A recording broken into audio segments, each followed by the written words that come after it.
The Merry Adventures of Robin Hood. By Howard Pyle. Preface from the author to the reader.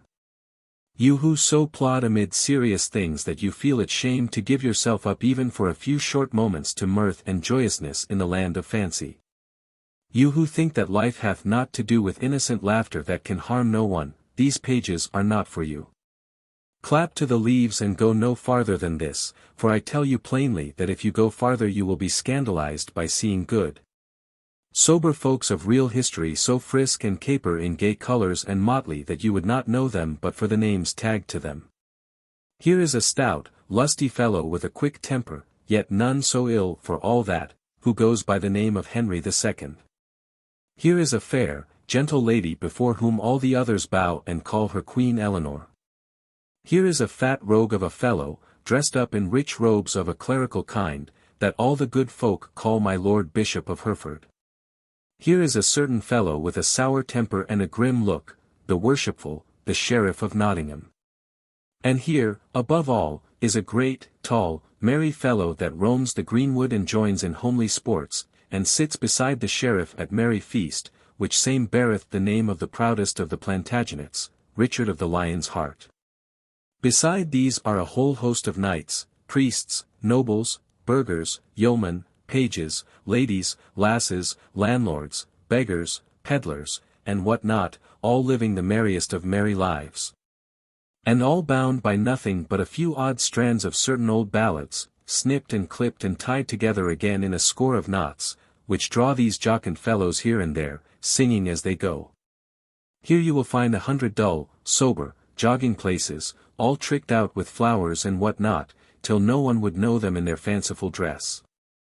And here is a country bearing a well-known name, wherein no chill mists press upon our spirits, and no rain falls but what rolls off our backs like April showers off the backs of sleek drakes.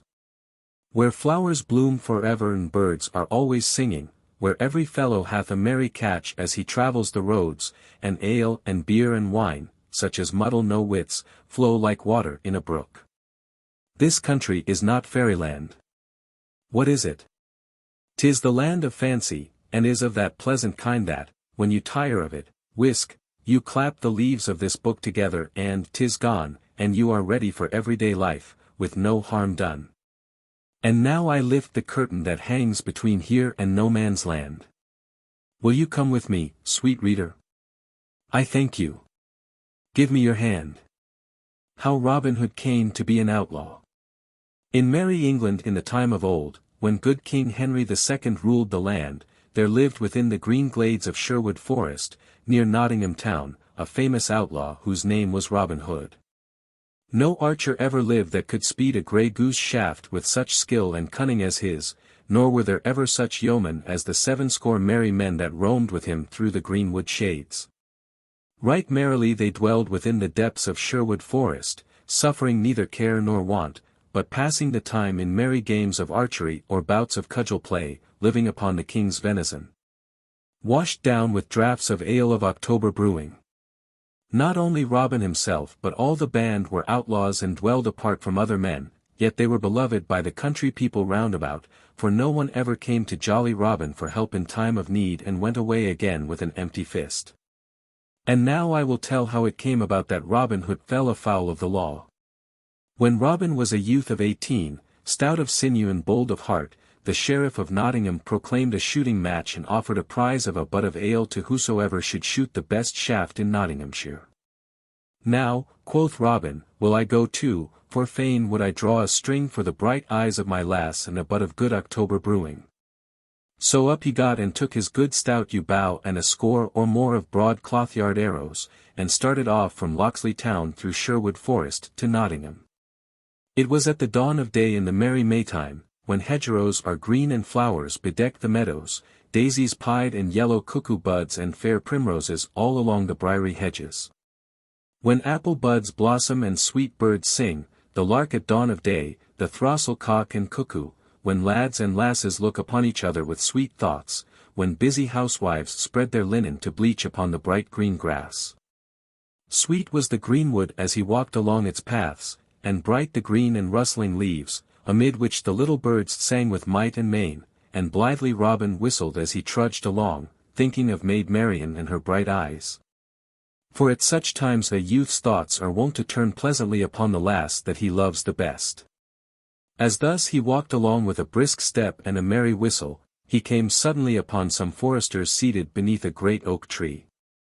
15 there were in all, making themselves merry with feasting and drinking as they sat around a huge pasty, to which each man helped himself, thrusting his hands into the pie, and washing down that which they ate with great horns of ale which they drew all foaming from a barrel that stood nigh.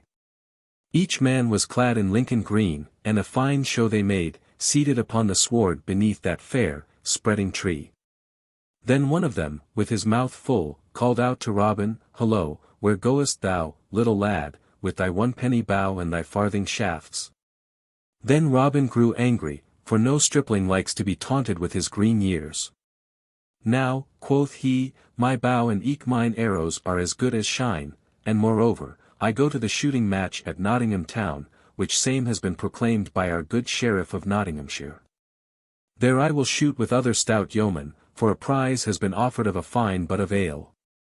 Then one who held a horn of ale in his hand said, "Ho! Listen to the lad. Why, boy, thy mother's milk is yet scarce dry upon thy lips, and yet thou pratest of standing up with good stout men at Nottingham butts, thou who art scarce able to draw 1 string of a 2-stone bow. I'll hold the best of you 20 marks, quoth bold Robin, that I hit the cloud at 60 rods, by the good help of Our Lady fair." At this all laughed aloud, and one said, "Well boasted, thou fair infant, well boasted. And well thou knowest that no target is nigh to make good thy wager." And another cried, "He will be taking ale with his milk next." At this Robin grew right mad. "Hark ye," said he, "yonder, at the glade's end, I see a herd of deer, even more than 60 rods distant. I'll hold you 20 marks that, by leave of Our Lady, I cause the best heart among them to die." "Now done," cried he who had spoken first. "And here are 20 marks. I wager that thou causest no beast to die, with or without the aid of Our Lady." Then Robin took his good yew bow in his hand, and placing the tip at his instep, he strung it right deftly.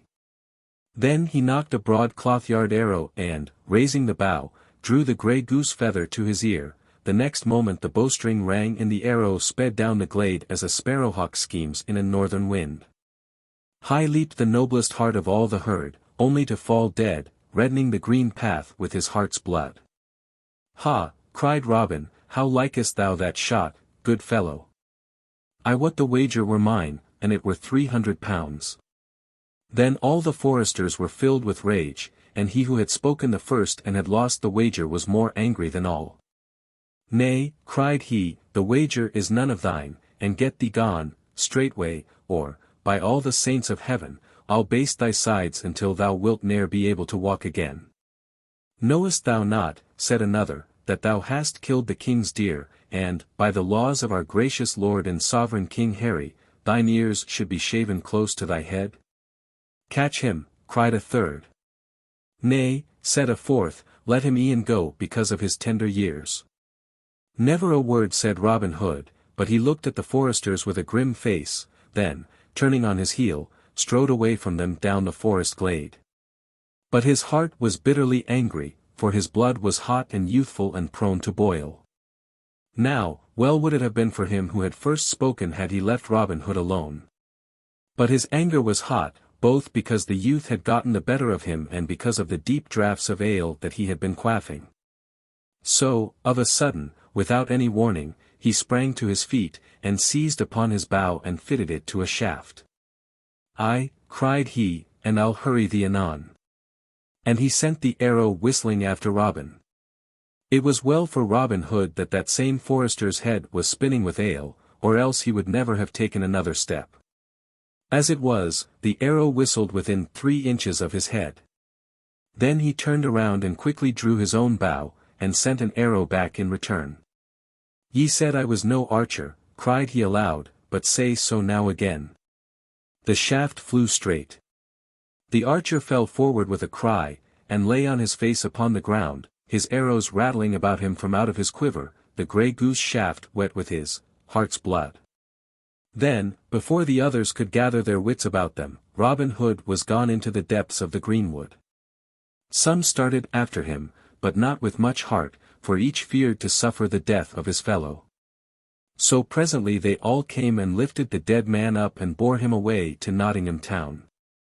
Meanwhile Robin Hood ran through the greenwood. Gone was all the joy and brightness from everything, for his heart was sick within him, and it was borne in upon his soul that he had slain a man.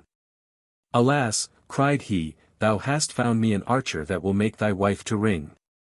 I would that thou hadst ne'er said one word to me, or that I had never passed thy way, or e'en that my right forefinger had been stricken off ere that this had happened. In haste I smote, but grieve I sore at leisure. And then, even in his trouble, he remembered the old saw that what is done, and the egg cracked cannot be cured. And so he came to dwell in the greenwood that was to be his home for many a year to come, never again to see the happy days with the lads and lasses of sweet Locksley town. For he was outlawed, not only because he had killed a man, but also because he had poached upon the king's deer, and £200 were set upon his head, as a reward for whoever would bring him to the court of the king. Now the Sheriff of Nottingham swore that he himself would bring this knave Robin Hood to justice, and for two reasons: first, because he wanted the £200, and next, because the forester that Robin Hood had killed was of kin to him. But Robin Hood lay hidden in Sherwood Forest for 1 year, and in that time there gathered around him many others like himself, cast out from other folk for this cause and for that. Some had shot deer in hungry wintertime, when they could get no other food, and had been seen in the act by the foresters, but had escaped, thus saving their ears. Some had been turned out of their inheritance, that their farms might be added to the king's lands in Sherwood Forest. Some had been despoiled by a great baron or a rich abbot or a powerful esquire, all, for one cause or another, had come to Sherwood to escape wrong and oppression. So, in all that year, 50 or more good stout yeomen gathered about Robin Hood, and chose him to be their leader and chief. Then they vowed that even as they themselves had been despoiled they would despoil their oppressors, whether baron, abbot, knight, or squire, and that from each they would take that which had been wrung from the poor by unjust taxes, or land rents, or in wrongful fines. But to the poor folk they would give a helping hand in need and trouble, and would return to them that which had been unjustly taken from them. Besides this, they swore never to harm a child nor to wrong a woman, be she maid, wife, or widow. So that, after a while, when the people began to find that no harm was meant to them, but that money or food came in time of want to many a poor family, they came to praise Robin and his merry men, and to tell many tales of him and of his doings in Sherwood Forest, for they felt him to be one of themselves. Up rose Robin Hood one merry morn when all the birds were singing blithely among the leaves, and up rose all his merry men, each fellow washing his head and hands in the cold brown brook that leaped laughing from stone to stone. Then said Robin, For 14 days have we seen no sport, so now I will go abroad to seek adventures forthwith. But tarry ye, my merry men all, here in the greenwood, only see that ye mind well my call. 3 blasts upon the bugle horn I will blow in my hour of need, then come quickly, for I shall want your aid. So saying, he strode away through the leafy forest glades until he had come to the verge of Sherwood. There he wandered for a long time, through highway and byway, through dingly dell and forest skirts. Now he met a fair buxom lass in a shady lane, and each gave the other a merry word and passed their way. Now he saw a fair lady upon an ambling pad, to whom he doffed his cap, and who bowed sedately in return to the fair youth. Now he saw a fat monk on a pannier-laden ass. Now a gallant knight, with spear and shield and armor that flashed brightly in the sunlight, now a page clad in crimson, and now a stout burgher from good Nottingham town, pacing along with serious footsteps. All these sights he saw, but adventure found he none. At last he took a road by the forest skirts, a bypath that dipped toward a broad, pebbly stream spanned by a narrow bridge made of a log of wood. As he drew nigh this bridge he saw a tall stranger coming from the other side. Thereupon Robin quickened his pace, as did the stranger likewise, each thinking to cross first. Now stand thou back, quoth Robin, and let the better man cross first. Nay, answered the stranger, then stand back shine own self, for the better man, I wet, am I. That will we presently see, quoth Robin, and meanwhile stand thou where thou art, or else, by the bright brow of Saint Aelfrida, I will show thee right good Nottingham play with a cloth-yard shaft betwixt thy ribs. Now, quoth the stranger, I will tan thy hide till it be as many colours as a beggar's cloak, if thou darest so much as touch a string of that same bough that thou holdest in thy hands. Thou pratest like an ass, said Robin, for I could send this shaft clean through thy proud heart before a curtal friar could say grace over a roast goose at Michaelmastide. And thou pratest like a coward, answered the stranger, for thou standest there with a good yew bough to shoot at my heart, while I have not in my hand but a plain blackthorn staff wherewith to meet thee. Now, quoth Robin, by the faith of my heart, never have I had a coward's name in all my life before. I will lay by my trusty bow and eke my arrows, and if thou darest abide my coming, I will go and cut a cudgel to test thy manhood withal. Ay, marry, that will I abide thy coming, and joyously, too, quoth the stranger, whereupon he leaned sturdily upon his staff to await Robin. Then Robin Hood stepped quickly to the cover side and cut a good staff of ground oak, straight, without new, and 6 feet in length, and came back trimming away the tender stems from it, while the stranger waited for him, leaning upon his staff, and whistling as he gazed round about. Robin observed him furtively as he trimmed his staff, measuring him from top to toe from out the corner of his eye, and thought that he had never seen a lustier or a stouter man. Tall was Robin, but taller was the stranger by a head and a neck, for he was 7 feet in height. Broad was Robin across the shoulders, but broader was the stranger by twice the breadth of a palm, while he measured at least an ell around the waist. Nevertheless, said Robin to himself, I will baste thy hide right merrily, my good fellow, then, aloud, lo, here is my good staff, lusty and tough.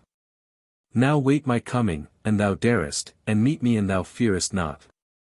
Then we will fight until one or the other of us tumble into the stream by dint of blows. Marry, that meeteth my whole heart, cried the stranger, twirling his staff above his head, betwixt his fingers and thumb, until it whistled again. Never did the knights of Arthur's round table meet in a stouter fight than did these two. In a moment Robin stepped quickly upon the bridge where the stranger stood. First he made a feint, and then delivered a blow at the stranger's head that, had it met its mark, would have tumbled him speedily into the water. But the stranger turned the blow right deftly and in return gave one as stout, which Robin also turned as the stranger had done. So they stood, each in his place, neither moving a finger's breadth back, for 1 good hour, and many blows were given and received by each in that time, till here and there were sore bones and bumps, yet neither thought of crying, enough. Nor seemed likely to fall from off the bridge. Now and then they stopped to rest, and each thought that he never had seen in all his life before such a hand at quarterstaff. At last Robin gave the stranger a blow upon the ribs that made his jacket smoke like a damp straw thatch in the sun.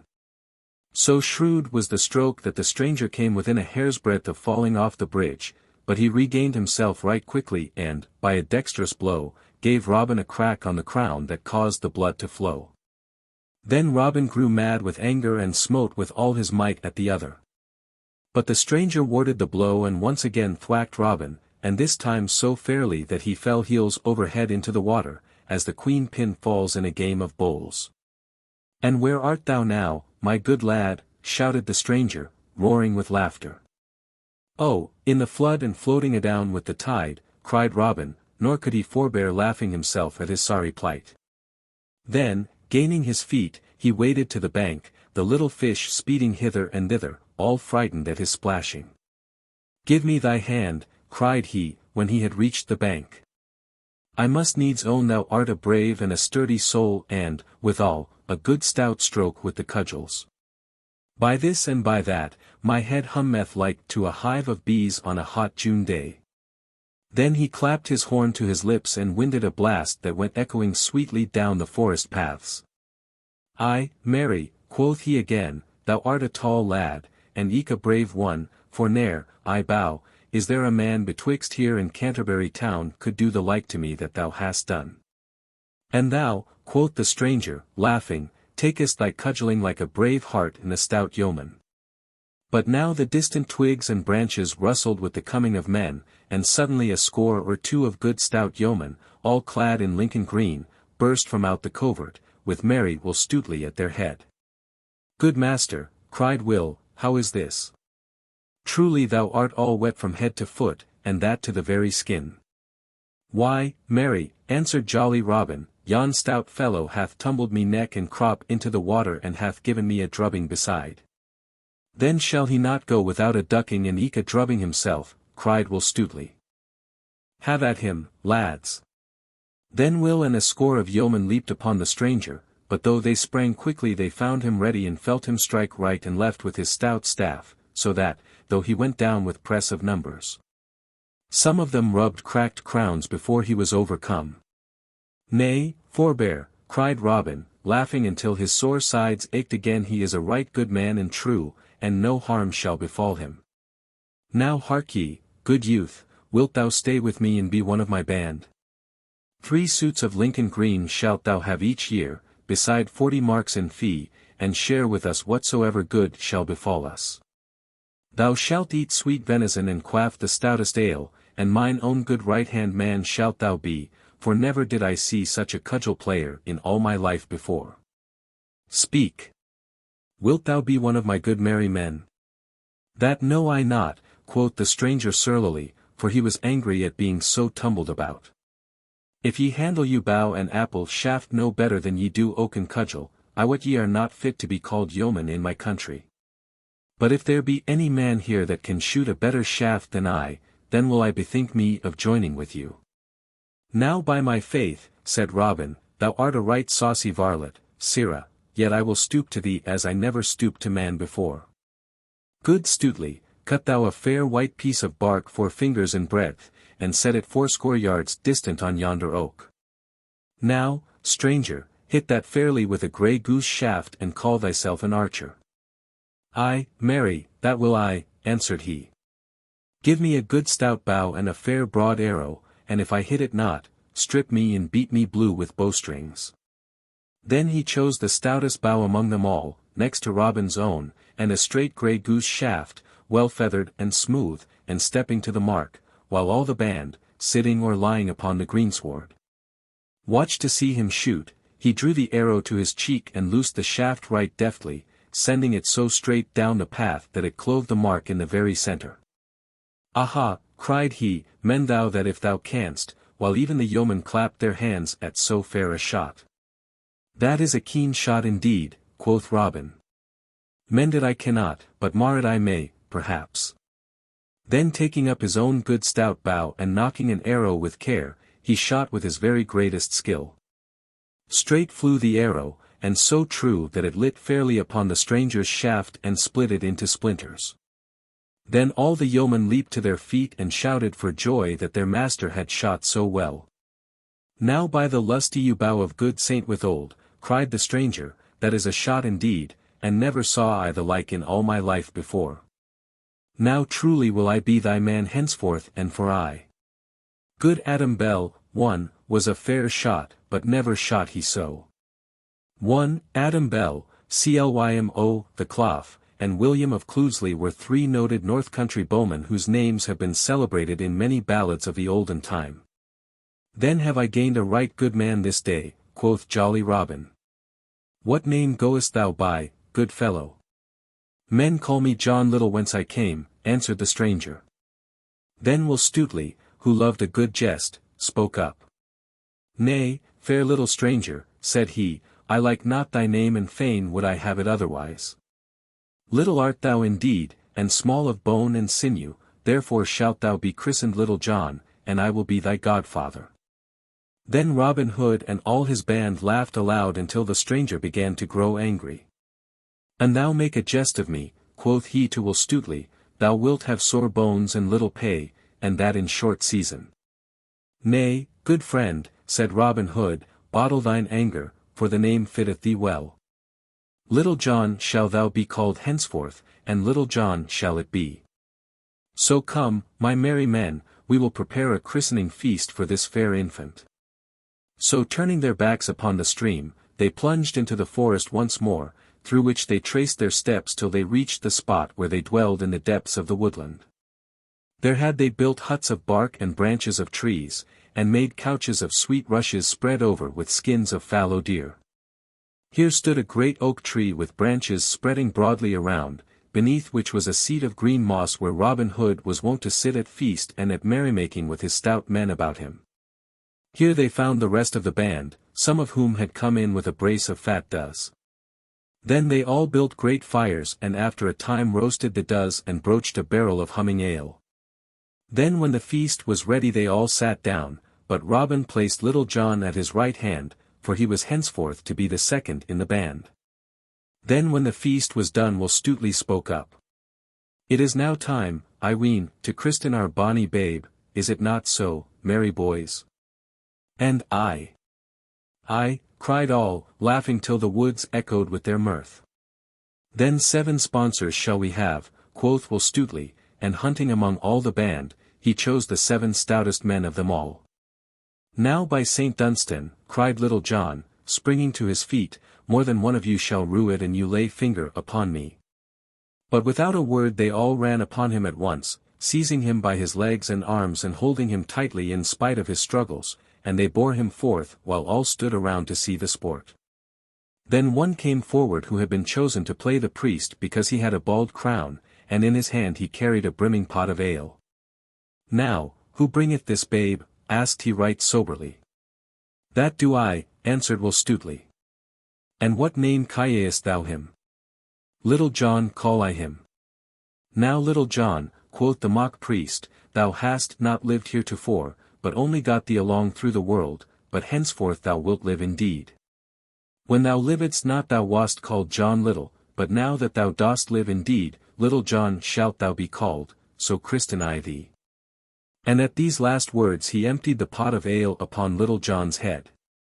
Then all shouted with laughter as they saw the good brown ale stream over Little John's beard and trickle from his nose and chin, while his eyes blinked with the smart of it. At first he was of a mind to be angry but found he could not, because the others were so merry, so he, too, laughed with the rest. Then Robin took this sweet, pretty babe, clothed him all anew from top to toe in Lincoln green, and gave him a good stout bow, and so made him a member of the merry band. And thus it was that Robin Hood became outlawed. Thus a band of merry companions gathered about him, and thus he gained his right-hand man, Little John, and so the prologue ends. And now I will tell how the Sheriff of Nottingham 3 times sought to take Robin Hood, and how he failed each time. Robin Hood and the Tinker. Now it was told before how £200 were set upon Robin Hood's head, and how the Sheriff of Nottingham swore that he himself would seize Robin. Both because he would fain have the £200 and because the slain man was a kinsman of his own. Now the sheriff did not yet know what a force Robin had about him in Sherwood, but thought that he might serve a warrant for his arrest as he could upon any other man that had broken the laws. Therefore he offered 80 golden angels to anyone who would serve this warrant. But men of Nottingham town knew more of Robin Hood and his doings than the sheriff did, and many laughed to think of serving a warrant upon the bold outlaw, knowing well that all they would get for such service would be cracked crowns. So that no one came forward to take the matter in hand. Thus a fortnight passed, in which time none came forward to do the sheriff's business. Then said he, "A right good reward have I offered to whosoever would serve my warrant upon Robin Hood, and I marvel that no one has come to undertake the task." Then one of his men who was near him said, "Good master, thou wottest not the force that Robin Hood has about him and how little he cares for warrant of king or sheriff. Truly, no one likes to go on this service, for fear of cracked crowns and broken bones." "Then I hold all Nottingham men to be cowards," said the sheriff. "And let me see the man in all Nottinghamshire that dare disobey the warrant of our sovereign Lord King Harry, for, by the shrine of St. Edmund, I will hang him 40 cubits high. But if no man in Nottingham dare win 80 angels, I will send elsewhere, for there should be men of mettle somewhere in this land." Then he called up a messenger in whom he placed great trust, and bade him saddle his horse and make ready to go to Lincoln town to see whether he could find anyone there that would do his bidding and win the reward. So that same morning the messenger started forth upon his errand.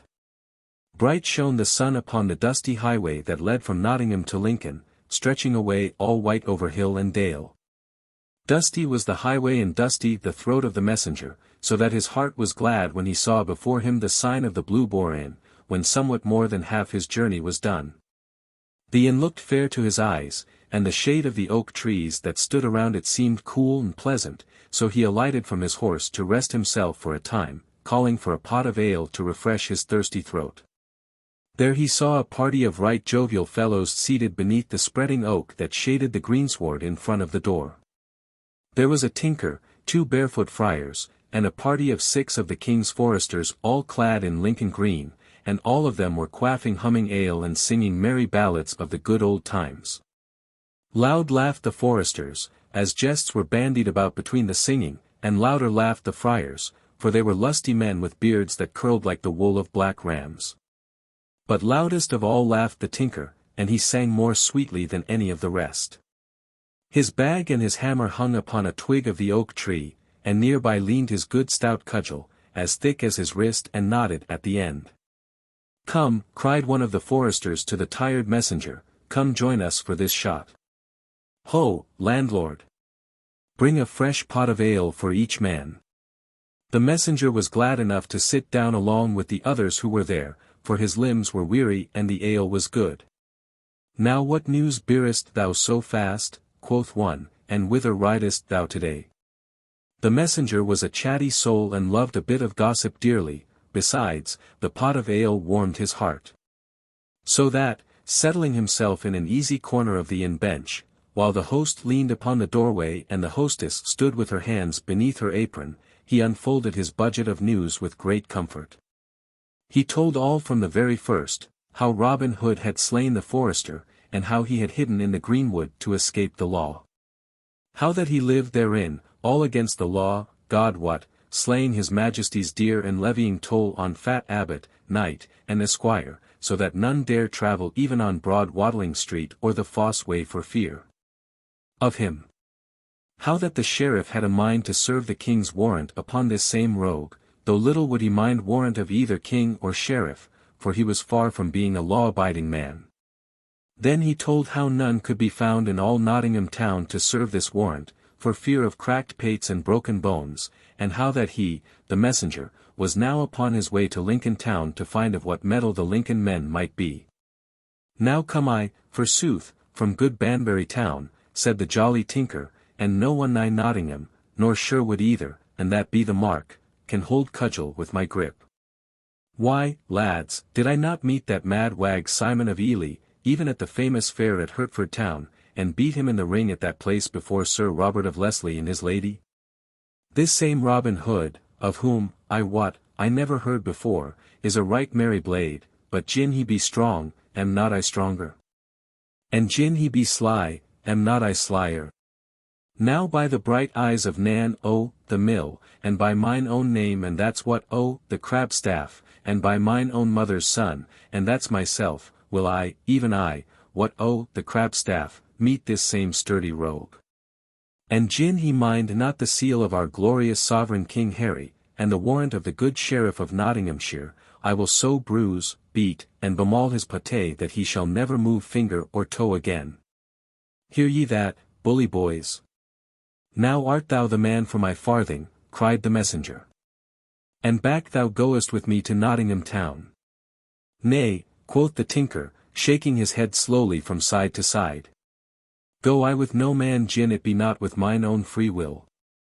Nay, nay, said the messenger, no man is there in Nottinghamshire could make thee go against thy will, thou brave fellow. Ay, that be I brave, said the tinker.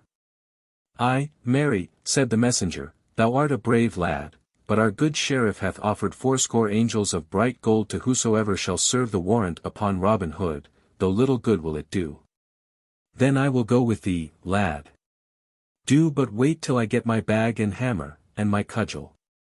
Ay, let me but meet this same Robin Hood, and let me see whether he will not mind the king's warrant. So, after having paid their score, the messenger, with the tinker striding beside his nag, started back to Nottingham again. One bright morning soon after this time, Robin Hood started off to Nottingham town to find what was doing there, walking merrily along the roadside where the grass was sweet with daisies, his eyes wandering and his thoughts also. His bugle horn hung at his hip and his bow and arrows at his back, while in his hand he bore a good stout oaken staff, which he twirled with his fingers as he strolled along. As thus he walked down a shady lane he saw a tinker coming, trolling a merry song as he drew nigh. On his back hung his bag and his hammer, and in his hand he carried a right stout crabstaff full 6 feet long, and thus sang he. In peascod time, when hound to horn gives ear till buck be killed, and little lads with pipes of corn sit keeping beasts afield. Hullo, good friend, cried Robin. I went to gather strawberries. Hullo, cried Robin again. By woods and groves full fair. Hullo. Art thou deaf, man?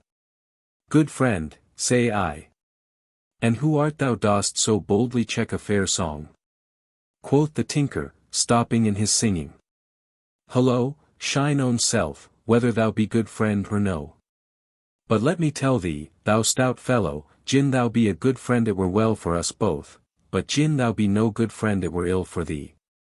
And whence comest thou, my lusty blade? Quoth Robin. I come from Banbury, answered the tinker. Alas, quoth Robin, I hear there is sad news this merry morn. Ha! Is it indeed so? Cried the tinker eagerly. Prithee tell it speedily, for I am a tinker by trade, as thou sayest, and as I am in my trade I am greedy for news, even as a priest is greedy for farthings. Well then, quoth Robin, list thou and I will tell, but bear thyself up bravely, for the news is sad, I wot. Thus it is, I hear that 2 tinkers are in the stocks for drinking ale and beer. Now a murrain seize thee in thy news, thou scurvy dog, quoth the tinker, for thou speakest but ill of good men. But sad news it is indeed, gin there be 2 stout fellows in the stocks. Nay, said Robin, thou hast missed the mark and dost but weep for the wrong sow. The sadness of the news lieth in that there be but 2 in the stocks, for the others do roam the country at large.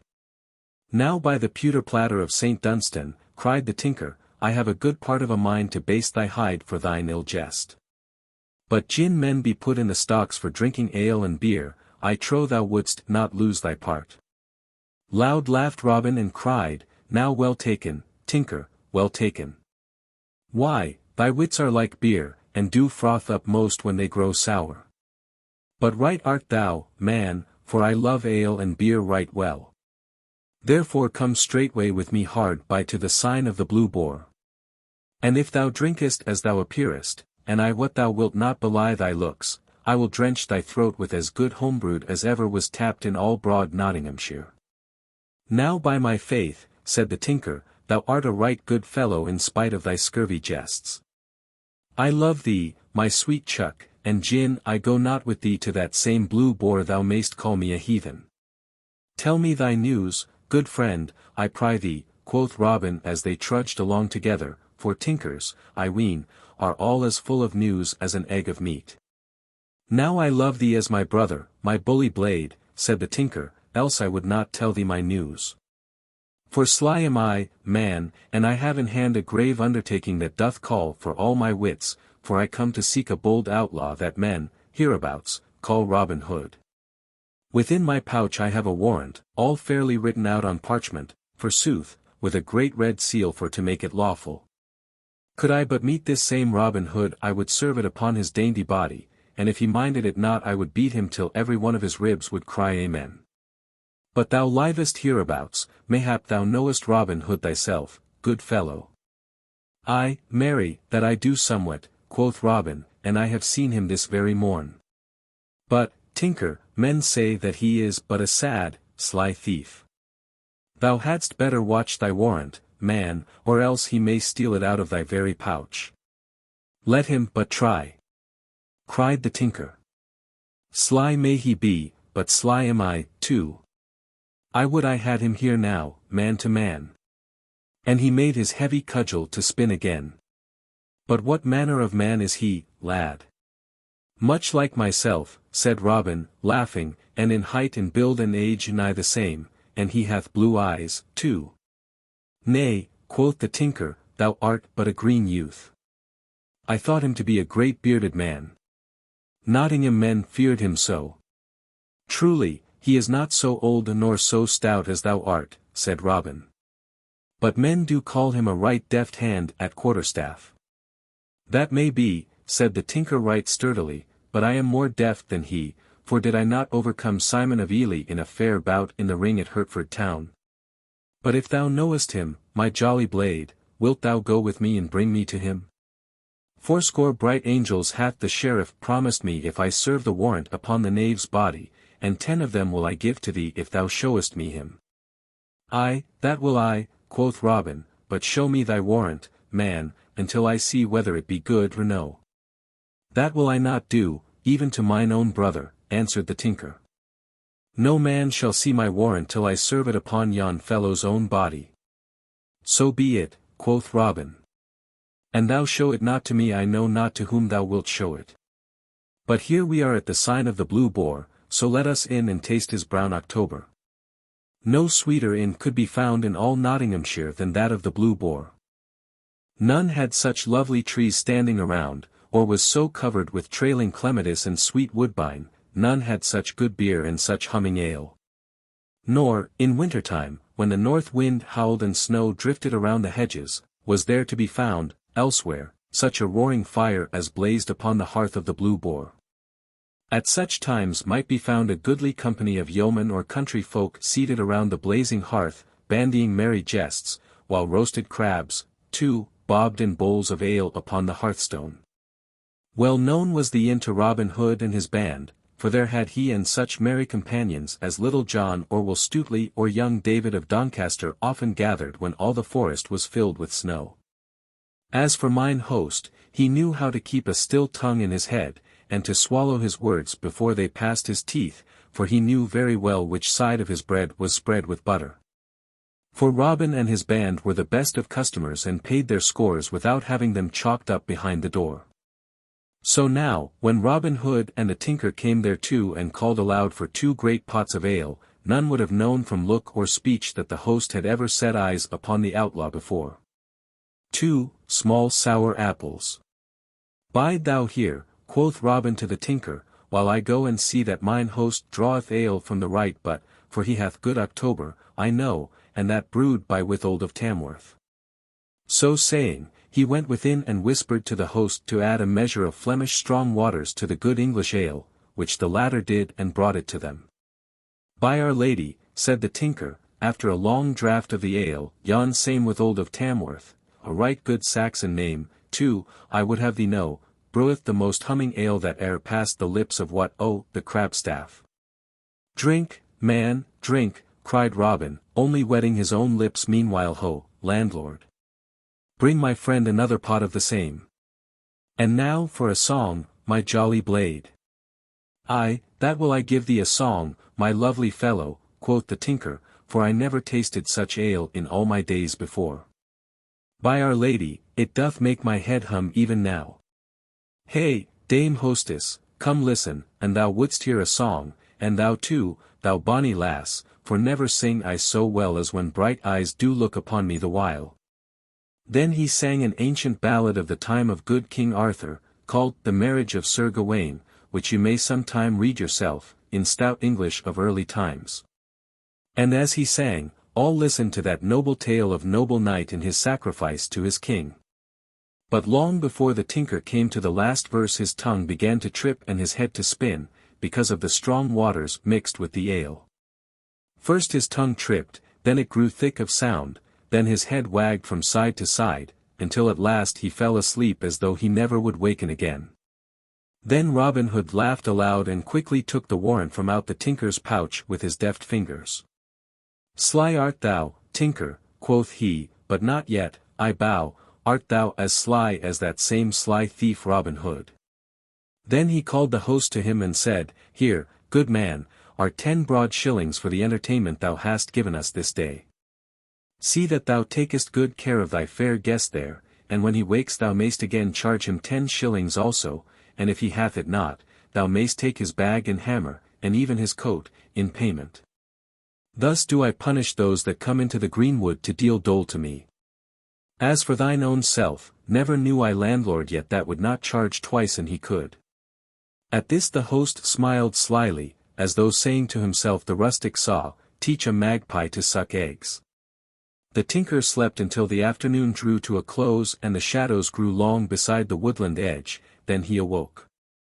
First he looked up, then he looked down, then he looked east, then he looked west, for he was gathering his wits together, like barley straws blown apart by the wind. First he thought of his merry companion, but he was gone. Then he thought of his stout crab-staff, and that he had within his hand. Then of his warrant, and of the 80 angels he was to gain for serving it upon Robin Hood. He thrust his hand into his pouch, but not a scrap nor a farthing was there. Then he sprang to his feet in a rage. Ho, landlord, cried he, whither hath that knave gone that was with me but now? What knave meaneth your worship? Quoth the landlord, calling the tinker worship to soothe him, as a man would pour oil upon angry water. I saw no knave with your worship, for I swear no man would dare call that man knave so nigh to Sherwood Forest. A right stout yeoman I saw with your worship, but I thought that your worship knew him, for few there be about here that pass him by and know him not. Now, how should I, that ne'er have squealed in your sty, know all the swine therein? Who was he, then, and thou knowest him so well? Why, yon same is a right stout fellow whom men hereabouts do call Robin Hood, which same. Now, by Our Lady! Cried the tinker hastily, and in a deep voice like an angry bull, thou didst see me come into thine inn, I, a staunch, honest craftsman, and never told me who my company was, well knowing thine own self who he was. Now, I have a right round piece of a mind to crack thy knave's pate for thee. Then he took up his cudgel and looked at the landlord as though he would smite him where he stood. Nay, cried the host, throwing up his elbow, for he feared the blow, how knew I that thou knewest him not? Well and truly thankful mayst thou be, quoth the tinker, that I be a patient man and so do spare thy bald crown, else wouldst thou ne'er cheat customer again. But as for this same knave Robin Hood, I go straightway to seek him, and if I do not score his knave's pate, cut my staff into faggots and call me woman. So saying, he gathered himself together to depart. Nay, quoth the landlord, standing in front of him and holding out his arms like a gooseherd driving his flock, for money made him bold, thou goest not till thou hast paid me my score. But did not he pay thee? Not so much as 1 farthing. And 10 good shillings worth of ale have ye drunk this day. Nay, I say, thou goest not away without paying me, else shall our good sheriff know of it. But not have I to pay thee with, good fellow, quoth the tinker. Good fellow, not me, said the landlord. Good fellow am I not when it cometh to lose 10 shillings. Pay me that thou owest me in broad money, or else leave thy coat and bag and hammer. Yet, I wot they are not worth 10 shillings, and I shall lose thereby. Nay, and thou stirrest, I have a great dog within and I will loose him upon thee. Macon, open thou the door and let forth Brian if this fellow stirs 1 step. Nay, quoth the tinker, for, by roaming the country, he had learned what dogs were, take thou what thou wilt have, and let me depart in peace, and may a murrain go with thee. But oh, landlord! An I catch yon scurvy varlet, I swear he shall pay full with usury for that he hath had. So saying, he strode away toward the forest, talking to himself, while the landlord and his worthy dame and Macon stood looking after him, and laughed when he had fairly gone. Robin and I stripped yon ass of his pack main neatly, quoth the landlord. Now it happened about this time that Robin Hood was going through the forest to Fosse Way, to see what was to be seen there, for the moon was full and the night gave promise of being bright. In his hand he carried his stout oaken staff, and at his side hung his bugle horn. As thus he walked up a forest path, whistling, down another path came the tinker, muttering to himself and shaking his head like an angry bull. And so, at a sudden bend, they met sharply face to face. Each stood still for a time, and then Robin spoke. "Hello, my sweet bird," said he, laughing merrily, "how likest thou thine ale? Wilt not sing to me another song?" The tinker said nothing at first but stood looking at Robin with a grim face. "Now," quoth he at last, "I am right glad I have met thee, and if I do not rattle thy bones within thy hide this day, I give thee leave to put thy foot upon my neck." "With all my heart," cried merry Robin. "Rattle my bones, and thou canst." So saying, he gripped his staff and threw himself upon his guard. Then the tinker spat upon his hands and, grasping his staff, came straight at the other. He struck 2 or 3 blows, but soon found that he had met his match, for Robin warded and parried all of them, and, before the tinker thought, he gave him a rap upon the ribs in return. At this Robin laughed aloud, and the tinker grew more angry than ever, and smote again with all his might and main. Again Robin warded 2 of the strokes, but at the third, his staff broke beneath the mighty blows of the tinker. "Now, ill betide thee, traitor staff," cried Robin, as it fell from his hands, "a foul stick art thou to serve me thus in mine hour of need." "Now yield thee," quoth the tinker, "for thou art my captive. And if thou do not, I will beat thy pate to a pudding." To this Robin Hood made no answer, but, clapping his horn to his lips, he blew 3 blasts, loud and clear. "Aye," quoth the tinker, "blow thou mayest, but go thou must with me to Nottingham town, for the sheriff would fain see thee there. Now wilt thou yield thee, or shall I have to break thy pretty head?" "And I must drink sour ale, I must," quoth Robin, "but never have I yielded me to man before, and that without wound or mark upon my body. Nor, when I bethink me, will I yield now. Ho, my merry men! Come quickly." Then from out the forest leaped Little John and 6 stout yeomen clad in Lincoln green. "How now, good master," cried Little John, "what need hast thou that thou dost wind thy horn so loudly?" "There stands a tinker," quoth Robin, "that would fain take me to Nottingham, there to hang upon the gallows tree." "Then shall he himself hang forthwith," cried Little John, and he and the others made at the tinker, to seize him. "Nay, touch him not," said Robin, "for a right stout man is he. A metal man he is by trade, and a mettled man by nature, moreover, he doth sing a lovely ballad. Say, good fellow, wilt thou join my merry men all? 3 suits of Lincoln green shalt thou have a year, besides 40 marks in fee, thou shalt share all with us and lead a right merry life in the greenwood. For cares have we not, and misfortune cometh not upon us within the sweet shades of Sherwood, where we shoot the dun deer and feed upon venison in sweet oaten cakes, and curds and honey. Wilt thou come with me?" "Aye, marry, will I join with you all," quoth the tinker, "for I love a merry life, and I love thee, good master, though thou didst thwack my ribs and cheat me into the bargain. Fain am I to own thou art both a stouter and a slyer man than I. So I will obey thee and be thine own true servant." So all turned their steps to the forest depths, where the tinker was to live henceforth. For many a day he sang ballads to the band, until the famous Allan a Dale joined them, before whose sweet voice all others seemed as harsh as a raven's, but of him we will learn hereafter. The shooting match at Nottingham town. Then the sheriff was very wroth because of this failure to take jolly Robin, for it came to his ears, as ill news always does, that the people laughed at him and made a jest of his thinking to serve a warrant upon such a one as the bold outlaw. And a man hates nothing so much as being made a jest of, so he said, "Our gracious lord and sovereign king himself shall know of this, and how his laws are perverted and despised by this band of rebel outlaws. As for yon traitor tinker, him will I hang, if I catch him, upon the very highest gallows tree in all Nottinghamshire." Then he bade all his servants and retainers to make ready to go to London town, to see and speak with the king. At this there was bustling at the sheriff's castle, and men ran hither and thither upon this business and upon that, while the forge fires of Nottingham glowed red far into the night like twinkling stars. For all the smiths of the town were busy making or mending armor for the sheriff's troop of escort. For 2 days this labor lasted, then, on the third, all was ready for the journey. So forth they started in the bright sunlight, from Nottingham town to Fosse Way and thence to Watling Street.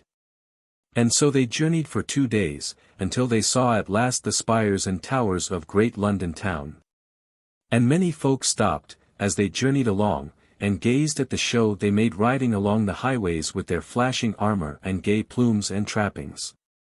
In London King Henry and his fair Queen Eleanor held their court, gay with ladies in silks and satins and velvets and cloth of gold, and also brave knights and gallant courtiers. Thither came the sheriff and was shown into the king's presence. A boon, quoth he, as he knelt upon the ground. Now what wouldst thou have, said the king. Let us hear what may be thy desires.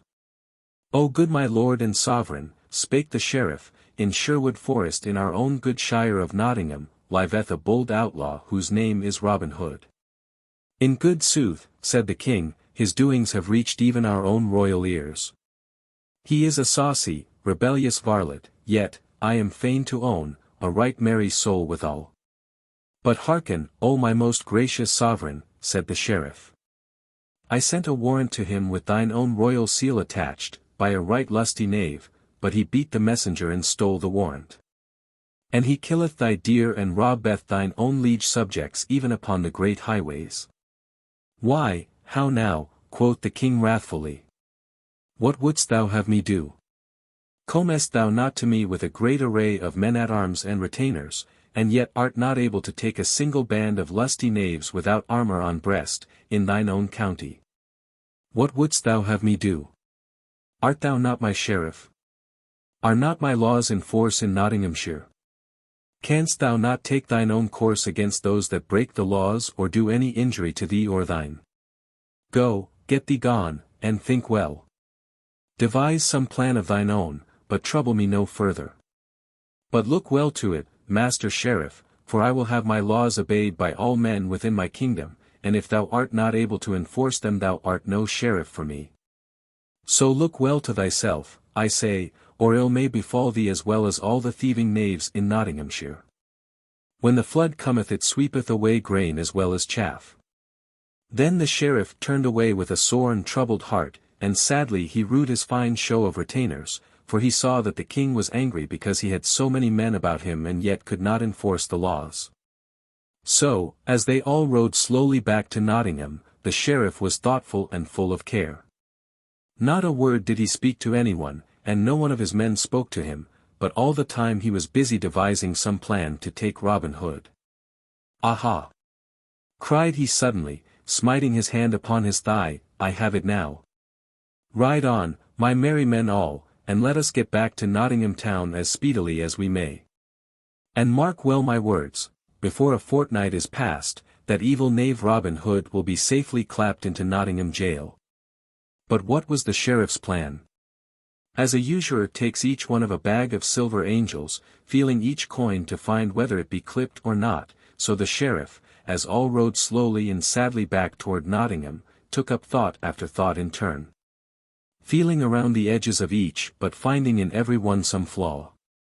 At last he thought of the daring soul of jolly Robin and how, as he the sheriff knew, he often came even within the walls of Nottingham. Now, thought the sheriff, could I but persuade Robin nigh to Nottingham town so that I could find him, I warrant I would lay hands upon him so stoutly that he would never get away again. Then of a sudden it came to him like a flash that were he to proclaim a great shooting match and offer some grand prize, Robin Hood might be over-persuaded by his spirit to come to the butts, and it was this thought which caused him to cry, ha! And smite his palm upon his thigh. So, as soon as he had returned safely to Nottingham, he sent messengers north and south, and east and west, to proclaim through town, hamlet, and countryside, this grand shooting match, and everyone was bidden that could draw a longbow. And the prize was to be an arrow of pure beaten gold. When Robin Hood first heard the news of this he was in Lincoln town, and hastening back to Sherwood Forest he soon called all his merry men about him and spoke to them thus. Now hearken, my merry men all, to the news that I have brought from Lincoln town today. Our friend the Sheriff of Nottingham hath proclaimed a shooting match, and hath sent messengers to tell of it through all the countryside, and the prize is to be a bright golden arrow. Now I fain would have one of us win it, both because of the fairness of the prize and because our sweet friend the sheriff hath offered it. So we will take our bows and shafts and go there to shoot, for I know right well that merriment will be a-going. What say ye, lads? Then young David of Doncaster spoke up and said, Now listen, I pray thee, good master, unto what I say. I have come straight from our friend Edom the Blue Boar, and there I heard the full news of this same match. But, master, know from him, and he got it from the sheriff's man Ralph the Scar, that this same knavish sheriff hath but laid a trap for thee in this shooting match and wishes nothing so much as to see thee there. So go not, good master, for I know right well he doth seek to beguile thee, but stay within the greenwood lest we all meet dole and woe. Now, quoth Robin, thou art a wise lad and keepest thine ears open and thy mouth shut, as becometh a wise and crafty woodsman. But shall we let it be said that the Sheriff of Nottingham did cow bold Robin Hood and 70 as fair archers as are in all merry England? Nay, good David, what thou tellest me mocketh me to desire the prize even more than I else should do. But what saith our good gossip Swanthold? Is it not, a hasty man burneth his mouth, and the fool that keepeth his eyes shut falleth into the pit? Thus he says, truly, therefore we must meet guile with guile. Now some of you clothe yourselves as curtal friars, and some as rustic peasants, and some as tinkers, or as beggars, but see that each man taketh a good bow or broadsword, in case need should arise. As for myself, I will shoot for this same golden arrow, and should I win it, we will hang it to the branches of our good greenwood tree for the joy of all the band. How like you the plan, my merry men all? Then, good, cried all the band right heartily. A fair sight was Nottingham town on the day of the shooting match. All along upon the green meadow beneath the town wall stretched a row of benches, one above the other, which were for knight and lady, squire and dame, and rich burghers and their wives, for none but those of rank and quality were to sit there. At the end of the range, near the target, was a raised seat bedecked with ribbons and scarfs and garlands of flowers, for the Sheriff of Nottingham and his dame. The range was 20 paces broad. At one end stood the target, at the other a tent of striped canvas, from the pole of which fluttered many-colored flags and streamers. In this booth were casks of ale, free to be broached by any of the archers who might wish to quench their thirst. Across the range from where the seats for the better folk were raised was a railing to keep the poorer people from crowding in front of the target. Already, while it was early, the benches were beginning to fill with people of quality, who kept constantly arriving in little carts or upon palfreys that curved head gaily to the merry tinkle of silver bells at bridle reins. With these came also the poorer folk, who sat or lay upon the green grass near the railing that kept them from off the range. In the great tent the archers were gathering by 2s and 3s. Some talking loudly of the fair shots each man had made in his day. Some looking well to their bows, drawing a string betwixt the fingers to see that there was no fray upon it, or inspecting arrows, shutting one eye and peering down a shaft to see that it was not warped, but straight and true. For neither bow nor shaft should fail at such a time and for such a prize. And never was such a company of yeomen as were gathered at Nottingham town that day, for the very best archers of merry England had come to this shooting match. There was Gill the Red Cap, the sheriff's own head archer, and Dickon Crookshank of Lincoln town, and Adam the Dell, a man of Tamworth, of 80 years and more, yet hale and lusty still. Who in his time had shot in the famous match at Woodstock, and had there beaten that renowned archer, Clym the Clough.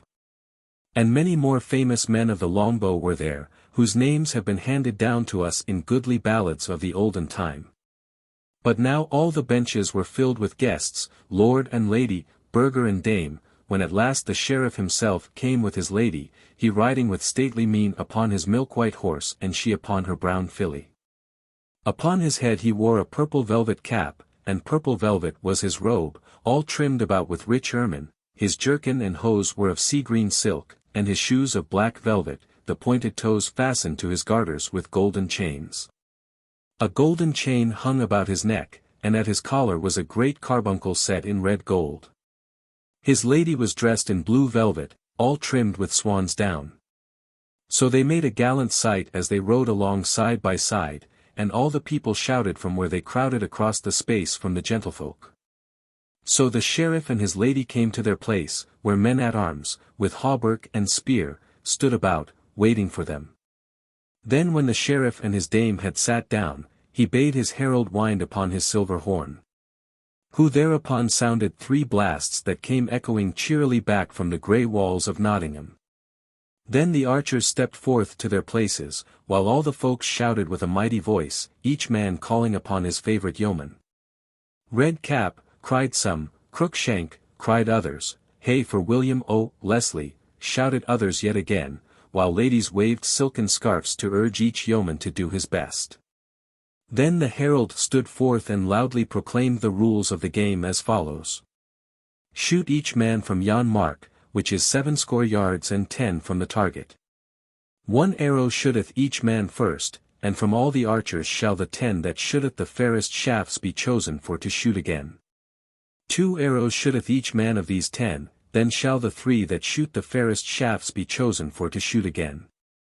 3 arrows shooteth each man of those 3, and to him that shooteth the fairest shafts shall the prize be given. Then the sheriff leaned forward, looking keenly among the press of archers to find whether Robin Hood was among them, but no one was there clad in Lincoln green, such as was worn by Robin and his band. Nevertheless, said the sheriff to himself, he may still be there, and I miss him among the crowd of other men. But let me see when but 10 men shoot, for I wot he will be among the 10, or I know him not. And now the archers shot, each man in turn, and the good folk never saw such archery as was done that day.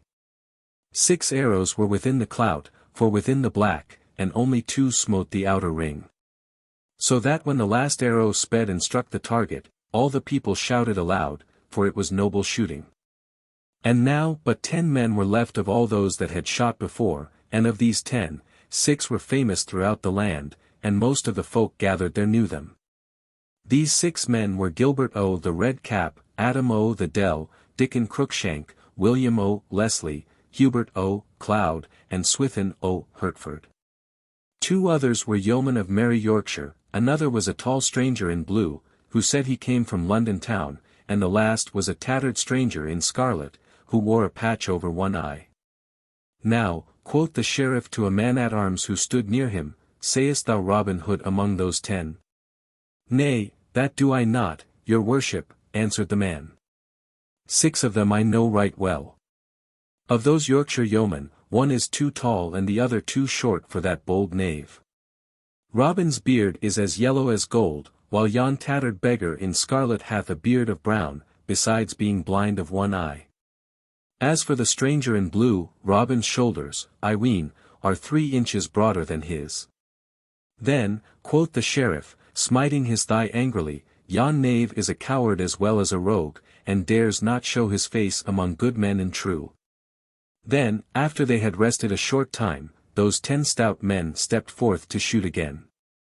Each man shot 2 arrows, and as they shot, not a word was spoken, but all the crowd watched with scarce a breath of sound.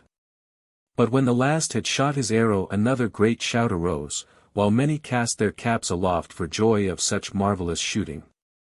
Now by our gracious Lady fair, quoth old Sir Amias o' the Dell, who, bowed with 80 years and more, sat near the sheriff, ne'er saw I such archery in all my life before.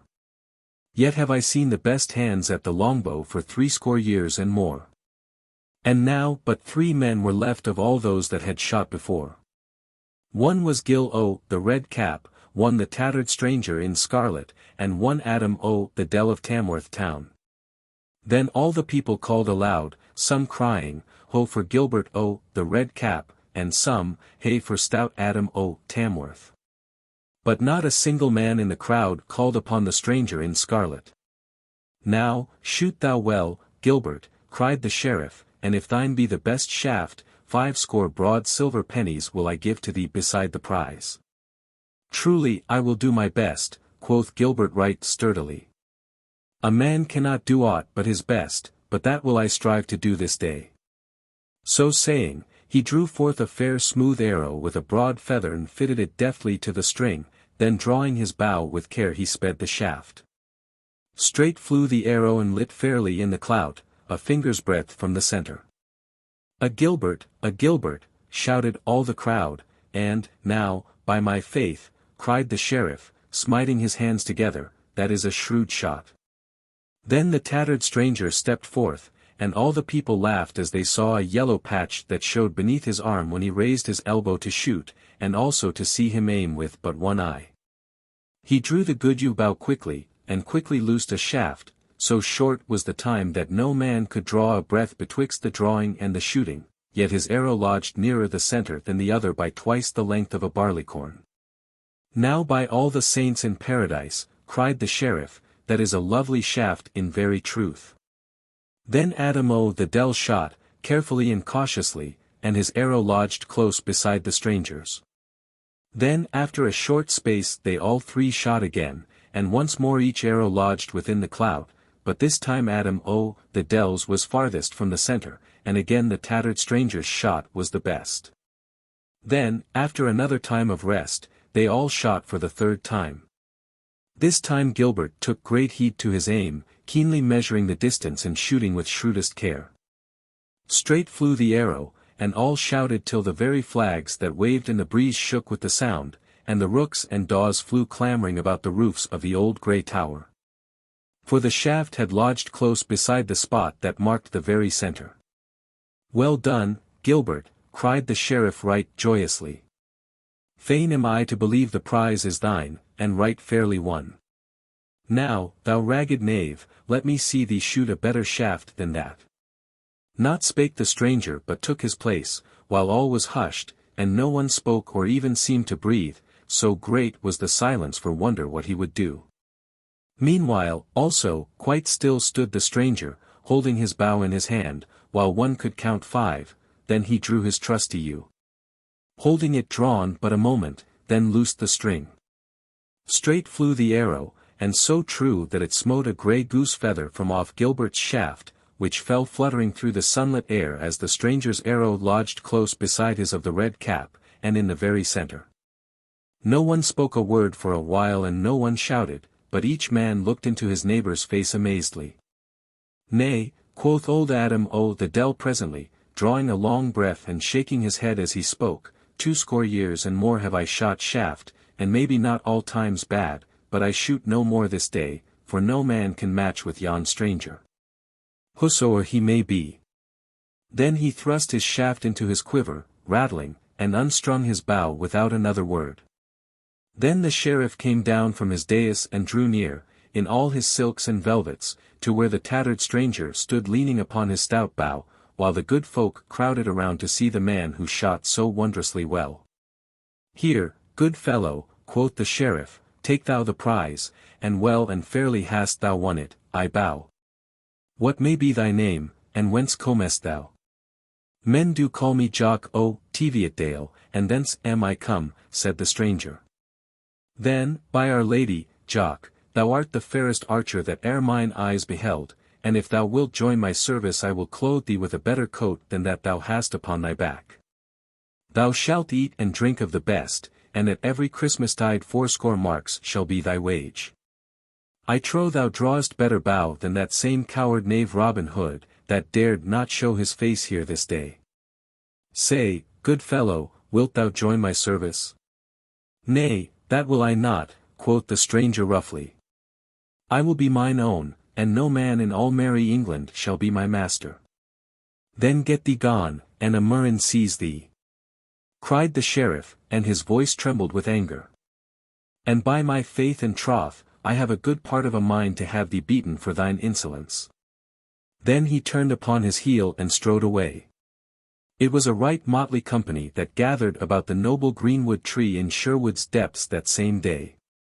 80 and more of barefoot friars were there, and some that looked like tinkers, and some that seemed to be sturdy beggars and rustic hinds, and seated upon a mossy couch was one all clad in tattered scarlet, with a patch over one eye.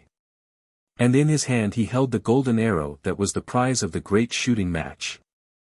Then, amidst a noise of talking and laughter, he took the patch from off his eye and stripped away the scarlet rags from off his body and showed himself all clothed in fair Lincoln green. And quoth he, Easy come these things away, but walnut stain cometh not so speedily from yellow hair. Then all laughed louder than before, for it was Robin Hood himself that had won the prize from the sheriff's very hands. Then all sat down to the woodland feast and talked among themselves of the merry jest that had been played upon the sheriff, and of the adventures that had befallen each member of the band in his disguise. But when the feast was done, Robin Hood took Little John apart and said, Truly am I vexed in my blood, for I heard the sheriff say today, Thou shootest better than that coward knave Robin Hood, that dared not show his face here this day. I would fain let him know who it was who won the golden arrow from out his hand, and also that I am no coward such as he takes me to be. Then Little John said, Good master, take thou me and will Stutely, and we will send yon fat sheriff news of all this by a messenger such as he doth not expect. That day the sheriff sat at meat in the great hall of his house at Nottingham town. Long tables stood down the hall, at which sat men-at-arms and household servants and good stout villains, in all 80 and more. There they talked of the day's shooting as they ate their meat and quaffed their ale. The sheriff sat at the head of the table upon a raised seat under a canopy, and beside him sat his dame. Bond servants. By my troth, said he, I did reckon full roundly that knave Robin Hood would be at the game today. I did not think that he was such a coward. But who could that saucy knave be who answered me to my beard so bravely? I wonder that I did not have him beaten, but there was something about him that spoke of other things than rags and tatters. Then, even as he finished speaking, something fell rattling among the dishes on the table, while those that sat near started up wondering what it might be. After a while one of the men-at-arms gathered courage enough to pick it up and bring it to the sheriff. Then everyone saw that it was a blunted grey goose shaft, with a fine scroll, about the thickness of a goose quill, tied near to its head.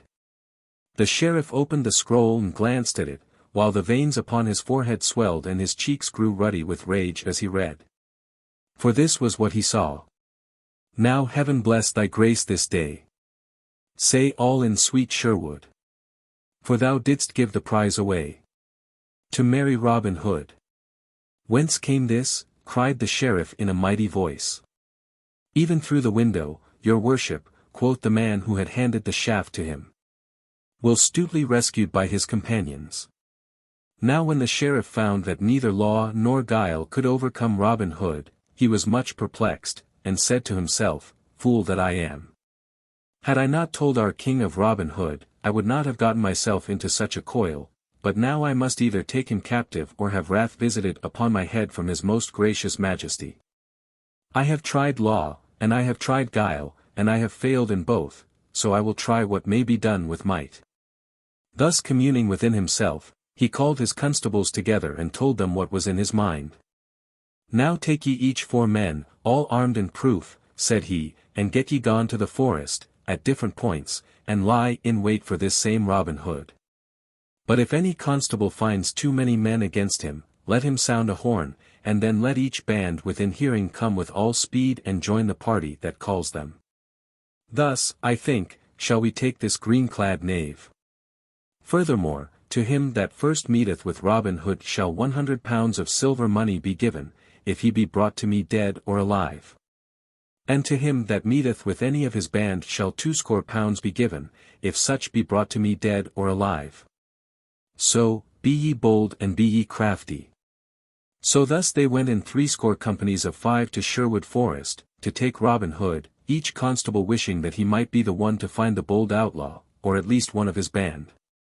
For 7 days and nights they hunted through the forest glades, but never saw so much as a single man in Lincoln Green, for tidings of all this had been brought to Robin Hood by trusty Edom the Blue Boar.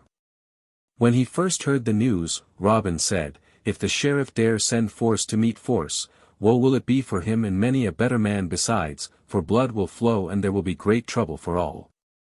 But fain would I shun blood and battle, and fain would I not deal sorrow to womenfolk and wives because good stout yeomen lose their lives. Once I slew a man, and never do I wish to slay a man again, for it is bitter for the soul to think thereon. So now we will abide silently in Sherwood Forest, so that it may be well for all, but should we be forced to defend ourselves, or any of our band, then let each man draw bow and brand with might and main. At this speech many of the band shook their heads, and said to themselves, Now the sheriff will think that we are cowards, and folk will scoff throughout the countryside, saying that we fear to meet these men. But they said nothing aloud, swallowing their words and doing as Robin bade them. Thus they hid in the depths of Sherwood Forest for 7 days and 7 nights and never showed their faces abroad in all that time. But early in the morning of the 8th day Robin Hood called the band together and said, Now who will go and find what the sheriff's men are at by this time? For I know right well they will not bide forever within Sherwood shades. At this a great shout arose, and each man waved his bow aloft and cried that he might be the one to go. Then Robin Hood's heart was proud when he looked around on his stout, brave fellows, and he said, Brave and true are ye all, my merry men, and a right stout band of good fellows are ye, but ye cannot all go, so I will choose one from among you. And it shall be good Will Stutely, for he is as sly as e'er an old dog fox in Sherwood Forest. Then Will Stutely leaped high aloft and laughed loudly, clapping his hands for pure joy that he should have been chosen from among them all. Now thanks, good master, quoth he, and if I bring not news of those knaves to thee, call me no more thy sly Will Stutely. Then he clad himself in a friar's gown, and underneath the robe he hung a good broadsword in such a place that he could easily lay hands upon it. Thus clad, he set forth upon his quest, until he came to the verge of the forest, and so to the highway. He saw 2 bands of the sheriff's men, yet he turned neither to the right nor the left, but only drew his cowl the closer over his face, folding his hands as if in meditation. So at last he came to the sign of the Blue Boar. For, quoth he to himself, our good friend Edom will tell me all the news. At the sign of the Blue Boar he found a band of the sheriff's men drinking right lustily. So, without speaking to anyone, he sat down upon a distant bench, his staff in his hand, and his head bowed forward as though he were meditating. Thus he sat waiting until he might see the landlord apart, and Edom did not know him, but thought him to be some poor tired friar, so he let him sit without saying a word to him or molesting him, though he liked not the cloth. For, said he to himself, it is a hard heart that kicks the lame dog from off the sill. As Stutely sat thus, there came a great house cat and rubbed against his knee, raising his robe a palm's breadth high. Stutely pushed his robe quickly down again, but the constable who commanded the sheriff's men saw what had passed, and saw also fair Lincoln green beneath the friar's robe. He said nothing at the time, but communed within himself in this wise, Yon is no friar of orders grey, and also, I wot, no honest yeoman goeth about in priest's garb, nor doth a thief go so for naught. Now I think in good sooth that is one of Robin Hood's own men. So, presently, he said aloud, O holy father, wilt thou not take a good pot of March beer to slake thy thirsty soul withal?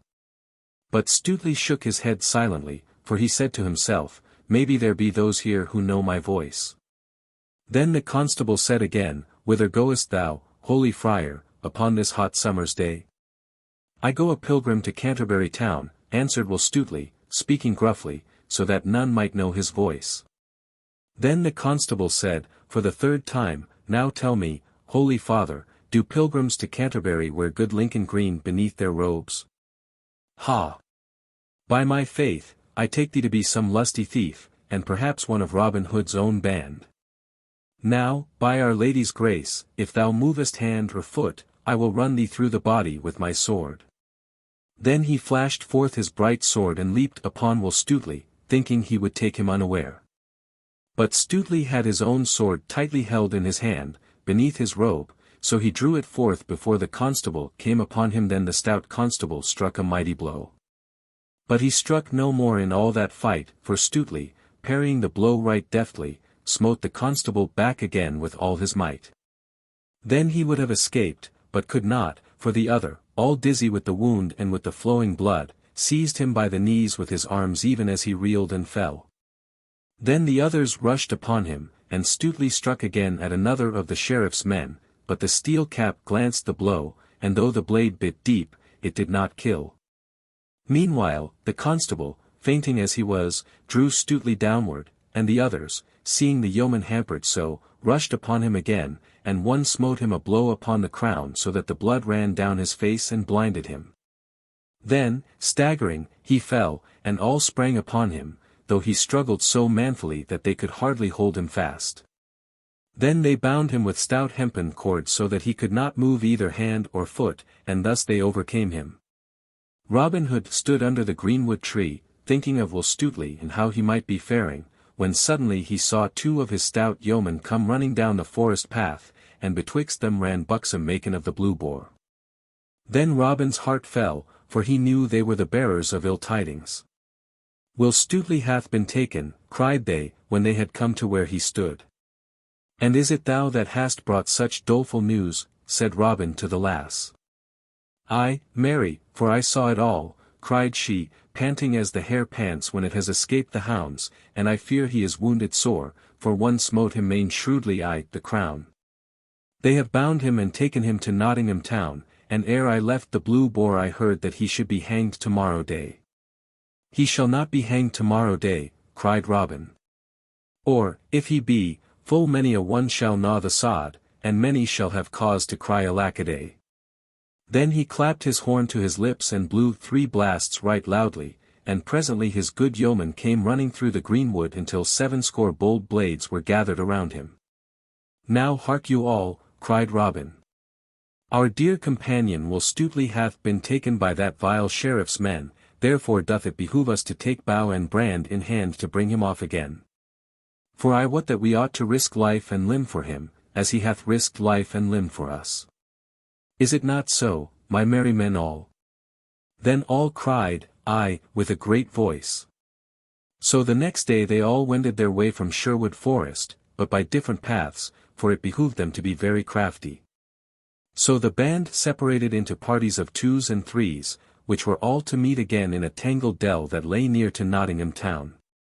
Then, when they had all gathered together at the place of meeting, Robin spoke to them thus. Now we will lie here in ambush until we can get news. For it doth behoove us to be cunning and wary if we would bring our friend Will Stuteley off from the sheriff's clutches. So they lay hidden a long time, until the sun stood high in the sky.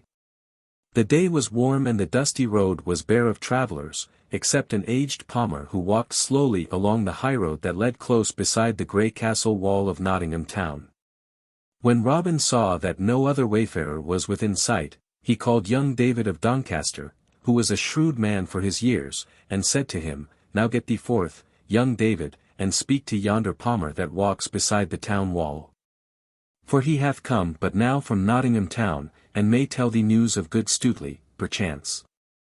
So David strode forth, and when he came up to the pilgrim, he saluted him and said, Good morrow, holy father, and canst thou tell me when Will Stuteley will be hanged upon the gallows tree? I fain would not miss the sight, for I have come from afar to see so sturdy a rogue hanged.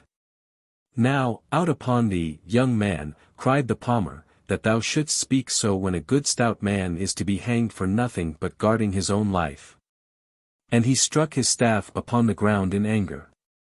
Alas, say I, that this thing should be. For even this day, toward evening, when the sun falleth low, he shall be hanged, 80 rods from the great town gate of Nottingham, where 3 roads meet. For there the sheriff sweareth he shall die as a warning to all outlaws in Nottinghamshire. But yet, I say again, alas. For, though Robin Hood and his band may be outlaws, yet he taketh only from the rich and the strong and the dishonest man, while there is not a poor widow nor a peasant with many children, nigh to Sherwood. But has barley flour enough all the year long through him. It grieves my heart to see one as gallant as this Stuteley die, for I have been a good Saxon yeoman in my day, ere I turned palmer, and well I know a stout hand and one that smitteth shrewdly at a cruel Norman or a proud abbot with fat moneybags. Had good Stuteley's master but known how his man was compassed about with perils, perchance he might send succour to bring him out of the hand of his enemies. Ay, marry, that is true, cried the young man. If Robin and his men be nigh this place, I wot right well they will strive to bring him forth from his peril. But fare thee well, thou good old man, and believe me, if will Stutely die, he shall be right well avenged. Then he turned and strode rapidly away, but the palmer looked after him, muttering, I wot that youth is no country hind that hath come to see a good man die. Well, well, perchance Robin Hood is not so far away but that there will be stout doings this day. So he went upon his way, muttering to himself. When David of Doncaster told Robin Hood what the palmer had said to him, Robin called the band around him and spoke to them thus. Now let us get straightway into Nottingham town and mix ourselves with the people there. But keep ye one another in sight, pressing as near the prisoner and his guards as ye can, when they come outside the walls.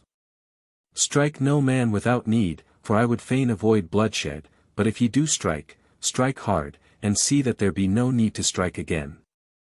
Then keep all together until we come again to Sherwood, and let no man leave his fellows.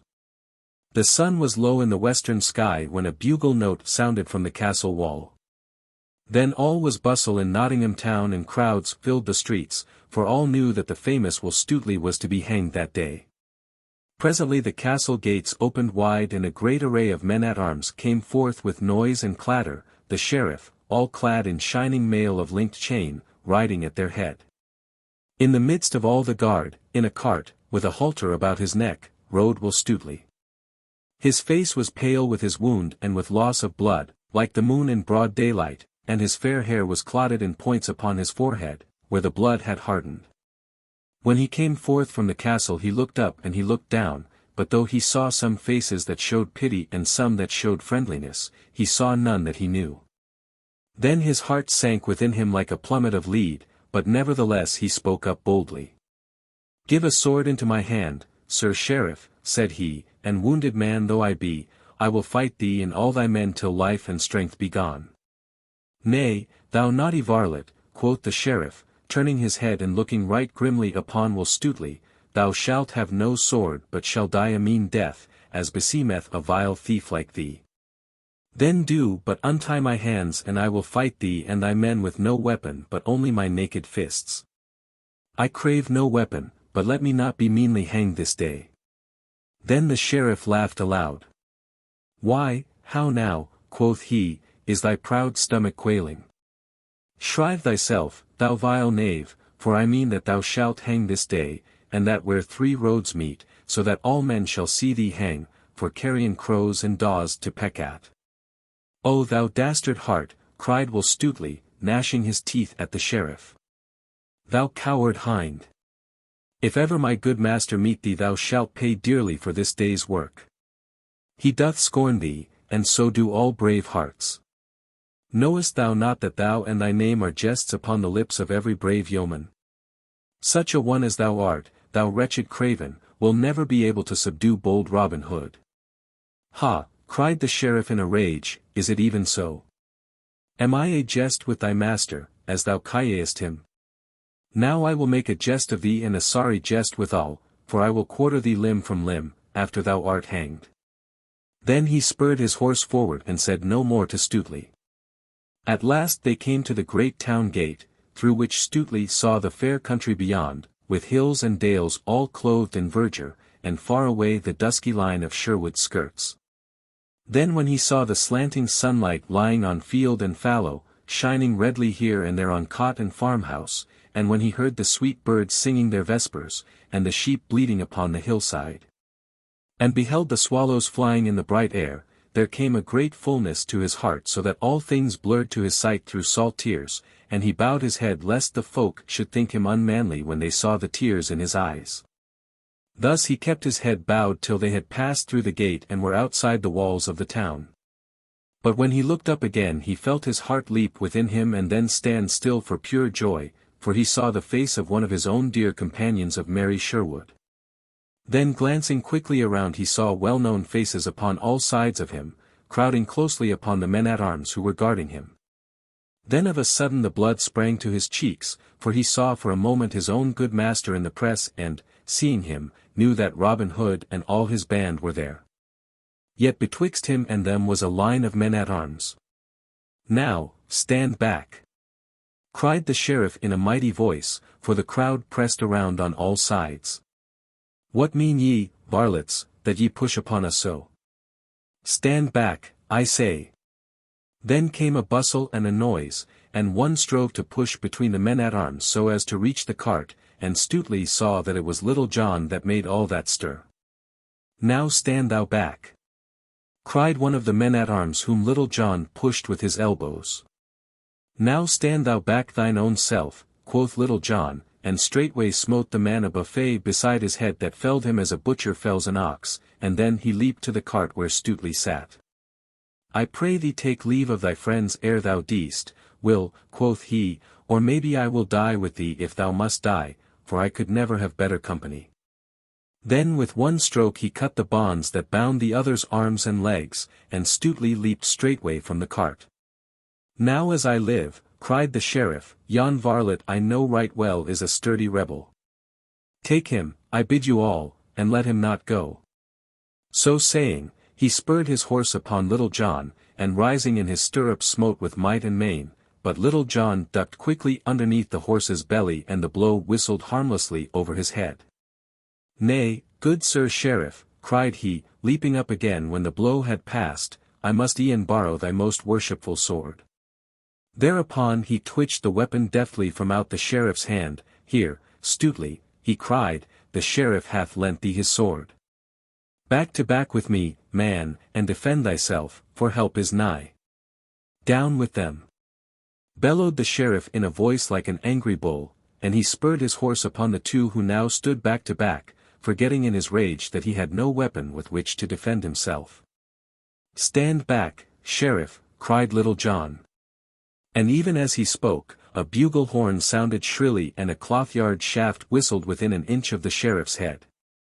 Then came a swaying hither and thither, and oaths, cries, and groans, and clashing of steel, and swords flashed in the setting sun, and a score of arrows whistled through the air.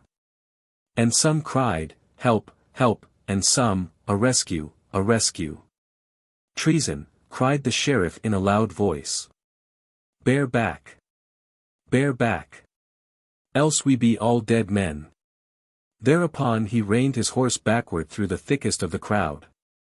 Now Robin Hood and his band might have slain half of the sheriff's men had they desired to do so, but they let them push out of the press and get them gone, only sending a bunch of arrows after them to hurry them in their flight.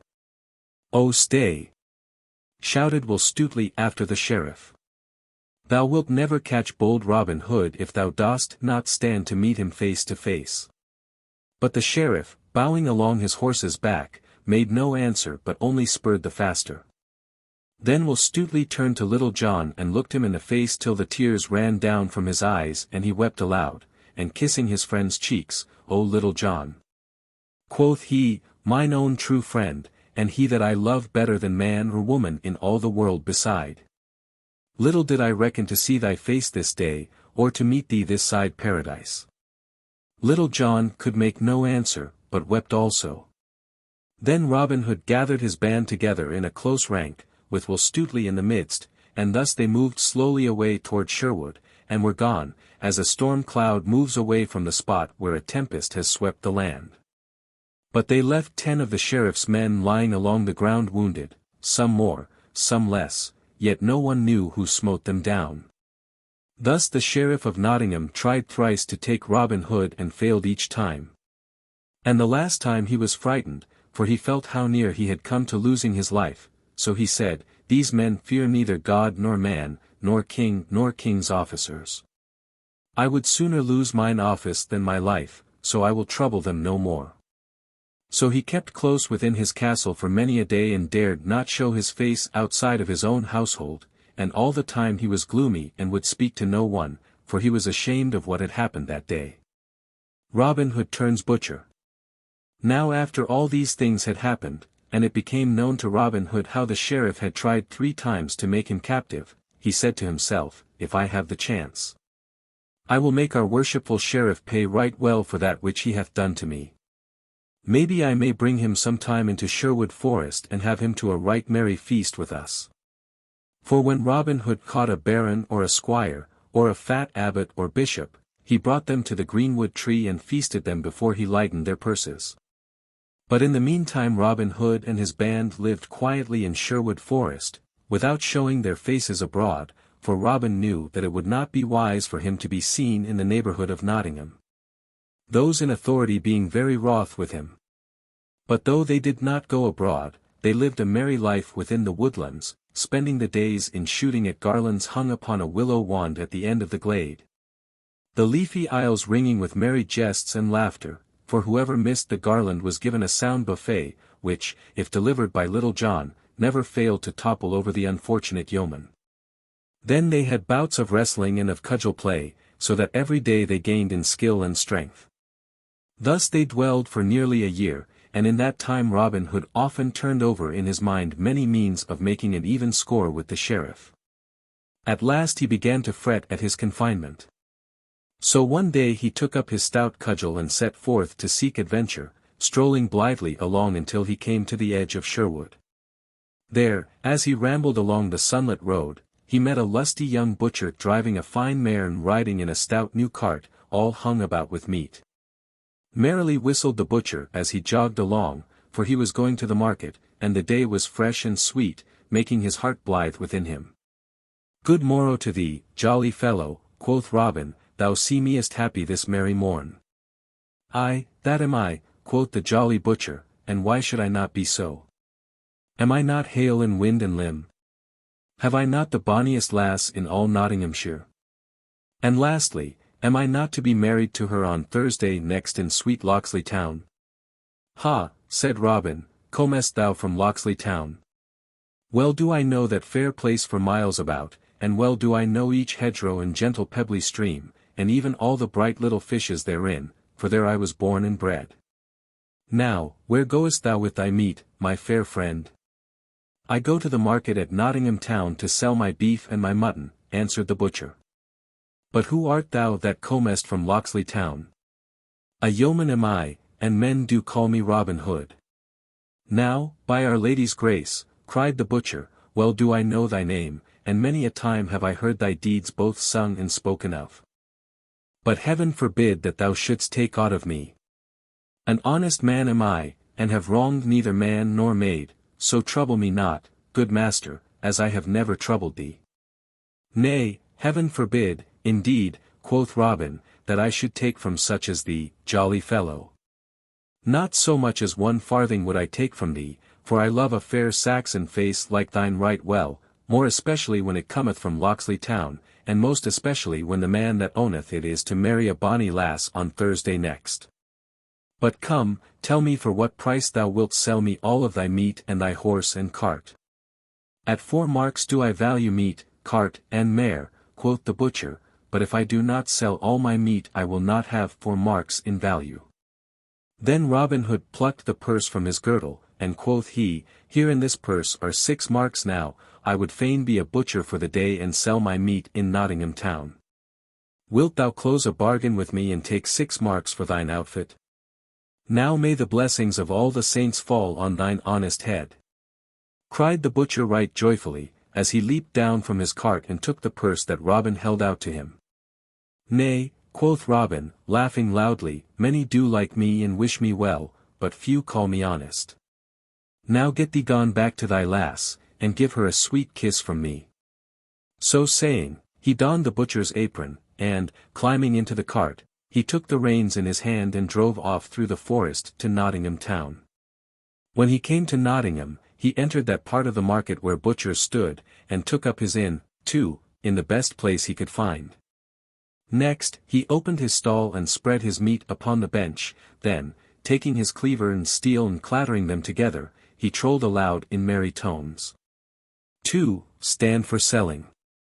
Now come, ye lasses, and eke ye dames, and buy your meat from me. For 3 pennyworths of meat I sell. For the charge of 1 penny. Lamb have I that hath fed upon naught, but the dainty dames pied, and the violet sweet, and the daffodil, that grow fair streams beside. And beef have I from the heathery words, and mutton from dales all green, and veal as white as a maiden's brow, with its mother's milk, I ween. Then come, ye lasses, and eke ye dames. Come, buy your meat from me. For 3 pennyworths of meat I sell. For the charge of 1 penny. Thus he sang blithely, while all who stood near listened amazedly. Then, when he had finished, he clattered the steel and cleaver still more loudly, shouting lustily, Now, who'll buy? Who'll buy? For fixed prices have I. 3 pennyworths of meat I sell to a fat friar or priest for 6 pence, for I want not their custom. Stout aldermen I charge 3 pence, for it doth not matter to me whether they buy or not. To buxom dames I sell 3 pennyworths of meat for 1 penny, for I like their custom well, but to the bonny lass that hath a liking for a good tight butcher I charge not but 1 fair kiss, for I like her custom the best of all. Then all began to stare and wonder and crowd around, laughing, for never was such selling heard of in all Nottingham town. But when they came to buy they found it as he had said, for he gave goodwife or dame as much meat for 1 penny as they could buy elsewhere for 3, and when a widow or a poor woman came to him, he gave her flesh for nothing. But when a merry lass came and gave him a kiss, he charged not 1 penny for his meat, and many such came to his stall, for his eyes were as blue as the skies of June, and he laughed merrily, giving to each full measure. Thus he sold his meat so fast that no butcher that stood near him could sell anything. Then they began to talk among themselves, and some said, This must be some thief who has stolen cart, horse, and meat. But others said, Nay, when did ye ever see a thief who parted with his goods so freely and merrily? This must be some prodigal who hath sold his father's land, and would fain live merrily while the money lasts. And these latter being the greater number, the others came round, one by one to their way of thinking. Then some of the butchers came to him to make his acquaintance. Come, brother, quoth one who was the head of them all, we be all of one trade, so wilt thou go dine with us? For this day the sheriff hath asked all the butcher guild to feast with him at the guild hall. There will be stout fare and much to drink, and that thou likest, or I much mistake thee. Now, beshrew his heart, quoth jolly Robin, that would deny a butcher.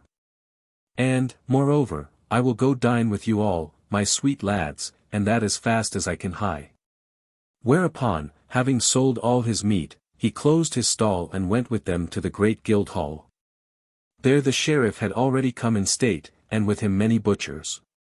When Robin and those that were with him came in, all laughing at some merry jest he had been telling them, those that were near the sheriff whispered to him, Yon is a right mad blade. For he hath sold more meat for 1 penny this day than we could sell for 3, and to whatsoever merry lass gave him a kiss he gave meat for naught.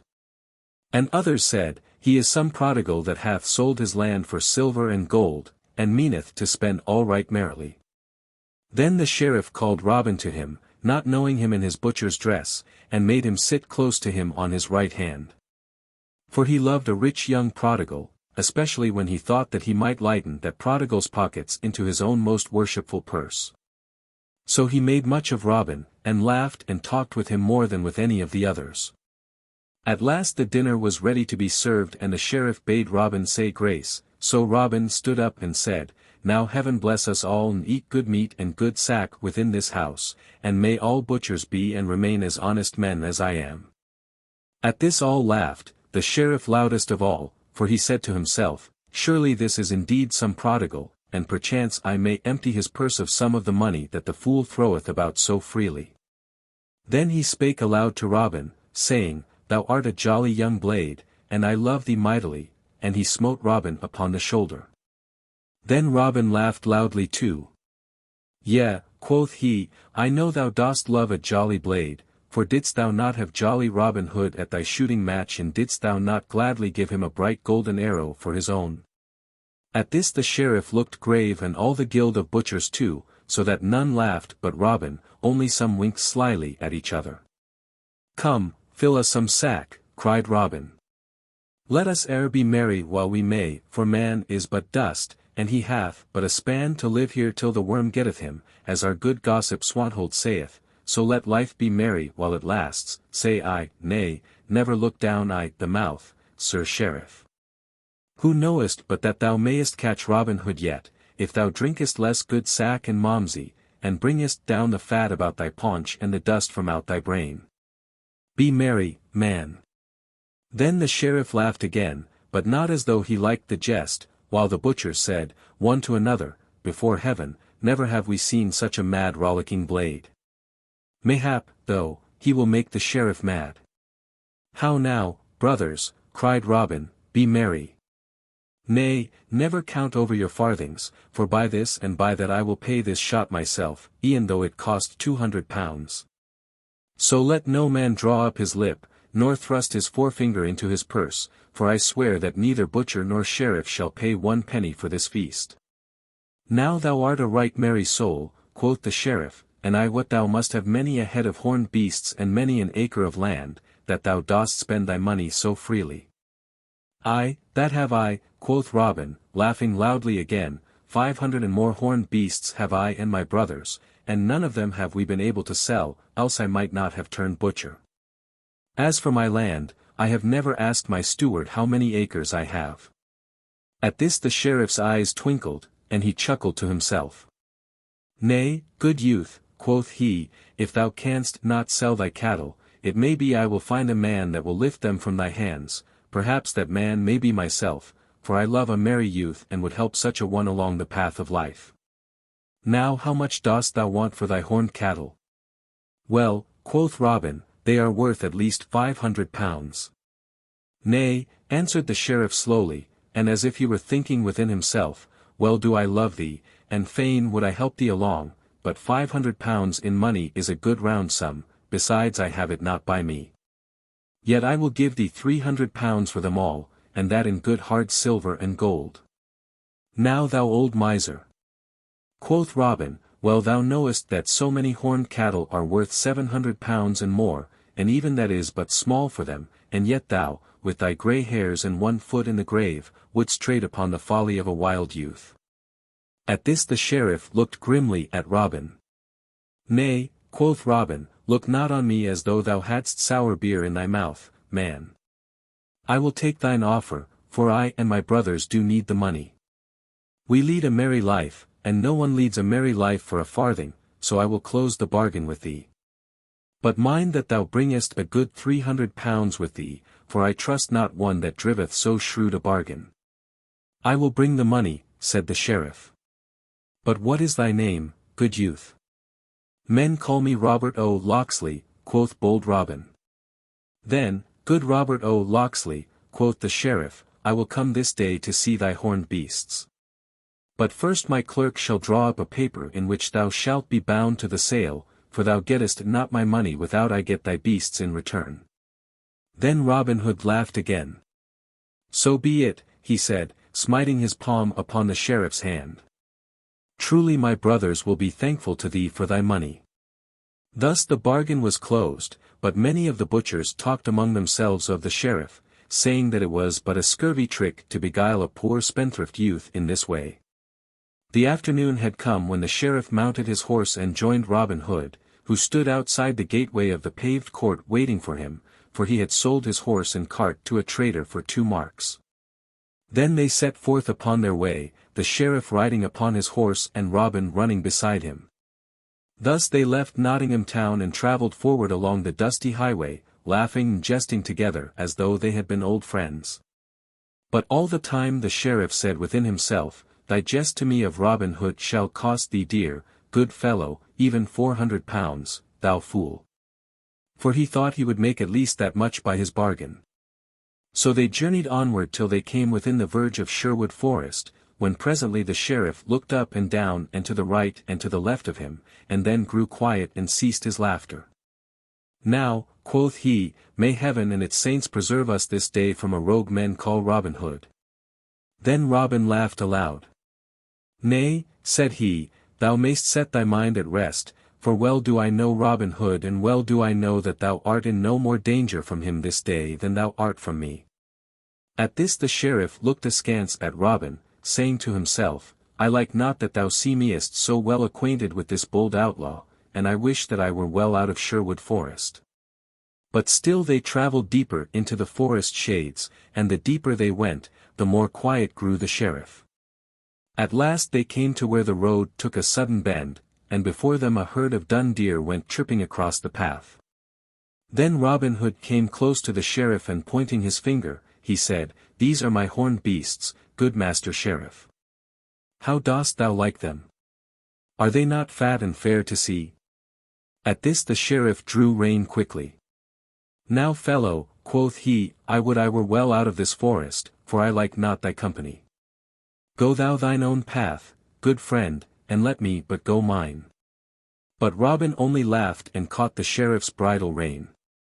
"Nay," cried he, "stay a while, for I would thou shouldst see my brothers, who own these fair horned beasts with me." So saying, he clapped his bugle to his mouth and winded 3 merry notes, and presently up the path came leaping 50 good stout yeomen with Little John at their head. "What wouldst thou have, good master?" quoth Little John. "Why," answered Robin, "dost thou not see that I have brought goodly company to feast with us today?" "Fie, for shame! Do you not see our good and worshipful master, the Sheriff of Nottingham? Take thou his bridle, Little John, for he has honored us today by coming to feast with us." Then all doffed their hats humbly, without smiling or seeming to be in jest, while Little John took the bridle rein and led the palfrey still deeper into the forest, all marching in order, with Robin Hood walking beside the sheriff, hat in hand. All this time the sheriff said never a word but only looked about him like one suddenly awakened from sleep. But when he found himself going within the very depths of Sherwood his heart sank within him, for he thought, "Surely my £300 will be taken from me, even if they take not my life itself. For I have plotted against their lives more than once." But all seemed humble and meek and not a word was said of danger either to life or money. So at last they came to that part of Sherwood Forest where a noble oak spread its branches wide, and beneath it was a seat all made of moss, on which Robin sat down, placing the sheriff at his right hand. "Now busk ye, my merry men all," quoth he, "and bring forth the best we have, both of meat and wine, for his worship the sheriff hath feasted me in Nottingham Guildhall today, and I would not have him go back empty." All this time nothing had been said of the sheriff's money, so presently he began to pluck up heart. "For," said he to himself, "maybe Robin Hood hath forgotten all about it." Then, while beyond in the forest bright fires crackled and savory smells of sweetly roasting venison and fat capons filled the glade, and brown pasties warmed beside the blaze, did Robin Hood entertain the sheriff right royally. First, several couples stood forth at quarterstaff, and so shrewd were they at the game, and so quickly did they give stroke and parry, that the sheriff, who loved to watch all lusty sports of the kind, clapped his hands, forgetting where he was, and crying aloud, "Well struck! Well struck, thou fellow with the black beard," little knowing that the man he called upon was the tinker that tried to serve his warrant upon Robin Hood. Then several yeomen came forward and spread cloths upon the green grass, and placed a royal feast, while others still broached barrels of sack and malmsey and good stout ale, and set them in jars upon the cloth, with drinking horns about them. Then all sat down and feasted and drank merrily together until the sun was low and the half-moon glimmered with a pale light betwixt the leaves of the trees overhead. Then the sheriff arose and said, "I thank you all, good yeomen, for the merry entertainment ye have given me this day. Right courteously have ye used me, showing therein that ye have much respect for our glorious king and his deputy in brave Nottinghamshire. But the shadows grow long, and I must away before darkness comes, lest I lose myself within the forest." Then Robin Hood and all his merry men arose also, and Robin said to the sheriff, "If thou must go, worshipful sir, go thou must, but thou hast forgotten one thing." "Nay, I forgot not," said the sheriff. Yet all the same his heart sank within him. "But I say thou hast forgot something," quoth Robin. "We keep a merry inn here in the greenwood, but whoever becometh our guest must pay his reckoning." Then the sheriff laughed, but the laugh was hollow. "Well, jolly boys," quoth he, "we have had a merry time together today, and even if ye had not asked me, I would have given you a score of pounds for the sweet entertainment I have had." "Nay," quoth Robin seriously, "it would ill beseem us to treat your worship so meanly. By my faith, Sir Sheriff, I would be ashamed to show my face if I did not reckon the king's deputy at £300. Is it not so, my merry men all?" "Then I," cried all, in a loud voice. 300 devils, roared the sheriff. Think ye that your beggarly feast was worth £3, let alone 300? Nay, quoth Robin gravely. Speak not so roundly, your worship. I do love thee for the sweet feast thou hast given me this day in merry Nottingham town, but there be those here who love thee not so much. If thou wilt look down the cloth thou wilt see Will Stutely, in whose eyes thou hast no great favour. Then 2 other stout fellows are there here that thou knowest not, that were wounded in a brawl nigh Nottingham town, some time ago, thou wottest when, one of them was sore hurt in one arm, yet he hath got the use of it again.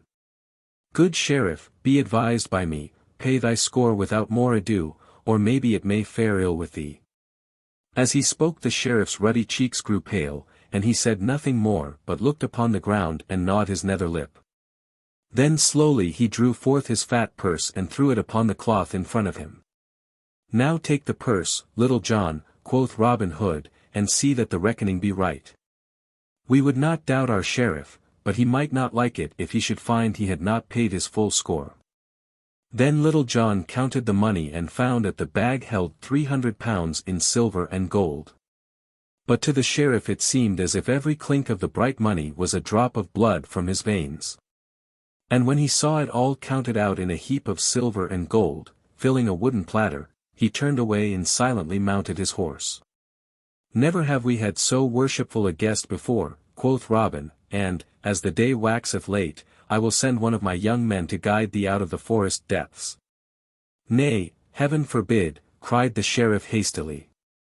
I can find mine own way, good man, without aid. Then I will put thee on the right track mine own self, quoth Robin, and, taking the sheriff's horse by the bridle rein, he led him into the main forest path. Then, before he let him go, he said, Now, fare thee well, good sheriff, and when next thou thinkest to despoil some poor prodigal, remember thy feast in Sherwood Forest. Ne'er buy a horse, good friend, without first looking into its mouth, as our good gaffer Swanthold says. And so, once more, fare thee well. Then he clapped his hand to the horse's back, and off went nag and sheriff through the forest glades.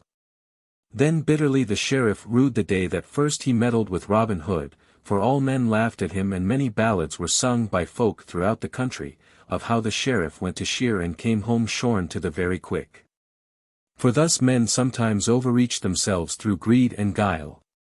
Little John goes to Nottingham Fair. Spring had gone since the sheriff's feast in Sherwood, and summer also, and the mellow month of October had come. All the air was cool and fresh, the harvests were gathered home, the young birds were full-fledged, the hops were plucked, and apples were ripe. But though time had so smoothed things over that men no longer talked of the horned beasts that the sheriff wished to buy, he was still sore about the matter and could not bear to hear Robin Hood's name spoken in his presence. With October had come the time for holding the great fair which was celebrated every 5 years at Nottingham town, to which folk came from far and near throughout the country. At such times archery was always the main sport of the day, for the Nottinghamshire yeomen were the best hand at the longbow in all merry England, but this year the sheriff hesitated a long time before he issued proclamation of the fair, fearing lest Robin Hood and his band might come to it. At first he had a great part of a mind not to proclaim the fair, but second thought told him that men would laugh at him and say among themselves that he was afraid of Robin Hood, so he put that thought by. At last he fixed in his mind that he would offer such a prize as they would not care to shoot for. At such times it had been the custom to offer a half-score of marks or a tun of ale, so this year he proclaimed that a prize of 2 fat steers should be given to the best bowman. When Robin Hood heard what had been proclaimed he was vexed, and said, Now beshrew this sheriff that he should offer such a prize that none but shepherd hinds will care to shoot for it. I would have loved nothing better than to have had another bout at merry Nottingham town, but if I should win this prize not would it pleasure or profit me. Then up spoke Little John, Nay, but hearken, good master, said he, only today will Stutely, young David of Doncaster, and I were at the sign of the Blue Boar, and there we heard all the news of this merry fair. And also that the sheriff hath offered this prize, that we of Sherwood might not care to come to the fair. So, good master, if thou wilt, I would fain go and strive to win even this poor thing among the stout yeomen who will shoot at Nottingham town. Nay, Little John, quoth Robin, thou art a sound stout fellow, yet thou lackest the cunning that good Stuteley hath, and I would not have harm befall thee for all Nottinghamshire. Nevertheless, if thou wilt go, take some disguise lest there be those there who may know thee. So be it, good master, quoth Little John, yet all the disguise that I wish is a good suit of scarlet instead of this of Lincoln green. I will draw the cowl of my jacket about my head so that it will hide my brown hair and beard, and then, I trust, no one will know me. It is much against my will, said Robin Hood, any earthless, if thou dost wish it, get thee gone, but bear thyself seemingly, Little John, for thou art mine own right-hand man and I could ill bear to have harm befall thee. So Little John clad himself all in scarlet and started off to the fair at Nottingham town. Right merry were these fair days at Nottingham, when the green before the great town gate was dotted with booths standing in rows, with tents of many-coloured canvas, hung about with streamers and garlands of flowers. And the folk came from all the countryside, both gentle and common. In some booths there was dancing to merry music, in others flowed ale and beer, and in others yet again sweet cakes and barley sugar were sold.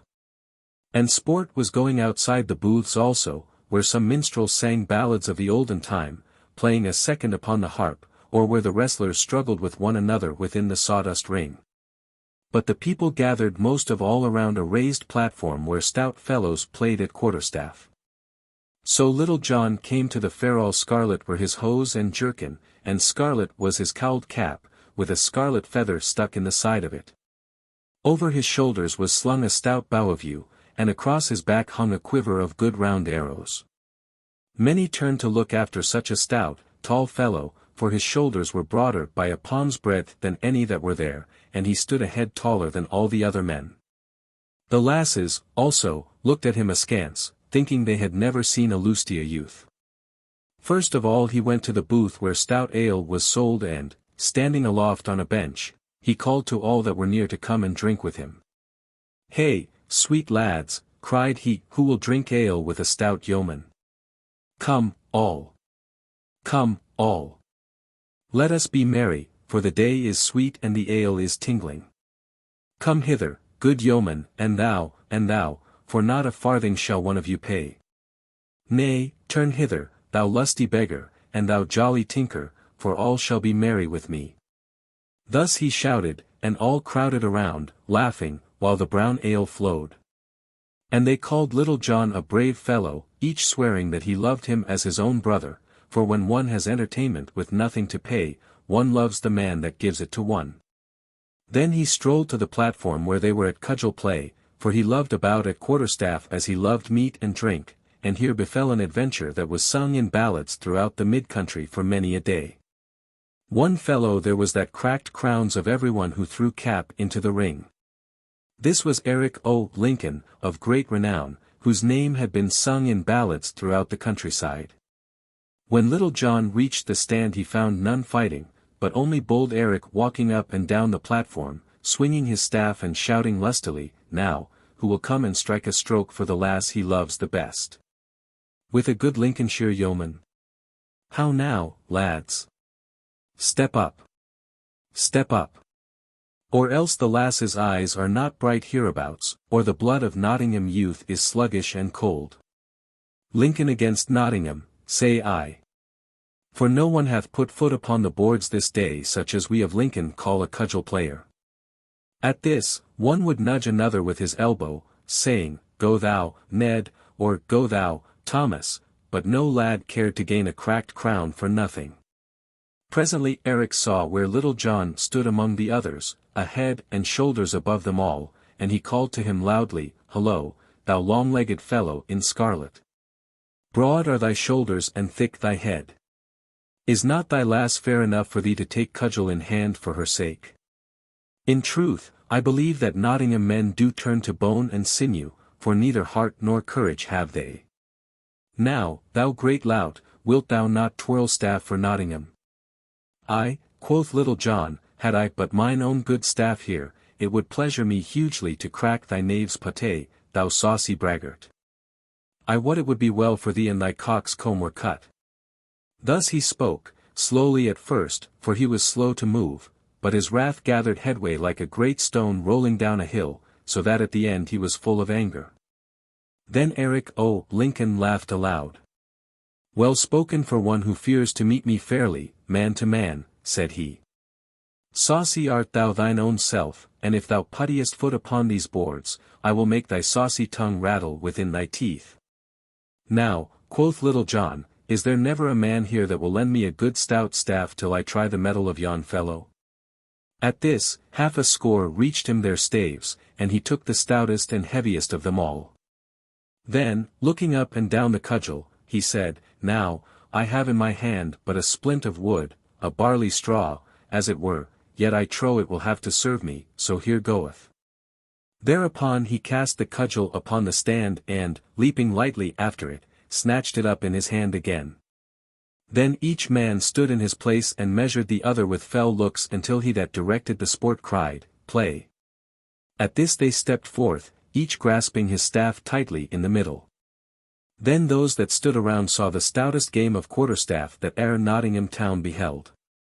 At first Eric O. Lincoln thought that he would gain an easy advantage, so he came forth as if he would say, Watch, good people, how that I carve you this cockerel right speedily, but he presently found it to be no such speedy matter. Right deftly he struck, and with great skill of fence, but he had found his match in Little John. Once, twice, thrice, he struck, and 3 times Little John turned the blows to the left hand and to the right. Then quickly and with a dainty backhanded blow, he rapped Eric beneath his guard so shrewdly that it made his head ring again. Then Eric stepped back to gather his wits, while a great shout went up and all were glad that Nottingham had cracked Lincoln's crown, and thus ended the first bout of the game. Then presently the director of the sport cried, Play. And they came together again, but now Eric played warily, for he found his man was of right good mettle, and also he had no sweet memory of the blow that he had got. So this bout neither Little John nor the Lincoln man caught a stroke within his guard. Then, after a while, they parted again, and this made the second bout. Then for the 3rd time they came together, and at first Eric strove to be wary, as he had been before. But, growing mad at finding himself so foiled, he lost his wits and began to rain blows so fiercely and so fast that they rattled like hail on penthouse roof, but, in spite of all, he did not reach within Little John's guard. Then at last Little John saw his chance and seized it right cleverly.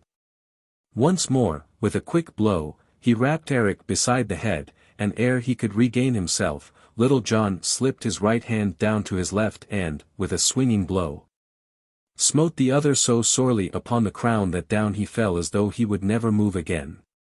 Then the people shouted so loud that folk came running from all about to see what was the ado, while Little John leaped down from the stand and gave the staff back to him that had lent it to him. And thus ended the famous bout between Little John and Eric O. Lincoln of great renown. But now the time had come when those who were to shoot with the longbow were to take their places, so the people began flocking to the butts where the shooting was to be. Near the target, in a good place, sat the sheriff upon a raised dais, with many gentlefolk around him. When the archers had taken their places, the herald came forward and proclaimed the rules of the game, and how each should shoot 3 shots, and to him that should shoot the best the prize of 2 fat steers was to belong. A score of brave shots were gathered there, and among them some of the keenest hands at the longbow in Lincoln and Nottinghamshire, and among them Little John stood taller than all the rest. "Who is yon stranger clad all in scarlet?" said some, and others answered, "It is he that hath but now so soundly cracked the crown of Eric O. Lincoln." Thus the people talked among themselves, until at last it reached even the sheriff's ears. And now each man stepped forward and shot in turn, but though each shot well, Little John was the best of all, for 3 times he struck the clout, and once only the length of a barleycorn from the center. "Hey for the tall archer!" shouted the crowd, and some among them shouted, "Hey for Reynold Greenleaf," for this was the name that Little John had called himself that day. Then the sheriff stepped down from the raised seat and came to where the archers stood, while all doffed their caps that saw him coming. He looked keenly at Little John but did not know him, though he said, after a while, How now, good fellow, methinks there is that about thy face that I have seen erewhile. Mayhap it may be so, quoth Little John, for often have I seen your worship. And, as he spoke, he looked steadily into the sheriff's eyes so that the latter did not suspect who he was.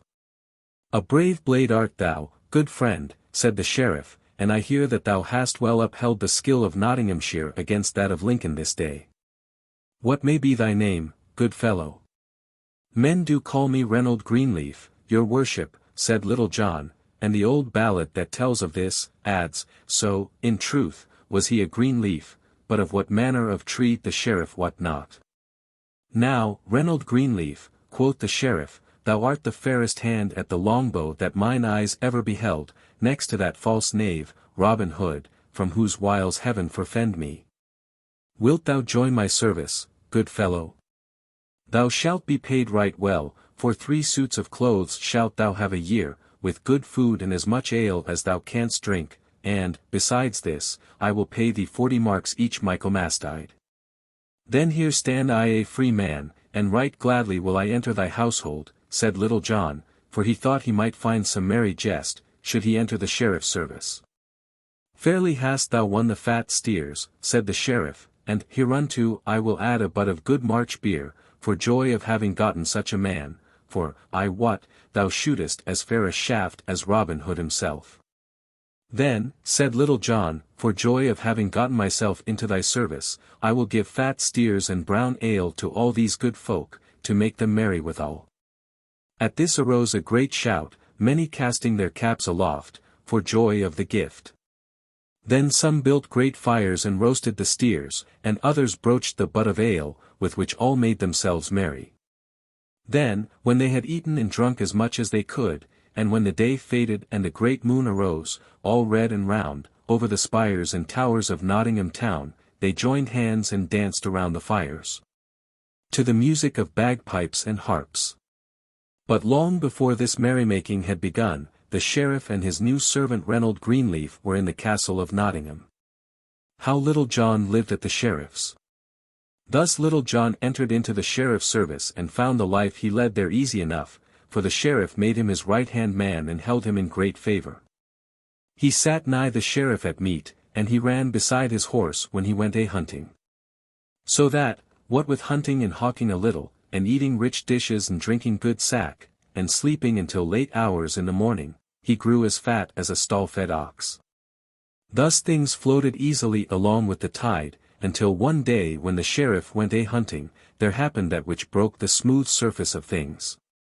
This morning the sheriff and many of his men set forth to meet certain lords, to go a-hunting. He looked all about him for his good man, Reynold Greenleaf, but, not finding him, was vexed, for he wished to show Little John's skill to his noble friends. As for Little John, he lay abed, snoring lustily, till the sun was high in the heavens. At last he opened his eyes and looked about him but did not move to arise. Brightly shone the sun in at the window, and all the air was sweet with the scent of woodbine that hung in sprays about the wall without, for the cold winter was past and spring was come again, and Little John lay still, thinking how sweet was everything on this fair morn. Just then he heard, faint and far away, a distant bugle note sounding thin and clear. The sound was small, but, like a little pebble dropped into a glassy fountain, it broke all the smooth surface of his thoughts, until his whole soul was filled with disturbance. His spirit seemed to awaken from its sluggishness, and his memory brought back to him all the merry greenwood life, how the birds were singing blithely there this bright morning, and how his loved companions and friends were feasting and making merry, or perhaps talking of him with sober speech.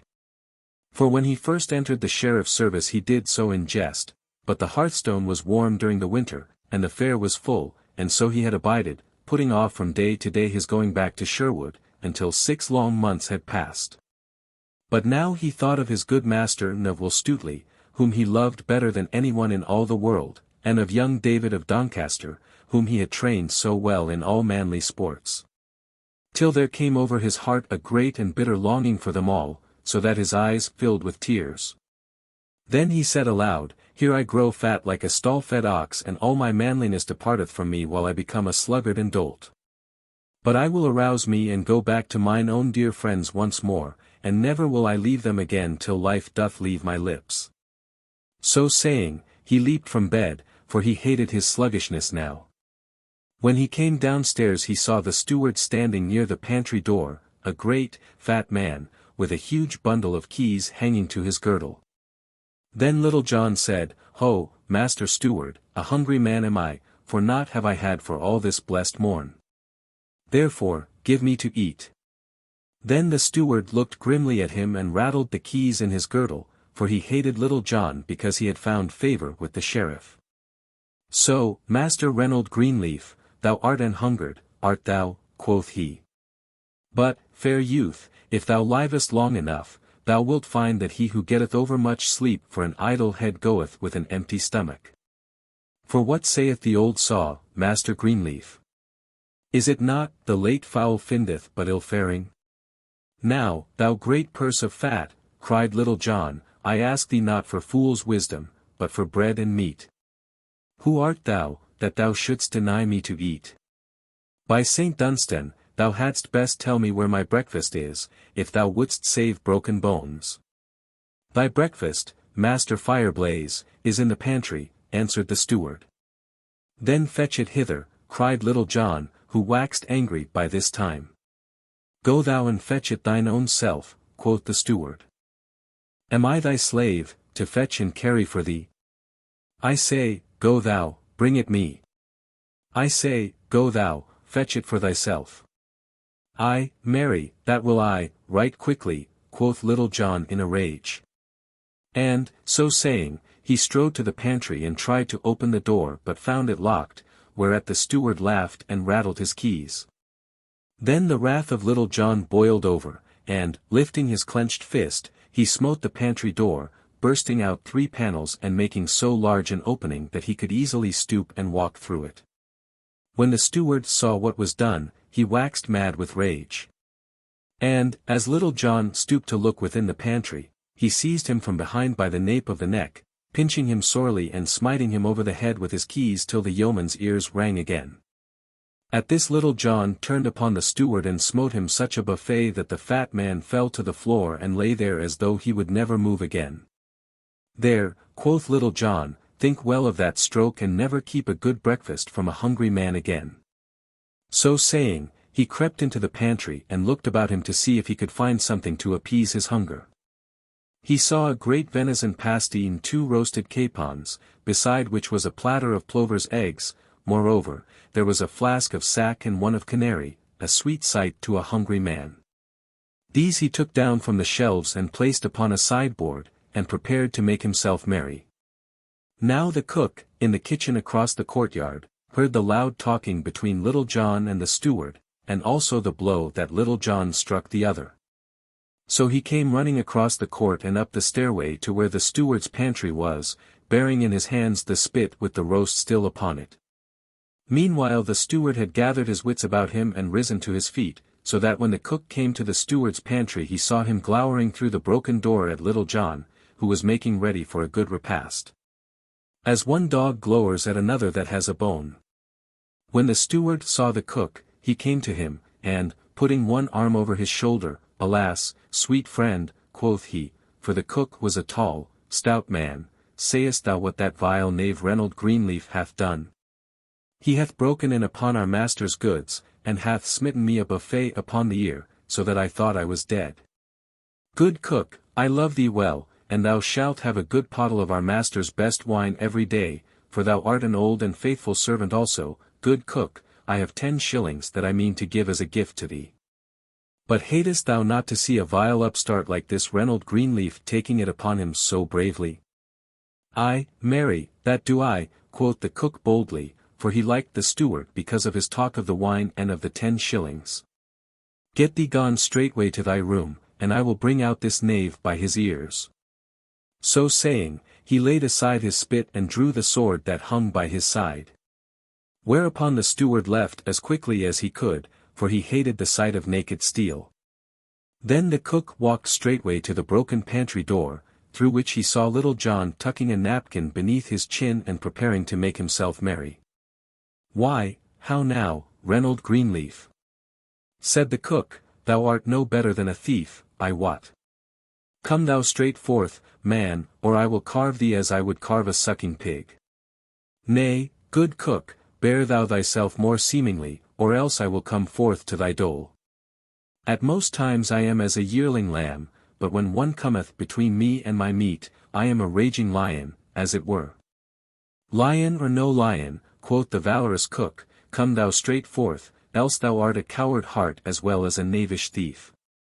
Ha, cried Little John, coward's name have I never had, so, look to thyself, good cook, for I come forth straight, the roaring lion I did speak of but now. Then he, too, drew his sword and came out of the pantry. Then, putting themselves into position, they came slowly together, with grim and angry looks, but suddenly Little John lowered his point. Hold, good cook, said he. Now, I bethink me it were ill of us to fight with good victuals standing so nigh, and such a feast as would befit two stout fellows such as we are. Marry, good friend, I think we should enjoy this fair feast ere we fight. What sayest thou, jolly cook? At this speech the cook looked up and down, scratching his head in doubt, for he loved good feasting. At last he drew a long breath and said to Little John, well, good friend, I like thy plan right well. So, pretty boy, say I, let us feast, with all my heart, for one of us may sup in paradise before nightfall. So each thrust his sword back into the scabbard and entered the pantry. Then, after they had seated themselves, Little John drew his dagger and thrust it into the pie. A hungry man must be fed, quoth he, so, sweet chuck, I help myself without leave. But the cook did not lag far behind, for straightway his hands also were deeply thrust within the goodly pasty. After this, neither of them spoke further, but used their teeth to better purpose. But though neither spoke, they looked at one another, each thinking within himself that he had never seen a more lusty fellow than the one across the board. At last, after a long time had passed, the cook drew a full, deep breath, as though of much regret, and wiped his hands upon the napkin, for he could eat no more. Little John, also, had enough, for he pushed the pasty aside, as though he would say, I want thee by me no more, good friend. Then he took the pottle of sack, and said he, now, good fellow, I swear by all that is bright, that thou art the stoutest companion at eating that ever I had. Lo! I drink thy health. So saying, he clapped the flask to his lips and cast his eyes aloft, while the good wine flooded his throat. Then he passed the pottle to the cook, who also said, Lo, I drink thy health, sweet fellow. Nor was he behind Little John in drinking any more than in eating. Now, quoth Little John, thy voice is right round and sweet, jolly lad. I doubt not thou canst sing a ballad most blithely, canst thou not? Truly, I have trolled one now and then, quoth the cook, yet I would not sing alone. Nay, truly, said Little John, that were but ill courtesy. Strike up thy ditty, and I will afterwards sing one to match it, if I can. So be it, pretty boy, quoth the cook. And hast thou e'er heard the song of the deserted shepherdess? Truly, I know not, answered Little John, but sing thou and let me hear. Then the cook took another draught from the pottle, and, clearing his throat, sang right sweetly. The Song of the Deserted Shepherdess. In Lenten time, when leaves wax green, and pretty birds begin to mate, when lark cloth sing, and thrush, I ween, and stock dove cuth soon and late, fair Phyllis sat beside a stone, and thus I heard her make her moan. O willow, willow, willow, willow, I'll take me of thy branches fair, and twine a wreath to deck my hair. The thrush hath taken him a she, the robin, too, and eke the dove. My robin hath deserted me, and left me for another love. So here, by brookside, all alone, I sit me down and make my moan. O willow, willow, willow, willow, I'll take me of thy branches fair, and twine a wreath to deck my hair. But ne'er came herring from the sea, but good as he were in the tide. Young Corydon came o'er the Lea, And sat him Phyllis down beside. So, presently, she changed her tone. And gone to cease her from her moan. O willow, willow, willow, willow. Thou mayst e'en keep thy garlands fair. I want them not to deck my hair. Now, by my faith, cried Little John, that same is a right good song, and hath truth in it, also. Glad am I thou likest it, sweet lad, said the cook. Now sing thou one also, for ne'er should a man be merry alone, or sing and list not. Then I will sing thee a song of a right good knight of Arthur's court, and how he cured his heart's wound without running upon the dart again, as did thy Phyllis, for I what she did but cure one smart by giving herself another. So, list thou while I sing. The good knight and his love. When Arthur, king, did rule this land. A goodly king was he. And had he of stout knights a band. Of merry company. Among them all, both great and small. A good stout knight was there. A lusty child, and eke a tall. That loved a lady fair. But not would she to do with he. But turned her face away. So gat he gone to far country. And left that lady gay. There all alone he made his moan. And eke did sob and sigh. And weep till it would move a stone. And he was like to die. But still his heart did feel the smart. And eke the dire distress. And rather grew his pain more sharp. As grew his body less. Then gat he back where was good sack. And merry campagne. And soon did cease to cry, alack. When blithe and gay was he. From which I hold, and feel full bold. To say, and eke believe. That gin the belly go not cold. The heart will cease to grieve. Now, by my faith, cried the cook, as he rattled the pottle against the sideboard, I like that same song hugely, and eke the motive of it, which leeth like a sweet kernel in a hazelnut. Now thou art a man of shrewd opinions, quoth Little John, and I love thee truly as thou wert my brother. And I love thee, too. But the day draweth on, and I have my cooking to do ere our master cometh home. So let us e'en go and settle this brave fight we have in hand. Ay, marry, quoth Little John, and that right speedily. Never have I been more laggard in fighting than in eating and drinking. So come thou straight forth into the passageway, where there is good room to swing a sword, and I will try to serve thee. Then they both stepped forth into the broad passage that led to the steward's pantry, where each man drew his sword again and without more ado fell upon the other as though he would hew his fellow limb from limb. Then their swords clashed upon one another with great din, and sparks flew from each blow in showers. So they fought up and down the hall for an hour and more, neither striking the other a blow, though they strove their best to do so. For both were skillful at the fence, so nothing came of all their labor. Ever and anon they rested, panting, then, after getting their wind, at it they would go again more fiercely than ever. At last Little John cried aloud, Hold, good cook. Whereupon each rested upon his sword, panting. Now will I make my vow, quoth Little John, thou art the very best swordsman that ever mine eyes beheld. Truly, I had thought to carve thee ere now. And I had thought to do the same by thee, quoth the cook, but I have missed the mark somehow. Now I have been thinking within myself, quoth Little John, what we are fighting for, but albeit I do not rightly know. Why, no more do I, said the cook. I bear no love for that pursy steward, but I thought that we had engaged to fight with one another and that it must be done. Now, quoth Little John, it doth seem to me that instead of striving to cut one another's throats, it were better for us to be boon companions. What sayst thou, jolly cook? Wilt thou go with me to Sherwood Forest and join with Robin Hood's band? Thou shalt live a merry life within the woodlands, and 70 good companions shalt thou have, one of whom is mine own self. Thou shalt have 3 suits of Lincoln green each year, and 40 marks in pay.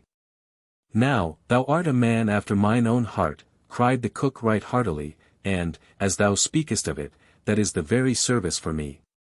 I will go with thee, and that right gladly. Give me thy palm, sweet fellow, and I will be thine own companion from henceforth. What may be thy name, lad? Men do call me Little John, good fellow. How? And art thou indeed Little John, and Robin Hood's own right-hand man? Many a time and oft I heard of thee, but never did I hope to set eyes upon thee. And thou art indeed the famous Little John. And the cook seemed lost in amazement, and looked upon his companion with open eyes. I am Little John, indeed, and I will bring to Robin Hood this day a right stout fellow to join his merry band. But ere we go, good friend, it seemeth to me to be a vast pity that, as we have had so much of the sheriff's food, we should not also carry off some of his silver plate to Robin Hood, as a present from his worship. Ay, merry is it, said the cook. And so they began hunting about, and took as much silver as they could lay hands upon, clapping it into a bag, and when they had filled the sack they set forth to Sherwood Forest. Plunging into the woods, they came at last to the greenwood tree, where they found Robin Hood and 80 of his merry men lying upon the fresh green grass. When Robin and his men saw who it was that came, they leaped to their feet. Now welcome, cried Robin Hood. Now welcome, Little John. For long hath it been since we have heard from thee, though we all knew that thou hadst joined the sheriff's service. And how hast thou fared all these long days? Right merrily have I lived at the Lord Sheriff's, answered Little John, and I have come straight thence. See, good master. I have brought thee his cook, and even his silver plate. Thereupon he told Robin Hood and his merry men that were there, all that had befallen him since he had left them to go to the fair at Nottingham town. Then all shouted with laughter, except Robin Hood, but he looked grave. Nay, Little John, said he, thou art a brave blade and a trusty fellow. I am glad thou hast brought thyself back to us, and with such a good companion as the cook, whom we all welcome to Sherwood. But I like not so well that thou hast stolen the sheriff's plate like some paltry thief. The sheriff hath been punished by us, and hath lost £300, even as he sought to despoil another. But he hath done not that we should steal his household plate from him. Though Little John was vexed with this, he strove to pass it off with a jest. Nay, good master, quoth he, if thou thinkest the sheriff gave us not the plate, I will fetch him, that he may tell us with his own lips he giveth it all to us. So saying he leaped to his feet, and was gone before Robin could call him back. Little John ran for full 5 miles till he came to where the Sheriff of Nottingham and a gay company were hunting near the forest. When Little John came to the sheriff he doffed his cap and bent his knee. God save thee, good master, quoth he. Why, Reynold Greenleaf, cried the sheriff, whence comest thou and where hast thou been? I have been in the forest, answered Little John, speaking amazedly, and there I saw a sight such as ne'er before man's eyes beheld. Yonder I saw a young hart all in green from top to toe, and about him was a herd of 80 deer, and they, too, were all of green from head to foot. Yet I dared not shoot, good master, for fear lest they should slay me. Why, how now, Reynold Greenleaf, cried the sheriff, art thou dreaming or art thou mad, that thou dost bring me such a tale? Nay, I am not dreaming nor am I mad, said Little John, and if thou wilt come with me, I will show thee this fair sight, for I have seen it with mine own eyes. But thou must come alone, good master, lest the others frighten them and they get away. So the party all rode forward, and Little John led them downward into the forest. Now, good master, quoth he at last, we are nigh where I saw this herd. Then the sheriff descended from his horse and bade them wait for him until he should return. And Little John led him forward through a close copse until suddenly they came to a great open glade, at the end of which Robin Hood sat beneath the shade of the great oak tree, with his merry men all about him. See, good master sheriff, quoth Little John, yonder is the hart of which I spake to thee. At this the sheriff turned to Little John and said bitterly, long ago I thought I remembered thy face, but now I know thee. Woe betide thee, Little John, for thou hast betrayed me this day. In the meantime Robin Hood had come to them. Now welcome, master sheriff, said he. Hast thou come today to take another feast with me? Nay, heaven forbid. said the sheriff in tones of deep earnest. "I care for no feast and have no hunger today." "Nevertheless," quoth Robin, "if thou hast no hunger, maybe thou hast thirst, and well I know thou wilt take a cup of sack with me. But I am grieved that thou wilt not feast with me, for thou couldst have victuals to thy liking, for there stands thy cook." Then he led the sheriff, willy-nilly, to the seat he knew so well beneath the greenwood tree. "Ho, lads!" cried Robin, "fill our good friend the sheriff a right brimming cup of sack and fetch it hither, for he is faint and weary." Then one of the band brought the sheriff a cup of sack, bowing low as he handed it to him. But the sheriff could not touch the wine, for he saw it served in one of his own silver flagons, on one of his own silver plates. "How now," quoth Robin, "dost thou not like our new silver service? We have gotten a bag of it this day." So saying, he held up the sack of silver that Little John and the cook had brought with them. Then the sheriff's heart was bitter within him, but, not daring to say anything, he only gazed upon the ground. Robin looked keenly at him for a time before he spoke again. Then said he, "Now, Master Sheriff, the last time thou camest to Sherwood Forest thou didst come seeking to despoil a poor spendthrift, and thou wert despoiled thine own self. But now thou comest seeking to do no harm, nor do I know that thou hast despoiled any man. I take my tithes from fat priests and lordly squires, to help those that they despoil and to raise up those that they bow down. But I know not that thou hast tenants of thine own whom thou hast wronged in any way. Therefore, take thou thine own again, nor will I dispossess thee today of so much as 1 farthing.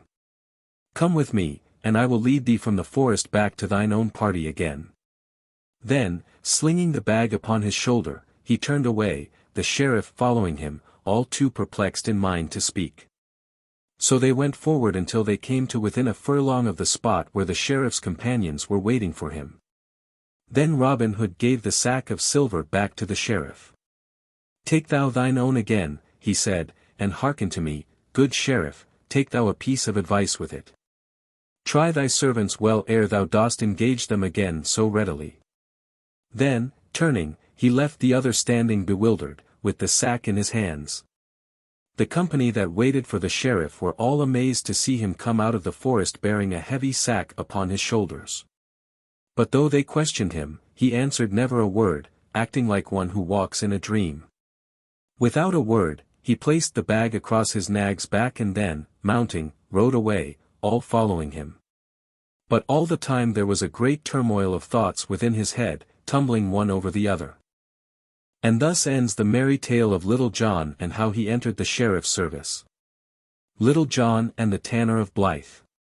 One fine day, not long after Little John had left abiding with the sheriff and had come back, with his worship's cook, to the merry greenwood, as has just been told, Robin Hood and a few chosen fellows of his band lay upon the soft sward beneath the greenwood tree where they dwelled. The day was warm and sultry, so that while most of the band were scattered through the forest upon this mission and upon that, these few stout fellows lay lazily beneath the shade of the tree, in the soft afternoon, passing jests among themselves and telling merry stories, with laughter and mirth. All the air was laden with the bitter fragrance of the May, and all the bosky shades of the woodlands beyond rang with the sweet song of birds, the throstle cock, the cuckoo, and the wood pigeon, and with the song of birds mingled the cool sound of the gurgling brook that leaped out of the forest shades, and ran fretting amid its rough, grey stones across the sunlit open glade before the trysting tree. And a fair sight was that half-score of tall, stout yeomen, all clad in Lincoln green, lying beneath the broad-spreading branches of the great oak tree, amid the quivering leaves of which the sunlight shivered and fell in dancing patches upon the grass. Suddenly Robin Hood smote his knee. "By St. Dunstan," quoth he, "I had nigh forgot that quarter-day cometh on apace, and yet no cloth of Lincoln green in all our store it must be looked to, and that in quick season. Come, busk thee, Little John. Stir those lazy bones of thine, for thou must get thee straightway to our good gossip, the draper Hugh Longshanks of Ancaster. Bid him send us straightway 20 yards of fair cloth of Lincoln green. And mayhap the journey may take some of the fat from off thy bones, that thou hast gotten from lazy living at our dear sheriff's.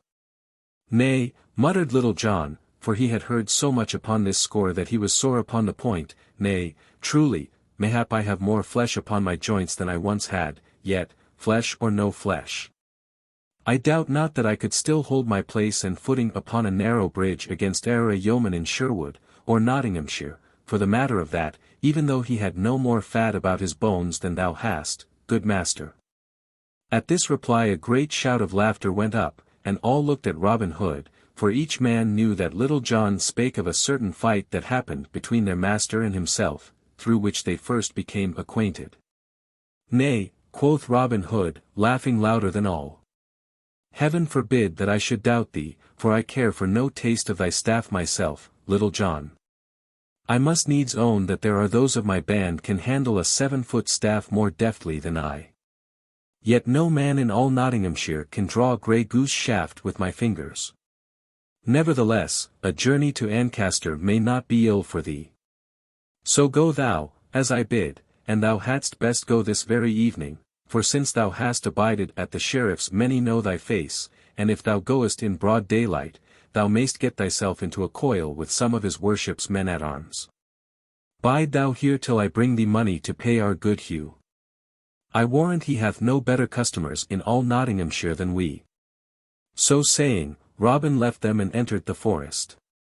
Not far from the trysting tree was a great rock in which a chamber had been hewn, the entrance being barred by a massive oaken door 2 palms' breadth in thickness, studded about with spikes, and fastened with a great padlock.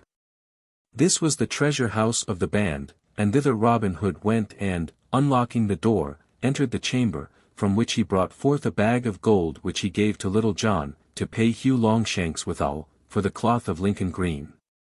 Then up got Little John, and, taking the bag of gold, which he thrust into his bosom, he strapped a girdle about his loins, took a stout pikestaff full 7 feet long in his hand, and set forth upon his journey. So he strode whistling along the leafy forest path that led to Fosse Way, turning neither to the right hand nor the left, until at last he came to where the path branched, leading on the one hand onward to Fosse Way, and on the other, as well Little John knew, to the Merry Blue Boar Inn. Here Little John suddenly ceased whistling and stopped in the middle of the path. First he looked up and then he looked down, and then, tilting his cap over one eye, he slowly scratched the back part of his head.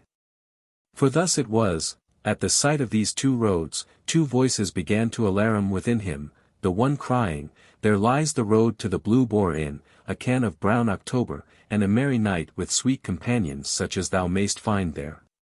The other, There lies the way to Ancaster and the duty thou art sent upon. Now the first of these 2 voices was far the louder, for Little John had grown passing fond of good living through abiding at the sheriff's house. So, presently, looking up into the blue sky, across which bright clouds were sailing like silver boats, and swallows skimming in circling flight, quoth he, I fear me it will rain this evening, so I'll e'en stop at the Blue Boar till it passes by. For I know my good master would not have me wet to the skin.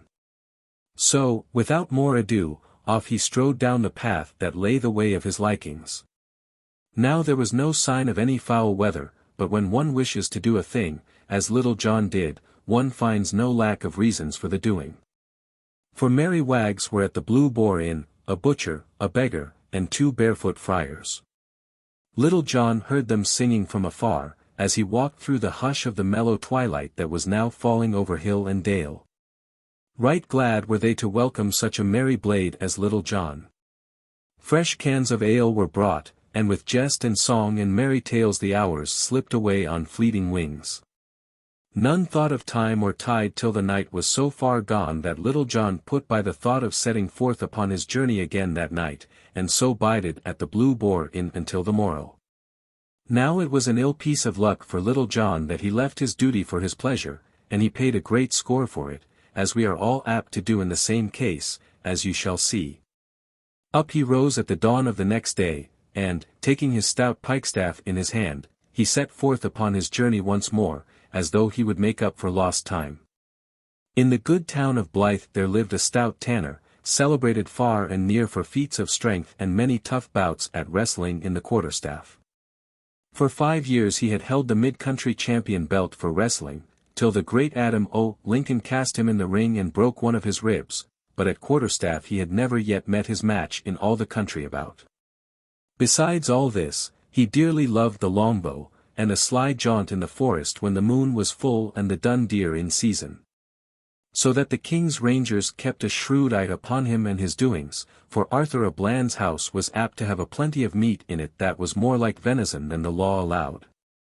Now Arthur had been to Nottingham town the day before Little John set forth on his errand, there to sell a half-score of tanned cowhides.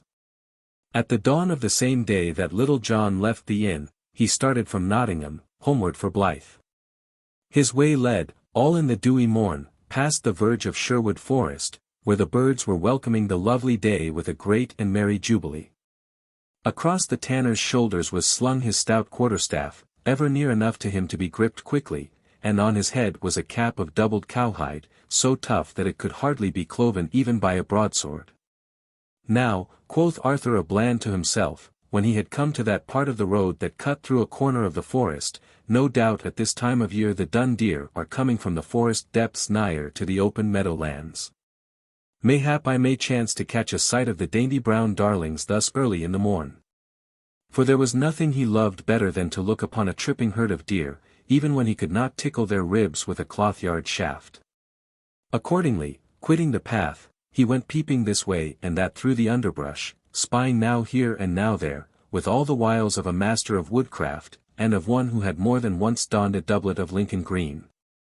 Now as Little John stepped blithely along, thinking of nothing but of such things as the sweetness of the hawthorn buds that bedecked the hedgerows, or gazing upward at the lark, that, springing from the dewy grass, hung aloft on quivering wings in the yellow sunlight, pouring forth its song that fell like a falling star from the sky, his luck led him away from the highway. Not far from the spot where Arthur à Bland was peeping this way and that through the leaves of the thickets. Hearing a rustling of the branches, Little John stopped and presently caught sight of the brown cowhide cap of the tanner moving among the bushes. I do much wonder, quoth Little John to himself, what yon knave is after. That he should go thus peeping and peering about, I verily believe that yon scurvy varlet is no better than a thief, and cometh here after our own and the good king's dun deer. For by much roving in the forest, Little John had come to look upon all the deer in Sherwood as belonging to Robin Hood and his band as much as to good King Harry.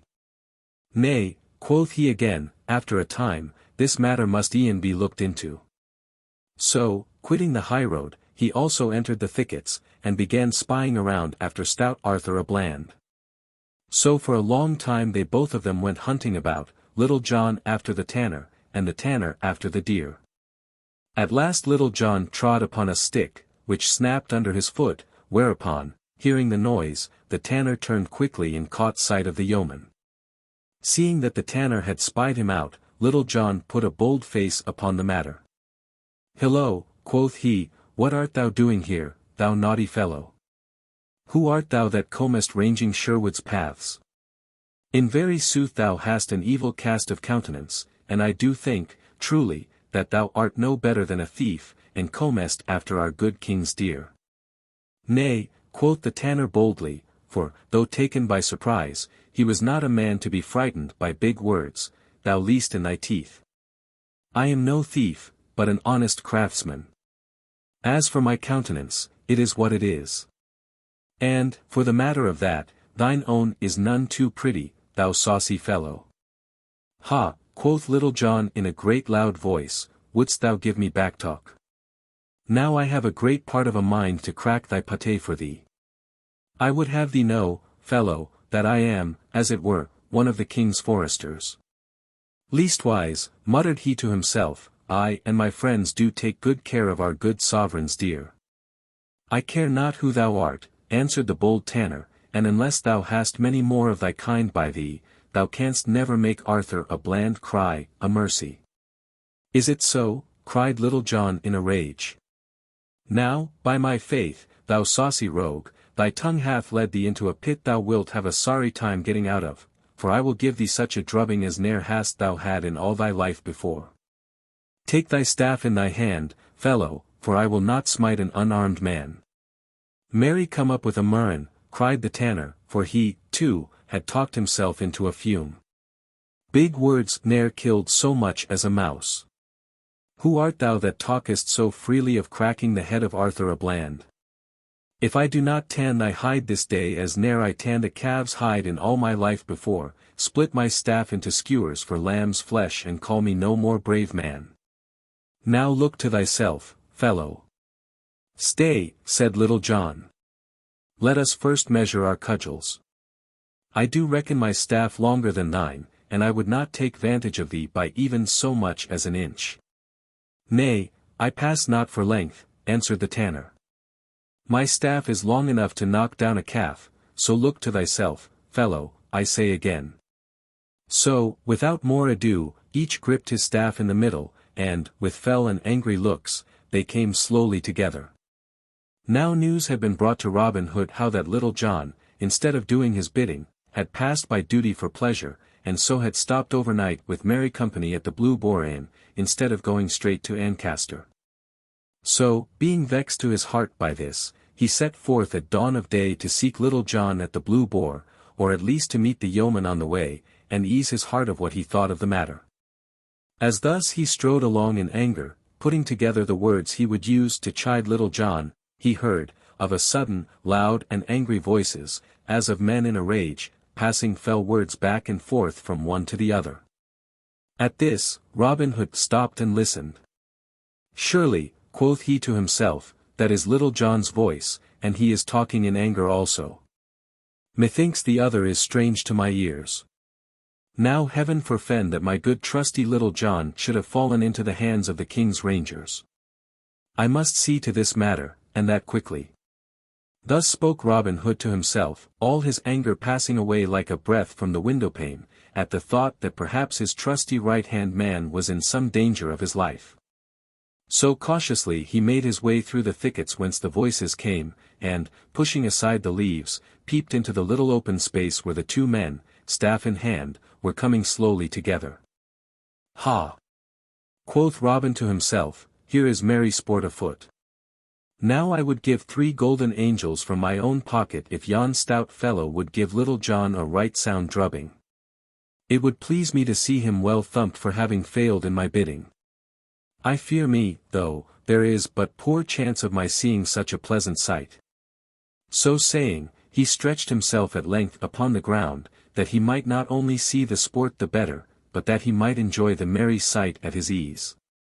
As you may have seen 2 dogs that think to fight, walking slowly round and round each other, neither cur wishing to begin the combat, so those 2 stout yeomen moved slowly around, each watching for a chance to take the other unaware.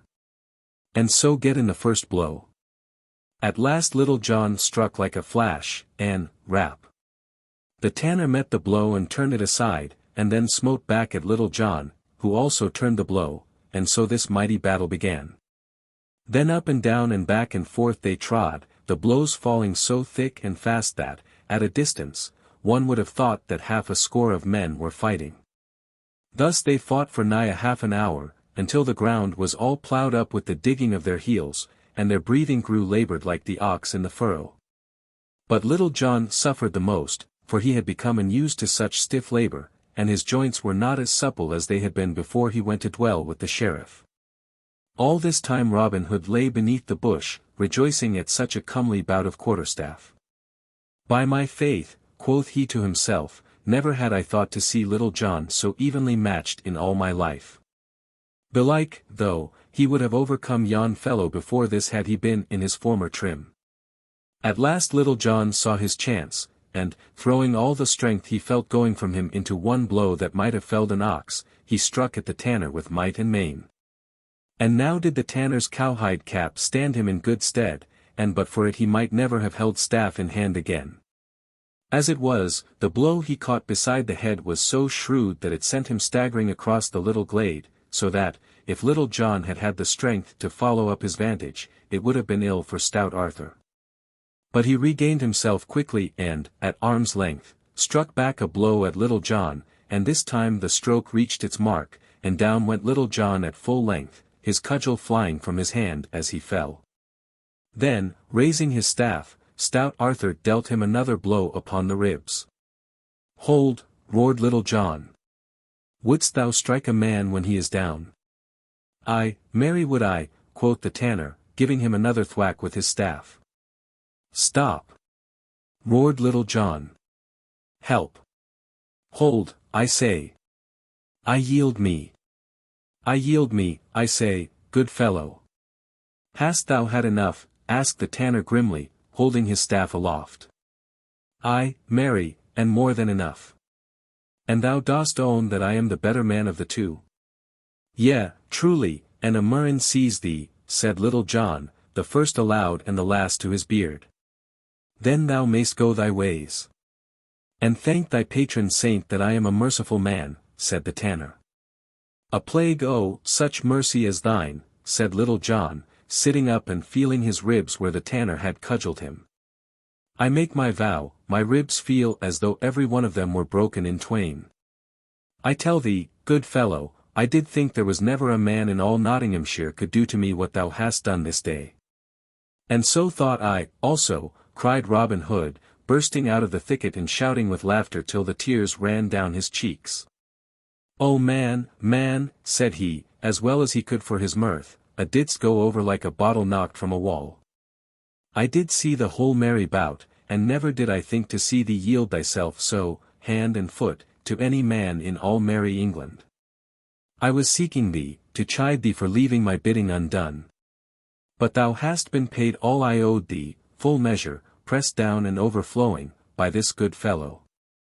Marry, a did reach out his arm full length while thou stood gaping at him, and, with a pretty rap, tumbled thee over as never have I seen one tumbled before." So spoke bold Robin, and all the time Little John sat upon the ground, looking as though he had sour curds in his mouth. "What may be thy name, good fellow?" said Robin, next, turning to the tanner. "Men do call me Arthur a Bland," spoke up the tanner boldly, "and now what may be thy name?" "Ha, Arthur a Bland," quoth Robin, "I have heard thy name before, good fellow. Thou didst break the crown of a friend of mine at the fair at Ely last October. The folk there call him Jock o' Nottingham, we call him Will Scathelock. This poor fellow whom thou hast so belaboured is counted the best hand at the quarterstaff in all merry England. His name is Little John, and mine Robin Hood." "How?" cried the tanner, "art thou indeed the great Robin Hood, and is this the famous Little John? Marry, had I known who thou art, I would never have been so bold as to lift my hand against thee. Let me help thee to thy feet, good Master Little John, and let me brush the dust from off thy coat." "Nay," quoth Little John testily, at the same time rising carefully, as though his bones had been made of glass, "I can help myself, good fellow, without thy aid. And let me tell thee, had it not been for that vile cowskin cap of thine, it would have been ill for thee this day." At this Robin laughed again, and, turning to the tanner, he said, "Wilt thou join my band, good Arthur? For I make my vow thou art one of the stoutest men that ever mine eyes beheld." "Will I join thy band?" cried the tanner joyfully. "Aye, marry, will I. Hey for a merry life!" cried he, leaping aloft and snapping his fingers, "and hey for the life I love. Away with tanbark and filthy vats and foul cowhides. I will follow thee to the ends of the earth, good master, and not a herd of dun deer in all the forest but shall know the sound of the twang of my bowstring. As for thee, Little John," said Robin, turning to him and laughing, "thou wilt start once more for Ancaster, and we will go part way with thee. For I will not have thee turn again to either the right hand or the left till thou hast fairly gotten away from Sherwood. There are other inns that thou knowest yet, hereabouts." Thereupon, leaving the thickets, they took once more to the highway and departed upon their business. Robin Hood and Will Scarlet. Thus they travelled along the sunny road, three stout fellows such as you could hardly match anywhere else in all merry England. Many stopped to gaze after them as they strode along, so broad were their shoulders and so sturdy their gait. Quoth Robin Hood to Little John, "Why didst thou not go straight to Ancaster, yesterday, as I told thee?" Thou hadst not gotten thyself into such a coil hadst thou done as I ordered. I feared the rain that threatened, said Little John in a sullen tone, for he was vexed at being so chaffed by Robin with what had happened to him. The rain! Cried Robin, stopping of a sudden in the middle of the road, and looking at Little John in wonder. Why, thou great oaf! Not a drop of rain has fallen these 3 days, neither has any threatened, nor hath there been a sign of foul weather in earth or sky or water. Nevertheless, growled Little John, the holy Saint Swithin holdeth the waters of the heavens in his pewter pot, and he could have poured them out, had he chosen, even from a clear sky, and wouldst thou have had me wet to the skin? At this Robin Hood burst into a roar of laughter. O Little John, said he, what butter wits hast thou in that head of thine? Who could hold anger against such a one as thou art? So saying, they all stepped out once more, with the right foot foremost, as the saying is. After they had travelled some distance, the day being warm and the road dusty, Robin Hood waxed thirsty. So, there being a fountain of water as cold as ice, just behind the hedgerow, they crossed the stile and came to where the water bubbled up from beneath a mossy stone. Here, kneeling and making cups of the palms of their hands, they drank their fill, and then, the spot being cool and shady, they stretched their limbs and rested them for a space. In front of them, over beyond the hedge, the dusty road stretched away across the plain. Behind them the meadow lands and bright green fields of tender young corn lay broadly in the sun, and overhead spread the shade of the cool, rustling leaves of the beechen tree. Pleasantly to their nostrils came the tender fragrance of the purple violets and wild thyme that grew within the dewy moisture of the edge of the little fountain, and pleasantly came the soft gurgle of the water. All was so pleasant and so full of the gentle joy of the bright Maytime, that for a long time no one of the 3 cared to speak, but each lay on his back, gazing up through the trembling leaves of the trees to the bright sky overhead. At last, Robin, whose thoughts were not quite so busy wool-gathering as those of the others, and who had been gazing around him now and then, broke the silence. "Heyday," quoth he, "yon is a gaily feathered bird, I take my vow." The others looked and saw a young man walking slowly down the highway. Gay was he, indeed, as Robin had said, and a fine figure he cut, for his doublet was of scarlet silk and his stockings also. A handsome sword hung by his side, the embossed leathern scabbard being picked out with fine threads of gold, his cap was of scarlet velvet, and a broad feather hung down behind and back of one ear.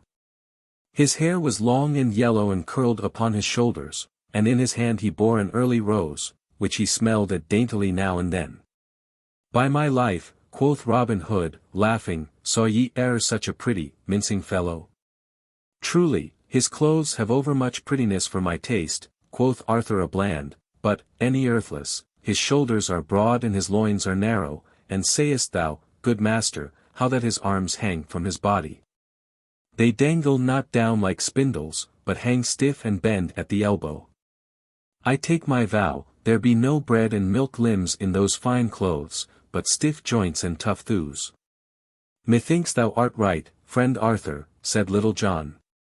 "I do verily think that yon is no such roseleaf and whipped cream gallant as he would have one take him to be." "Pah," quoth Robin Hood, "the sight of such a fellow doth put a nasty taste into my mouth. Look how he doth hold that fair flower betwixt his thumb and finger, as he would say, Good Rose, I like thee not so ill, but I can bear thy odor for a little while. I take it ye are both wrong, and verily believe that were a furious mouse to run across his path, he would cry, La, or Alackaday, and fall straightway into a swoon. I wonder who he may be." "Some great baron's son, I doubt not," answered Little John, "with good and true men's money lining his purse." "Ay, marry, that is true, I make no doubt," quoth Robin. "What a pity that such men as he, that have no thought but to go abroad in gay clothes, should have good fellows, whose shoes they are not fit to tie, dancing at their bidding. By Saint Dunstan, Saint Alfred, Saint Withold, and all the good men in the Saxon calendar. It doth make me mad to see such gay lordlings from over the sea go stepping on the necks of good Saxons who owned this land before ever their great-grandsires chewed rind of brawn. By the bright bow of heaven, I will have their ill-gotten gains from them, even though I hang for it as high as e'er a forest tree in Sherwood. Why, how now, master, quoth Little John, what heat is this? Thou dost set thy pot a-boiling, and mayhap no bacon to cook. Methinks yon fellow's hair is overlight for Norman locks. He may be a good man and true for aught thou knowest. Nay, said Robin, my head against a leaden farthing, he is what I say. So, lie ye both here, I say, till I show you how I drub this fellow. So saying, Robin Hood stepped forth from the shade of the beech tree, crossed the stile, and stood in the middle of the road, with his hands on his hips, in the stranger's path.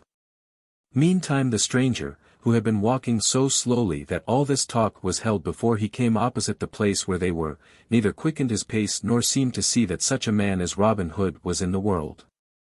So Robin stood in the middle of the road, waiting while the other walked slowly forward, smelling his rose, and looking this way and that, and everywhere except at Robin. Hold, cried Robin, when at last the other had come close to him. Hold. Stand where thou art.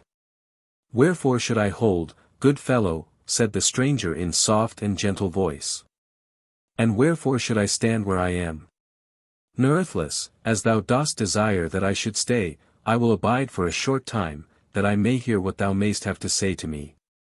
Then, quoth Robin, as thou dost so fairly do as I tell thee, and dost give me such soft speech, I will also treat thee with all due courtesy. I would have thee know, fair friend, that I am, as it were, a votary at the shrine of Saint Wilfrid who, thou mayst know, took, willy-nilly, all their gold from the heathen, and melted it up into candlesticks. Wherefore, upon such as come hereabouts, I levy a certain toll, which I use for a better purpose, I hope, than to make candlesticks withal. Therefore, sweet Chuck, would have thee deliver to me thy purse, that I may look into it, and judge, to the best of my poor powers, whether thou hast more wealth about thee than our law allows. For, as our good gaffer Swanthold saith, he who is fat from overliving must needs lose blood. All this time the youth had been sniffing at the rose that he held betwixt his thumb and finger. Nay, said he with a gentle smile, when Robin Hood had done, I do love to hear thee talk, thou pretty fellow, and if, haply, thou art not yet done, finish, I beseech thee. I have yet some little time to stay. I have said all, quoth Robin, and now, if thou wilt give me thy purse, I will let thee go thy way without let or hindrance so soon as I shall see what it may hold. I will take none from thee if thou hast but little. Alas! It doth grieve me much, said the other, that I cannot do as thou dost wish. I have nothing to give thee. Let me go my way, I pry thee. I have done thee no harm. Nay, thou goest not, quoth Robin, till thou hast shown me thy purse. Good friend, said the other gently, I have business elsewhere. I have given thee much time and have heard thee patiently. Pry thee, let me depart in peace. I have spoken to thee, friend, said Robin sternly, and I now tell thee again, that thou goest not one step forward till thou hast done as I bid thee. So saying, he raised his quarterstaff above his head in a threatening way. Alas! Said the stranger sadly, it doth grieve me that this thing must be. I fear much that I must slay thee, thou poor fellow. So saying, he drew his sword. Put by thy weapon, quoth Robin. I would take no vantage of thee. Thy sword cannot stand against an oaken staff such as mine. I could snap it like a barley straw. Yonder is a good oaken thicket by the roadside, take thee a cudgel thence and defend thyself fairly, if thou hast a taste for a sound drubbing. First the stranger measured Robin with his eye, and then he measured the oaken staff. Thou art right, good fellow, said he presently, truly, my sword is no match for that cudgel of thine. Bide thee a while till I get me a staff. So saying, he threw aside the rose that he had been holding all this time, thrust his sword back into the scabbard, and, with a more hasty step than he had yet used, stepped to the roadside where grew the little clump of ground oaks Robin had spoken of. Choosing among them, he presently found a sapling to his liking. He did not cut it, but, rolling up his sleeves a little way, he laid hold of it, placed his heel against the ground, and, with one mighty pull, plucked the young tree up by the roots from out the very earth. Then he came back, trimming away the roots and tender stems with his sword as quietly as if he had done naught to speak of. Little John and the tanner had been watching all that passed, but when they saw the stranger drag the sapling up from the earth, and heard the rending and snapping of its roots, the tanner pursed his lips together, drawing his breath between them in a long inward whistle. "By the breath of my body," said Little John, as soon as he could gather his wits from their wonder, "sawest thou that, Arthur? Marry, I think our poor master will stand but an ill chance with yon fellow. By Our Lady, he plucked up yon green tree as it were a barley straw." Whatever Robin Hood thought, he stood his ground, and now he and the stranger in scarlet stood face to face. Well did Robin Hood hold his own that day as a mid-country yeoman. This way and that they fought, and back and forth, Robin's skill against the stranger's strength. The dust of the highway rose up around them like a cloud, so that at times Little John and the tanner could see nothing, but only hear the rattle of the staves against one another. Thrice Robin Hood struck the stranger. Once upon the arm and twice upon the ribs, and yet had he warded all the others' blows, only one of which, had it met its mark, would have laid stout Robin lower in the dust than he had ever gone before. At last the stranger struck Robin's cudgel so fairly in the middle that he could hardly hold his staff in his hand. Again he struck, and Robin bent beneath the blow. A third time he struck, and now not only fairly beat down Robin's guard, but gave him such a rap, also, that down he tumbled into the dusty road. "Hold," cried Robin Hood, when he saw the stranger raising his staff once more. "I yield me." "Hold!" cried Little John, bursting from his cover, with the tanner at his heels. "Hold! Give over, I say." "Nay," answered the stranger quietly, "if there be two more of you, and each as stout as this good fellow, I am like to have my hands full. Nevertheless, come on, and I will strive my best to serve you all." "Stop," cried Robin Hood, "we will fight no more. I take my vow, this is an ill day for thee and me, Little John. I do verily believe that my wrist, and eke my arm, are palsied by the jar of the blow that this stranger struck me." Then Little John turned to Robin Hood. "Why, how now, good master," said he. "Alas! Thou art in an ill plight. Marry, thy jerkin is all befouled with the dust of the road. Let me help thee to arise." "A plague on thy aid," cried Robin angrily. "I can get to my feet without thy help, good fellow. Nay, but let me at least dust thy coat for thee." "I fear thy poor bones are mightily sore," quoth Little John soberly, but with a sly twinkle in his eyes. "Give over, I say," quoth Robin in a fume. "My coat hath been dusted enough already, without aid of thine." Then, turning to the stranger, he said, "What may be thy name, good fellow?" "My name is Gamwell," answered the other. "Ha," cried Robin, "is it even so? I have near kin of that name. Whence camest thou, fair friend?" "From Maxfield town I come," answered the stranger. "There was I born and bred, and thence I come to seek my mother's young brother, whom men call Robin Hood. So, if perchance thou mayst direct me." "Ha! Will Gamwell!" cried Robin, placing both hands upon the other's shoulders and holding him off at arm's length. "Surely, it can be none other. I might have known thee by that pretty maiden air of thine, that dainty, finicking manner of gait. Dost thou not know me, lad? Look upon me well." "Now, by the breath of my body," cried the other, "I do believe from my heart that thou art mine own Uncle Robin." "Nay, certain it is so." And each flung his arms around the other, kissing him upon the cheek. Then once more Robin held his kinsman off at arm's length and scanned him keenly from top to toe. "Why, how now," quoth he, "what change is here? Verily, some 8 or 10 years ago I left thee a stripling lad, with great joints and ill-hung limbs, and lo! Here thou art, as tight a fellow as e'er I set mine eyes upon. Dost thou not remember, lad, how I showed thee the proper way to nip the goose feather betwixt thy fingers and throw out thy bow arm steadily. Thou gayest great promise of being a keen archer. And dost thou not mind how I taught thee to fend and parry with the cudgel? Yea, said young Gamwell, and I did so look up to thee, and thought thee so above all other men that, I make my vow, had I known who thou wert, I would never have dared to lift hand against thee this day. I trust one did thee no great harm. No, no, quoth Robin hastily, and looking sideways at Little John, thou didst not harm me. But say no more of that, I pry thee.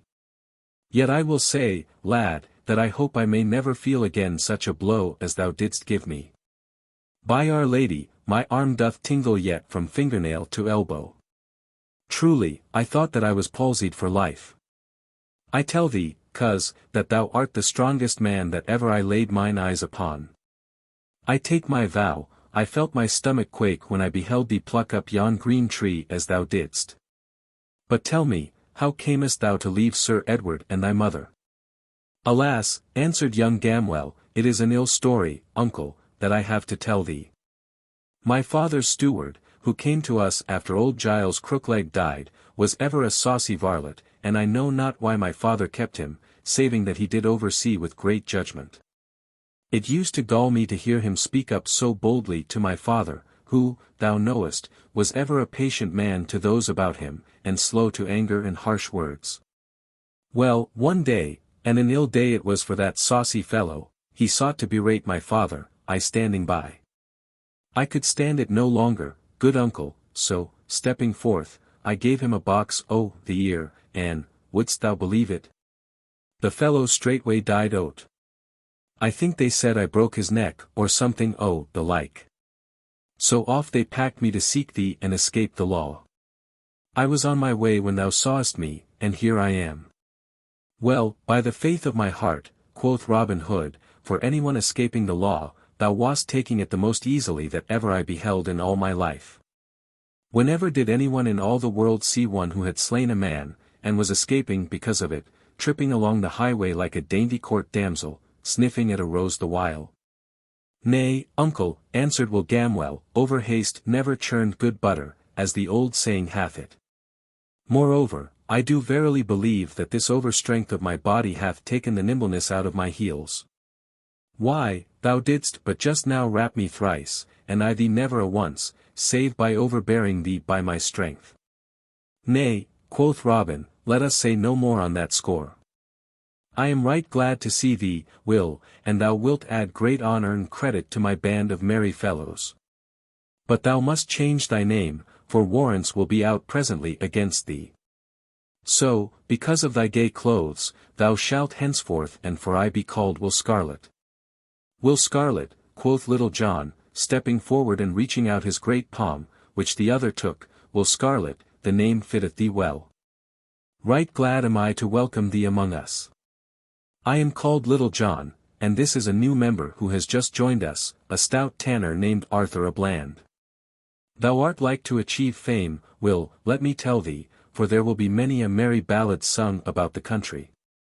And many a merry story told in Sherwood of how Robin Hood taught Little John and Arthur à Bland the proper way to use the quarterstaff. Likewise, as it were, how our good master bit off so large a piece of cake that he choked on it. Nay, good Little John, quoth Robin gently, for he liked ill to have such a jest told of him. Why should we speak of this little matter? Prithee, let us keep this day's doings among ourselves. With all my heart, quoth Little John. But, good master, I thought that thou didst love a merry story, because thou hast so often made a jest about a certain increase of fatness on my joints, of flesh gathered by my abiding with the Sheriff of. Nay, good Little John, said Robin hastily, I do bethink me I have said full enough on that score. It is well, quoth Little John, for in truth I myself have tired of it somewhat. But now I bethink me, thou didst also seem minded to make a jest of the rain that threatened last night, so. Nay, then, said Robin Hood testily, I was mistaken. I remember me now it did seem to threaten rain.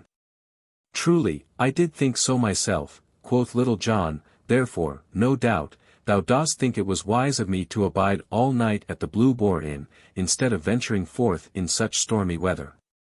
Dost thou not? A plague of thee and thy doings, cried Robin Hood. If thou wilt have it so, thou wert right to abide wherever thou didst choose. Once more, it is well, quoth Little John. As for myself, I have been blind this day. I did not see thee drubbed, I did not see thee tumbled heels over head in the dust, and if any man says that thou wert, I can with a clear conscience rattle his lying tongue betwixt his teeth. Come, cried Robin, biting his nether lip, while the others could not forbear laughing. We will go no farther today, but will return to Sherwood, and thou shalt go to Ancaster another time, Little John. So said Robin, for now that his bones were sore, he felt as though a long journey would be an ill thing for him, so, turning their backs, they retraced their steps whence they came. The adventure with Midge the miller's son. When the four yeomen had travelled for a long time toward Sherwood again, high noontide being past, they began to wax hungry. Quoth Robin Hood, I would that I had somewhat to eat. Methinks a good loaf of white bread, with a piece of snow-white cheese, washed down with a draught of humming ale, were a feast for a king. Since thou speakest of it, said Will Scarlet, methinks it would not be amiss myself. There is that within me crieth out, victuals, good friend, victuals. I know a house near by, said Arthur a Bland, and, had I but the money, I would bring ye that ye speak of. To wit, a sweet loaf of bread, a fair cheese, and a skin of brown ale. For the matter of that, thou knowest I have money by me, good master, quoth Little John. Why, so thou hast, Little John, said Robin. How much money will it take, good Arthur, to buy us meat and drink? I think that 6 broad pennies will buy food enow for a dozen men, said the tanner. Then give him 6 pennies, Little John, quoth Robin, for methinks food for 3 men will about fit my need. Now get thee gone, Arthur, with the money, and bring the food here, for there is a sweet shade in that thicket yonder, beside the road, and there will we eat our meal. So Little John gave Arthur the money, and the others stepped to the thicket, there to await the return of the tanner. After a time he came back, bearing with him a great brown loaf of bread, and a fair, round cheese, and a goatskin full of stout March beer, slung over his shoulders. Then Will Scarlet took his sword and divided the loaf and the cheese into 4 fair portions, and each man helped himself. Then Robin Hood took a deep pull at the beer. Aha! said he, drawing in his breath, never have I tasted sweeter drink than this. After this no man spake more, but each munched away at his bread and cheese lustily, with ever and anon a pull at the beer. At last Will Scarlet looked at a small piece of bread he still held in his hand, and quoth he, methinks I will give this to the sparrows. So, throwing it from him, he brushed the crumbs from his jerkin. I, too, quoth Robin, have had enough, I think. As for Little John and the tanner, they had by this time eaten every crumb of their bread and cheese. Now, quoth Robin, I do feel myself another man, and would fain enjoy something pleasant before going farther upon our journey. I do bethink me, Will, that thou didst use to have a pretty voice, and one that tuned sweetly upon a song. Prithee, give us one ere we journey farther. Truly, I do not mind turning a tune, answered Will Scarlet, but I would not sing alone. Nay, others will follow. Strike up, lad, quoth Robin. In that case, 'tis well, said Will Scarlet. I do call to mind a song that a certain minstrel used to sing in my father's hall, upon occasion. I know no name for it and so can give you none, but thus it is. Then, clearing his throat, he sang. In the merry blossom time. When love longings food the breast. When the flower is on the lime. When the small fowl builds her nest. Sweetly sings the nightingale. And the throstle cock so bold. Cuckoo in the dewy dale. And the turtle in the wood. But the robin I love dear. For he singeth through the year. Robin. Robin. Merry Robin. So I'd have my true love be. Not to fly. At the nigh. Sign of cold adversity. When the spring brings sweet delights. When aloft the lark doth rise. Lovers woo, oh, mellow nights. And youths peep in maidens' eyes. That time blooms the eglantine. Daisies pied upon the hill. Cowslips fair and columbine. Dusky violets by the rill. But the ivy green cloth grow. When the north wind bringeth snow. Ivy. Ivy. Stanch and true. Thus I'd have her love to be. Not to die. At the nigh. Breath of cold adversity. 'Tis well sung, quoth Robin, but, cousin, I tell thee plain, I would rather hear a stout fellow like thee sing some lusty ballad than a finicking song of flowers and birds, and what not. Yet, thou didst sing it fair, and 'tis none so bad a snatch of a song, for the matter of that. Now, Tanner, it is thy turn. I know not, quoth Arthur, smiling, with his head on one side, like a budding lass that is asked to dance, I know not that I can match our sweet friend's song. Moreover, I do verily think that I have caught a cold and have a certain tickling and huskiness in the windpipe.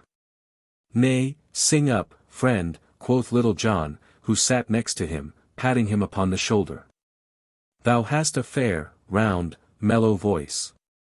Let us have a touch of it.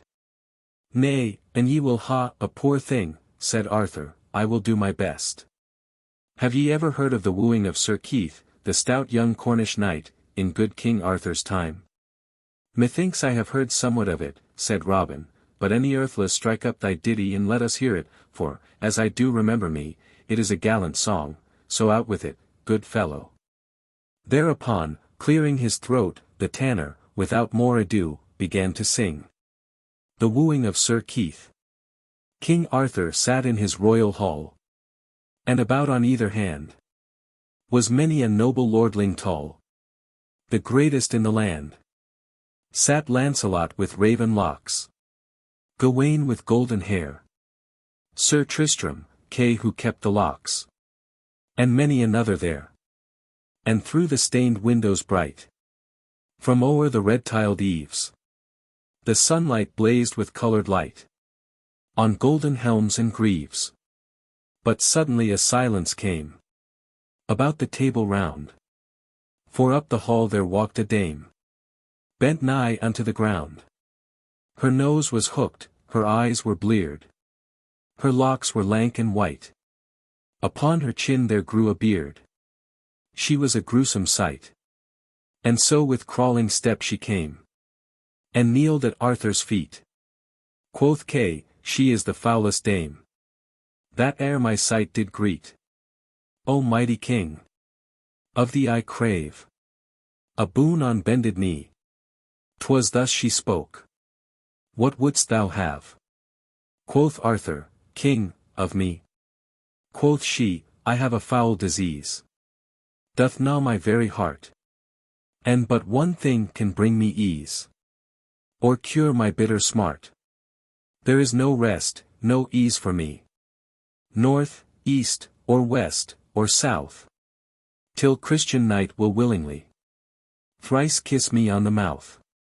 Nor wedded may this child have been that giveth ease to me, nor may he be constrained, I ween, but kiss me willingly. So is there here one Christian knight of such a noble strain, that he will give a tortured wight sweet ease of mortal pain. A wedded man, quoth Arthur, King, a wedded man I be, else would I deem it noble thing to kiss thee willingly. Now, Lancelot, in all men's sight, thou art the head and chief of chivalry. Come, noble knight, and give her quick relief. But Lancelot he turned aside, and looked upon the ground, for it did sting his haughty pride to hear them laugh around. Come thou, Sir Tristram, quoth the king. Quoth he, it cannot be, for ne'er can I my stomach bring to do it willingly. Wilt thou, Sir Kay, thou scornful wight? Quoth Kay, nay, by my troth. What noble dame would kiss a knight that kissed so foul a mouth? Wilt thou, Gawain? I cannot, king. Sir Geraint. Nay, not I. My kisses no relief could bring. For sooner would I die. Then up and spake the youngest man of all about the board. Now such relief as Christian can I'll give to her, my lord. It was Sir Keith, a youthful knight, yet strong of limb and bold, with beard upon his chin as light as finest threads of gold. Quoth Kay, he hath no mistress yet, that he may call his own. But here is one that's quick to get, as she herself has shown. He kissed her once, he kissed her twice. He kissed her 3 times o'er. A wondrous change came in a trice, and she was foul no more. Her cheeks grew red as any rose, her brow as white as lawn, her bosom like the winter snows, her eyes like those of fawn. Her breath grew sweet as summer breeze that blows the meadows o'er. Her voice grew soft as rustling trees, and cracked and harsh no more. Her hair grew glittering, like the gold. Her hands as white as milk. Her filthy rags, so foul and old, were changed to robes of silk. In great amaze the knights did stare. Quoth Kay, I make my vow. If it will please thee, lady fair, I'll gladly kiss thee now. But young Sir Keith kneeled on one knee, and kissed her robes so fair. Oh, let me be thy slave, said he, for none to thee compare. She bent her down, she kissed his brow, she kissed his lips and eyes. Quoth she, thou art my master now. My lord, my love, arise. And all the wealth that is mine own, my lands, I give to thee. For never knight hath lady shown such noble courtesy. Bewitched was I, in bitter pain, but thou hast set me free. So now I am myself again. I give myself to thee. Yea, truly, quoth Robin Hood, when the tanner had made an end of singing, it is as I remember it, a fair ditty, and a ballad with a pleasing tune of a song. It hath oftentimes seemed to me, said Will Scarlet, that it hath a certain motive in it, e'en such as this, that a duty which seemeth to us sometimes ugly and harsh, when we do kiss it fairly upon the mouth, so to speak, is no such foul thing after all. Methinks thou art right, quoth Robin, and, contrariwise, that when we kiss a pleasure that appeareth gay it turneth foul to us, is it not so, Little John? Truly such a thing hath brought thee sore thumps this day. Nay, man, never look down in the mouth. Clear thy pipes and sing us a ditty. Nay, said Little John, I have none as fair as that merry Arthur has trolled. They are all poor things that I know. Moreover, my voice is not in tune today, and I would not spoil even a tolerable song by ill singing. Upon this all pressed Little John to sing, so that when he had denied them a proper length of time, such as is seemly in one that is asked to sing, he presently yielded. Quoth he, well, an ye will ha it so, I will give you what I can. Like to fair Will, I have no title to my ditty, but thus it runs. O lady mine, the spring is here, with a hey nonny nonny, the sweet love season of the year, with a ninny ninny nonny. Now lad and lass, lie in the grass, that groweth green, with flowers between. The buck doth rest, the leaves do start, the cock doth crow, the breeze doth blow, and all things laugh in. Who may yon fellow be coming along the road? Said Robin, breaking into the song. I know not, quoth Little John in a surly voice. But this I do know, that it is an ill thing to do to check the flow of a good song. Nay, Little John, said Robin, be not vexed, I pry thee. But I have been watching him coming along, bent beneath that great bag over his shoulder, ever since thou didst begin thy song. Look, Little John, I pray, and see if thou knowest him. Little John looked whither Robin Hood pointed. Truly, quoth he, after a time, I think yon fellow is a certain young miller I have seen now and then around the edge of Sherwood, a poor wight, methinks, to spoil a good song about. Now thou speakest of him, quoth Robin Hood, methinks I myself have seen him now and then. Hath he not a mill over beyond Nottingham town, nigh to the Salisbury road? Thou art right, that is the man, said Little John. A good stout fellow, quoth Robin. I saw him crack Ned Bradford's crown about a fortnight since, and never saw I hair lifted more neatly in all my life before. By this time the young miller had come so near that they could see him clearly. His clothes were dusted with flour, and over his back he carried a great sack of meal, bending so as to bring the whole weight upon his shoulders, and across the sack was a thick quarterstaff. His limbs were stout and strong, and he strode along the dusty road right sturdily with the heavy sack across his shoulders. His cheeks were ruddy as a winter hip, his hair was flaxen in color, and on his chin was a downy growth of flaxen beard. A good honest fellow, quoth Robin Hood, and such an one as is a credit to English yeomanry. Now let us have a merry jest with him. We will forth as though we were common thieves and pretend to rob him of his honest gains. Then will we take him into the forest and give him a feast such as his stomach never held in all his life before. We will flood his throat with good canary and send him home with crowns in his purse for every penny he hath. What say ye, lads? Truly, it is a merry thought, said Will Scarlet. It is well planned, quoth Little John, but all the saints preserve us from any more drubbings this day. Marry, my poor bones ache so that I. Prithee peace, Little John, quoth Robin. Thy foolish tongue will get us both well laughed at yet. My foolish tongue, forsooth, growled Little John to Arthur a Bland. I would it could keep our master from getting us into another coil this day. But now the miller, plodding along the road, had come opposite to where the yeoman lay hidden, whereupon all four of them ran at him and surrounded him. Hold, friend, cried Robin to the miller. Whereupon he turned slowly, with the weight of the bag upon his shoulder, and looked at each in turn all bewildered, for though a good stout man his wits did not skip like roasting chestnuts. Who bids me stay? Said the miller in a voice deep and gruff, like the growl of a great dog. Marry, that do I, quoth Robin, and let me tell thee, friend, thou hadst best mind my bidding. And who art thou, good friend?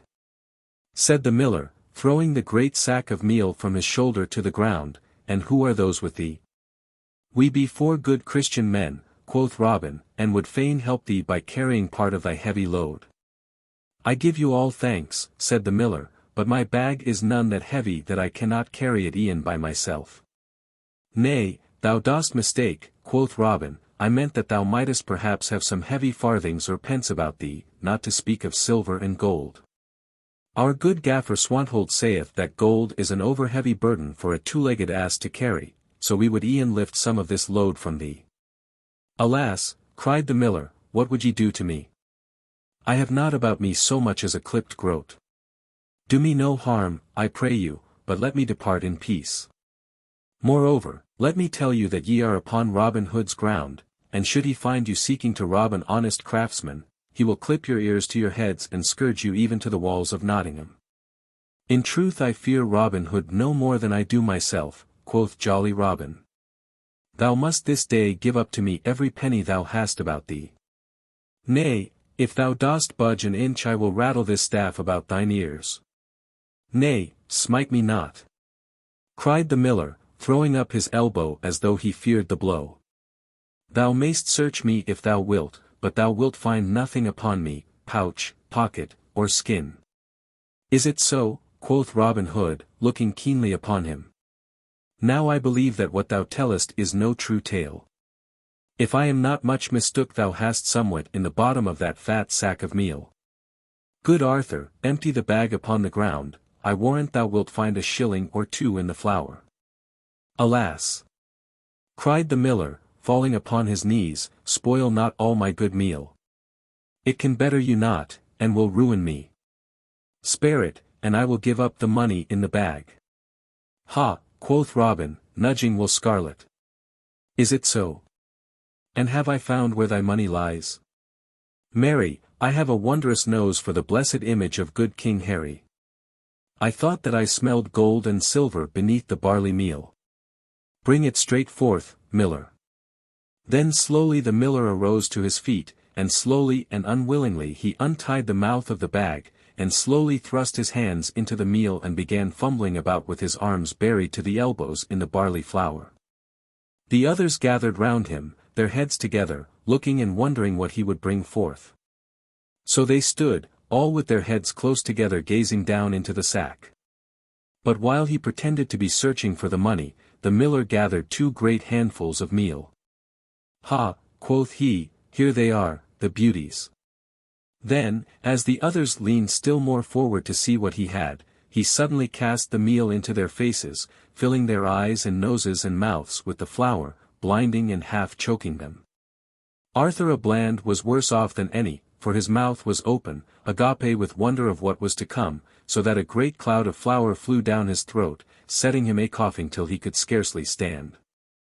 Then, while all 4 stumbled about, roaring with the smart of the meal in their eyeballs, and while they rubbed their eyes till the tears made great channels on their faces through the meal, the miller seized another handful of flour and another, throwing it in their faces, so that even had they had a glimmering of light before they were now as blind as ever a beggar in Nottinghamshire.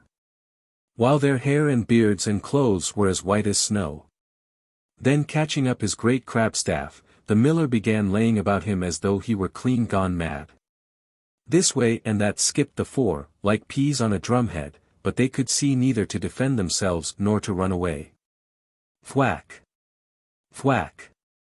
Went the miller's cudgel across their backs, and at every blow great white clouds of flour rose in the air from their jackets and went drifting down the breeze. Stop, roared Robin at last.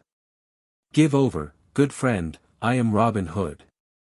Thou least, thou knave, cried the miller, giving him a rap on the ribs that sent up a great cloud of flour like a puff of smoke. Stout Robin never robbed an honest tradesman. Ha! Thou wouldst have my money, wouldst thou? And he gave him another blow. Nay, thou art not getting thy share, thou long-legged knave. Share and share alike. And he smote Little John across the shoulders so that he sent him skipping half across the road. Nay, fear not, it is thy turn now, Black Beard. And he gave the tanner a crack that made him roar for all his coughing. How now, Red Coat, let me brush the dust from thee, cried he, smiting Will Scarlet.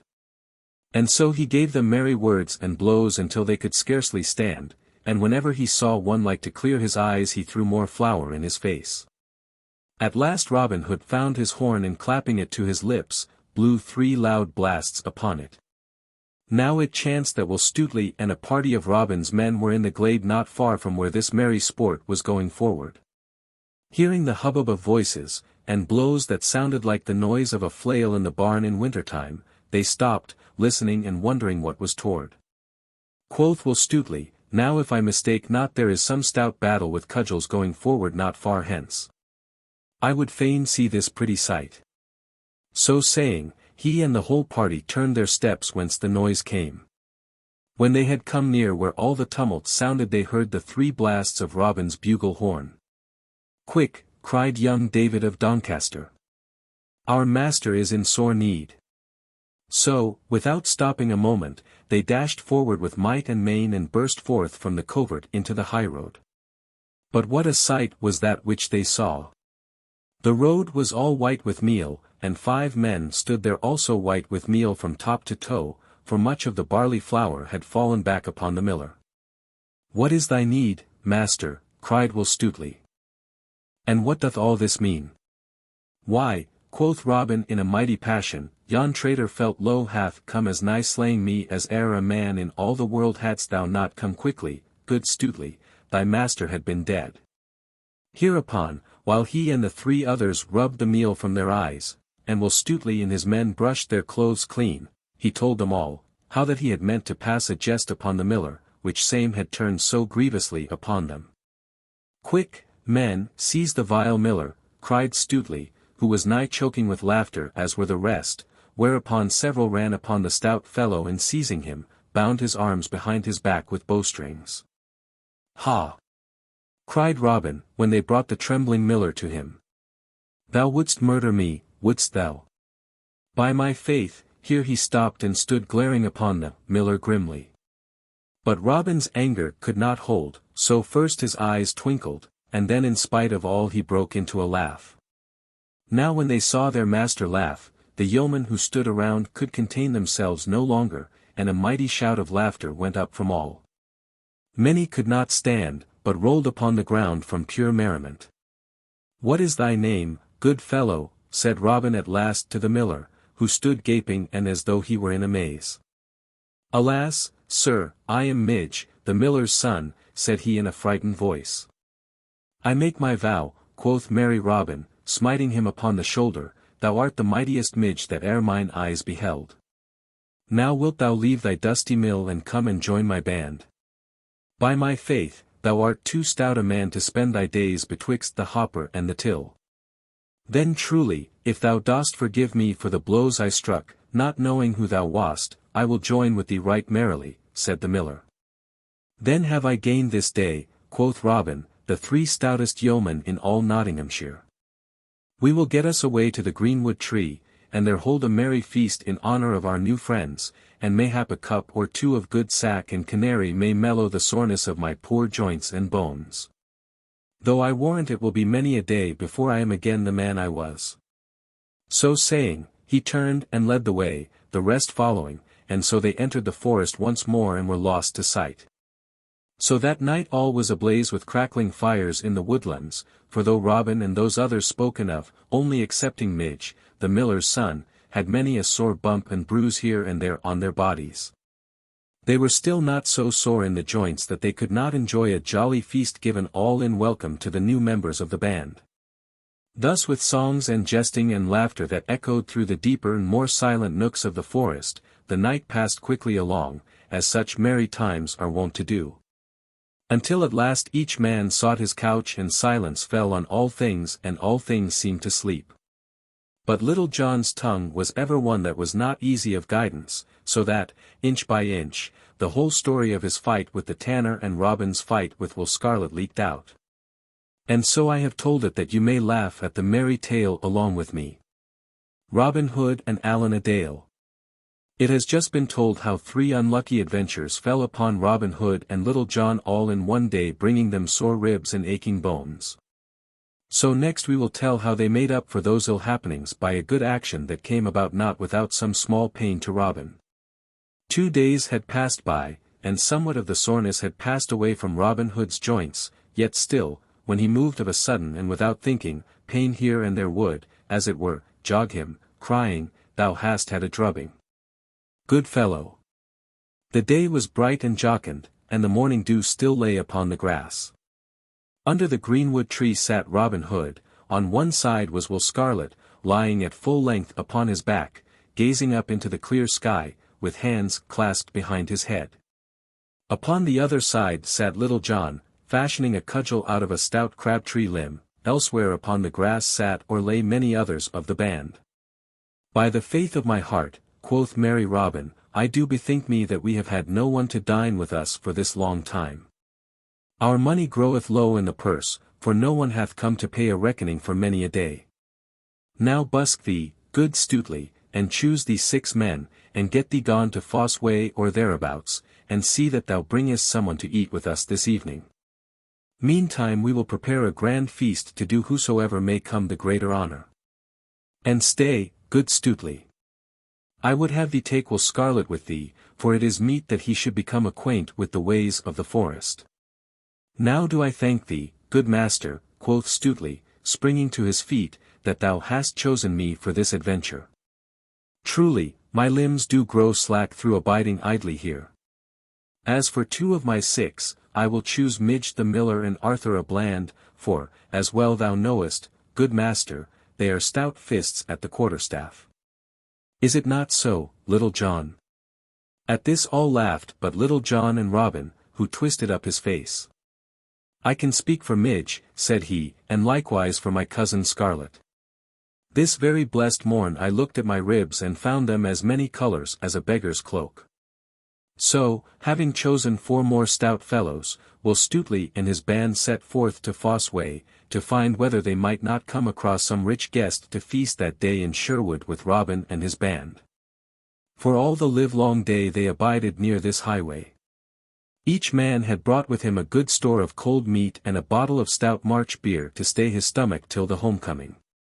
So when high noontide had come they sat them down upon the soft grass, beneath a green and wide-spreading hawthorn bush, and held a hearty and jovial feast.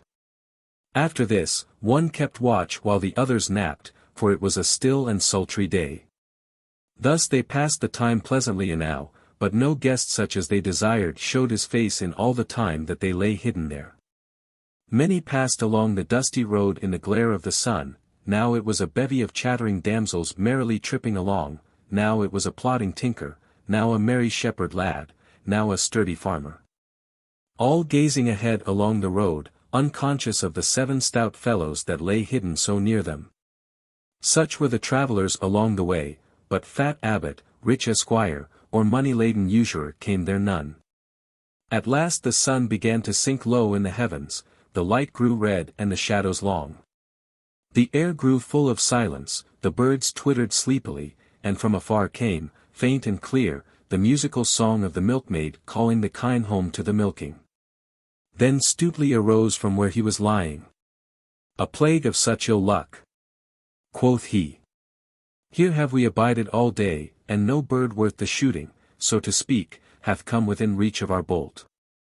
Had I gone forth on an innocent errand, I had met a dozen stout priests or a score of pursy money-lenders. But it is ever thus, the dun deer are never so scarce as when one has a grey goose feather nipped betwixt the fingers. Come, lads, let us pack up and home again, say I." Accordingly, the others arose, and, coming forth from out the thicket, they all turned their toes back again to Sherwood. After they had gone some distance, Will Stutely, who headed the party, suddenly stopped. "Hist!" quoth he, for his ears were as sharp as those of a 5-year-old fox. "Hark, lads! Methinks I hear a sound." At this all stopped and listened with bated breath, albeit for a time they could hear nothing, their ears being duller than Stutely's. At length they heard a faint and melancholy sound, like someone in lamentation. "Ha," quoth Will Scarlet, "this must be looked into. There is someone in distress nigh to us here." "I know not," quoth Will Stutely, shaking his head doubtfully, "our master is ever rash about thrusting his finger into a boiling pot, but, for my part, I see no use in getting ourselves into mischievous coils. Yon is a man's voice, if I mistake not, and a man should be always ready to get himself out from his own pothers." Then out spake Will Scarlet boldly. "Now out upon thee, to talk in that manner, Stutely. Stay, if thou dost list. I go to see what may be the trouble of this poor creature." "Nay," quoth Stutely, "thou dost leap so quickly, thou'lt tumble into the ditch. Who said I would not go? Come along, say I." Thus saying, he led the way, the others following, till, after they had gone a short distance, they came to a little opening in the woodland, whence a brook, after gurgling out from under the tangle of overhanging bushes, spread out into a broad and glassy pebbled pool. By the side of this pool, and beneath the branches of a willow, lay a youth upon his face, weeping aloud, the sound of which had first caught the quick ears of Stutely. His golden locks were tangled, his clothes were all awry, and everything about him betokened sorrow and woe. Over his head, from the branches of the osier, hung a beautiful harp of polished wood inlaid with gold and silver in fantastic devices. Beside him lay a stout ashen bow and half a score of fair, smooth arrows. "Hullo!" shouted Will Stutely, when they had come out from the forest into the little open spot. "Who art thou, fellow, that least there killing all the green grass with salt water?" Hearing the voice, the stranger sprang to his feet and, snatching up his bow and fitting a shaft, held himself in readiness for whatever ill might befall him.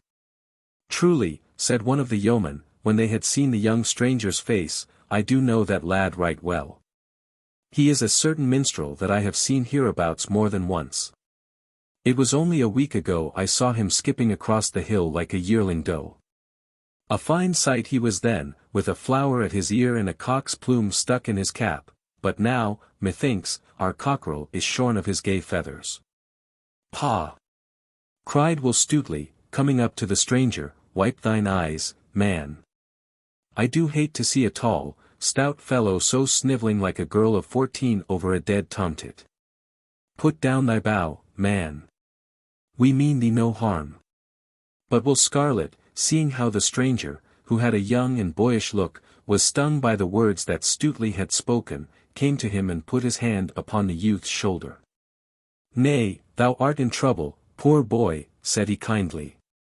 Mind not what these fellows have said. They are rough, but they mean thee well. Mayhap they do not understand a lad like thee. Thou shalt come with us, and perchance we may find a certain one that can aid thee in thy perplexities, whatsoever they may be. Yea, truly, come along, said Will Stutely gruffly. I meant thee no harm, and may mean thee some good.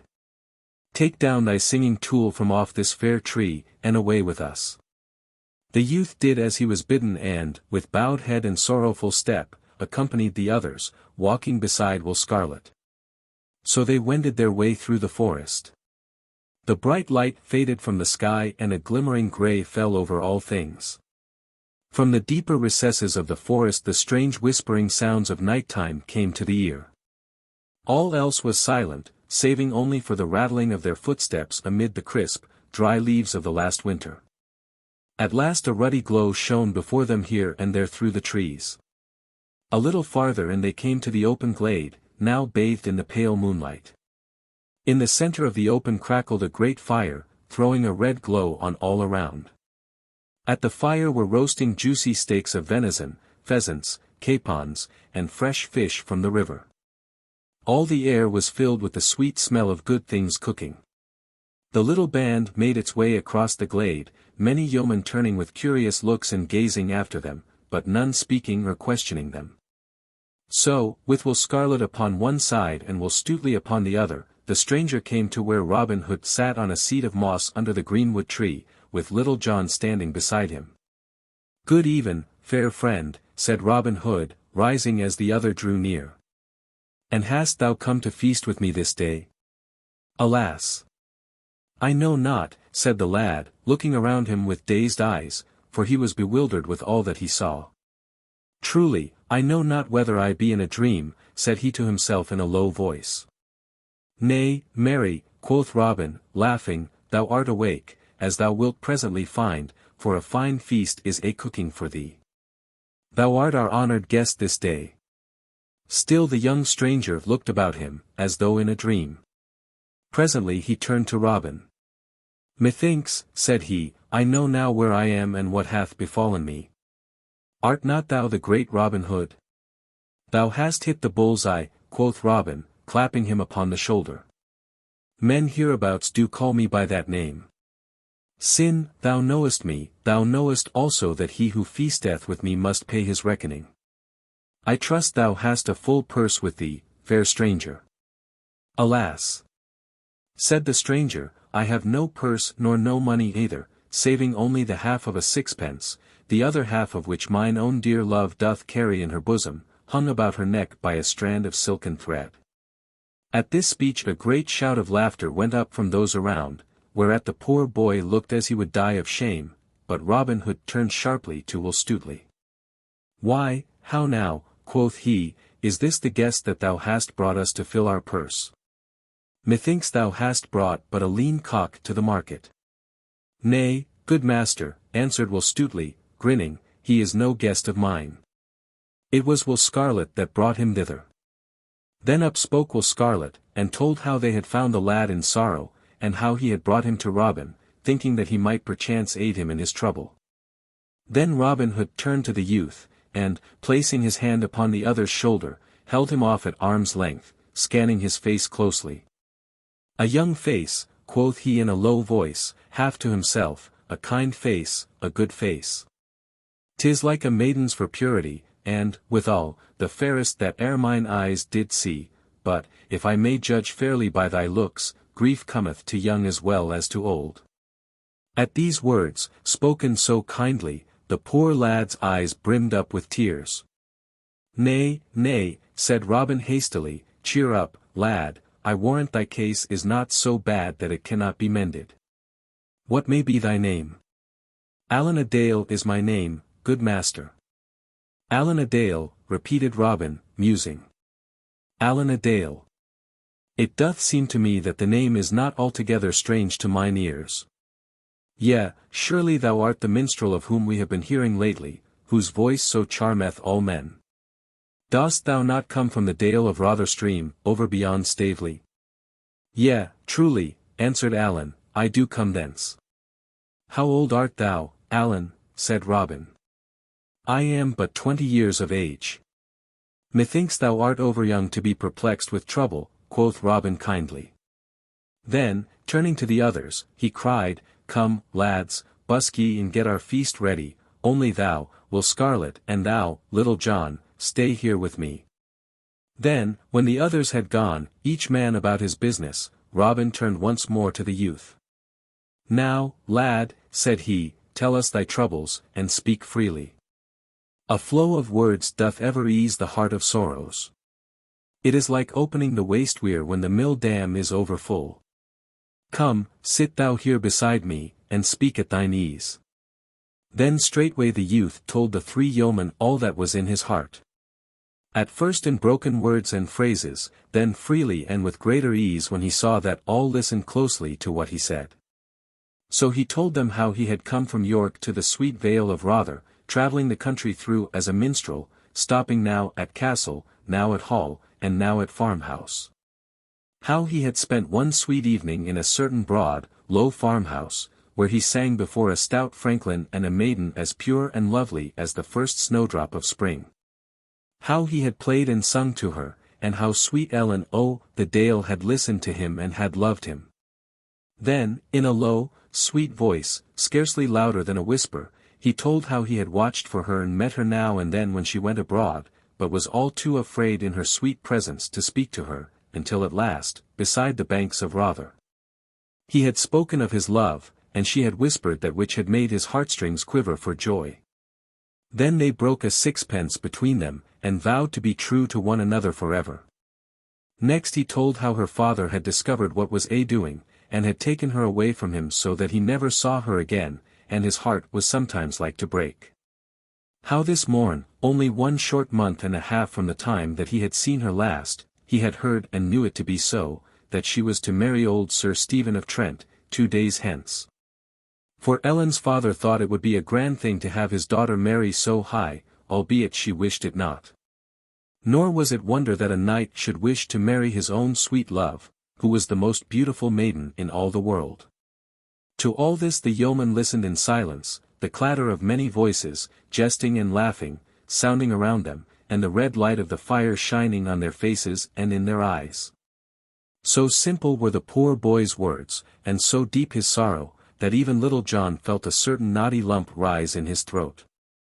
"I wonder not," said Robin, after a moment's silence, "that thy true love loved thee, for thou hast surely a silver cross beneath thy tongue, even like good Saint Francis, that could charm the birds of the air by his speech." "By the breath of my body," burst forth Little John, seeking to cover his feelings with angry words, "I have a great part of a mind to go straightway and cudgel the nasty life out of the body of that same vile Sir Stephen. Marry, come up, say I, what a plague, does an old weazen think that tender lasses are to be bought like pullets a market day? Out upon him, aye, but no matter, only let him look to himself." Then up spoke Will Scarlet. "Methinks it seemeth but ill done of the lass that she should so quickly change at others' bidding, more especially when it cometh to the marrying of a man as old as this same Sir Stephen. I like it not in her, Allan." "Nay," said Allan hotly, "thou dost wrong her. She is as soft and gentle as a stock dove. I know her better than anyone in all the world. She may do her father's bidding, but if she marries Sir Stephen, her heart will break and she will die. My own sweet dear, he stopped and shook his head, for he could say nothing further. While the others were speaking, Robin Hood had been sunk in thought. "Methinks I have a plan might fit thy case, Allan," said he. "But tell me first, thinkest thou, lad, that thy true love hath spirit enough to marry thee were ye together in church, the banns published, and the priest found, even were her father to say her nay? Ay, marry would she, cried Allen eagerly.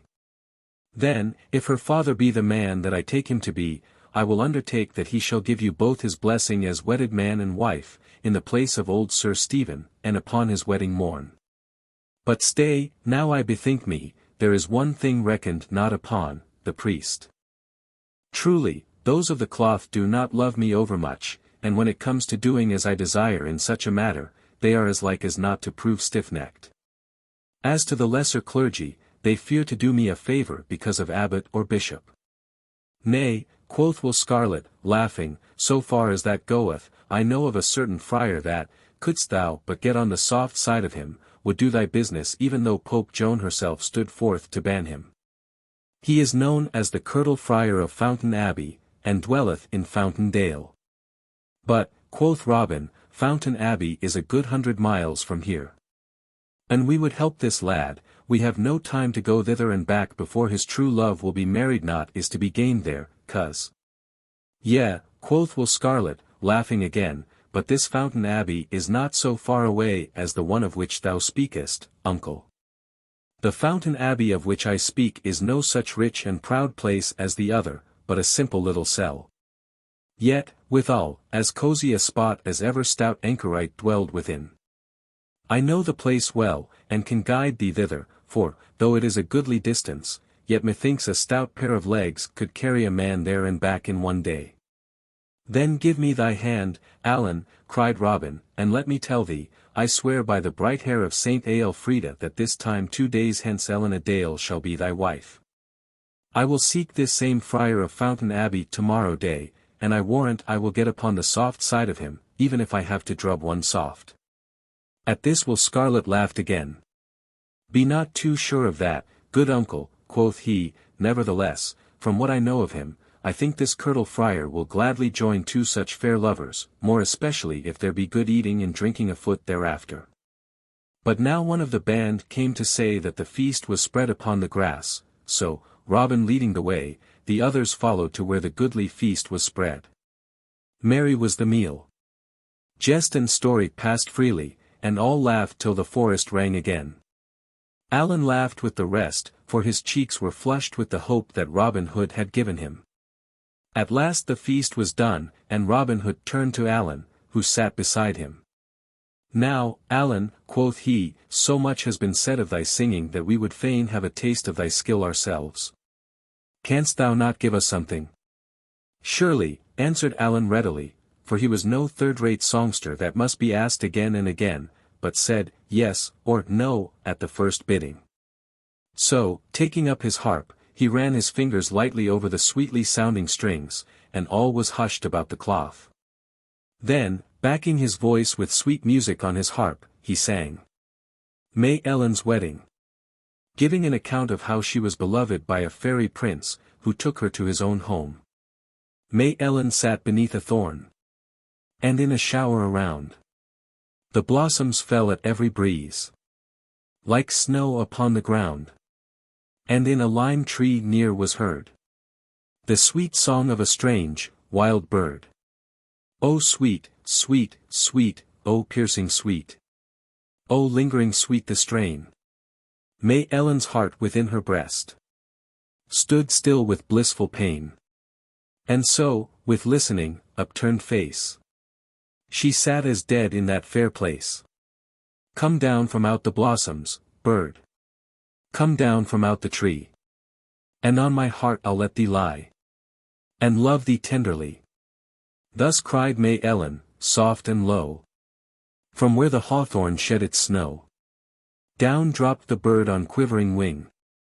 From out the blossoming tree. And nestled in her snowy breast. My love! My love, cried she.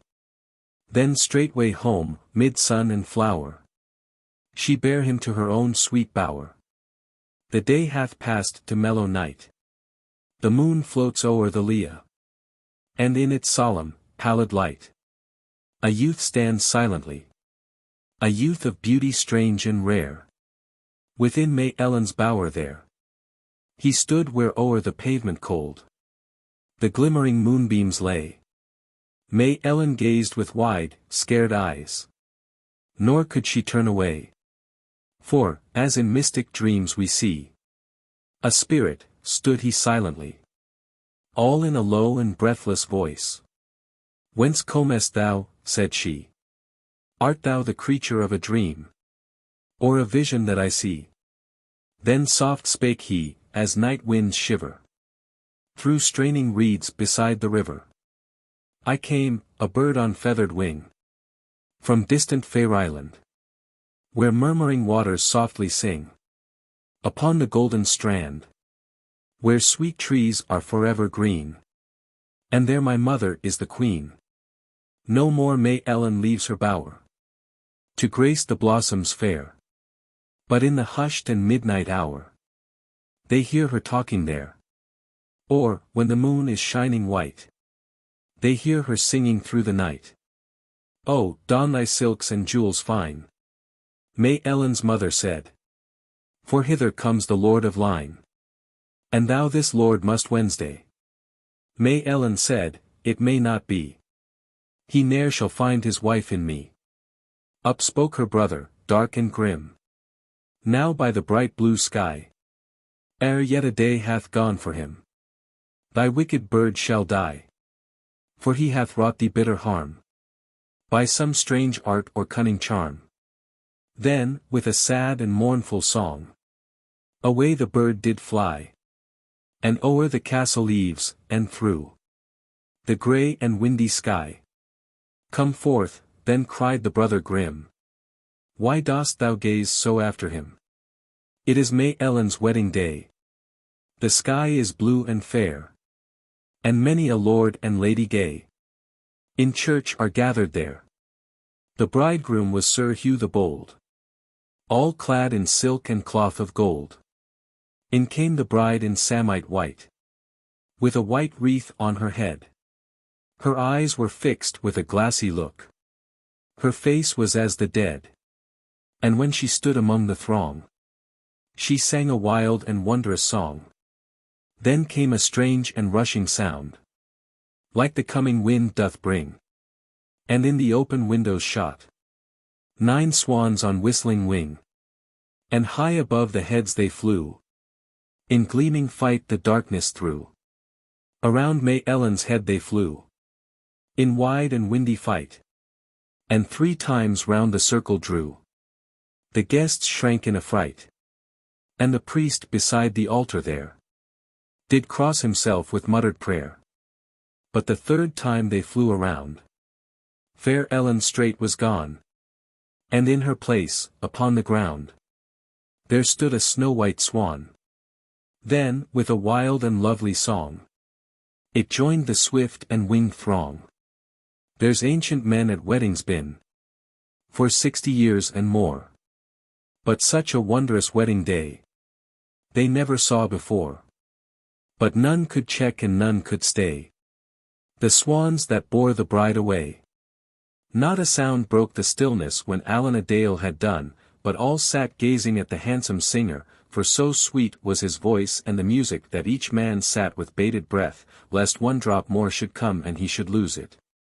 By my faith and my troth, quoth Robin at last, drawing a deep breath, lad, thou must not leave our company, Allen. Wilt thou not stay with us here in the sweet green forest? Truly, I do feel my heart go out toward thee with great love. Then Allen took Robin's hand and kissed it. I will stay with thee always, dear master, said he, for never have I known such kindness as thou hast shown me this day. Then Will Scarlet stretched forth his hand and shook Allen's in token of fellowship, as did Little John likewise. And thus the famous Allen a Dale became one of Robin Hood's band. Robin Hood seeks the Curtal Friar.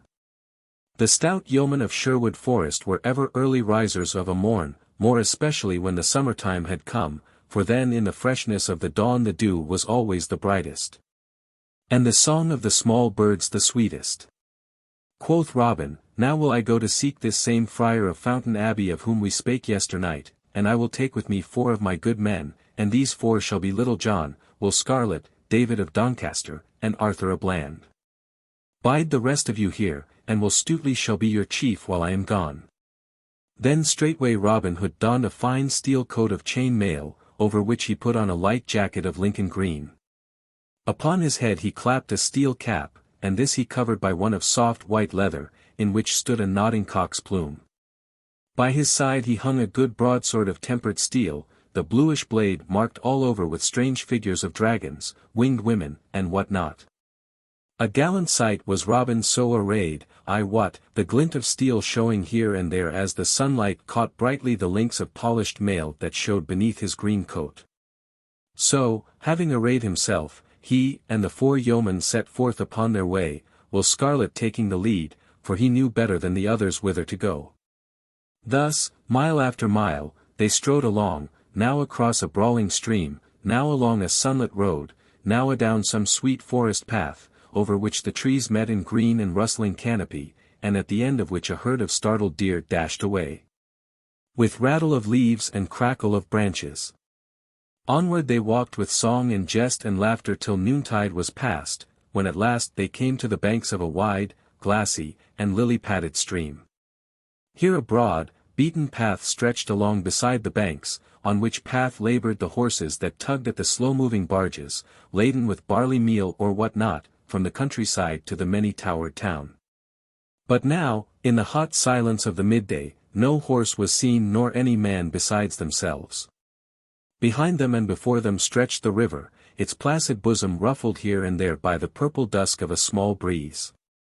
Now, good uncle, quoth Will Scarlet at last, when they had walked for a long time beside this sweet, bright river, just beyond yon bend ahead of us is a shallow ford which in no place is deeper than thy mid-thigh. And upon the other side of the stream is a certain little hermitage hidden amidst the bosky tangle of the thickets wherein dwelleth the Friar of Fountaindale. Thither will I lead thee, for I know the way, albeit it is not over hard to find. Nay, quoth jolly Robin, stopping suddenly, had I thought that I should have had to wade water, even were it so crystal a stream as this, I had donned other clothes than I have upon me. But no matter now, for after all a wetting will not wash the skin away, and what must be, must. But bide ye here, lads, for I would enjoy this merry adventure alone.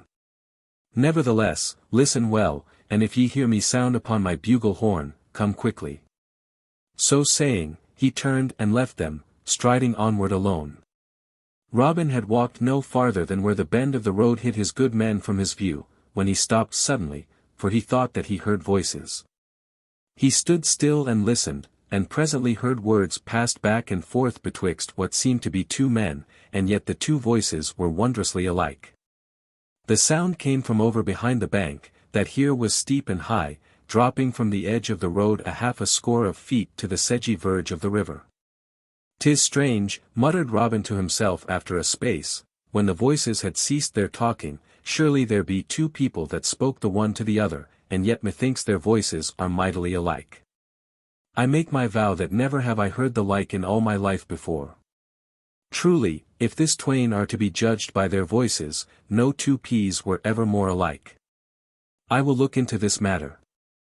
So saying, he came softly to the river bank and laying him down upon the grass, peered over the edge and down below. All was cool and shady beneath the bank.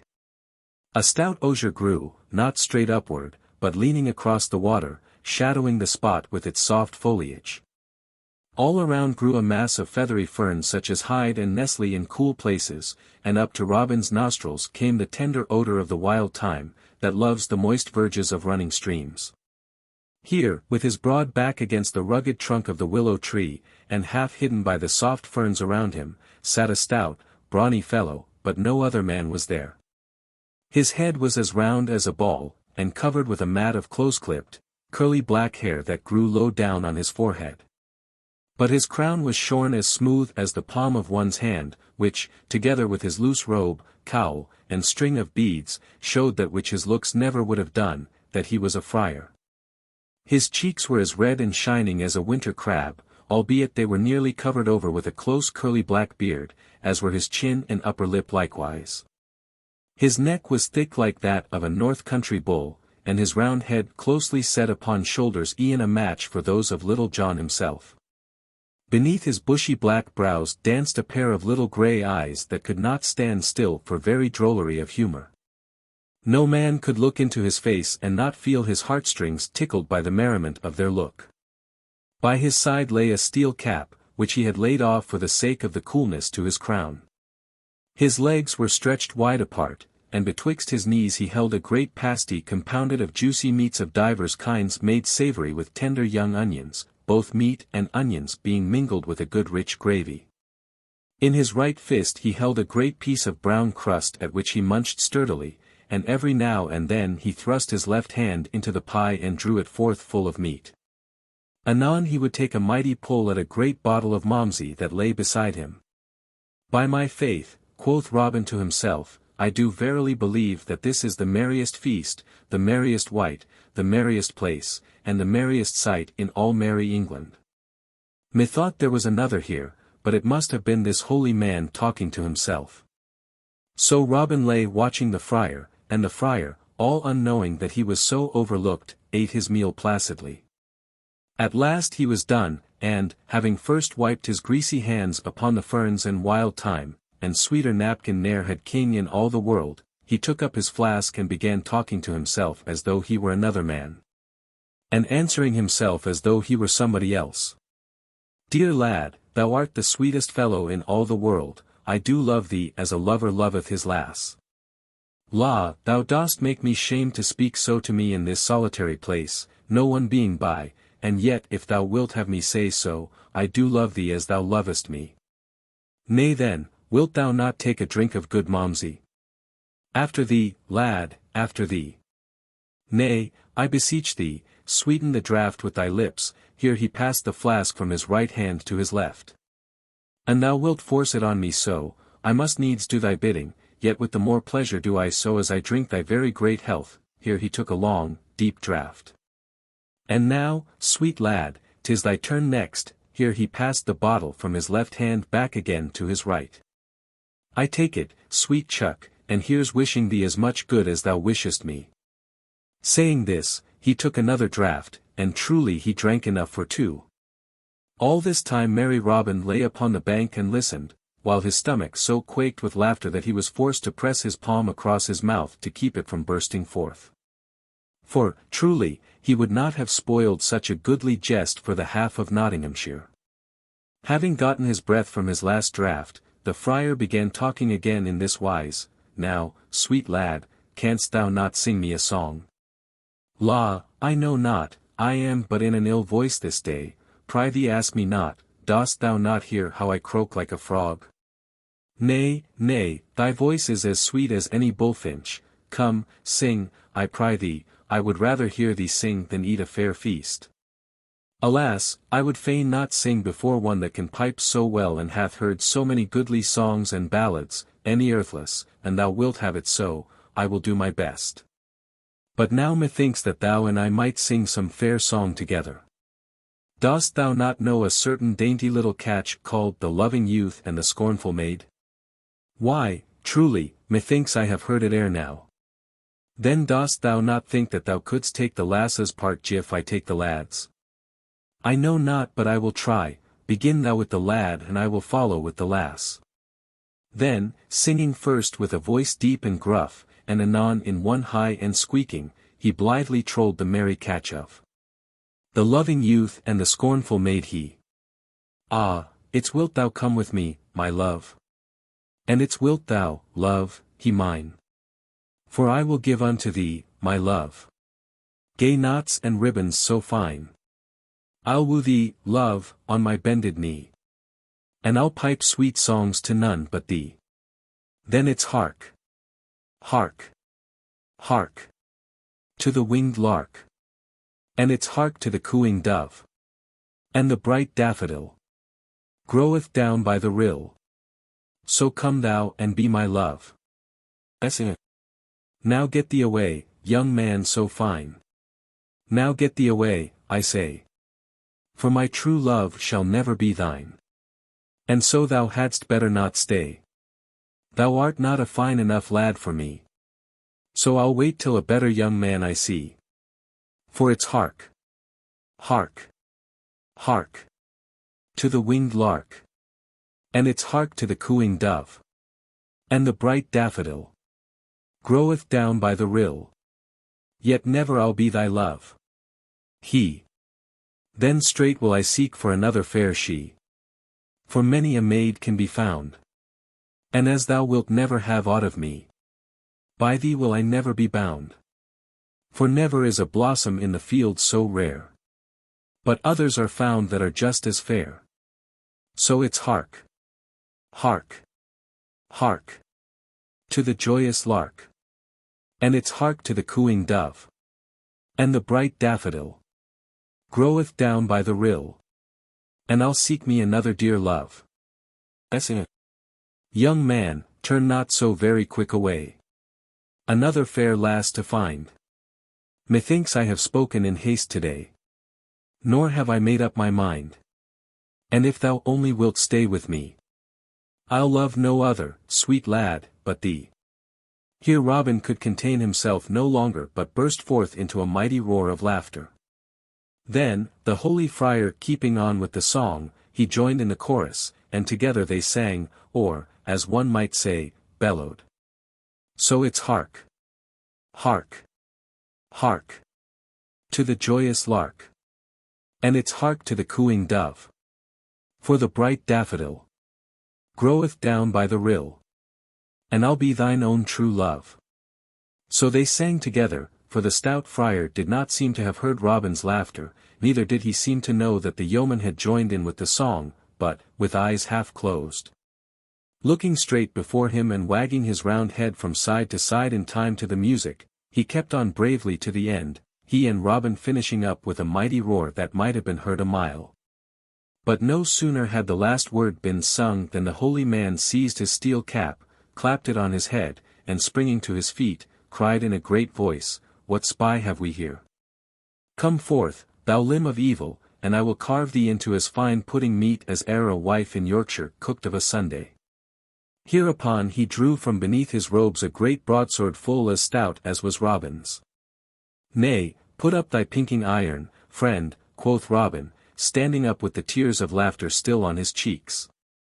"Folk who have sung so sweetly together should not fight thereafter." Hereupon he leaped down the bank to where the other stood. "I tell thee, friend," said he, "my throat is as parched with that song as e'er a barley stubble in October. Hast thou haply any momsey left in that stout pottle?" "Truly," said the friar in a glum voice, "thou dost ask thyself freely where thou art not bidden. Yet I trust one am too good a Christian to refuse any man drink that is athirst. Such as there is oat thou art welcome to a drink of the same." And he held the pottle out to Robin. Robin took it without more ado and putting it to his lips, tilted his head back, while that which was within said, "Glug. Lug. Glug," for more than 3 winks, I wot. The stout friar watched Robin anxiously the while, and when he was done took the pottle quickly he shook it, held it betwixt his eyes and the light, looked reproachfully at the yeoman, and straightway placed it at his own lips. When it came away again there was naught within it. "Dost thou know the country hereabouts, thou good and holy man?" asked Robin, laughing. "Yea, somewhat," answered the other dryly. "And dost thou know of a certain spot called Fountain Abbey?" "Yea, somewhat." "Then perchance thou knowest also of a certain one who goeth by the name of the Curtal Friar of Fountain Abbey?" "Yea, somewhat." "Well then, good fellow, holy father, or whatever thou art," quoth Robin, "I would know whether this same friar is to be found upon this side of the river or the other." "That," quoth the friar, "is a practical question upon which the cunning rules appertaining to logic touch not. I do advise thee to find that out by the aid of thine own 5 senses, sight, feeling, and what not." "I do wish much," quoth Robin, looking thoughtfully at the stout priest, "to cross yon ford and strive to find this same good friar." "Truly," said the other piously, "it is a goodly wish on the part of one so young. Far be it from me to check thee in so holy a quest. Friend, the river is free to all." "Yea, good father," said Robin, but thou sayest that my clothes are of the finest and I fain would not get them wet. Methinks thy shoulders are stout and broad. Couldst thou not find it in thy heart to carry me across? Now, by the white hand of the Holy Lady of the Fountain, burst forth the friar in a mighty rage, dost thou, thou poor puny stripling, thou kiss my lady la popinjay? Thou, what shall I call thee? Dost thou ask me, the Holy Tuck, to carry thee? Now I swear, here he paused suddenly, then slowly the anger passed from his face, and his little eyes twinkled once more. But why should I not, quoth he piously. Did not the holy Saint Christopher ever carry the stranger across the river? And should I, poor sinner that I am, be ashamed to do likewise? Come with me, stranger, and I will do thy bidding in an humble frame of mind. So saying, he clambered up the bank, closely followed by Robin, and led the way to the shallow pebbly ford, chuckling to himself the while as though he were enjoying some goodly jest within himself. Having come to the ford, he girded up his robes about his loins, tucked his good broadsword beneath his arm, and stooped his back to take Robin upon it. Suddenly he straightened up. Methinks, quoth he, thou wilt get thy weapon wet. Let me tuck it beneath mine arm along with mine own. Nay, good father, said Robin, I would not burden thee with aught of mine but myself. Dost thou think, said the friar mildly, that the good Saint Christopher would ha sought his own ease so? Nay, give me thy tool as I bid thee, for I would carry it as a penance to my pride. Upon this, without more ado, Robin Hood unbuckled his sword from his side and handed it to the other, who thrust it with his own beneath his arm. Then once more the friar bent his back, and, Robin having mounted upon it, he stepped sturdily into the water and so strode onward, splashing in the shoal, and breaking all the smooth surface into ever-widening rings. At last he reached the other side and Robin leaped lightly from his back. Many thanks, good father, quoth he. Thou art indeed a good and holy man. Prithee give me my sword and let me away, for I am in haste. At this the stout friar looked upon Robin for a long time, his head on one side, and with a most waggish twist to his face, then he slowly winked his right eye. Nay, good youth, said he gently, I doubt not that thou art in haste with thine affairs, yet thou dost think nothing of mine. Thine are of a carnal nature, mine are of a spiritual nature, a holy work, so to speak. Moreover, mine affairs do lie upon the other side of this stream. I see by thy quest of this same holy recluse that thou art a good young man and most reverent to the cloth. I did get wet coming hither, and am sadly afraid that should I wade the water again I might get certain cricks and pains the joints that would mar my devotions for many a day to come. I know that since I have so humbly done thy bidding thou wilt carry me back again. Thou sayest how Saint Godric, that holy hermit whose natal day this is, hath placed in my hands 2 swords and in thine never a one. Therefore be persuaded, good youth, and carry me back again. Robin Hood looked up and he looked down, biting his nether lip. Quoth he, thou cunning friar, thou hast me fair and fast enow. Let me tell thee that not one of thy cloth hath so hoodwinked me in all my life before. I might have known from thy looks that thou wert no such holy man as thou didst pretend to be. Nay, interrupted the friar, I bid thee speak not so scurrilously neither, lest thou mayst perchance feel the prick of an inch or so of blue steel. Tut, tut, said Robin, speak not so, friar. The loser hath ever the right to use his tongue as he doth list. Give me my sword, I do promise to carry thee back straightway. Nay, I will not lift the weapon against thee. Marry, come up, quoth the friar, I fear thee not, fellow. Here is thy skewer, and get thyself presently ready, for I would hasten back. So Robin took his sword again and buckled it at his side, then he bent his stout back and took the friar upon it. Now I wot Robin Hood had a heavier load to carry in the friar than the friar had in him. Moreover he did not know the ford, so he went stumbling among the stones, now stepping into a deep hole, and now nearly tripping over a boulder. While the sweat ran down his face in beads from the hardness of his journey and the heaviness of his load. Meantime, the friar kept digging his heels into Robin's sides and bidding him hasten, calling him many ill names the while. To all this Robin answered never a word, but, having softly felt around till he found the buckle of the belt that held the friar's sword, he worked slyly at the fastenings, seeking to loosen them. Thus it came about that, by the time he had reached the other bank with his load, the friar's sword belt was loose albeit he knew it not.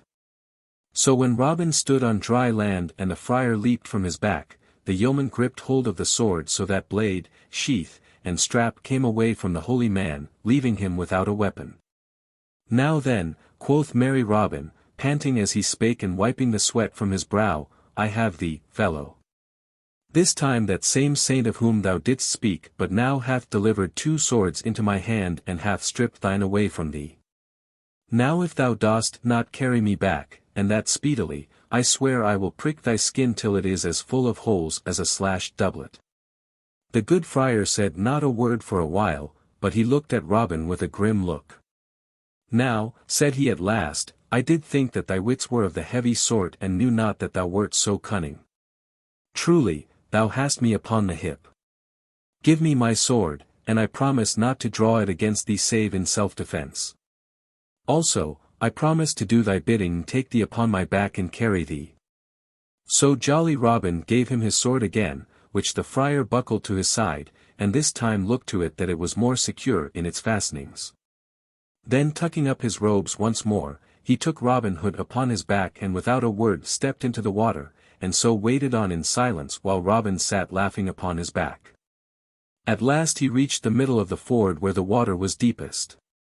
Here he stopped for a moment, and then, with a sudden lift of his hand and heave of his shoulders, fairly shot Robin over his head as though he were a sack of grain. Down went Robin into the water with a mighty splash. There, quoth the holy man, calmly turning back again to the shore, let that cool thy hot spirit, if it may. Meantime, after much splashing, Robin had gotten to his feet and stood gazing about him all bewildered, the water running from him in pretty little rills. At last he shot the water out of his ears and spat some out of his mouth, and, gathering his scattered wits together, saw the stout friar standing on the bank and laughing. Then, I wot, was Robin Hood a madman. Stay, thou villain! Roared he, I am after thee straight, and if I do not carve thy brawn for thee this day, may I never lift finger again. So saying, he dashed, splashing, to the bank. Thou needst not hasten thyself unduly, quoth the stout friar. Fear not. I will abide here, and if thou dost not cry, Alack-a-day, ere long time is gone, may I never more peep through the brake at a fallow deer. And now Robin, having reached the bank, began, without more ado, to roll up his sleeves above his wrists. The friar, also, tucked his robes more about him, showing a great, stout arm on which the muscles stood out like humps of an aged tree. Then Robin saw, what he had not wotted before, that the friar had also a coat of chain mail beneath his gown. Look to thyself, cried Robin, drawing his good sword. Ay, marry, quoth the friar, who held his already in his hand. So, without more ado, they came together, and thereupon began a fierce and mighty battle. Right and left, and up and down and back and forth they fought. The swords flashed in the sun and then met with a clash that sounded far and near. I wot this was no playful bout at quarterstaff, but a grim and serious fight of real earnest. Thus they strove for an hour or more, pausing every now and then to rest, at which times each looked at the other with wonder, and thought that never had he seen so stout a fellow, then once again they would go at it more fiercely than ever. Yet in all this time neither had harmed the other nor caused his blood to flow. At last merry Robin cried, Hold thy hand, good friend, whereupon both lowered their swords. Now I crave a boon ere we begin again, quoth Robin, wiping the sweat from his brow, for they had striven so long that he began to think that it would be an ill-done thing either to be smitten himself or to smite so stout and brave a fellow. What wouldst thou have of me? asked the friar. Only this, quoth Robin, that thou wilt let me blow thrice upon my bugle horn.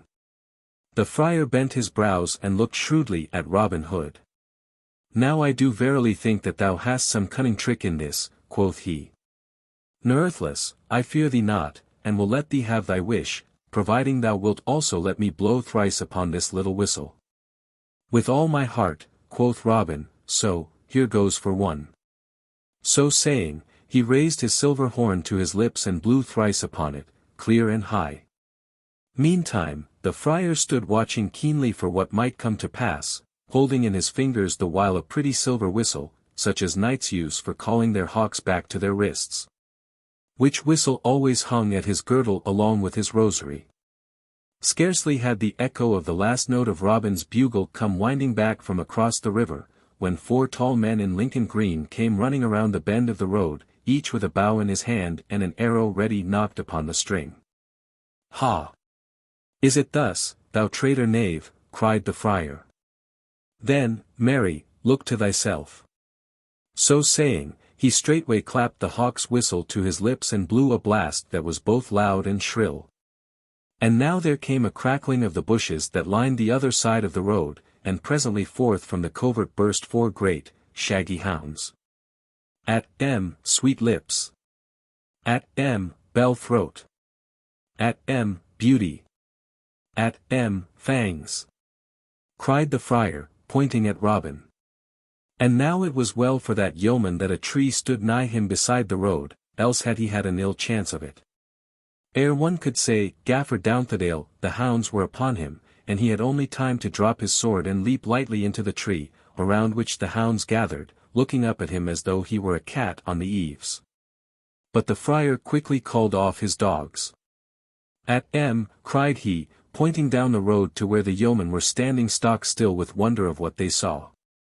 As the hawk darts down upon its quarry, so sped the 4 dogs at the yeoman. But when the 4 men saw the hounds so coming, all with one accord, saving only Will Scarlet, drew each man his goose feather to his ear and let fly his shaft. And now the old ballad telleth of a wondrous thing that happened, for thus it says, that each dog so shot had leaped lightly aside, and as the arrow passed him whistling, caught it in his mouth and bit it in twain. Now it would have been an ill day for these 4 good fellows had not Will Scarlet stepped before the others and met the hounds as they came rushing. Why, how now, Fangs, cried he sternly. Down, Beauty. Down, Sirrah. What means this? At the sound of his voice each dog shrank back quickly and then straightway came to him and licked his hands and fawned upon him, as is the wont of dogs that meet one they know. Then the 4 yeomen came forward, the hounds leaping around Will Scarlet joyously. Why, how now, cried the stout friar, what means this? Art thou wizard to turn those wolves into lambs? Ha! Cried he, when they had come still nearer, can I trust mine eyes? What means it that I see young Master William Gamwell in such company? Nay, Tuck, said the young man, as the 4 came forward to where Robin was now clambering down from the tree in which he had been roosting, he having seen that all danger was over for the time. Nay, Tuck, my name is no longer Will Gamwell, but Will Scarlet, and this is my good uncle, Robin Hood, with whom I am abiding just now. Truly, good master, said the friar, looking somewhat abashed and reaching out his great palm to Robin, I ha oft heard thy name both sung and spoken of, but I never thought to meet thee in battle. I crave thy forgiveness, and do wonder not that I found so stout a man against me. Truly, most holy father, said Little John, I am more thankful than e'er I was in all my life before that our good friend Scarlet knew thee and thy dogs. I tell thee seriously that I felt my heart crumble away from me when I saw my shaft so miss its aim, and those great beasts of thine coming straight at me. Thou mayst indeed be thankful, friend, said the friar gravely. But, Master Will, how cometh it that thou dost now abide in Sherwood? Why, Tuck, dost thou not know of my ill happening with my father's steward? Answered Scarlet. Yea, truly, yet I knew not that thou wert in hiding because of it. Marry, the times are all awry when a gentleman must lie hidden for so small a thing. But we are losing time, quoth Robin, and I have yet to find that same curtal friar. Why, uncle, thou hast not far to go, said Will Scarlet, pointing to the friar, for there he stands beside thee. How, quoth Robin, art thou the man that I have been at such pains to seek all day, and have got such a ducking for? Why, truly, said the friar demurely, some do call me the Curtal Friar of Fountain Dale, others again call me in jest the Abbot of Fountain Abbey, others still again call me simple Friar Tuck. I like the last name best, quoth Robin, for it doth slip more glibly off the tongue. But why didst thou not tell me thou wert he I sought, instead of sending me searching for black moonbeams? Why, truly, thou didst not ask me, good master, quoth stout Tuck, but what didst thou desire of me? Nay, quoth Robin, the day groweth late, and we cannot stand longer talking here. Come back with us to Sherwood, and I will unfold all to thee as we travel along. So, without tarrying longer, they all departed, with the stout dogs at their heels, and wended their way back to Sherwood again. But it was long past nightfall ere they reached the greenwood tree. Now listen, for next I will tell how Robin Hood compassed the happiness of two young lovers, aided by the merry Friar Tuck of Fountain Dale. Robin Hood compasses a marriage. And now had come the morning when fair Ellen was to be married, and on which merry Robin had sworn that Allen a Dale should, as it were, eat out of the platter that had been filled for Sir Stephen of Trent. Up rose Robin Hood, blithe and gay, up rose his merry men one and all, and up rose last of all stout Friar Tuck, winking the smart of sleep from out his eyes. Then, while the air seemed to brim over with the song of many birds, all blended together and all joying in the misty morn, each man raved face and hands in the leaping brook, and so the day began. Now, quoth Robin, when they had broken their fast, and each man had eaten his fill, it is time for us to set forth upon the undertaking that we have in hand for today. I will choose me 100 of my good men to go with me, for I may need aid. And thou, Will Scarlet, wilt abide here and be the chief while I am gone. Then searching through all the band, each man of whom crowded forward eager to be chosen, Robin called such as he wished by name, until he had 100 of stout fellows, the very flower of his yeomanry. Besides Little John and Will Stutely were nigh all those famous lads of whom I have already told you. Then, while those so chosen ran leaping, full of joy, to arm themselves with bow and shaft and broadsword, Robin Hood stepped aside into the covert, and there donned a gay, beribboned coat such as might have been worn by some strolling minstrel. And slung a harp across his shoulder, the better to carry out that part. All the band stared and many laughed, for never had they seen their master in such a fantastic guise before. Truly, quoth Robin, holding up his arms and looking down at himself, I do think it be somewhat of a gay, gaudy, grasshopper dress. But it is a pretty thing for all that, and doth not ill befit the turn of my looks, albeit I wear it but for the nonce. But stay, Little John, here are 2 bags that I would have thee carry in thy pouch for the sake of safe keeping. I can ill care for them myself beneath this motley. Why, master, quoth Little John, taking the bags and weighing them in his hand, here is the chink of gold. Well, what an there be, said Robin, it is mine own coin and the band is none the worse for what is there. Come, busk ye, lads, and he turned quickly away. Get ye ready straightway. Then gathering the score together in a close rank, in the midst of which were Allen a Dale and Friar Tuck, he led them forth upon their way from the forest shades. So they walked on for a long time till they had come out of Sherwood and to the vale of Rotherstream. Here were different sights from what one saw in the forest. Hedgerows, broad fields of barley corn, pasture lands rolling upward till they met the sky and all dotted over with flocks of white sheep. Hayfields whence came the odor of new-mown hay that lay in smooth swathes over which skimmed the swifts in rapid flight. Such they saw, and different was it, I wot, from the tangled depths of the sweet woodlands, but full as fair. Thus Robin led his band, walking blithely with chest thrown out and head thrown back, snuffing the odors of the gentle breeze that came drifting from over the hayfields. Truly, quoth he, the dear world is as fair here as in the woodland shades. Who calls it a vale of tears?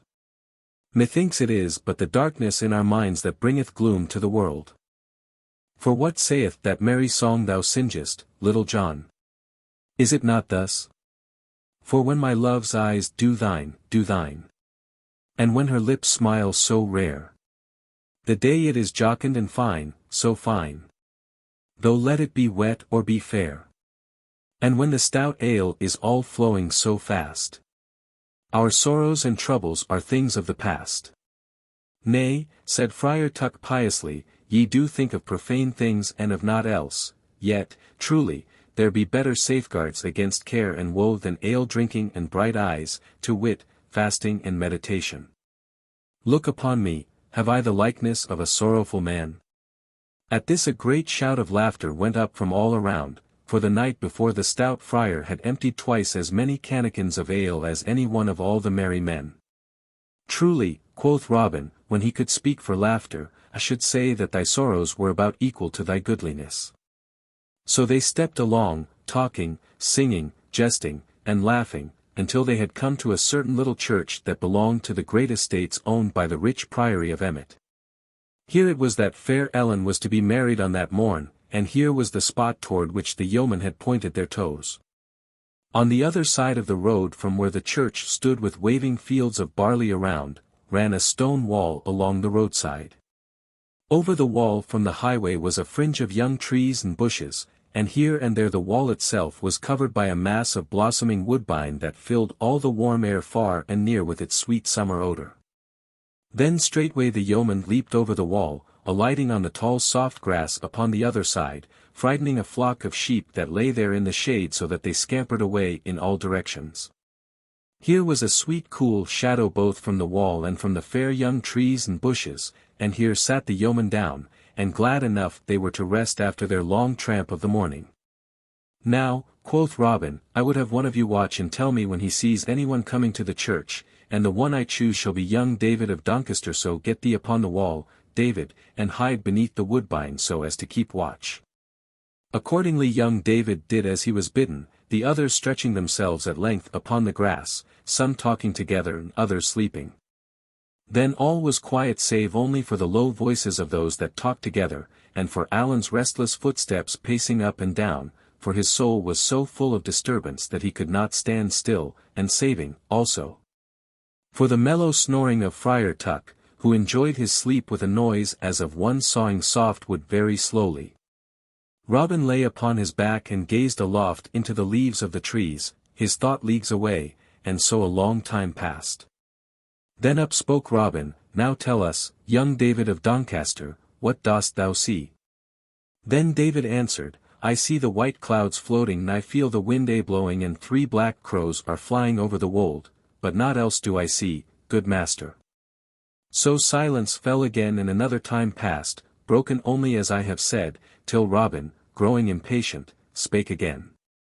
Now tell me, young David, what dost thou see by this? And David answered, I see the windmills swinging and 3 tall poplar trees swaying against the sky, and a flock of fieldfares are flying over the hill, but naught else do I see, good master.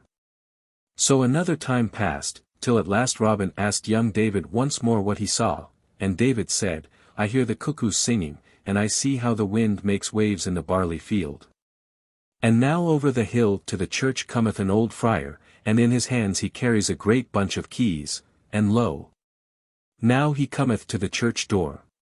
Then up rose Robin Hood and shook Friar Tuck by the shoulder. Come, rouse thee, holy man!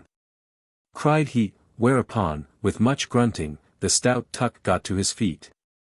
Marry, bestir thyself, quoth Robin, for yonder, in the church door, is one of thy cloth. Go thou and talk to him, and so get thyself into the church, that thou mayst be there when thou art wanted. Meantime, Little John, will stoutly, and I will follow thee anon. So Friar Tuck clambered over the wall, crossed the road, and came to the church, where the old friar was still laboring with the great key, the lock being somewhat rusty and he somewhat old and feeble. Hillo, brother, quoth Tuck, let me aid thee. So saying, he took the key from the other's hand and quickly opened the door with a turn of it. Who art thou, good brother? Asked the old friar, in a high, wheezing voice. Whence comest thou, and whither art thou going? And he winked and blinked at stout Friar Tuck like an owl at the sun. Thus do I answer thy questions, brother, said the other.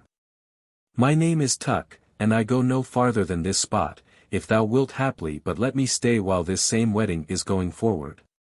I come from Fountain Dale and, in truth, am a certain poor hermit, as one may say, for I live in a cell beside the fountain blessed by that holy Saint Ethelrada. But, if I understand aught, there is to be a gay wedding here today. So, if thou mindest not, I would fain rest me in the cool shade within, for I would like to see this fine sight.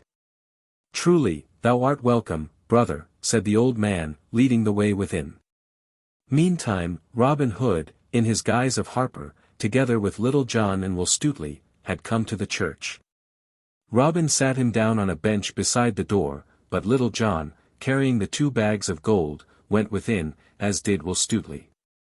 So Robin sat by the door, looking up the road and down the road to see who might come, till, after a time, he saw 6 horsemen come riding sedately and slowly, as became them, for they were churchmen in high orders. Then, when they had come nearer, Robin saw who they were, and knew them. The first was the Bishop of Hereford, and a fine figure he cut, I wot. His vestments were of the richest silk, and around his neck was a fair chain of beaten gold. The cap that hid his tonsure was of black velvet, and around the edges of it were rows of jewels that flashed in the sunlight, each stone being set in gold. His hose were of flame-colored silk, and his shoes of black velvet, the long, pointed toes being turned up and fastened to his knees, and on either instep was embroidered a cross in gold thread. Beside the bishop rode the prior of Emmet upon a mincing palfrey. Rich were his clothes also, but not so gay as the stout bishop's. Behind these were 2 of the higher brethren of Emmet, and behind these again 2 retainers belonging to the bishop. For the Lord Bishop of Hereford strove to be as like the great barons as was in the power of one in holy orders. When Robin saw this train drawing near, with flash of jewels and silk and jingle of silver bells on the trappings of the nags, he looked sourly upon them. Quoth he to himself, Yon bishop is over gaudy for a holy man. I do wonder whether his patron, who, methinks, was St. Thomas, was given to wearing golden chains about his neck, silk clothing upon his body, and pointed shoes upon his feet.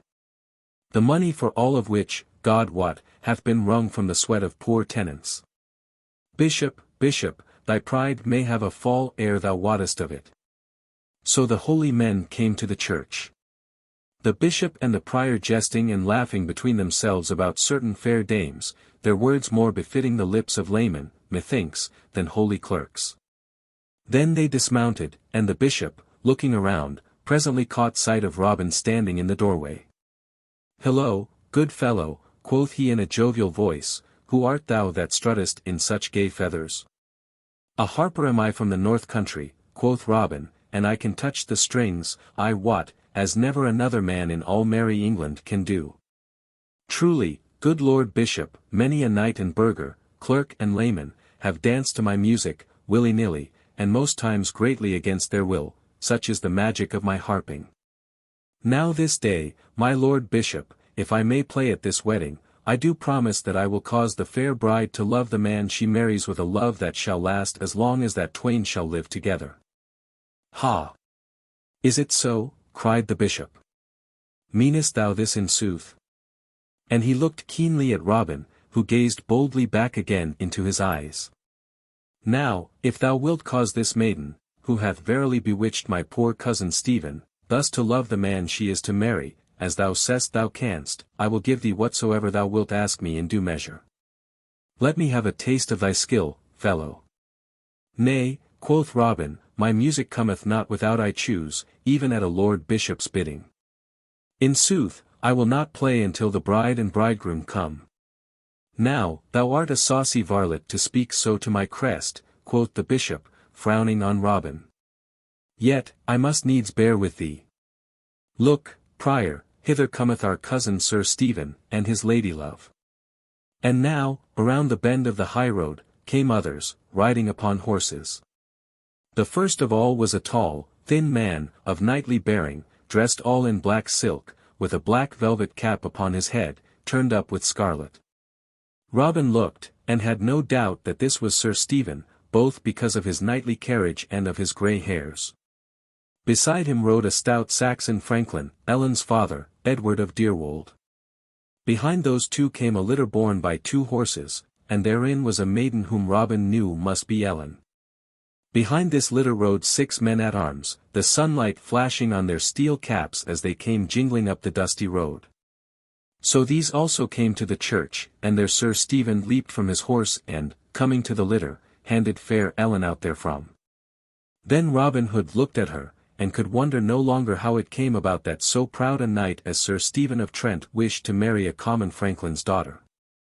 Nor did he wonder that no ado was made about the matter, for she was the fairest maiden that ever he had beheld.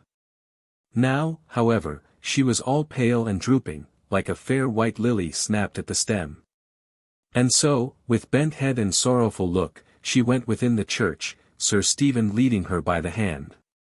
"Why dost thou not play, fellow?" quoth the bishop, looking sternly at Robin. "Marry," said Robin calmly, "I will play in greater wise than your lordship thinks, but not till the right time hath come." Said the bishop to himself, while he looked grimly at Robin, "When this wedding is gone by I will have this fellow well whipped for his saucy tongue and bold speech." And now fair Ellen and Sir Stephen stood before the altar, and the bishop himself came in his robes and opened his book, whereat fair Ellen looked up and about her in bitter despair, like the fawn that finds the hounds on her haunch. Then, in all his fluttering tags and ribbons of red and yellow, Robin Hood strode forward. 3 steps he took from the pillar whereby he leaned, and stood between the bride and bridegroom. "Let me look upon this lass," he said in a loud voice. "Why, how now? What have we here? Here be lilies in the cheeks, and not roses such as befit a bonny bride. This is no fit wedding. Thou, Sir Knight, so old, and she so young, and thou thinkest to make her thy wife. I tell thee it may not be, for thou art not her own true love." At this all stood amazed, and knew not where to look nor what to think or say, for they were all bewildered with the happening. So, while everyone looked at Robin as though they had been changed to stone, he clapped his bugle horn to his lips and blew 3 blasts so loud and clear, they echoed from floor to rafter as though they were sounded by the trump of doom.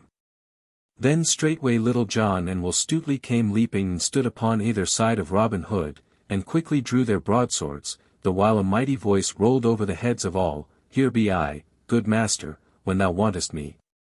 For it was Friar Tuck that so called from the organ loft. And now all was hubbub and noise. Stout Edward strode forward raging, and would have seized his daughter to drag her away, but Little John stepped between and thrust him back. "Stand back, old man," said he, "thou art a hobbled horse this day."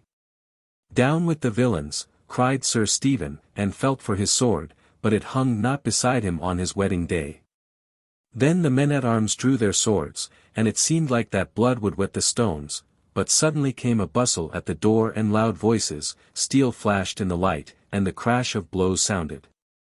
The men-at-arms fell back, and up the aisle came leaping 18 stout yeomen all clad in Lincoln green, with Allan a Dale at their head. In his hand he bore Robin Hood's good stout trusty bow of yew, and this he gave to him, kneeling the while upon one knee.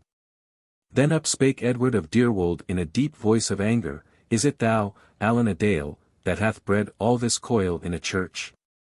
"Nay," quoth merry Robin, "that have I done, and I care not who knoweth it, for my name is Robin Hood." At this name a sudden silence fell. The Prior of Emmet and those that belonged to him gathered together like a flock of frightened sheep when the scent of the wolf is nigh, while the Bishop of Hereford, laying aside his book, crossed himself devoutly. "Now heaven keep us this day," said he, "from that evil man."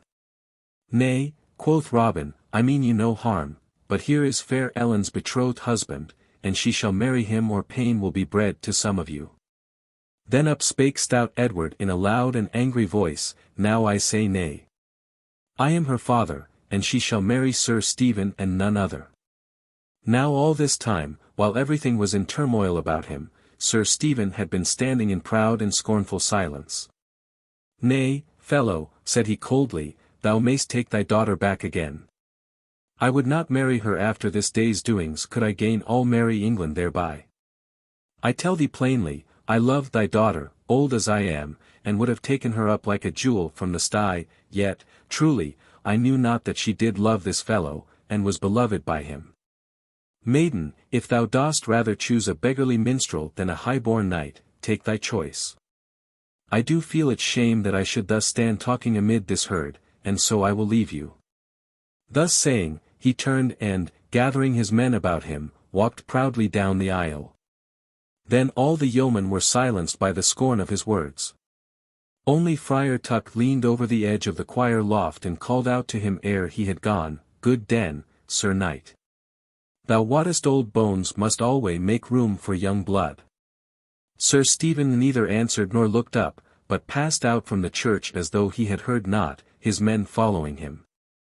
Then the Bishop of Hereford spoke hastily, "I, too, have no business here, and so will depart." And he made as though he would go. But Robin Hood laid hold of his clothes and held him. "Stay, my lord bishop," said he, "I have yet somewhat to say to thee." The bishop's face fell, but he stayed as Robin bade him, for he saw he could not go. Then Robin Hood turned to stout Edward of Deerwold, and said he, "Give thy blessing on thy daughter's marriage to this yeoman, and all will be well. Little John, give me the bags of gold. Look, farmer. Here are 200 bright golden angels. Give thy blessing, as I say, and I will count them out to thee as thy daughter's dower. Give not thy blessing, and she shall be married all the same, but not so much as a cracked farthing shall cross thy palm. Choose." Then Edward looked upon the ground with bent brows, turning the matter over and over in his mind, but he was a shrewd man and one, withal, that made the best use of a cracked pipkin. So at last he looked up and said, but in no joyous tone, "If the wench will go her own gait, let her go. I had thought to make a lady of her, yet if she chooses to be what she is like to be, I have naught to do with her henceforth. Ne'ertheless I will give her my blessing when she is duly wedded." "It may not be," spake up one of those of Emmet. "The banns have not been duly published, neither is there any priest here to marry them." "How sayst thou?" roared Tuck from the choir loft. "No priest. Marry, here stands as holy a man as thou art, any day of the week, a clerk in orders, I would have thee know. As for the question of banns, stumble not over that straw, brother, for I will publish them." So saying, he called the banns, and, says the old ballad, lest 3 times should not be enough, he published them 9 times o'er. Then straightway he came down from the loft and forthwith performed the marriage service. And so Allan and Ellen were duly wedded. And now Robin counted out 200 golden angels to Edward of Deerwold, and he, upon his part, gave his blessing, yet not, I wot, as though he meant it with overmuch goodwill. Then the stout yeoman crowded around and grasped Allan's palm, and he, holding Ellen's hand within his own, looked about him all dizzy with his happiness. Then at last jolly Robin turned to the Bishop of Hereford, who had been looking on at all that passed with a grim look. "My lord bishop," quoth he, "thou mayst bring to thy mind that thou didst promise me that did I play in such wise as to cause this fair lass to love her husband, thou wouldst give me whatsoever I asked in reason. I have played my play, and she loveth her husband, which she would not have done but for me, so now fulfill thy promise. Thou hast upon thee that which, methinks, thou wouldst be the better without. Therefore, I pry thee, give me that golden chain that hangeth about thy neck as a wedding present for this fair bride." Then the bishop's cheeks grew red with rage and his eyes flashed. He looked at Robin with a fell look, but saw that in the yeoman's face which bade him pause. Then slowly he took the chain from about his neck and handed it to Robin, who flung it over Ellen's head so that it hung glittering about her shoulders. Then said merry Robin, "I thank thee, on the bride's part, for thy handsome gift, and truly thou thyself art more seemly without it. Now, shouldst thou ever come nigh to Sherwood I much hope that I shall give thee there such a feast as thou hast ne'er had in all thy life before." "May heaven forfend," cried the bishop earnestly. For he knew right well what manner of feast it was that Robin Hood gave his guests in Sherwood Forest. But now Robin Hood gathered his men together, and, with Allan and his young bride in their midst, they all turned their footsteps toward the woodlands. On the way thither Friar Tuck came close to Robin and plucked him by the sleeve. "Thou dost lead a merry life, good master," quoth he, "but dost thou not think that it would be for the welfare of all your souls to have a good stout chaplain, such as I, to oversee holy matters. Truly, I do love this life mightily. At this merry Robin Hood laughed amain, and bade him stay and become one of their band if he wished.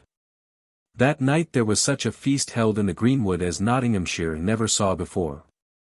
To that feast you and I were not bidden, and pity it is that we were not, so, lest we should both feel the matter the more keenly, I will say no more about it. Robin Hood aids the sorrowful knight. So passed the gentle springtime away in budding beauty, its silver showers and sunshine, its green meadows and its flowers.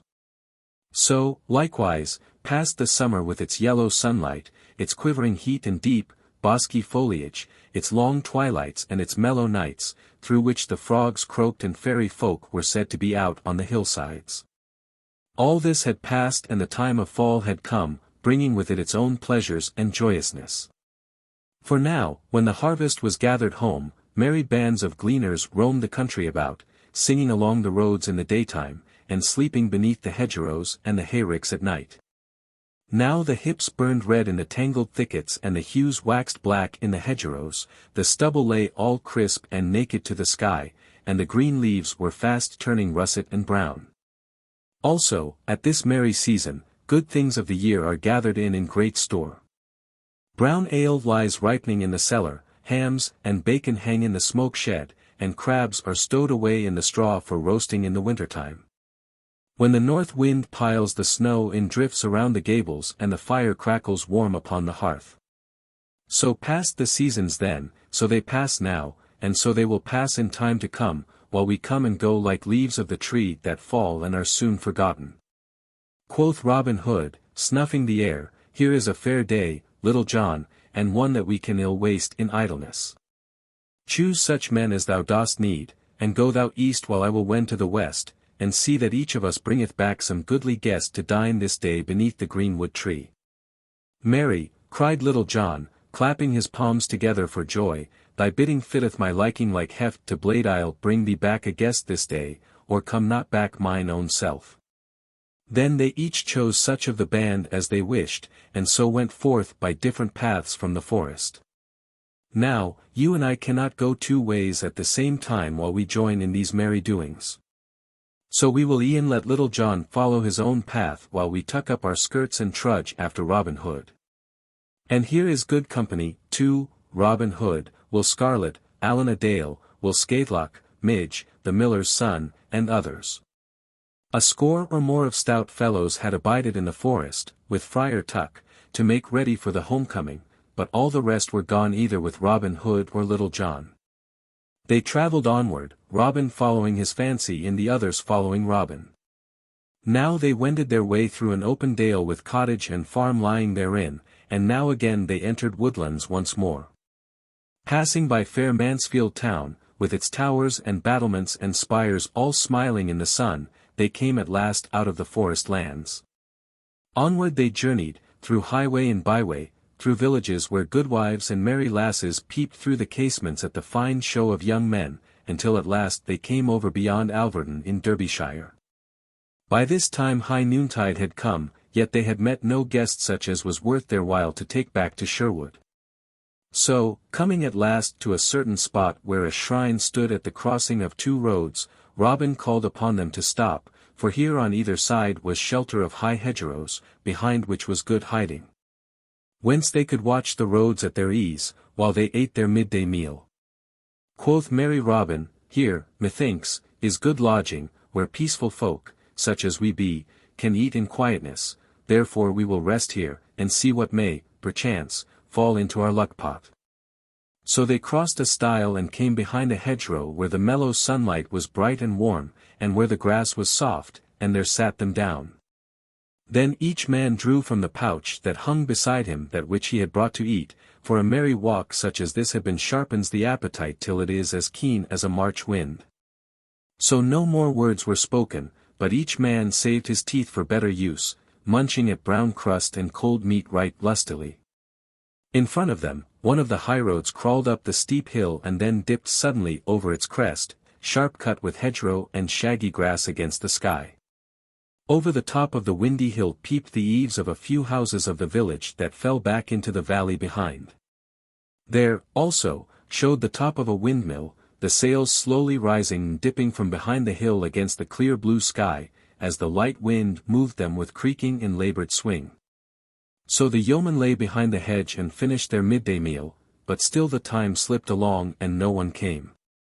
At last, a man came slowly riding over the hill and down the stony road toward the spot where Robin and his band lay hidden. He was a good stout knight, but sorrowful of face and downcast of mien. His clothes were plain and rich, but no chain of gold, such as folk of his stand in life wore at most times, hung around his neck, and no jewel was about him. Yet no one could mistake him for aught but one of proud and noble blood. His head was bowed upon his breast and his hands drooped limp on either side. And so he came slowly riding, as though sunk in sad thoughts, while even his good horse, the reins loose upon his neck, walked with hanging head, as though he shared his master's grief. Quoth Robin Hood, "Yon is verily a sorry-looking gallant, and doth seem to have donned ill content with his jerkin this morning, nevertheless, I will out and talk with him, for there may be some pickings here for a hungry daw. Methinks his dress is rich, though he himself is so downcast. Bide ye here till I look into this matter." So saying, he arose and left them, crossed the road to the shrine, and there stood, waiting for the sorrowful knight to come near him. So, presently, when the knight came riding slowly along, jolly Robin stepped forward and laid his hand upon the bridle rein. "Hold, Sir Knight," quoth he. "I pry thee tarry for a short time, for I have a few words to say to thee." "What art thou, friend, who dost stop a traveller in this manner upon his most gracious majesty's highway?" said the knight. "Marry," quoth Robin, "that is a question hard to answer. One man calleth me kind, another calleth me cruel. This one calleth me good honest fellow, and that one, vile thief. Truly, the world hath as many eyes to look upon a man withal as there are spots on a toad, so, with what pair of eyes thou regardest me leath entirely with thine own self. My name is Robin Hood." "Truly, good Robin," said the knight, a smile twitching at the corners of his mouth, "thou hast a quaint conceit. As for the pair of eyes with which I regard thee, I would say that they are as favorable as may be, for I hear much good of thee and little ill. What is thy will of me?" "Now, I make my vow, Sir Knight," quoth Robin, "thou hast surely learned thy wisdom of good Gaffer Swanthold, for he saith, fair words are as easy spoke as foul, and bring goodwill in the stead of blows. Now I will show thee the truth of this saying, for, if thou wilt go with me this day to Sherwood Forest, I will give thee as merry a feast as ever thou hadst in all thy life." "Thou art indeed kind," said the knight, "but methinks thou wilt find me but an ill-seeming and sorrowful guest. Thou hadst best let me pass on my way in peace." "Nay," quoth Robin, "thou mightst go thine own way but for one thing, and that I will tell thee. We keep an inn, as it were, in the very depths of Sherwood, but so far from highroads and beaten paths that guests do not often come nigh us. So I and my friends set off merrily and seek them when we grow dull of ourselves. Thus the matter stands, Sir Knight, yet I will furthermore tell thee that we count upon our guests paying a reckoning." "I take thy meaning, friend," said the knight gravely, "but I am not thy man, for I have no money by me." "Is it sooth?" said Robin, looking at the knight keenly. "I can scarce choose but believe thee. Yet, Sir Knight, there be those of thy order whose word is not to be trusted as much as they would have others believe. Thou wilt think no ill if I look for myself in this matter." Then, still holding the horse by the bridle rein, he put his fingers to his lips and blew a shrill whistle, whereupon fourscore yeomen came leaping over the stile and ran to where the knight and Robin stood. "These," said Robin, looking upon them proudly, "are some of my merry men. They share and share alike with me all joys and troubles, gains and losses. Sir Knight, I pry thee tell me what money thou hast about thee." For a time the knight said not a word, but a slow red arose into his cheeks. At last he looked Robin in the face and said, "I know not why I should be ashamed, for it should be no shame to me. But, friend, I tell thee the truth, when I say that in my purse are 10 shillings, and that is every groat that Sir Richard of the Leah hath in all the wide world." When Sir Richard ended a silence fell, until at last Robin said, "And dost thou pledge me thy knightly word that this is all thou hast with thee?" "Yea," answered Sir Richard, "I do pledge thee my most solemn word, as a true knight, that it is all the money I have in the world. Nay, here is my purse, ye may find for yourselves the truth of what I say." And he held his purse out to Robin. "Put up thy purse, Sir Richard," quoth Robin. "Far be it from me to doubt the word of so gentle a knight. The proud I strive to bring low, but those that walk in sorrow I would aid if I could. Come, Sir Richard, cheer up thy heart and go with us into the greenwood.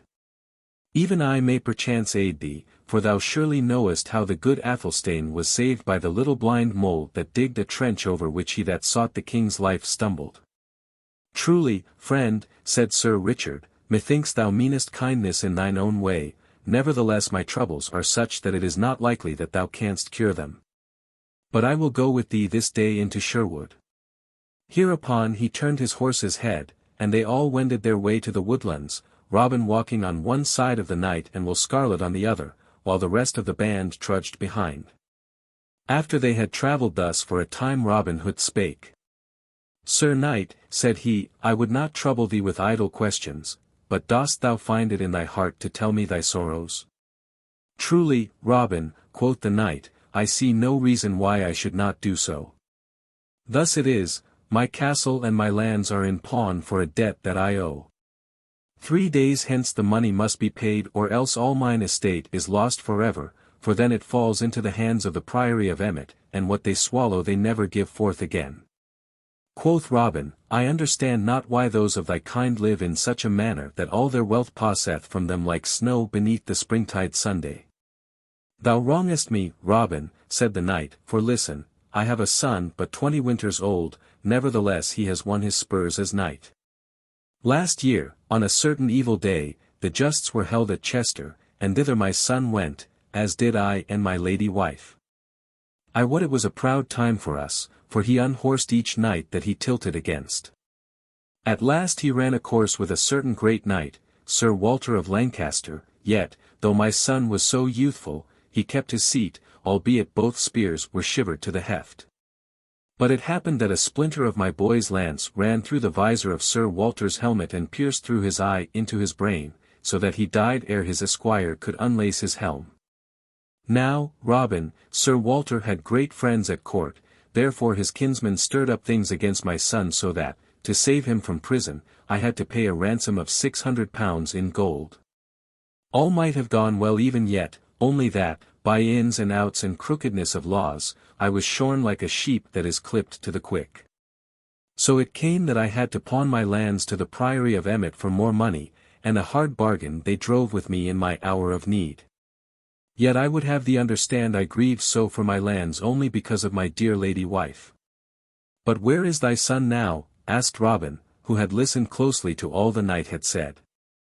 "In Palestine," said Sir Richard, "battling like a brave Christian soldier for the cross and the Holy Sepulchre. Truly, England was an ill place for him because of Sir Walter's death and the hate of the Lancastrians' kinsmen." "Truly," said Robin, much moved, "thine is a hard lot. But tell me, what is owing to Emmet for thine estates?" "Only 400 pounds, said Sir Richard. At this, Robin smote his thigh in anger. "Oh the bloodsuckers," cried he. "A noble estate to be forfeit for 400 pounds. But what will befall thee if thou dost lose thy lands, Sir Richard?"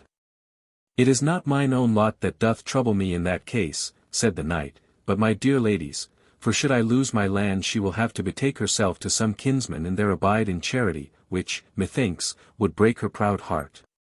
As for me, I will over the salt sea, and so to Palestine to join my son in fight for the Holy Sepulchre." Then up spake Will Scarlet.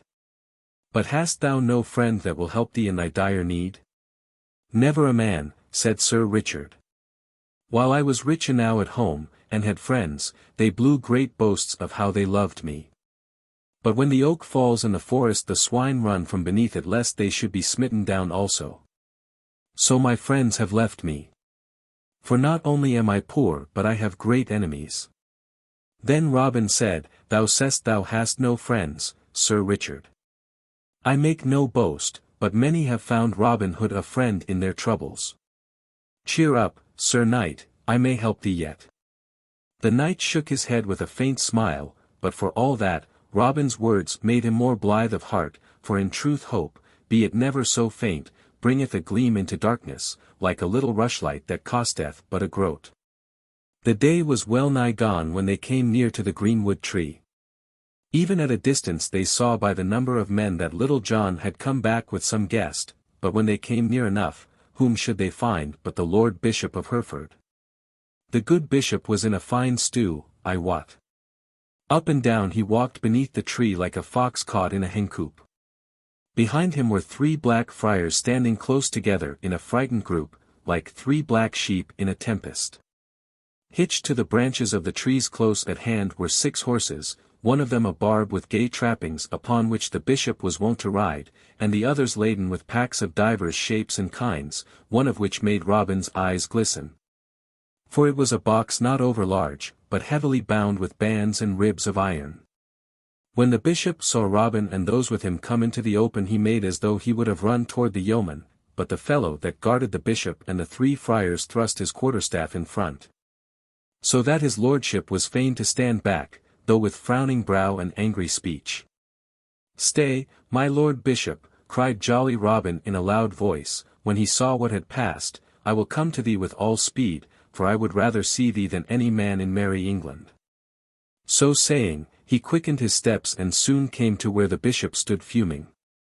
"How now," quoth the bishop in a loud and angry voice, when Robin had so come to him, "is this the way that thou and thy band treat one so high in the church as I am? I and these brethren were passing peacefully along the highroad with our pack horses, and a 50 of men to guard them, when up comes a great strapping fellow full 7 feet high, with 80 or more men back of him. And calls upon me to stop, me, the Lord Bishop of Hereford, mark thou. Whereupon my armed guards, beshrew them for cowards, straight ran away. But look ye, not only did this fellow stop me, but he threatened me, saying that Robin Hood would strip me as bare as a winter hedge. Then, besides all this, he called me such vile names as fat priest, man-eating bishop, money-gorging usurer, and what not, as though I were no more than a strolling beggar or tinker." At this, the bishop glared like an angry cat, while even Sir Richard laughed, only Robin kept a grave face. "Alas! My lord," said he, "that thou hast been so ill-treated by my band. I tell thee truly that we greatly reverence thy cloth. Little John, stand forth straightway." At these words Little John came forward, twisting his face into a whimsical look, as though he would say, "Ha mercy upon me, good master." Then Robin turned to the Bishop of Hereford and said, "Was this the man who spake so boldly to your lordship?" "Aye, truly it was the same," said the bishop, "a naughty fellow, I wot." "And didst thou, Little John," said Robin in a sad voice, "call his lordship a fat priest?" "Aye," said Little John sorrowfully. "And a man-eating bishop?" "Aye," said Little John, more sorrowfully than before. "And a money-gorging usurer?" "Aye," said Little John in so sorrowful a voice that it might have drawn tears from the dragon of Wentley. "Alas, that these things should be," said jolly Robin, turning to the bishop, "for I have ever found Little John a truthful man." At this, a roar of laughter went up, whereat the blood rushed into the bishop's face till it was cherry red from crown to chin, but he said nothing and only swallowed his words, though they well nigh choked him. "Nay, my lord bishop," said Robin, "we are rough fellows, but I trust not such ill men as thou thinkest, after all. There is not a man here that would harm a hair of thy reverence's head. I know thou art galled by our jesting, but we are all equal here in the greenwood, for there are no bishops nor barons nor earls among us, but only men, so thou must share our life with us while thou dost abide here. Come, busk ye, my merry men, and get the feast ready. Meantime, we will show our guests our woodland sports." So, while some went to kindle the fires for roasting meats, others ran leaping to get their cudgels and longbows. Then Robin brought forward Sir Richard of the Lea. "My lord bishop," said he, "here is another guest that we have with us this day. I wish that thou mightest know him better, for I and all my men will strive to honor you both at this merrymaking. Sir Richard, said the bishop in a reproachful tone, methinks thou and I are companions and fellow sufferers in this den of, he was about to say, thieves, but he stopped suddenly and looked askance at Robin Hood. Speak out, bishop, quoth Robin, laughing. We of Sherwood check not an easy flow of words. Den of thieves thou west about to say. Quoth the bishop, mayhap that was what I meant to say, Sir Richard. But this I will say, that I saw thee just now laugh at the scurrilous jests of these fellows. It would have been more becoming of thee, methinks, to have checked them with frowns instead of spurring them on by laughter. I meant no harm to thee, said Sir Richard, but a merry jest is a merry jest, and I may truly say I would have laughed at it had it been against mine own self. But now Robin Hood called upon certain ones of his band who spread soft moss upon the ground and laid deerskins thereon.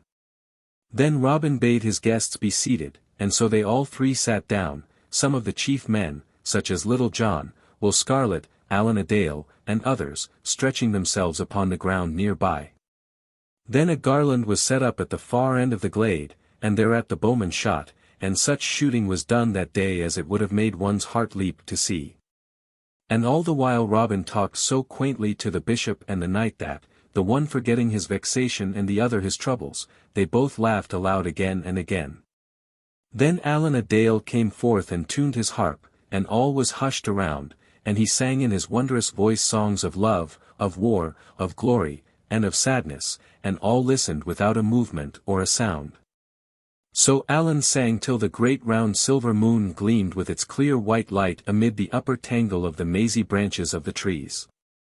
At last two fellows came to say that the feast was ready spread, so Robin, leading his guests with either hand, brought them to where great smoking dishes that sent savory smells far and near stood along the white linen cloth spread on the grass.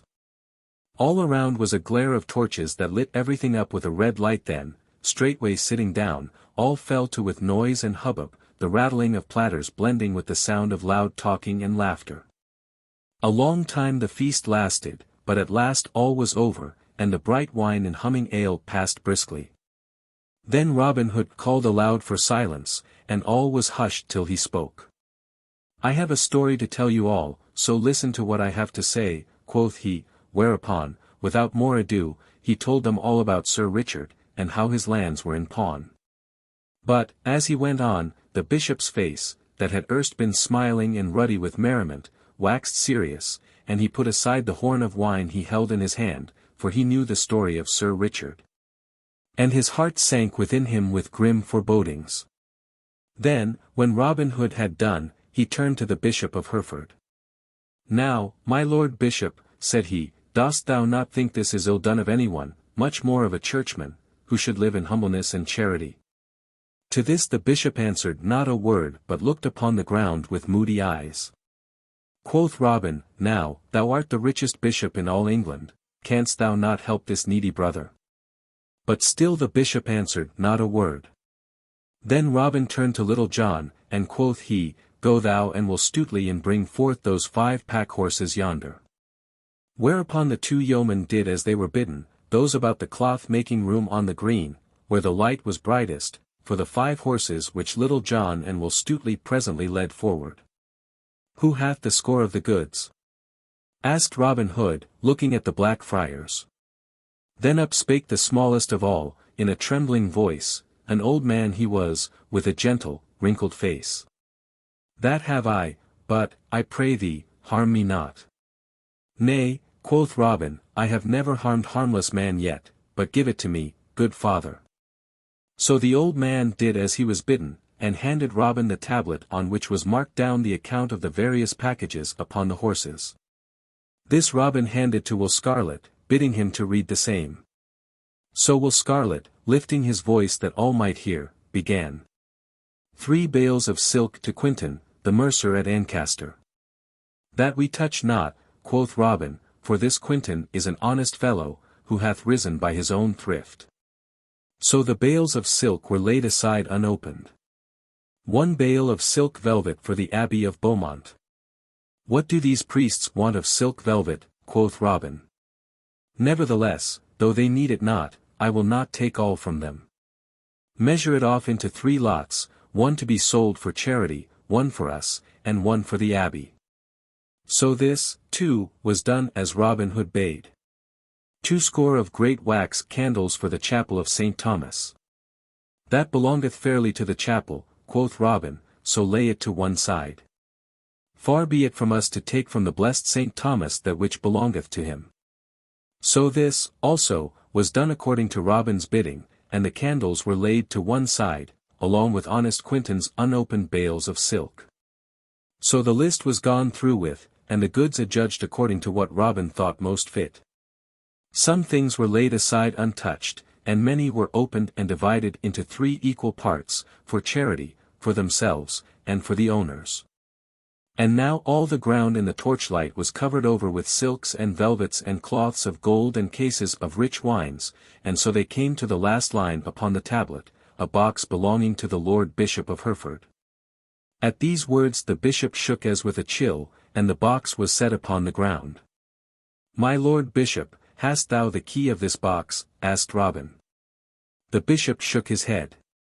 Go, Will Scarlet, said Robin, thou art the strongest man here, bring a sword straightway, and cut this box open, if thou canst. Then up rose Will Scarlet and left them, coming back in a short time, bearing a great 2-handed sword. Thrice he smote that strong, iron-bound box, and at the 3rd blow it burst open and a great heap of gold came rolling forth, gleaming red in the light of the torches. At this sight a murmur went all around among the band, like the sound of the wind in distant trees, but no man came forward nor touched the money. Quoth Robin, thou, Will Scarlet, thou, Allan a Dale, and thou, Little John, count it over. A long time it took to count all the money, and when it had been duly scored up, Will Scarlet called out that there were 1,500 golden pounds in all. But in among the gold they found a paper, and this Will Scarlet read in a loud voice, and all heard that this money was the rental and fines and forfeits from certain estates belonging to the bishopric of Hereford. My Lord Bishop, said Robin Hood, I will not strip thee, as Little John said, like a winter hedge, for thou shalt take back 1/3 of thy money. 1/3 of it thou canst well spare to us for thy entertainment and that of thy train, for thou art very rich. 1/3 of it thou canst better spare for charity, for, Bishop, I hear that thou art a hard master to those beneath thee and a close hoarder of gains that thou couldst better and with more credit to thyself give to charity than spend upon thy own likings. At this the bishop looked up, but he could say never a word, yet he was thankful to keep some of his wealth.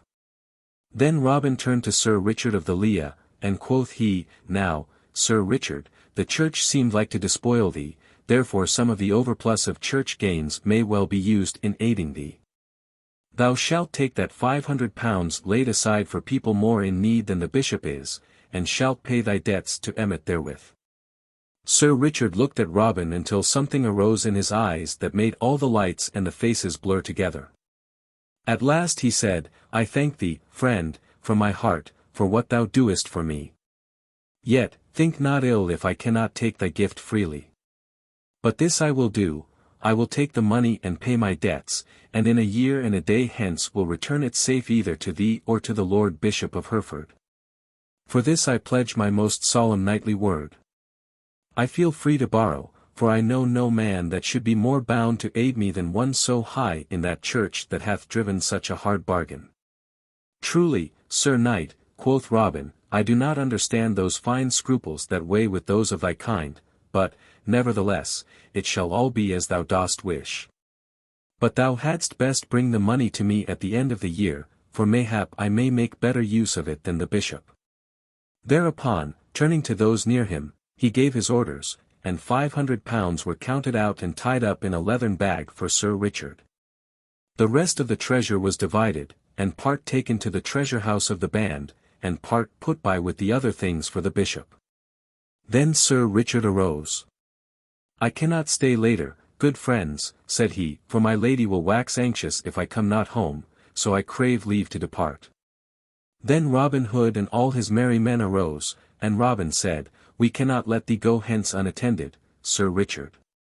Then up spake Little John, Good master, let me choose a score of stout fellows from the band, and let us arm ourselves in a seemly manner and so serve as retainers to Sir Richard till he can get others in our stead. Thou hast spoken well, Little John, and it shall be done, said Robin. Then up spake Will Scarlet, let us give him a golden chain to hang about his neck, such as befits one of his blood, and also golden spurs to wear at his heels. Then Robin Hood said, Thou hast spoken well, Will Scarlet, and it shall be done.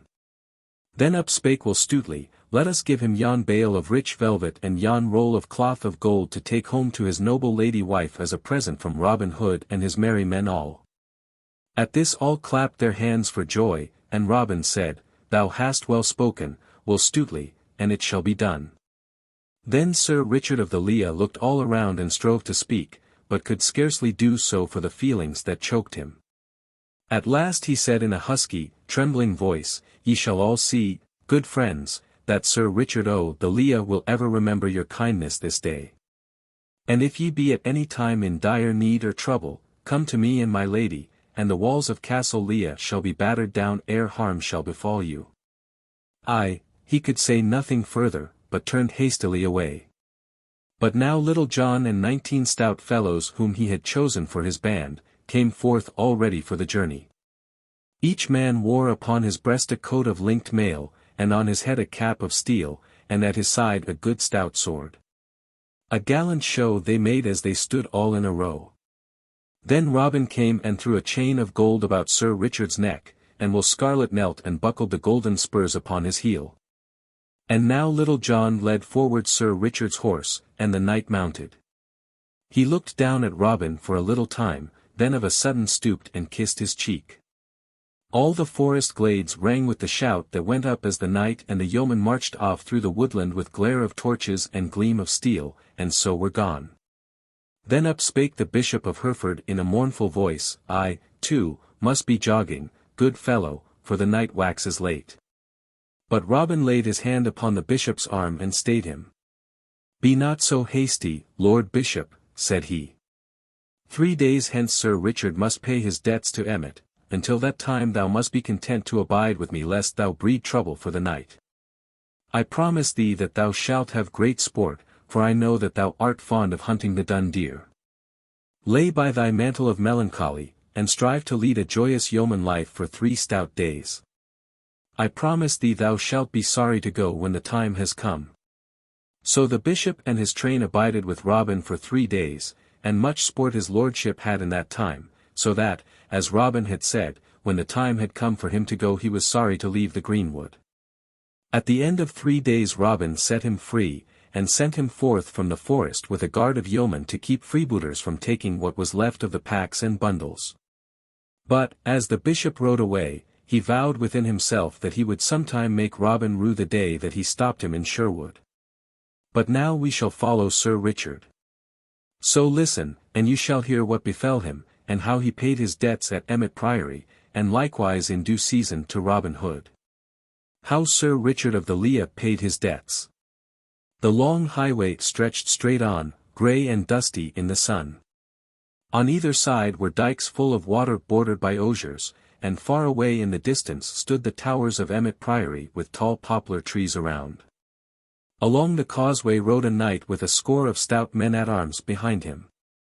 The knight was clad in a plain, long robe of grey serge, gathered in at the waist with a broad leathern belt, from which hung a long dagger and a stout sword. But though he was so plainly dressed himself, the horse he rode was a noble barb, and its trappings were rich with silk and silver bells. So thus the band journeyed along the causeway between the dikes, till at last they reached the great gate of Emmet Priory. There the knight called to one of his men and bade him knock at the porter's lodge with the heft of his sword. The porter was drowsing on his bench within the lodge, but at the knock he roused himself and, opening the wicket, came hobbling forth and greeted the knight, while a tame starling that hung in a wicker cage within piped out, in soliloquies. In soliloquies, such being the words that the poor old lame porter had taught him to speak. Where is thy prior? Asked the knight of the old porter. He is at meat, good knight, and he looketh for thy coming, quoth the porter, for, if I mistake not, thou art Sir Richard of the Lea. I am Sir Richard of the Lea, then I will go seek him forthwith, said the knight. But shall I not send thy horse to stable, said the porter. By Our Lady, it is the noblest nag, and the best harnessed, that e'er I saw in all my life before. And he stroked the horse's flank with his palm. Nay, quoth Sir Richard, the stables of this place are not for me, so make way, I pry thee. So saying, he pushed forward, and, the gates being opened, he entered the stony courtyard of the priory, his men behind him. In they came with rattle of steel and clashing of swords, and ring of horses' feet on cobblestones, whereat a flock of pigeons that strutted in the sun flew with flapping wings to the high eaves of the round towers. While the knight was riding along the causeway to Emmet, a merry feast was toward in the refectory there. The afternoon sun streamed in through the great arched windows and lay in broad squares of light upon the stone floor and across the board covered with a snowy linen cloth, whereon was spread a princely feast. At the head of the table sat Prior Vincent of Emmet, all clad in soft robes of fine cloth and silk. On his head was a black velvet cap picked out with gold, and around his neck hung a heavy chain of gold, with a great locket pendant therefrom. Beside him, on the arm of his great chair, roost his favourite falcon, for the prior was fond of the gentle craft of hawking. On his right hand sat the Sheriff of Nottingham in rich robes of purple all trimmed about with fur, and on his left a famous doctor of law in dark and sober garb. Below these sat the High Cellarer of Emmet, and others chief among the brethren. Jest and laughter passed around, and all was as merry could be. The wizened face of the man of law was twisted into a wrinkled smile, for in his pouch were 80 golden angels that the prior had paid him in fee for the case betwixt him and Sir Richard of the Lea. The learned doctor had been paid beforehand, for he had not overmuch trust in the holy Vincent of Emmet. Quoth the Sheriff of Nottingham, but art thou sure, Sir Prior, that thou hast the land so safe? Ay, marry, said Prior Vincent, smacking his lips after a deep draught of wine, I have kept a close watch upon him, albeit he was unawares of the same, and I know right well that he hath no money to pay me withal. Ay, true, said the man of law in a dry, husky voice, his land is surely forfeit if he cometh not to pay, but, Sir Prior, thou must get a release beneath his sign manual, or else thou canst not hope to hold the land without trouble from him. Yea, said the prior, so thou hast told me ere now, but I know that this knight is so poor that he will gladly sign away his lands for 200 pounds of hard money. Then up spake the High Cellarer, methinks it is a shame to so drive a misfortunate knight to the ditch. I think it sorrow that the noblest estate in Derbyshire should so pass away from him for a paltry 500 pounds. Truly, aye. How now, broke in the prior in a quivering voice, his eyes glistening and his cheeks red with anger, dost thou prate to my very beard, sirrah? By Saint Hubert, thou hadst best save thy breath to cool thy pottage, else it may scald thy mouth. Nay, said the man of law smoothly, I dare swear this same knight will never come to settlement this day, but will prove recreant. Nevertheless, we will seek some means to gain his lands from him, so never fear. But even as the doctor spoke, there came a sudden clatter of horses' hoofs and a jingle of iron mail in the courtyard below. Then up spake the prior and called upon one of the brethren that sat below the salt, and bade him look out of the window and see who was below, albeit he knew right well it could be none but Sir Richard. So the brother arose and went and looked, and he said, I see below a score of stout men at arms and a knight just dismounting from his horse. He is dressed in long robes of grey which, methinks, are of poor seeming. But the horse he rideth upon hath the richest coursing that ever I saw.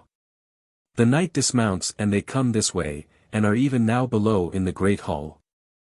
Lo, see ye there now, quoth Prior Vincent. Here ye have a knight with so lean a purse as scarce to buy him a crust of bread to munch, yet he keeps a band of retainers and puts rich trappings upon his horse's hide, while his own back goeth bare. Is it not well that such men should be brought low? But art thou sure, said the little doctor tremulously, that this knight will do us no harm? Such as he are fierce when crossed, and he hath a band of naughty men at his heels.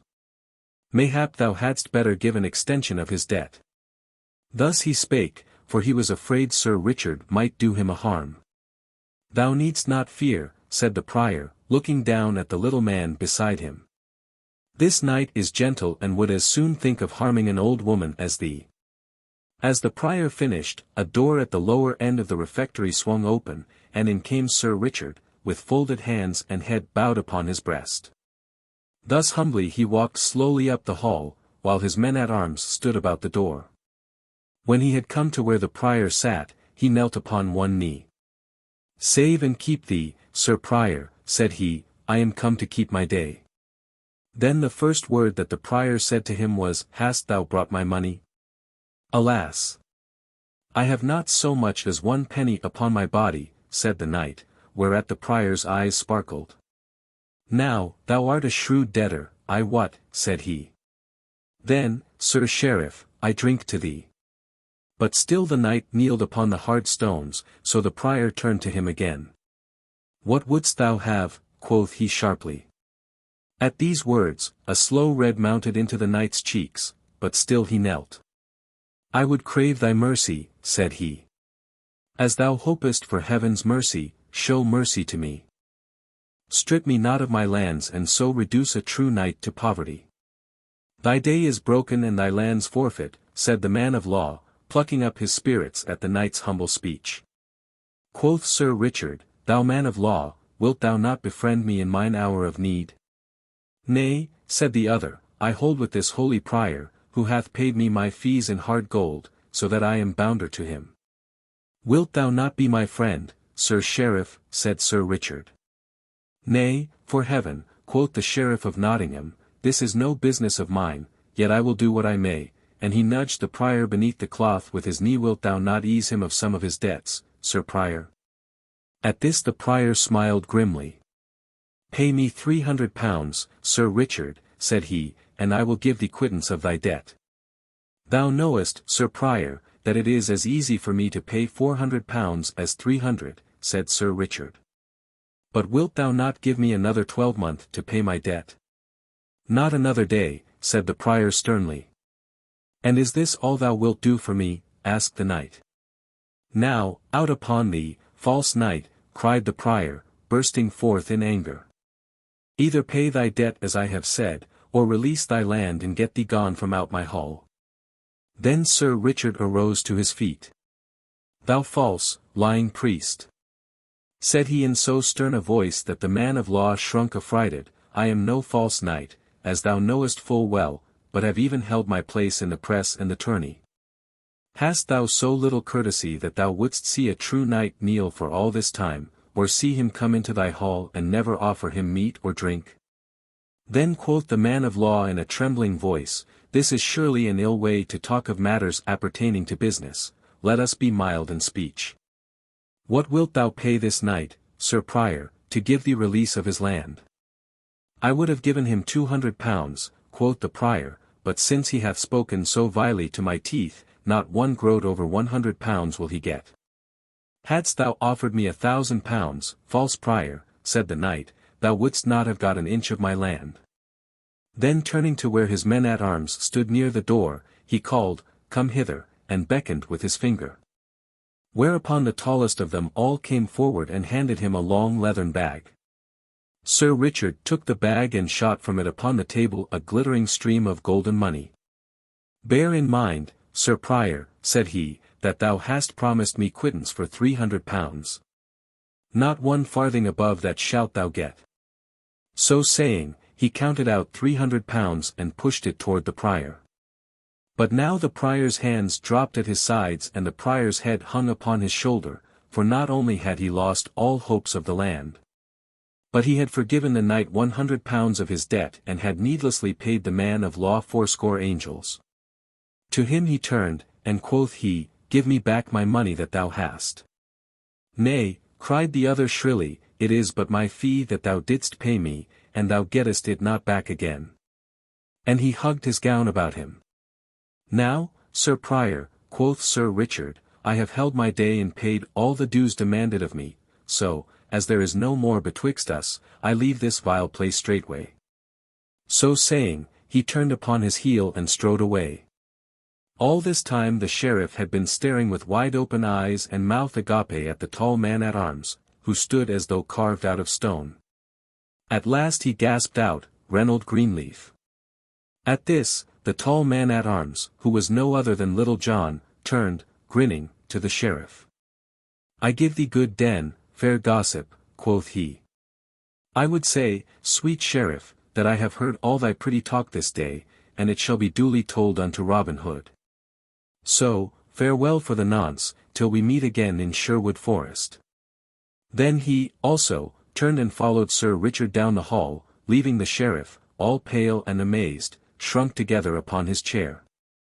A merry feast it was to which Sir Richard came, but a sorry lot he left behind him, and little hunger had they for the princely food spread before them. Only the learned doctor was happy, for he had his fee. Now a 12-month and a day passed since Prior Vincent of Emmet sat at feast, and once more the mellow fall of another year had come. But the year had brought great change, I wot, to the lands of Sir Richard of the Lea. For, where before shaggy wild grasses grew upon the meadow lands, now all stretch away in golden stubble, betokening that a rich and plentiful crop had been gathered therefrom. A year had made a great change in the castle, also, for, where were empty moats and the crumbling of neglect, all was now orderly and well kept. Bright shone the sun on battlement and tower, and in the blue air overhead a hawk of clattering jackdaws flew around the gilded weather vane and spire. Then, in the brightness of the morning, the drawbridge fell across the moat with a rattle and clank of chains, the gate of the castle swung slowly open, and a goodly array of steel-clad men-at-arms, with a knight all clothed in chain mail, as white as frost on briar and thorn of a winter morning, came flashing out from the castle courtyard. In his hand the knight held a great spear, from the point of which fluttered a blood-red pennant as broad as the palm of one's hand. So this troop came forth from the castle, and in the midst of them walked 3 pack-horses laden with parcels of divers shapes and kinds. Thus rode forth good Sir Richard of the Lea to pay his debt to Robin Hood this bright and merry morn. Along the highway they wended their way, with measured tramp of feet and rattle and jingle of sword and harness. Onward they marched till they came nigh to Denby, where, from the top of a hill, they saw, over beyond the town, many gay flags and streamers floating in the bright air. Then Sir Richard turned to the man-at-arms nearest to him. "What is toward yonder at Denby today?" quoth he.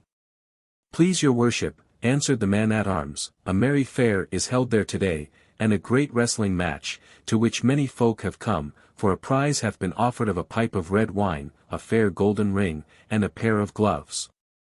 All of which go to the best wrestler." "Now, by my faith," quoth Sir Richard, who loved good manly sports right well, "this will be a goodly thing to see. Methinks we have to stay a little while on our journey, and see this merry sport." So he turned his horse's head aside toward Denby and the fair, and thither he and his men made their way. There they found a great hubbub of merriment.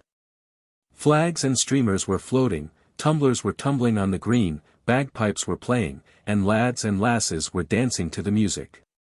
But the crowd were gathered most of all around a ring where the wrestling was going forward, and thither Sir Richard and his men turned their steps. Now when the judges of the wrestling saw Sir Richard coming and knew who he was, the chief of them came down from the bench where he and the others sat, and went to the knight and took him by the hand, beseeching him to come and sit with them and judge the sport. So Sir Richard got down from his horse and went with the others to the bench raised beside the ring.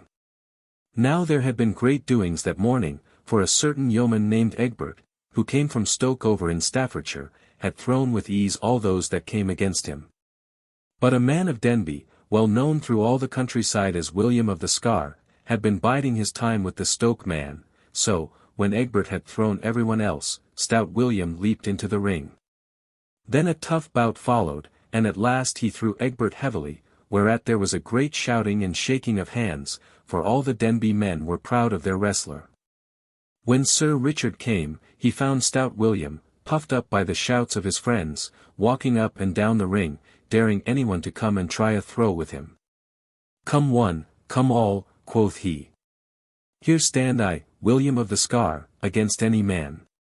If there is none in Derbyshire to come against me, come all who will, from Nottingham, Stafford, or York, and if I do not make them one and all root the ground with their noses like swine in the forests, call me no more brave William the wrestler."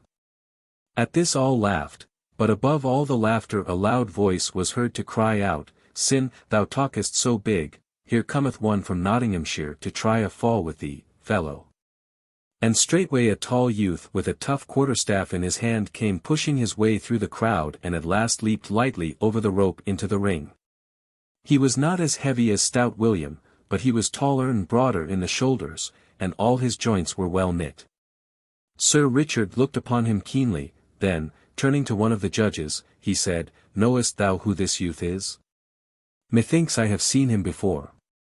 "Nay," said the judge, "he is a stranger to me."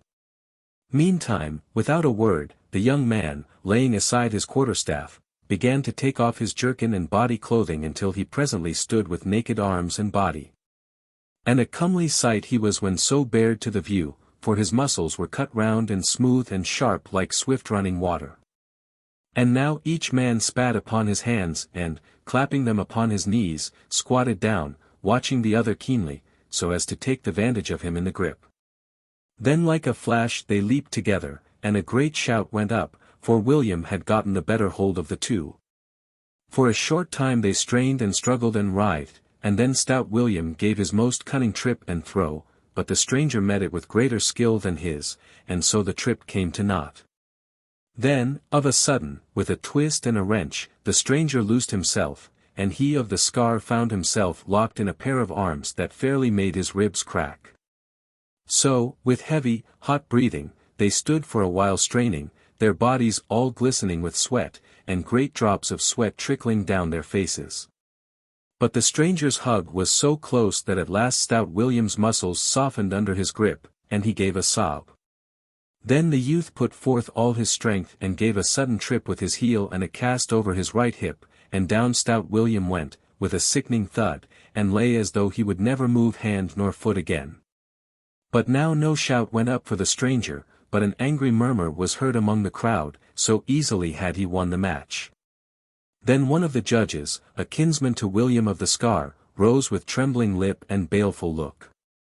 Quoth he, "If thou hath slain that man it will go ill with thee, let me tell thee, fellow." But the stranger answered boldly, "He took his chance with me as I took mine with him. No law can touch me to harm me, even if I slew him, so that it was fairly done in the wrestling ring." "That we shall see," said the judge, scowling upon the youth, while once more an angry murmur ran around the crowd. For, as I have said, the men of Denby were proud of stout William of the Scar. Then up spoke Sir Richard gently. "Nay," said he, "the youth is right. If the other dieth, he dieth in the wrestling ring, where he took his chance, and was cast fairly enow." But in the meantime 3 men had come forward and lifted stout William from the ground and found that he was not dead, though badly shaken by his heavy fall. Then the chief judge rose and said, "Young man, the prize is duly thine. Here is the red gold ring, and here the gloves, and yonder stands the pipe of wine to do with whatsoever thou dost list." At this, the youth, who had donned his clothes and taken up his staff again, bowed without a word, then, taking the gloves and the ring, and thrusting the one into his girdle and slipping the other upon his thumb, he turned and, leaping lightly over the ropes again, made his way through the crowd, and was gone. "Now, I wonder who yon youth may be," said the judge, turning to Sir Richard, "he seemeth like a stout Saxon from his red cheeks and fair hair. This William of ours is a stout man, too, and never have I seen him cast in the ring before, albeit he hath not yet striven with such great wrestlers as Thomas of Cornwall, Dickon of York, and young David of Doncaster. Hath he not a firm foot in the ring, thinkest thou, Sir Richard? Aye, truly, and yet this youth threw him fairly, and with wondrous ease. I much wonder who he can be." Thus said Sir Richard in a thoughtful voice. For a time the knight stood talking to those about him, but at last he arose and made ready to depart, so he called his men about him and, tightening the girths of his saddle, he mounted his horse once more. Meanwhile the young stranger had made his way through the crowd, but, as he passed, he heard all around him such words muttered as, "Look at the cockerel. Behold how he plumeth himself. I dare swear he cast good William unfairly. Yea, truly, saw ye not birdlime upon his hands? It would be well to cut his cock's comb. To all this the stranger paid no heed, but strode proudly about as though he heard it not. So he walked slowly across the green to where the booth stood wherein was dancing, and standing at the door he looked in on the sport. As he stood thus, a stone struck his arm of a sudden with a sharp jar, and, turning, he saw that an angry crowd of men had followed him from the wrestling ring. Then, when they saw him turn so, a great hooting and yelling arose from all, so that the folk came running out from the dancing booth to see what was to do. At last a tall, broad-shouldered, burly blacksmith strode forward from the crowd swinging a mighty blackthorn club in his hand. "Wouldst thou come here to our fair town of Denby, thou Jack-in-the-box, to overcome a good honest lad with vile, juggling tricks?" growled he in a deep voice like the bellow of an angry bull. "Take that, then." And of a sudden he struck a blow at the youth that might have felled an ox. But the other turned the blow deftly aside, and gave back another so terrible that the Denby man went down with a groan, as though he had been smitten by lightning. When they saw their leader fall, the crowd gave another angry shout.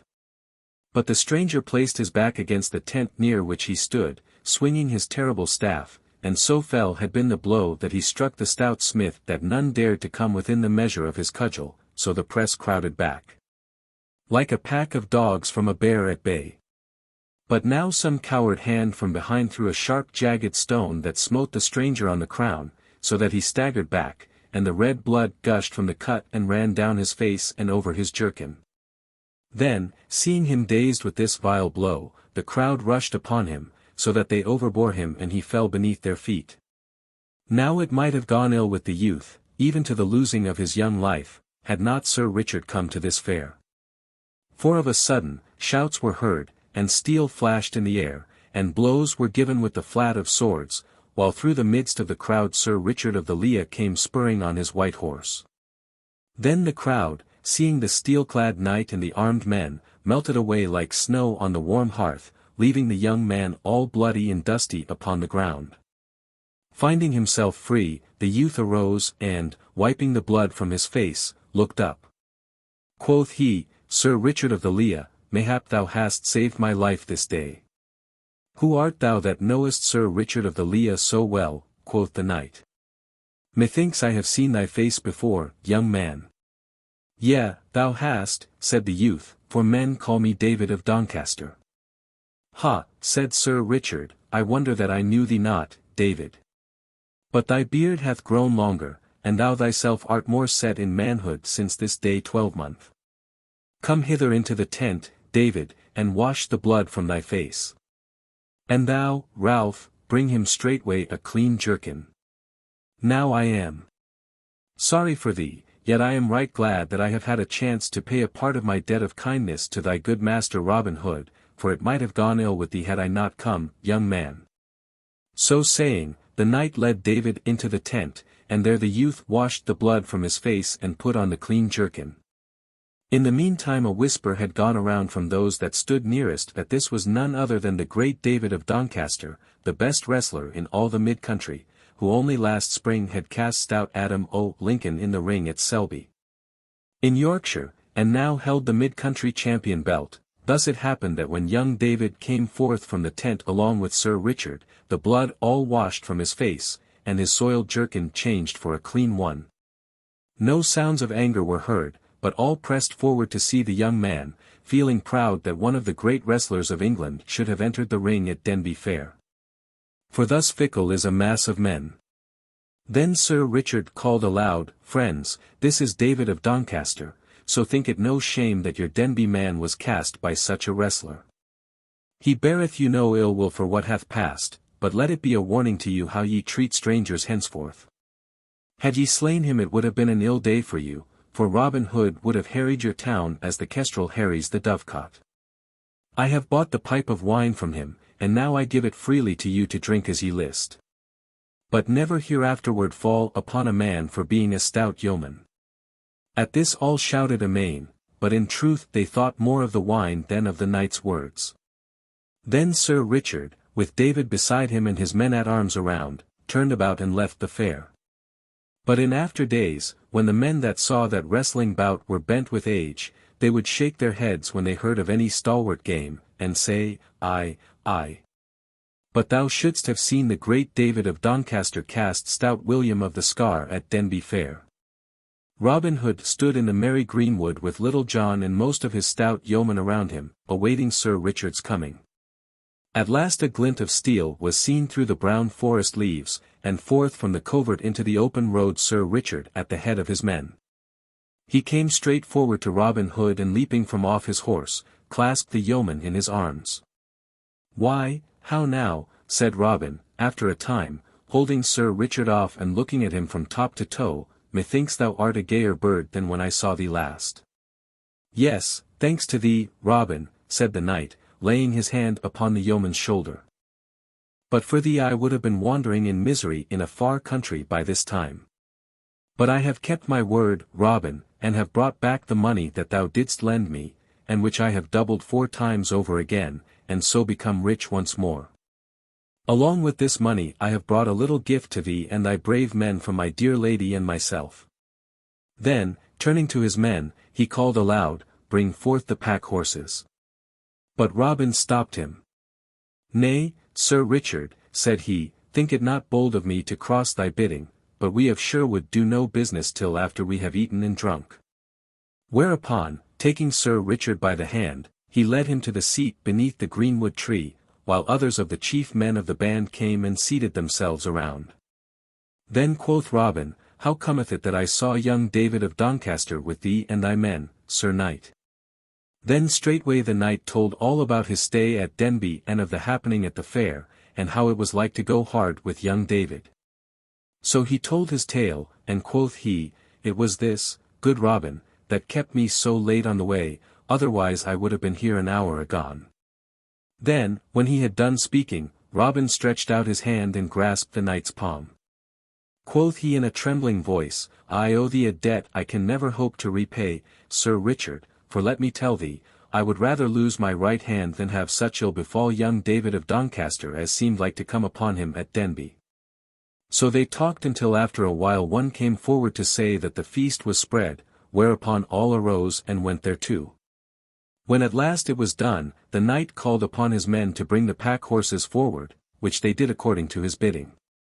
Then one of the men brought the knight a strong-box, which he opened and took from it a bag and counted out 500 pounds, the sum he had gotten from Robin. "Sir Richard," quoth Robin, "thou wilt pleasure us all if thou wilt keep that money as a gift from us of Sherwood, is it not so, my lads?" Then all shouted, "Aye," with a mighty voice. "I thank you all deeply," said the knight earnestly, "but think it not ill of me if I cannot take it.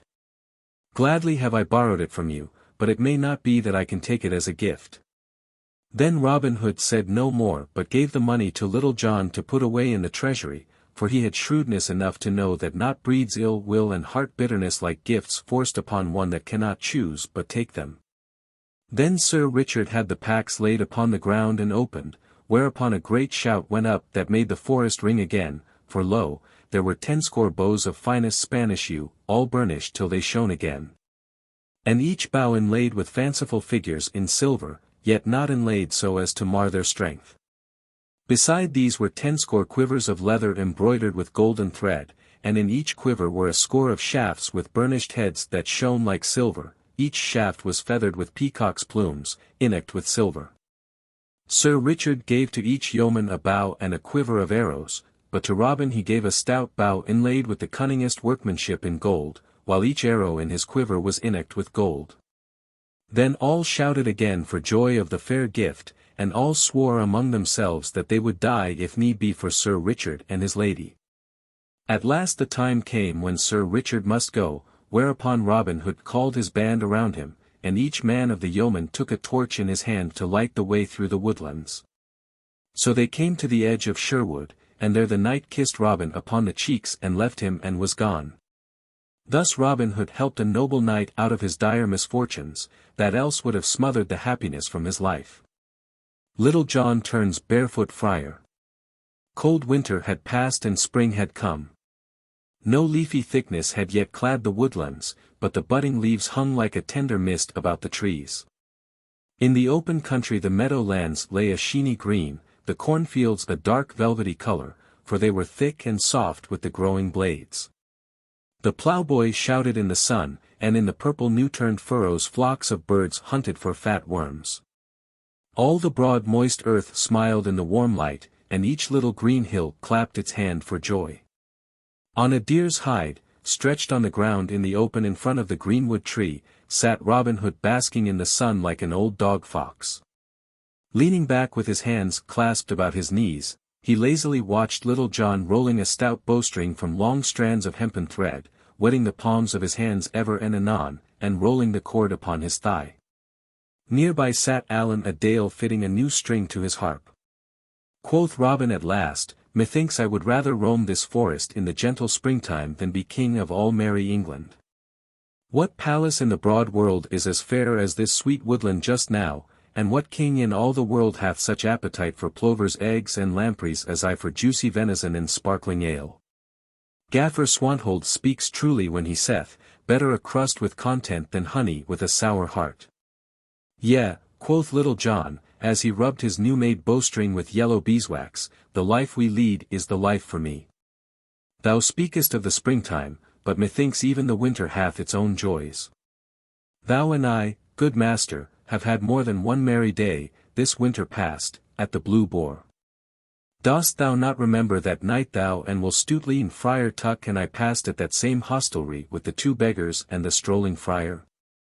"Yea," quoth merry Robin, laughing, "that was the night that Will Stutely must needs snatch a kiss from the stout hostess, and got a cannikin of ale emptied over his head for his pains." "Truly, it was the same," said Little John, laughing also. "Methinks that was a goodly song that the strolling friar sang. Friar Tuck, thou hast a quick ear for a tune, dost thou not remember it?" "I did have the catch of it one time," said Tuck. "Let me see," and he touched his forefinger to his forehead in thought, humming to himself, and stopping ever and anon to fit what he had got to what he searched for in his mind. At last he found it all and clearing his throat, sang merrily. "In the blossoming hedge the robin cock sings. For the sun it is merry and bright. And he joyfully hops and he flutters his wings. For his heart is all full of delight. For the May bloometh fair. And there's little of care. And plenty to eat in the Maytime rare. When the flowers all die. Then off he will fly. To keep himself warm. In some jolly old barn. Where the snow and the wind neither chill him nor harm. And such is the life of the strolling friar. With a plenty to eat and to drink. For the goodwife will keep him a seat by the fire. And the pretty girls smile at his wink. Then he lustily trolls. As he onward strolls. A rollicking song for the saving of souls. When the wind doth blow. With the coming of snow. There's a place by the fire. For the fatherly friar. And a crab in the bowl for his heart's desire." Thus Friar Tuck sang in a rich and mellow voice, rolling his head from side to side in time with the music, and when he had done, all clapped their hands and shouted with laughter, for the song fitted him well. "In very sooth," quoth Little John, "it is a goodly song, and, were I not a yeoman of Sherwood Forest, I had rather be a strolling friar than aught else in the world." "Yea, it is a goodly song," said Robin Hood, "but methought those two burly beggars told the merrier tales and led the merrier life. Dost thou not remember what that great black-bearded fellow told of his begging at the fair in York?" "Yea," said Little John, "but what told the friar of the harvest home in Kentshire?" "I hold that he led a merrier life than the other two." "Truly, for the honor of the cloth," quoth Friar Tuck, "I hold with my good gossip, Little John." "Now," quoth Robin, "I hold to mine own mind. But what sayst thou, Little John, to a merry adventure this fair day? Take thou a friar's gown from our chest of strange garments, and don the same, and I will stop the first beggar I meet and change clothes with him. Then let us wander the country about, this sweet day, and see what befalls each of us." "That fitteth my mind," quoth Little John, "so let us forth, say I." Thereupon Little John and Friar Tuck went to the storehouse of the band, and there chose for the yeoman the robe of a grey friar. Then they came forth again, and a mighty roar of laughter went up, for not only had the band never seen Little John in such guise before, but the robe was too short for him by a good palm's breadth. But Little John's hands were folded in his loose sleeves, and Little John's eyes were cast upon the ground, and at his girdle hung a great, long string of beads. And now Little John took up his stout staff, at the end of which hung a chubby little leathern pottle, such as palmers carry at the tips of their staves. But in it was something, I wot, more like good Malmsey than cold spring water, such as godly pilgrims carry. Then up rose Robin and took his stout staff in his hand, likewise, and slipped 10 golden angels into his pouch. For no beggar's garb was among the stores of the band, so he was fain to run his chance of meeting a beggar and buying his clothes of him. So, all being made ready, the 2 yeomen set forth on their way, striding lustily along all in the misty morning. Thus they walked down the forest path until they came to the highway, and then along the highway till it split in twain, leading on one hand to Blythe and on the other to Gainsborough. Here the yeoman stopped. Quoth jolly Robin, take thou the road to Gainsborough, and I will take that to Blythe. So, fare thee well, holy father, and mayst thou not ha cause to count thy beads in earnest ere we meet again. Good den, good beggar that is to be, quoth Little John, and mayst thou have no cause to beg for mercy ere I see thee next. So each stepped sturdily upon his way until a green hill rose between them, and the one was hid from the sight of the other. Little John walked along, whistling, for no one was nigh upon all the road. In the budding hedges the little birds twittered merrily, and on either hand the green hills swept up to the sky, the great white clouds of springtime sailing slowly over their crowns in lazy flight. Up hill and down dale walked Little John, the fresh wind blowing in his face and his robes fluttering behind him, and so at last he came to a crossroad that led to Tuxford. Here he met 3 pretty lasses, each bearing a basket of eggs to market. Quoth he, whither away, fair maids? And he stood in their path, holding his staff in front of them, to stop them. Then they huddled together and nudged one another, and one presently spake up and said, We are going to the Tuxford market, holy friar, to sell our eggs.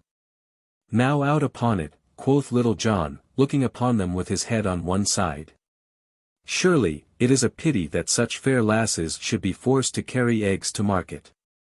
Let me tell you, and I had the shaping of things in this world, ye should all 3 have been clothed in the finest silks, and ride upon milk-white horses, with pages at your side, and feed upon nothing but whipped cream and strawberries. For such a life would surely befit your looks. At this speech all 3 of the pretty maids looked down, blushing and simpering. One said, La, another, Mary, mocketh sport of us, and the third, Listen, now, to the holy man. But at the same time they looked at Little John from out the corners of their eyes. Now, look you, said Little John, I cannot see such dainty damsels as ye are carrying baskets along the highroad. Let me take them mine own self, and one of you, if ye will, may carry my staff for me. Nay, said one of the lasses, but thou canst not carry 3 baskets all at one time. Yea, but I can, said Little John, and that I will show you presently. I thank the good Saint Wilfrid that he hath given me a pretty wit. Look ye, now. Here I take this great basket, so, here I tie my rosary around the handle, thus. And here I slip the rosary over my head and sling the basket upon my back, in this wise. And Little John did according to his words, the basket hanging down behind him like a peddler's pack. Then, giving his staff to one of the maids, and taking a basket upon either arm, he turned his face toward Tuxford town and stepped forth merrily, a laughing maid on either side, and one walking ahead, carrying the staff. In this wise they journeyed along, and everyone they met stopped and looked after them, laughing, for never had anybody seen such a merry sight as this tall, strapping grey friar, with robes all too short for him, laden with eggs. And tramping the road with 3 pretty lasses. For this Little John cared not a whit, but when such folks gave jesting words to him he answered back as merrily, speech for speech. So they stepped along toward Tuxford, chatting and laughing, until they came nigh to the town. Here Little John stopped and set down the baskets, for he did not care to go into the town lest he should, perchance, meet some of the sheriff's men. Alas! Sweet chucks, quoth he, here I must leave you.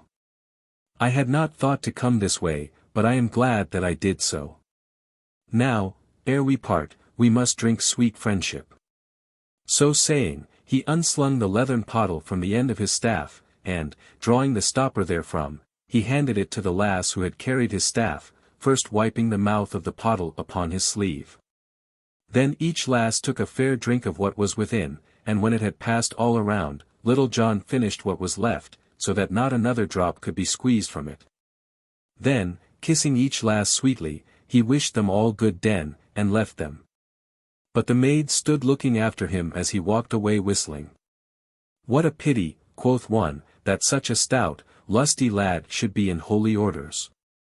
Marry, quoth Little John to himself, as he strode along, yon was no such ill happening, St. Dunstan send me more of the like. After he had trudged along for a time he began to wax thirsty again in the warmth of the day. He shook his leathern pottle beside his ear, but not a sound came therefrom. Then he placed it to his lips and tilted it high aloft, but not a drop was there. Little John! Little John! Said he sadly to himself, shaking his head the while, woman will be thy ruin yet, if thou dost not take better care of thyself. But at last he reached the crest of a certain hill, and saw below a sweet little thatched inn lying snugly in the dale beneath him, toward which the road dipped sharply. At the sight of this, a voice within him cried aloud, I give thee joy, good friend, for yonder is thy heart's delight, to wit, a sweet rest and a cup of brown beer. So he quickened his pace down the hill and so came to the little inn, from which hung a sign with a stag's head painted upon it. In front of the door a clucking hen was scratching in the dust with a brood of chickens about her heels, the sparrows were chattering of household affairs under the eaves. And all was so sweet and peaceful that Little John's heart laughed within him. Beside the door stood two stout cobs with broad soft padded saddles, well fitted for easy travelling, and speaking of rich guests in the parlour. In front of the door 3 merry fellows, a tinker, a peddler, and a beggar, were seated on a bench in the sun quaffing stout ale. I give you good den, sweet friends, quoth Little John, striding up to where they sat. Give thee good den, holy father, quoth the merry beggar with a grin. But look thee, thy gown is too short. Thou hadst best cut a piece off the top and tack it to the bottom, so that it may be long enough. But come, sit beside us here and take a taste of ale, if thy vows forbid thee not.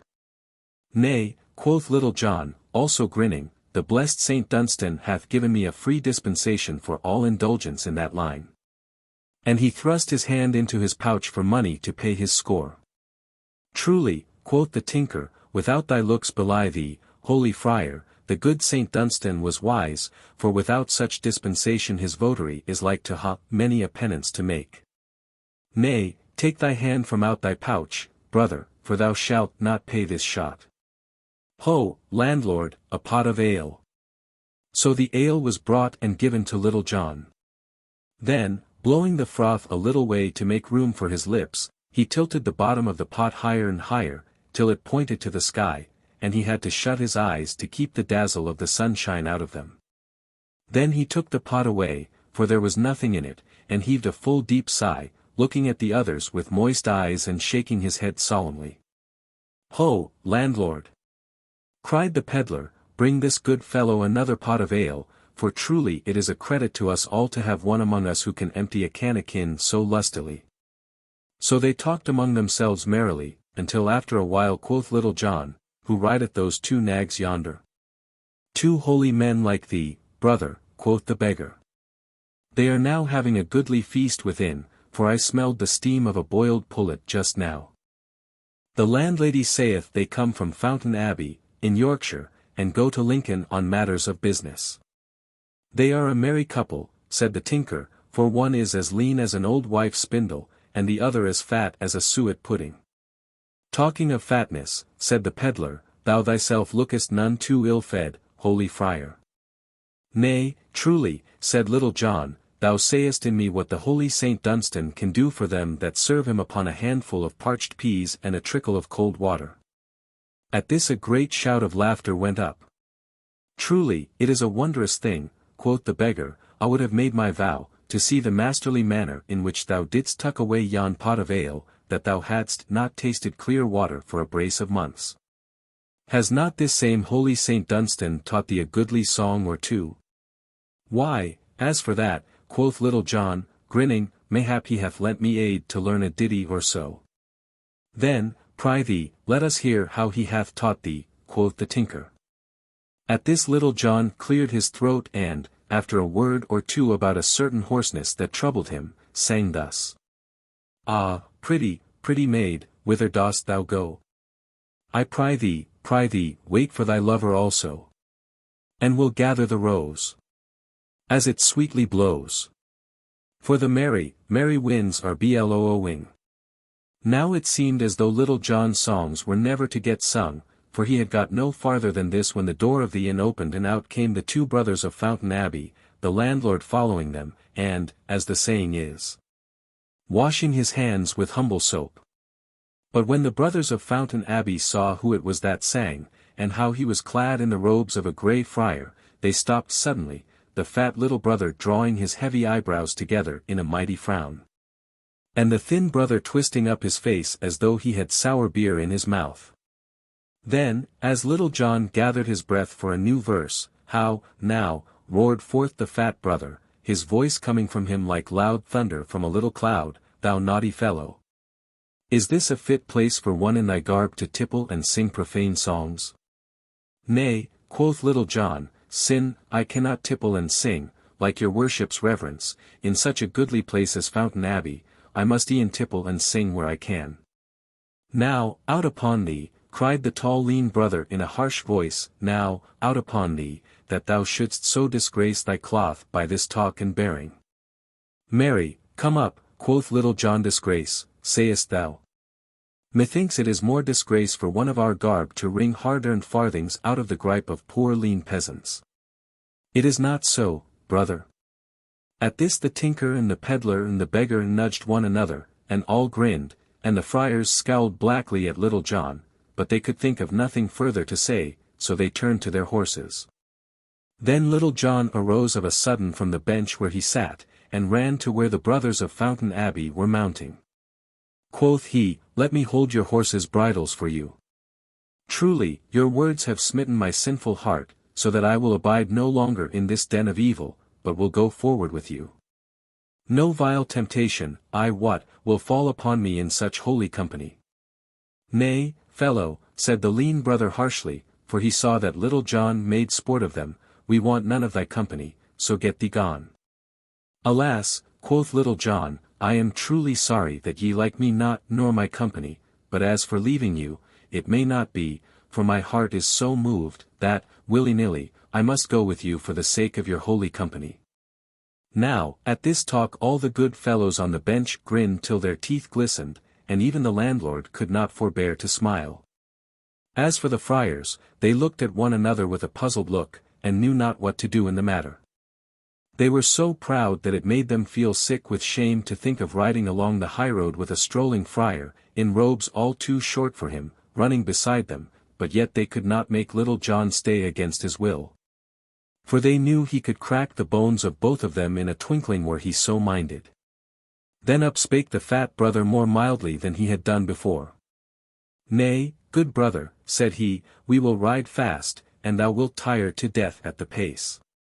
"Truly, I am grateful to thee for the thought of me," quoth Little John, "but have no fear, brother, my limbs are stout, and I could run like a hare from here to Gainsborough." At these words a sound of laughing came from the bench, whereat the lean brother's wrath boiled over, like water into the fire, with great fuss and noise. "Now, out upon thee, thou naughty fellow," he cried. "Art thou not ashamed to bring disgrace so upon our cloth? Bide thee here, thou sot, with these porkers. Thou art no fit company for us." "La, ye there now," quoth Little John. "Thou hearest, landlord, thou art not fit company for these holy men. Go back to thine alehouse." Nay, if these most holy brothers of mine do but give me the word, I'll beat thy head with this stout staff till it is as soft as whipped eggs. At these words a great shout of laughter went up from those on the bench, and the landlord's face grew red as a cherry from smothering his laugh in his stomach. But he kept his merriment down, for he wished not to bring the ill will of the brothers of Fountain Abbey upon him by unseemly mirth. So the two brethren, as they could do naught else, having mounted their nags, turned their noses toward Lincoln and rode away. "I cannot stay longer, sweet friends," quoth Little John, as he pushed in betwixt the two cobs, "therefore I wish you good den. Off we go, we three." So saying, he swung his stout staff over his shoulder and trudged off, measuring his pace with that of the two nags. The two brothers glowered at Little John when he so pushed himself betwixt them, then they drew as far away from him as they could, so that the yeoman walked in the middle of the road, while they rode on the footpath on either side of the way. As they so went away, the tinker, the peddler, and the beggar ran skipping out into the middle of the highway, each with a pot in his hand, and looked after them laughing.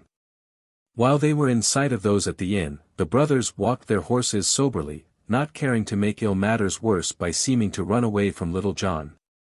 For they could not but think how it would sound in folks' ears when they heard how the brethren of Fountain Abbey scampered away from a strolling friar, like the ugly one.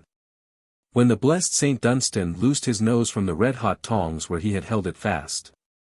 But when they had crossed the crest of the hill and the inn was lost to sight, quoth the fat brother to the thin brother, "Brother Ambrose, had we not better mend our pace?" "Why truly, gossip," spoke up Little John, "methinks it would be well to boil our pot a little faster, for the day is passing on. So it will not jolt thy fat too much, onward, say I." At this the two friars said nothing, but they glared again on Little John with baleful looks, then, without another word, they clucked to their horses, and both broke into a canter. So they galloped for a mile and more, and Little John ran betwixt them as lightly as a stag and never turned a hair with the running. At last the fat brother drew his horse's rein with a groan, for he could stand the shaking no longer. "Alas," said Little John, with not so much as a catch in his breath, "I did sadly fear that the roughness of this pace would shake thy poor old fat paunch." To this the fat friar said never a word, but he stared straight before him, and he gnawed his nether lip. And now they travelled forward more quietly, Little John in the middle of the road whistling merrily to himself, and the two friars in the footpath on either side saying never a word. Then presently they met three merry minstrels, all clad in red, who stared amain to see a grey friar with such short robes walking in the middle of the road, and two brothers, with heads bowed with shame, riding upon richly caparisoned cobs on the footpaths. When they had come near to the minstrels, Little John waved his staff like an usher clearing the way. "Make way," he cried in a loud voice. "Make way! Make way! For here we go, we three." Then how the minstrels stared, and how they laughed. But the fat friar shook as with an ague, and the lean friar bowed his head over his horse's neck. Then next they met two noble knights in rich array, with hawk on wrist, and likewise two fair ladies clad in silks and velvets, all riding on noble steeds. These all made room, staring, as Little John and the two friars came along the road. To them Little John bowed humbly. "Give you greetings, lords and ladies," said he. "But here we go, we three." Then all laughed, and one of the fair ladies cried out, "What three meanest thou, merry friend?" Little John looked over his shoulder, for they had now passed each other, and he called back, "Big Jack, Lean Jack and Fat Jack Pudding." At this the fat friar gave a groan and seemed as if he were like to fall from his saddle for shame. The other brother said nothing, but he looked before him with a grim and stony look. Just ahead of them the road took a sudden turn around a high hedge, and some 20 paces beyond the bend another road crossed the one they were riding upon. When they had come to the crossroad and were well away from those they had left, the lean friar drew rein suddenly. "Look ye, fellow," quoth he in a voice quivering with rage, "we have had enough of thy vile company, and care no longer to be made sport of. Go thy way, and let us go ours in peace." "La there, now," quoth Little John. Methought we were such a merry company, and here thou dost blaze up like fat in the pan. But truly, I had enow of you today, though I can ill spare your company. I know ye will miss me, but gin ye want me again, whisper to Goodman Wind, and he will bring news thereof to me. But ye see I am a poor man and ye are rich. I pray you give me a penny or two to buy me bread and cheese at the next inn. We have no money, fellow, said the lean friar harshly. Come, brother Thomas, let us forward. But Little John caught the horses by the bridle reins, one in either hand. Ye in truth no money about you whatsoever, said he. Now, I pray you, brothers, for charity's sake, give me somewhat to buy a crust of bread, e'en though it be only a penny. I tell thee, fellow, we have no money, thundered the fat little friar with the great voice. Ye, in holy truth, no money, asked Little John. Not a farthing, said the lean friar sourly. Not a groat, said the fat friar loudly. Nay, quoth Little John, this must not be. Far be it from me to see such holy men as ye are depart from me with no money. Get both of you down straightway from off your horses, and we will kneel here in the middle of the crossroads and pray the blessed Saint Dunstan to send us some money to carry us on our journey. What sayest thou, thou limb of evil? Cried the lean friar, fairly gnashing his teeth with rage. Dost thou bid me, the high cellarer of Fountain Abbey, to get down from my horse and kneel in the dirty road to pray to some beggarly Saxon saint? Now, quoth Little John, I ha a great part of a mind to crack thy head for thee for speaking thus of the good Saint Dunstan. But get down straightway, for my patience will not last much longer, and I may forget that ye are both in holy orders. So saying, he twirled his stout staff till it whistled again. At this speech both friars grew as pale as dough. Down slipped the fat brother from off his horse on one side, and down slipped the lean brother on the other. Now, brothers, down on your knees and pray, said Little John. Thereupon, putting his heavy hands upon the shoulder of each, he forced them to their knees, he kneeling also. Then Little John began to beseech Saint Dunstan for money, which he did in a great loud voice.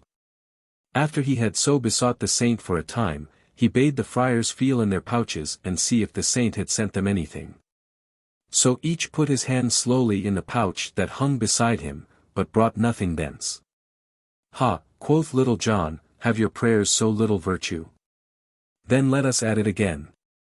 Then straightway he began calling on Saint Dunstan again, somewhat in this wise, O gracious Saint Dunstan, send some money straightway to these poor folk, lest the fat one waste away and grow as lean as the lean one, and the lean one waste away to nothing at all, ere they get to Lincoln town. But send them only 10 shillings apiece, lest they grow puffed up with pride, any more than that thou sendest, send to me. Now, quoth he, rising, let us see what each man hath. Then he thrust his hand into his pouch and drew thence 4 golden angels. What have ye, brothers, said he. Then once again each friar slowly thrust his hand into his pouch, and once again brought it out with nothing in it. Have ye nothing? Quoth Little John. Nay, I warrant there is somewhat that hath crept into the seams of your pouches, and so ye missed it. Let me look.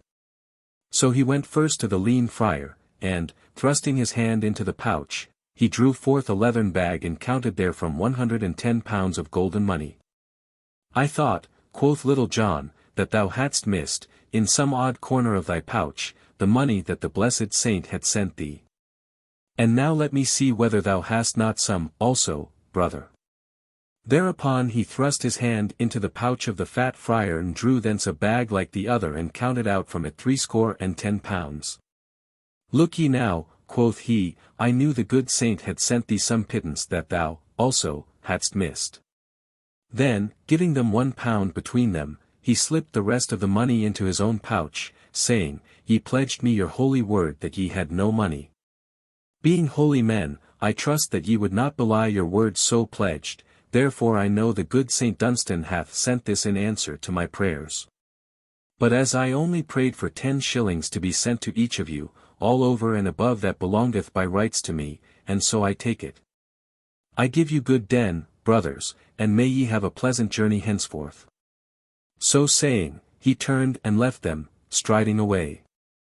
The friars looked at one another with a woeful look, and slowly and sadly they mounted their horses again and rode away with never a word. But Little John turned his footsteps back again to Sherwood Forest, and merrily he whistled as he strode along. And now we will see what befell Robin Hood in his venture as beggar. Robin Hood turns beggar. After jolly Robin had left Little John at the forking of the roads, he walked merrily onward in the mellow sunshine that shone about him. Ever and anon he would skip and leap or sing a snatch of song, for pure joyousness of the day, for, because of the sweetness of the springtide, his heart was as lusty within him as that of a colt newly turned out to grass. Sometimes he would walk a long distance, gazing aloft at the great white swelling clouds that moved slowly across the deep blue sky. Anon he would stop and drink in the fullness of life of all things, for the hedgerows were budding tenderly and the grass of the meadows was waxing long and green. Again he would stand still and listen to the pretty song of the little birds in the thickets or hearken to the clear crow of the cock daring the sky to rain, whereat he would laugh, for it took but little to tickle Robin's heart into merriment. So he trudged manfully along, ever willing to stop for this reason or for that, and ever ready to chat with such merry lasses as he met now and then. So the morning slipped along, but yet he met no beggar with whom he could change clothes. Quoth he, "If I do not change my luck in haste, I am like to have an empty day of it, for it is well nigh half gone already, and, although I have had a merry walk through the countryside, I know not of a beggar's life." Then, after a while, he began to grow hungry, whereupon his mind turned from thoughts of springtime and flowers and birds and dwelled upon boiled capons, malmsey, white bread, and the like, with great tenderness. Quoth he to himself, "I would I had Willie Winkin's wishing coat, I know right well what I should wish for, and this it should be." Here he marked upon the fingers of his left hand with the forefinger of his right hand those things which he wished for. "Firstly, I would have a sweet brown pie of tender larks. Mark ye, not dry cooked, but with a good sop of gravy to moisten it withal. Next, I would have a pretty pullet, fairly boiled, with tender pigeon's eggs, cunningly sliced, garnishing the platter around. With these I would have a long, slim loaf of wheaten bread that hath been baked upon the hearth. It should be warm from the fire, with glossy brown crust, the color of the hair of mine own maid Marian, and this same crust should be as crisp and brittle as the thin white ice that lies across the furrows in the early winter's morning. These will do for the more solid things, but with these I must have 3 potties, fat and round, one full of malmsey, one of canary, and one brimming full of mine own dear lusty sack." Thus spoke Robin to himself, his mouth growing moist at the corners with the thoughts of the good things he had raised in his own mind. So, talking to himself, he came to where the dusty road turned sharply around the hedge, all tender with the green of the coming leaf, and there he saw before him a stout fellow sitting upon a stile, swinging his legs in idleness. All about this lusty rogue dangled divers pouches and bags of different sizes and kinds, a dozen or more, with great, wide, gaping mouths, like a brood of hungry daws. His coat was gathered in at his waist, and was patched with as many colors as there are stripes upon a maypole in the springtide. On his head he wore a great tall leathern cap, and across his knees rested a stout quarterstaff of blackthorn, full as long and heavy as Robin's. As jolly a beggar was he as ever trod the lanes and byways of Nottinghamshire, for his eyes were as grey as slate, and snapped and twinkled and danced with merriment, and his black hair curled close all over his head in little rings of kinkiness. "Hullo, good fellow," quoth Robin, when he had come nigh to the other, "what art thou doing here this merry day, when the flowers are peeping and the buds are swelling?" Then the other winked one eye and straightway trolled forth in a merry voice, "I sit upon the stile, and I sing a little while, as I wait for my own true dear, oh. For the sun is shining bright, and the leaves are dancing light, and the little fowl sings she is near, oh. And so it is with me, bully boy, saving that my doxy cometh not." "Now that is a right sweet song," quoth Robin, "and, were I in the right mind to listen to thee, I could bear well to hear more, but I have 2 things of seriousness to ask of thee. So listen, I pry thee. At this the jolly beggar cocked his head on one side, like a rogue of a magpie. Quoth he, I am an ill jug to pour heavy things into, good friend, and, if I mistake not, thou hast few serious words to spare at any time.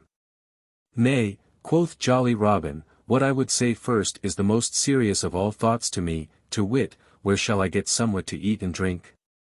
Say'st thou so, quoth the beggar. Marry, I make no such serious thoughts upon the matter.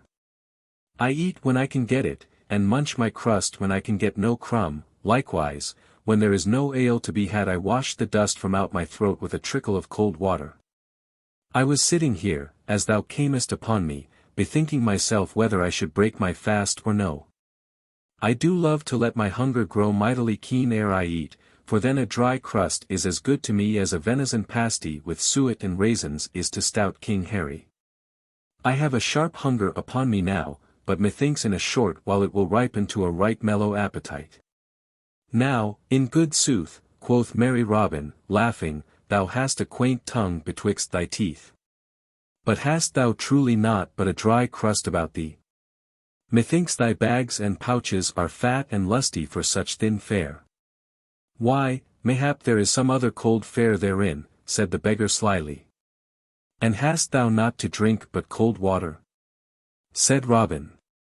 Never so much as a drop, quoth the beggar, over beyond yon clump of trees is as sweet a little inn as ever thou hast lifted eyelid upon, but I go not thither, for they have a nasty way with me.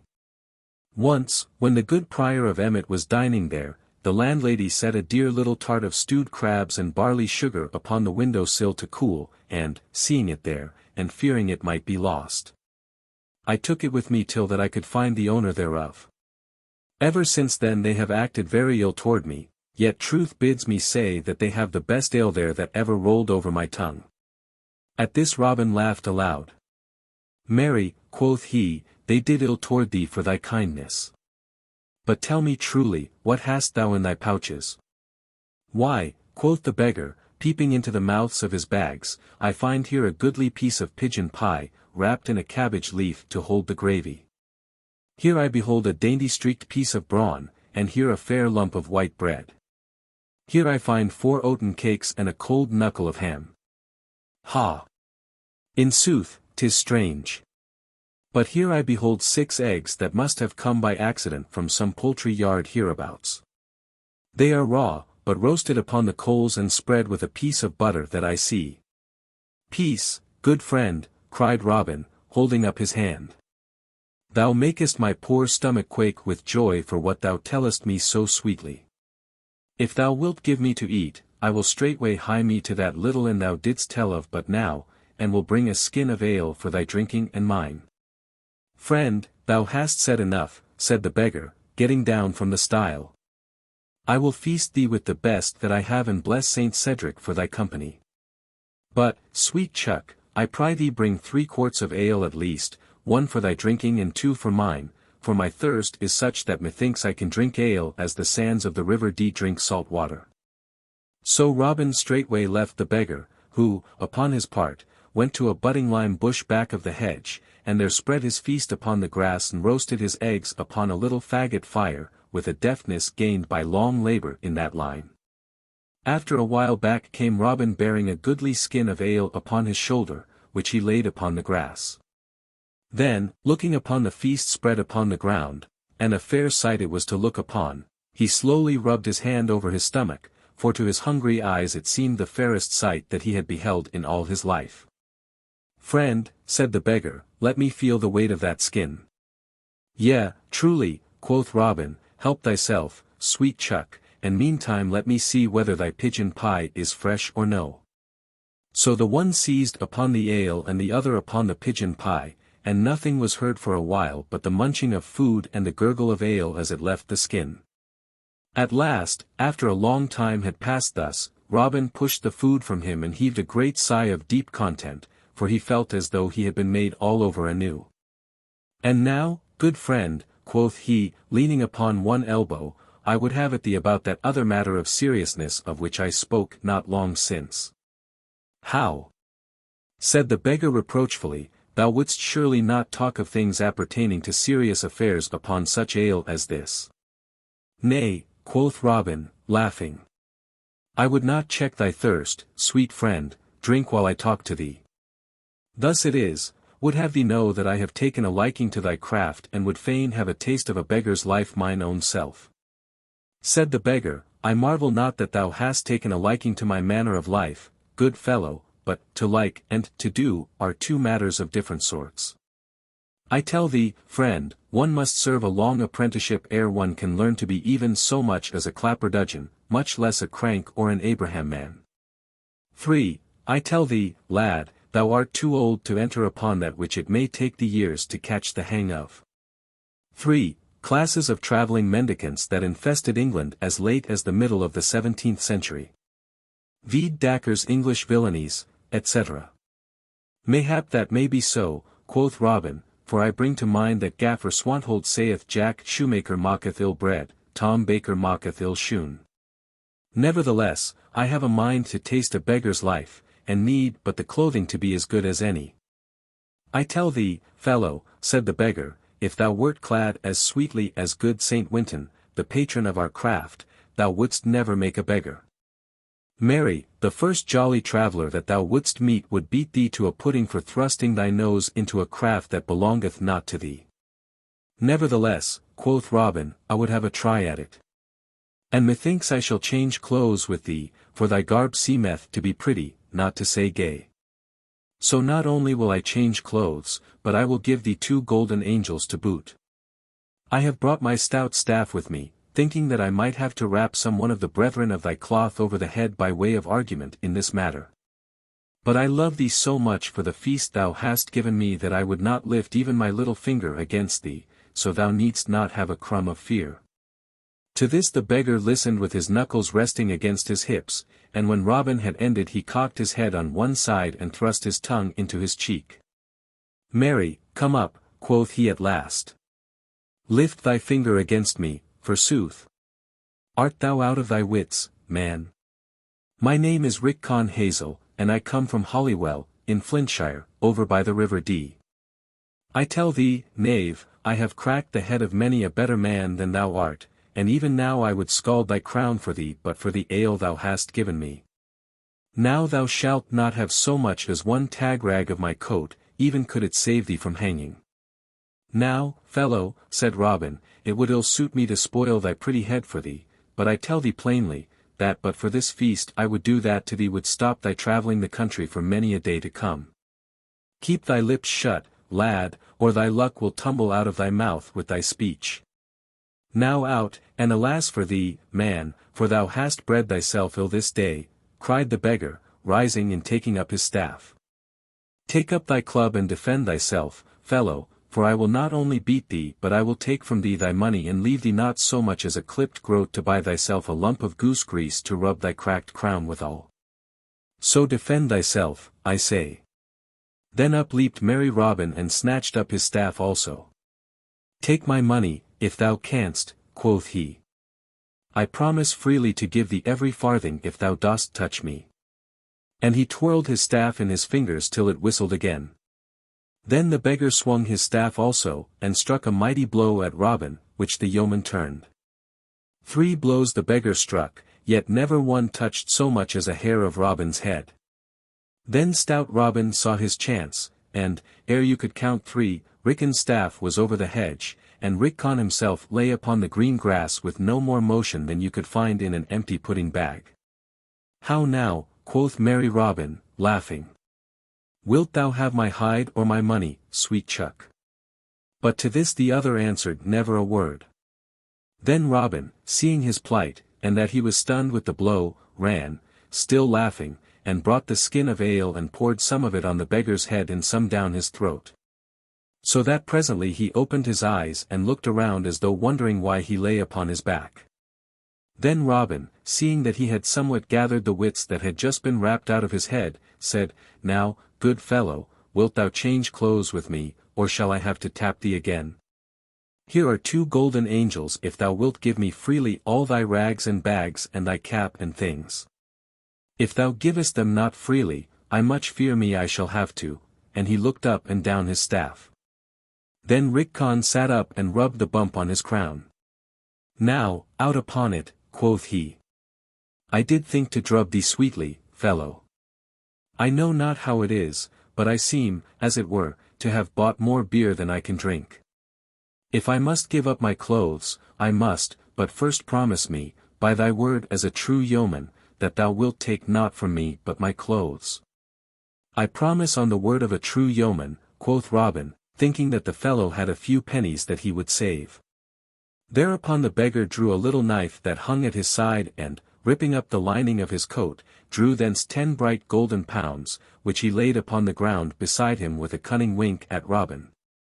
"Now thou mayst have my clothes and welcome," said he, "and thou mightest have had them in exchange for thine without the cost of a single farthing, far less 2 golden angels."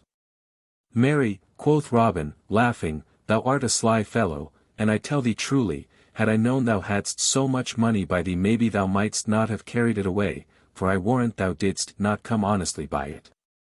Then each stripped off his clothes and put on those of the other, and as lusty a beggar was Robin Hood as e'er you could find of a summer's day. But stout Rickon of Holywell skipped and leaped and danced for joy of the fair suit of Lincoln green that he had so gotten. Quoth he, "I am a gay-feathered bird now.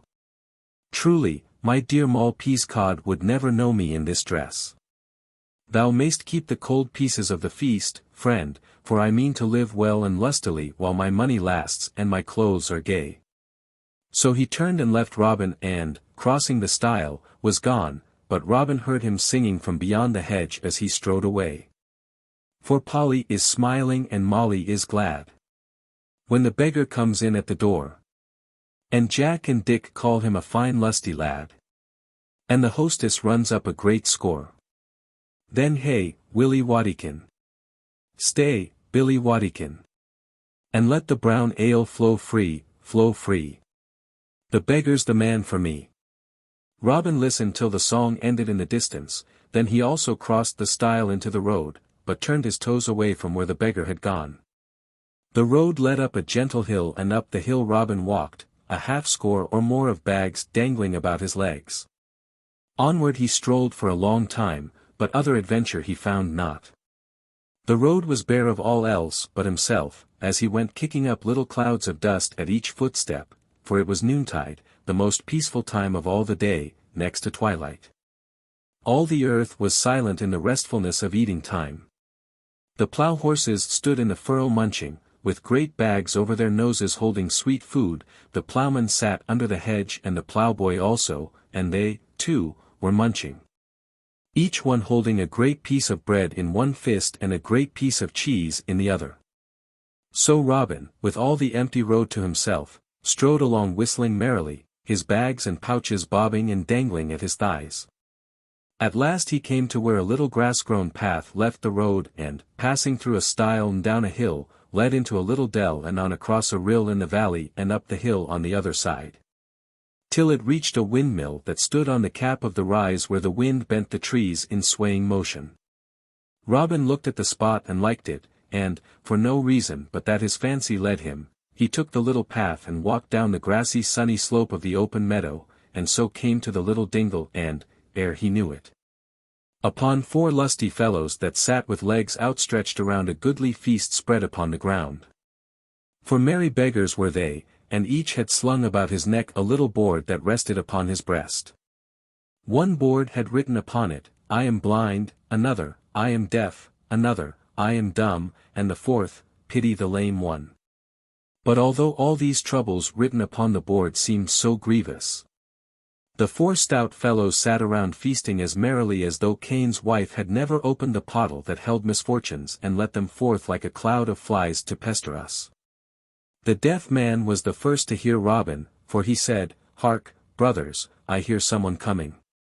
And the blind man was the first to see him, for he said, "He is an honest man, brothers, and one of like craft to ourselves." Then the dumb man called to him in a great voice and said, "Welcome, brother, come and sit while there is still some of the feast left and a little malmsey in the pottle." At this, the lame man, who had taken off his wooden leg and unstrapped his own leg, and was sitting with it stretched out upon the grass so as to rest it, made room for Robin among them. "We are glad to see thee, brother," said he, holding out the flask of Malmsey. "Marry," quoth Robin, laughing, and weighing the flask in his hands ere he drank, "methinks it is no more than seemly of you all to be glad to see me, seeing that I bring sight to the blind, speech to the dumb, hearing to the deaf, and such a lusty leg to a lame man. I drink to your happiness, brothers, as I may not drink to your health, seeing ye are already hale, wind and limb." At this all grinned, and the blind beggar, who was the chief man among them, and was the broadest-shouldered and most lusty rascal of all, smote Robin upon the shoulder, swearing he was a right merry wag. "Whence comest thou, lad?" asked the dumb man. "Why," quoth Robin, "I came this morning from sleeping overnight in Sherwood." "Is it even so?" said the deaf man. "I would not for all the money we four are carrying to Lincoln town sleep one night in Sherwood.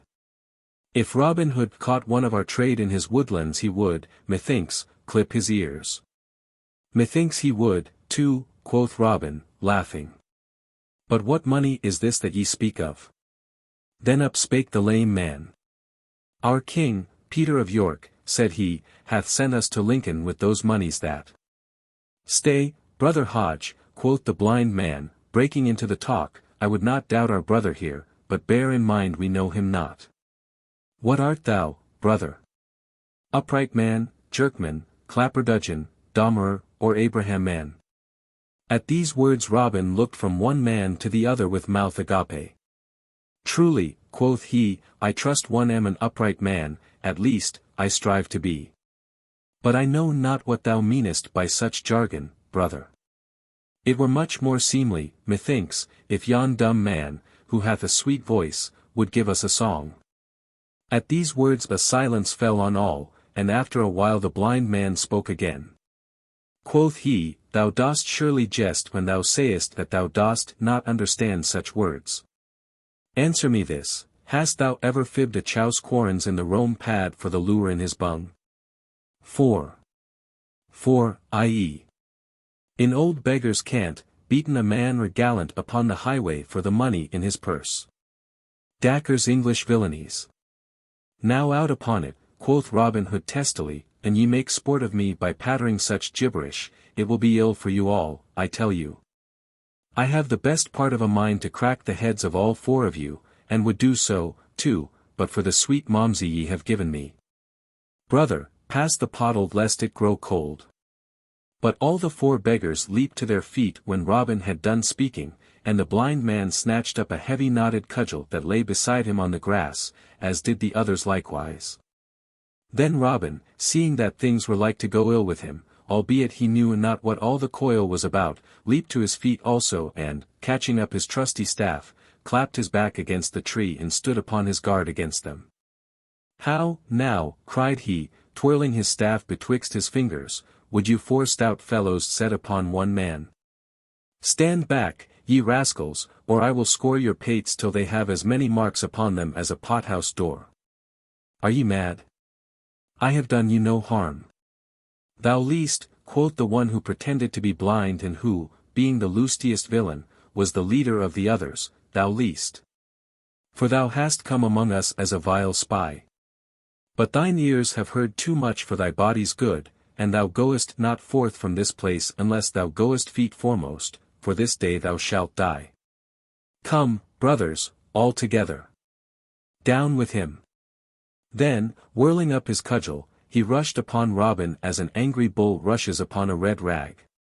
But Robin was ready for any happening. Crick! Crack! He struck 2 blows as quick as a wink, and down went the blind man, rolling over and over upon the grass. At this the others bore back and stood at a little distance scowling upon Robin. "Come on, ye scum," cried he merrily. "Here be cakes and ale for all. Now, who will be next served?" To this speech the beggars answered never a word, but they looked at Robin as great Blunderbore looked upon stout Jack the Slayer of Giants, as though they would fain eat him, body and bones. Nevertheless, they did not care to come nigher to him and his terrible staff. Then, seeing them so hesitate, Robin of a sudden leaped upon them, striking even as he leaped. Down went the dumb man, and away flew his cudgel from his hand as he fell. At this the others ducked to avoid another blow, then, taking to their heels, scampered, the one way and the other, as though they had the west wind's boots upon their feet. Robin looked after them, laughing, and thought that never had he seen so fleet a runner as the lame man, but neither of the beggars stopped nor turned around, for each felt in his mind the wind of Robin's cudgel about his ears.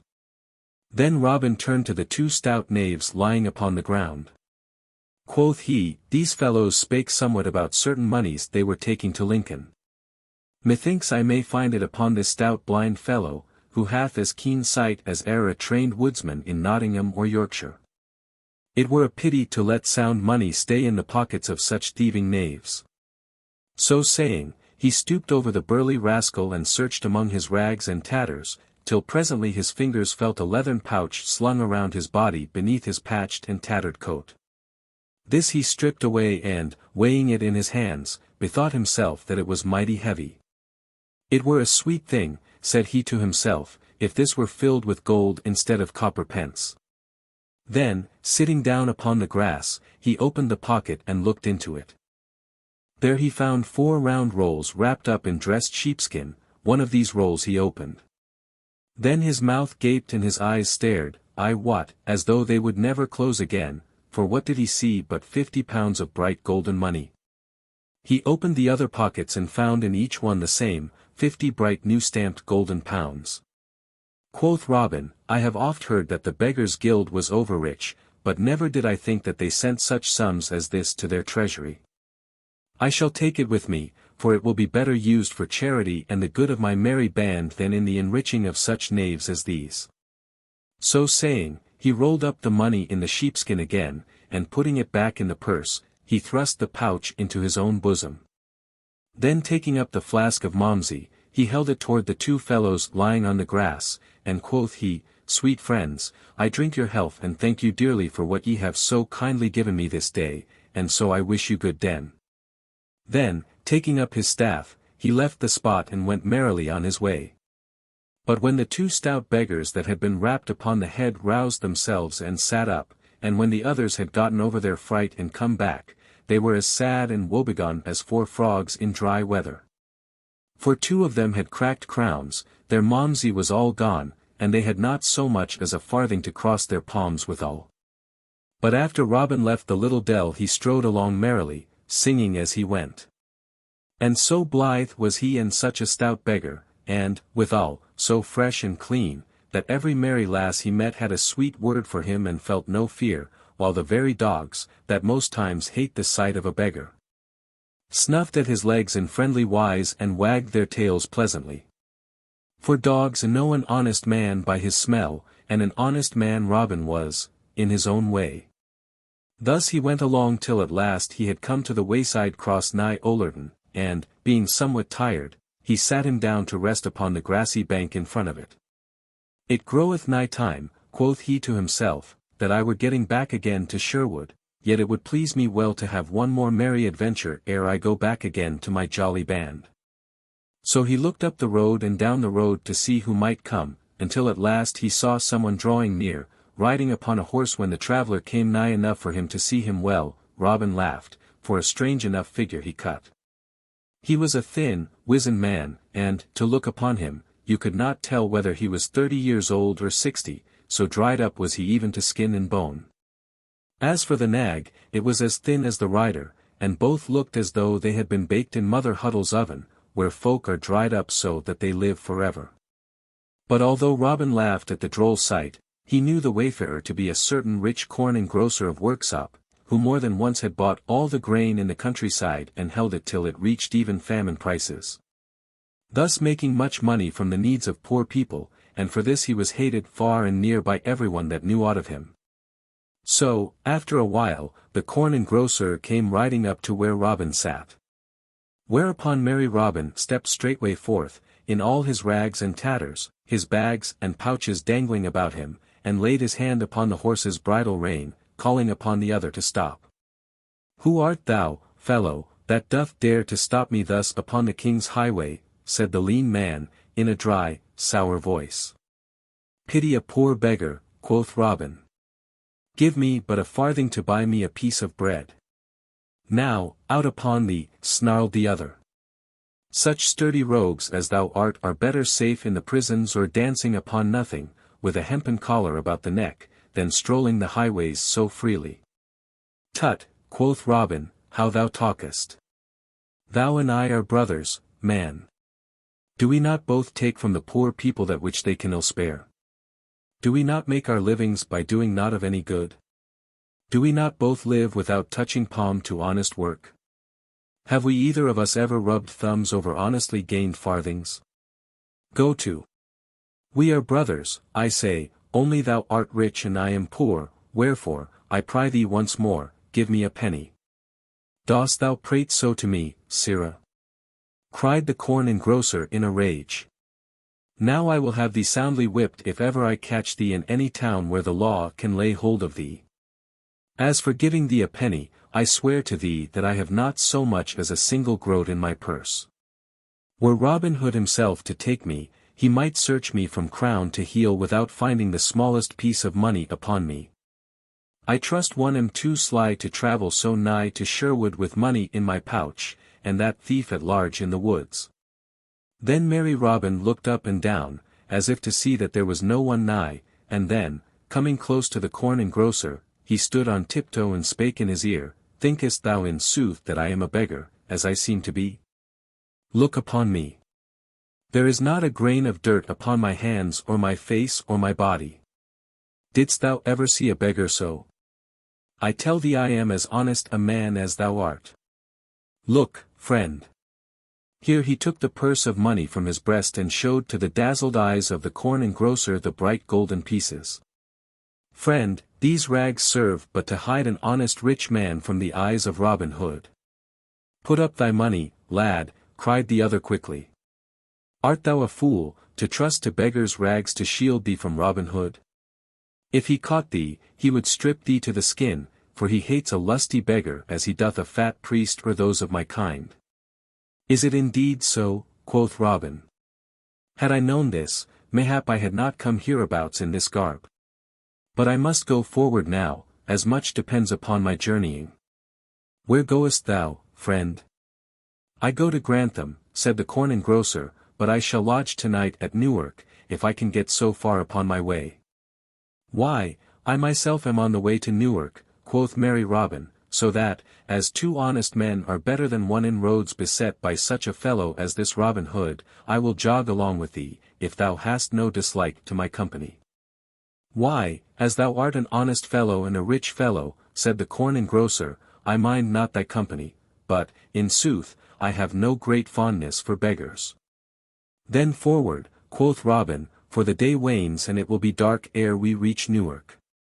So off they went, the lean horse hobbling along as before, and Robin running beside, albeit he was so quaking with laughter within him that he could hardly stand, yet he dared not laugh aloud, lest the corn engrosser should suspect something. So they travelled along till they reached a hill just on the outskirts of Sherwood. Here the lean man checked his lean horse into a walk, for the road was steep, and he wished to save his nag's strength, having far to go ere he reached Newark. Then he turned in his saddle and spake to Robin again, for the first time since they had left the cross.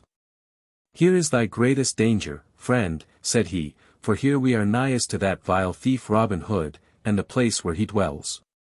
Beyond this we come again to the open honest country, and so are more safe in our journeying. Alas, quoth Robin, I would that I had as little money by me as thou hast, for this day I fear that Robin Hood will get every groat of my wealth. Then the other looked at Robin and winked cunningly. Quoth he, I tell thee, friend, that I have nigh as much by me as thou hast, but it is hidden so that never a knave in Sherwood could find it.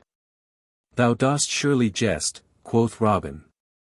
How could one hide so much as 200 pounds upon his person? Now, as thou art so honest a fellow, and, withal, so much younger than I am, I will tell thee that which I have told to no man in all the world before. And thus thou mayst learn never again to do such a foolish thing as to trust to beggar's garb to guard thee against Robin Hood. Sayest thou these clogs upon my feet? Yea, quoth Robin, laughing, truly, they are large enough for any man to see, even were his sight as foggy as that of Peter Patter, who never could see when it was time to go to work. Peace, friend, said the corn engrosser, for this is no matter for jesting. The soles of these clogs are not what they seem to be, for each one is a sweet little box. And by twisting the second nail from the toe, the upper of the shoe and part of the sole lifts up like a lid, and in the spaces within are 80 bright golden pounds in each shoe, all wrapped in hair, to keep them from clinking and so telling tales of themselves. When the corn engrosser had told this, Robin broke into a roar of laughter and, laying his hands upon the bridle rein, stopped the sad-looking nag. Stay, good friend, quoth he, between bursts of merriment, thou art the slyest old fox that e'er I saw in all my life, in the soles of his shoon, quotha, if ever I trust a poor seeming man again, shave my head and paint it blue. A corn factor, a horse jockey, an estate agent, and a jackdaw for cunningness, say I. And he laughed again till he shook in his shoes with mirth. All this time the corn engrosser had been staring at Robin, his mouth agape with wonder. Art thou mad, quoth he, to talk in this way, so loud and in such a place? Let us forward, and save thy mirth till we are safe and sound at Newark. Nay, quoth Robin, the tears of merriment wet on his cheeks, on second thoughts I go no farther than here, for I have good friends hereabouts. Thou mayst go forward if thou dost list, thou sweet pretty fellow, but thou must go forward barefoot, for I am afraid that thy shoon must be left behind. Off with them, friend, for I tell thee I have taken a great fancy to them. At these words the corn factor grew pale as a linen napkin. Who art thou that talkest so, said he. Then merry Robin laughed again, and quoth he, men hereabouts call me Robin Hood. So, sweet friend, thou hadst best do my bidding and give me thy shoes, wherefore hasten, I pry thee, or else thou wilt not get to fair Newark town till after dark. At the sound of the name of Robin Hood, the corn factor quaked with fear, so that he had to seize his horse by the mane to save himself from falling off its back. Then straightway, and without more words, he stripped off his clogs and let them fall upon the road. Robin, still holding the bridle rein, stooped and picked them up. Then he said, Sweet friend, I am used to ask those that I have dealings with to come and feast at Sherwood with me. I will not ask thee, because of our pleasant journey together. For I tell thee there be those in Sherwood that would not be so gentle with thee as I have been. The name of corn engrosser leaves a nasty taste upon the tongue of all honest men. Take a fool's advice of me and come no more so nigh to Sherwood, or mayhap some day thou mayst of a sudden find a cloth-yard shaft betwixt thy ribs. So, with this, I give thee good den. Hereupon he clapped his hand to the horse's flank and off went nag and rider. But the man's face was all bedewed with the sweat of fright, and never again, I wot, was he found so close to Sherwood Forest as he had been this day. Robin stood and looked after him, and, when he was fairly gone, turned, laughing, and entered the forest carrying the shoes in his hand. That night in sweet Sherwood the red fires glowed brightly in wavering light on tree and bush, and all around sat or lay the stout fellows of the band to hear Robin Hood and Little John tell their adventures. All listened closely, and again the woods rang with shouts of laughter. When all was told, Friar Tuck spoke up. Good master, said he, thou hast had a pretty time, but still I hold to my saying, that the life of the barefoot friar is the merrier of the two. Nay, quoth Will Stutely, I hold with our master, that he hath had the pleasanter doings of the two, for he hath had 2 stout bouts at quarterstaff this day. So some of the band held with Robin Hood and some with Little John. As for me, I think, but I leave it with you to say for yourselves which you hold with. Robin Hood shoots before Queen Eleanor. The highroad stretched white and dusty in the hot summer afternoon sun, and the trees stood motionless along the roadside. All across the meadowlands the hot air danced and quivered, and in the limpid waters of the lowland brook, spanned by a little stone bridge, the fish hung motionless above the yellow gravel, and the dragonfly sat quite still. perched upon the sharp tip of a spike of the rushes, with its wings glistening in the sun. Along the road a youth came riding upon a fair milk-white barb, and the folk that he passed stopped and turned and looked after him, for never had so lovely a lad or one so gaily clad been seen in Nottingham before. He could not have been more than 16 years of age, and was as fair as any maiden. His long yellow hair flowed behind him as he rode along, all clad in silk and velvet, with jewels flashing and dagger jingling against the pommel of the saddle. Thus came the Queen's page, young Richard Partington, from famous London town down into Nottinghamshire, upon Her Majesty's bidding, to seek Robin Hood in Sherwood Forest. The road was hot and dusty and his journey had been long, for that day he had come all the way from Leicester town, a good 20 miles and more. Wherefore young Partington was right glad when he saw before him a sweet little inn, all shady and cool beneath the trees, in front of the door of which a sign hung pendant, bearing the picture of a blue boar. Here he drew rein and called loudly for a pottle of Rhenish wine to be brought him, for stout country ale was too coarse a drink for this young gentleman. 5 lusty fellows sat upon the bench beneath the pleasant shade of the wide-spreading oak in front of the inn door, drinking ale and beer, and all stared amain at this fair and gallant lad. 2 of the stoutest of them were clothed in Lincoln green, and a great heavy oaken staff leaned against the gnarled oak tree trunk beside each fellow. The landlord came and brought a pottle of wine and a long narrow glass upon a salver, which he held up to the page as he sat upon his horse.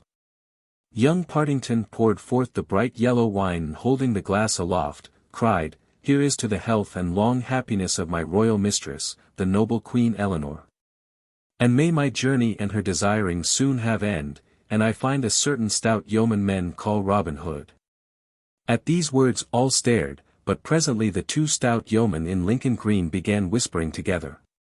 Then one of the 2, whom Partington thought to be the tallest and stoutest fellow he had ever beheld, spoke up and said, "What seekest thou of Robin Hood, Sir Page?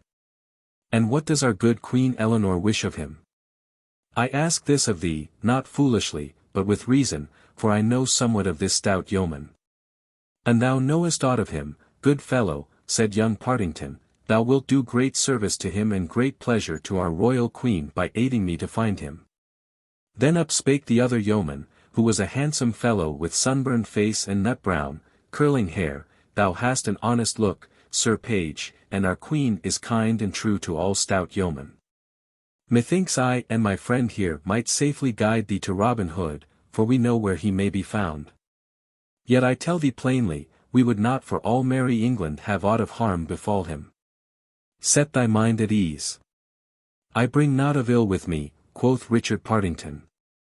"I bring a kind message to him from our queen, therefore an ye know where he is to be found, I pray you to guide me thither." Then the 2 yeomen looked at one another again, and the tall man said, "Surely it were safe to do this thing, Will," whereat the other nodded. Thereupon both arose, and the tall yeoman said, "We think thou art true, Sir Page, and meanest no harm, therefore we will guide thee to Robin Hood as thou dost wish." Then Partington paid his score, and the yeoman coming forward, they all straightway departed upon their way. Under the greenwood tree, in the cool shade that spread all around upon the sward, with flickering lights here and there, Robin Hood and many of his band lay upon the soft green grass, while Allan a Dale sang and played upon his sweetly sounding harp. All listened in silence, for young Allan's singing was one of the greatest joys in all the world to them. But as they so listened there came of a sudden the sound of a horse's feet, and presently Little John and Will Stutely came forth from the forest path into the open glade, young Richard Partington riding between them upon his milk-white horse. The 3 came toward where Robin Hood sat, all the band staring with might and main, for never had they seen so gay a sight as this young page, nor one so richly clad in silks and velvets and gold and jewels. Then Robin arose and stepped forth to meet him, and Partington leaped from his horse and doffing his cap of crimson velvet, met Robin as he came. "Now, welcome," cried Robin.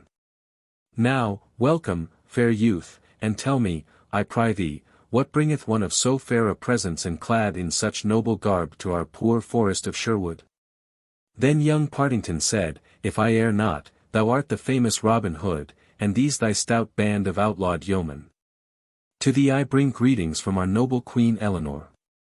Oft hath she heard thee spoken of and thy merry doings hereabouts, and fain would she behold thy face.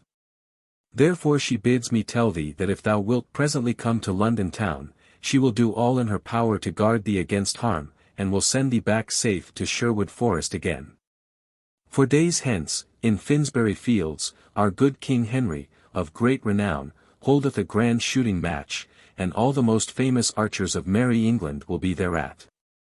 Our Queen would fain see thee strive with these, knowing that if thou wilt come thou wilt, with little doubt, carry off the prize. Therefore she hath sent me with this greeting, and furthermore sends thee, as a sign of great goodwill, this golden ring from off her own fair thumb, which I give herewith into thy hands. Then Robin Hood bowed his head in taking the ring, kissed it right loyally, and then slipped it upon his little finger. Quoth he, Sooner would I lose my life than this ring. And ere it departs from me, my hand shall be cold in death or stricken off at the wrist. Fair Sir Page, I will do our Queen's bidding, and will presently hie with thee to London. But, ere we go, I will feast thee here in the woodlands with the very best we have. It may not be, said the page, we have no time to tarry, therefore get thyself ready straightway. And if there be any of thy band that thou wouldst take with thee, our Queen bids me say that she will make them right welcome likewise. Truly, thou art right, quoth Robin, and we have but short time to stay. Therefore I will get me ready presently. I will choose 3 of my men, only, to go with me, and these 3 shall be Little John, mine own true right-hand man, Will Scarlet, my cousin, and Allan a Dale, my minstrel. Go, lads, and get ye ready straightway, and we will presently off with all speed that we may. Thou, Will Stutely, shall be the chief of the band while I am gone. Then Little John and Will Scarlet and Allan a Dale ran leaping, full of joy, to make themselves ready, while Robin also prepared himself for the journey. After a while they all 4 came forth, and a right fair sight they made, for Robin was clad in blue from head to foot, and Little John and Will Scarlet in good Lincoln green, and as for Allan a Dale, he was dressed in scarlet from the crown of his head to the toes of his pointed shoes.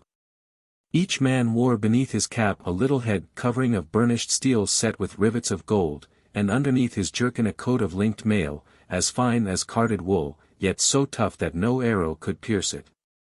Then, seeing all were ready, young Partington mounted his horse again, and the yeomen having shaken hands all around, the 5 departed upon their way. That night they took up their inn in Melton Mowbray, in Leicestershire, and the next night they lodged at Kettering, in Northamptonshire, and the next at Bedford Town, and the next at Estyalbans, in Hertfordshire. This place they left not long after the middle of the night, and travelling fast through the tender dawning of the summer day, when the dews lay shining on the meadows and faint mists hung in the dales. When the birds sang their sweetest and the cobwebs beneath the hedges glimmered like fairy cloth of silver, they came at last to the towers and walls of famous London town, while the morn was still young and all golden toward the east. Queen Eleanor sat in her royal bower, through the open casements of which poured the sweet yellow sunshine in great floods of golden light. All about her stood her ladies-in-waiting chatting in low voices, while she herself sat dreamily where the mild air came softly drifting into the room laden with the fresh perfumes of the sweet red roses that bloomed in the great garden beneath the wall. To her came one who said that her page, Richard Partington, and 4 stout yeomen waited her pleasure in the court below. Then Queen Eleanor arose joyously and bade them be straightway shown into her presence. Thus Robin Hood and Little John and Will Scarlet and Allan a Dale came before the Queen into her own royal bower. Then Robin kneeled before the Queen with his hands folded upon his breast, saying in simple phrase, Here am I, Robin Hood. Thou didst bid me come, and lo, I do thy bidding. I give myself to thee as thy true servant, and will do thy commanding, even if it be to the shedding of the last drop of my life's blood. But good Queen Eleanor smiled pleasantly upon him, bidding him to arise. Then she made them all be seated to rest themselves after their long journey. Rich food was brought them and noble wines, and she had her own pages to wait upon the wants of the yeomen. At last, after they had eaten all they could, she began questioning them of their merry adventures. Then they told her all of the lusty doings herein spoken of, and among others that concerning the Bishop of Hereford and Sir Richard of the Lea, and how the bishop had abided 3 days in Sherwood Forest. At this, the queen and the ladies about her laughed again and again, for they pictured to themselves the stout bishop abiding in the forest and ranging the woods in lusty sport with Robin and his band. Then, when they had told all that they could bring to mind, the queen asked Alan to sing to her, for his fame as a minstrel had reached even to the court at London town. So straightway Alan took up his harp in his hand, and, without more asking, touched the strings lightly till they all rang sweetly, then he sang thus. Gentle river, bright thy crystal waters flow, sliding where the aspens shiver, gliding where the lilies blow, singing over pebbled shallows, kissing blossoms bending low, breaking 'neath the dipping swallows, purpling where the breezes blow, floating on thy breast forever. Down thy current I could glide, grief and pain should reach me never, on thy bright and gentle tide. So my aching heart seeks thine, love, there to find its rest and peace. For, through loving, bliss is mine, love, and my many troubles cease. Thus Alan sang, and as he sang all eyes dwelled upon him and not a sound broke the stillness, and even after he had done the silence hung for a short space. So the time passed till the hour drew nigh for the holding of the great archery match in Finsbury Fields. A gay sight were famous Finsbury Fields on that bright and sunny morning of lusty summertime. Along the end of the meadow stood the booths for the different bands of archers, for the king's yeomen were divided into companies of 80 men, and each company had a captain over it.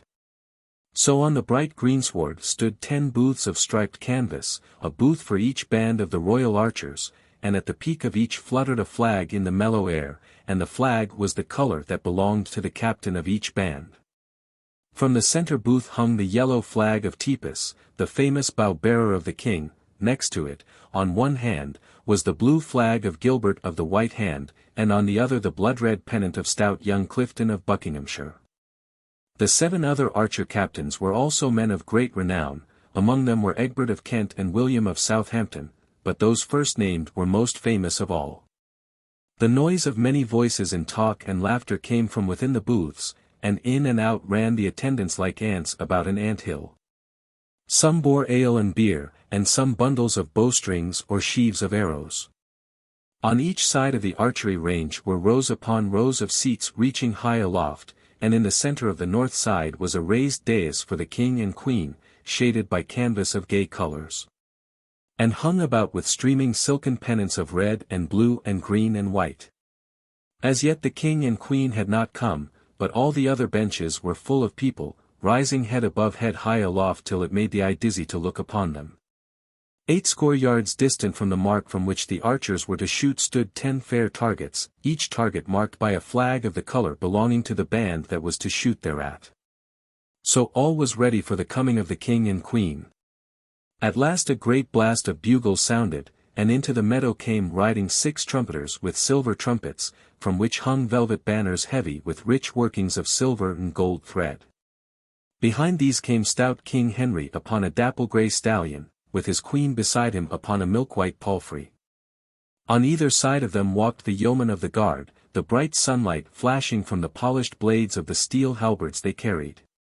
Behind these came the court in a great crowd, so that presently all the lawn was alive with bright colors, with silk and velvet, with waving plumes and gleaming gold, with flashing jewels and sword hilts, a gallant sight on that bright summer day. Then all the people arose and shouted, so that their voices sounded like the storm upon the Cornish coast, when the dark waves run upon the shore and leap and break, surging amid the rocks. So, amid the roaring and the surging of the people, and the waving of scarfs and kerchiefs, the king and queen came to their place, and, getting down from their horses, mounted the broad stairs that led to the raised platform. And there took their seats on 2 thrones bedecked with purple silks and cloths of silver and of gold. When all was quiet a bugle sounded, and straightway the archers came marching in order from their tents. 40 they were in all, as stalwart a band of yeomen as could be found in all the wide world. So they came in orderly fashion and stood in front of the dais where King Henry and his queen sat. King Henry looked up and down their ranks right proudly, for his heart warmed within him at the sight of such a gallant band of yeomen.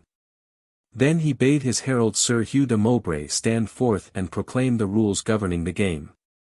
So Sir Hugh stepped to the edge of the platform and spoke in a loud clear voice, and thus he said.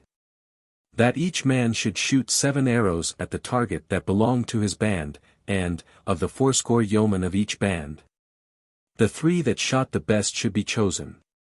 These 3 should shoot 3 arrows apiece, and the one that shot the best should again be chosen.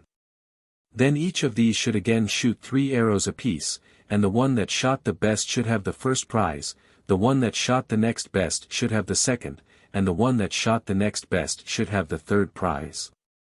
Each of the others should have 80 silver pennies for his shooting. The first prize was to be 20 golden pounds, a silver bugle horn inlaid with gold, and a quiver with 10 white arrows tipped with gold and feathered with the white swan's wing therein. The second prize was to be 50 of the fattest bucks that run on Dowl and Leah, to be shot when the yeoman that won them chose. The third prize was to be 2 tons of good Rhenish wine. So Sir Hugh spoke, and when he had done all the archers waved their bows aloft and shouted. Then each band turned and marched in order back to its place. And now the shooting began, the captains first taking stand and speeding their shafts and then making room for the men who shot, each in turn, after them. 280 shafts were shot in all, and so deftly were they sped that when the shooting was done each target looked like the back of a hedgehog when the farm dog snuffs at it. A long time was taken in this shooting, and when it was over the judges came forward, looked carefully at the targets, and proclaimed in a loud voice which 3 had shot the best from the separate bands. Then a great hubbub of voices arose, each man among the crowd that looked on calling for his favorite archer. Then 10 fresh targets were brought forward, and every sound was hushed as the archers took their places once more. This time the shooting was more speedily done, for only 9 shafts were shot by each band. Not an arrow missed the targets, but in that of Gilbert of the White Hand 5 arrows were in the small white spot that marked the center. Of these 5 3 were sped by Gilbert. Then the judges came forward again, and looking at the targets, called aloud the names of the archer chosen as the best bowman of each band. Of these Gilbert of the White Hand led, for 6 of the 10 arrows he had shot had lodged in the center, but stout Tepus and young Clifton trod close upon his heels, yet the others stood a fair chance for the second or third place. And now, amid the roaring of the crowd, those 10 stout fellows that were left went back to their tents to rest for a while and change their bowstrings, for naught must fail at this next round. And no hand must tremble or eye grow dim because of weariness. Then while the deep buzz and hum of talking sounded all around like the noise of the wind in the leafy forest, Queen Eleanor turned to the king, and quoth she, Thinkest thou that these yeomen so chosen are the very best archers in all merry England? Yea, truly, said the king, smiling, for he was well pleased with the sport that he had seen, and I tell thee, that not only are they the best archers in all merry England, but in all the wide world beside. But what wouldst thou say, quoth Queen Eleanor, if I were to find 3 archers to match the best 3 yeomen of all thy guard? I would say thou hast done what I could not do, said the king, laughing, for I tell thee there lives not in all the world 3 archers to match Tepus and Gilbert and Clifton of Buckinghamshire. Now, said the queen, I know of 3 yeomen, and in truth I have seen them not long since, that I would not fear to match against any 3 that thou canst choose from among all thy 40 archers. And, moreover, I will match them here this very day.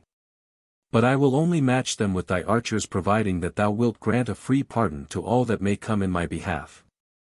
At this, the king laughed loud and long.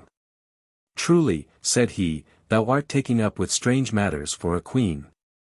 If thou wilt bring those 3 fellows that thou speakest of, I will promise faithfully to give them free pardon for 40 days, to come or to go wheresoever they please, nor will I harm a hair of their heads in all that time. Moreover, if these that thou bringest shoot better than my yeomen, man for man, they shall have the prizes for themselves according to their shooting. But as thou hast so taken up of a sudden with sports of this kind, hast thou a mind for a wager?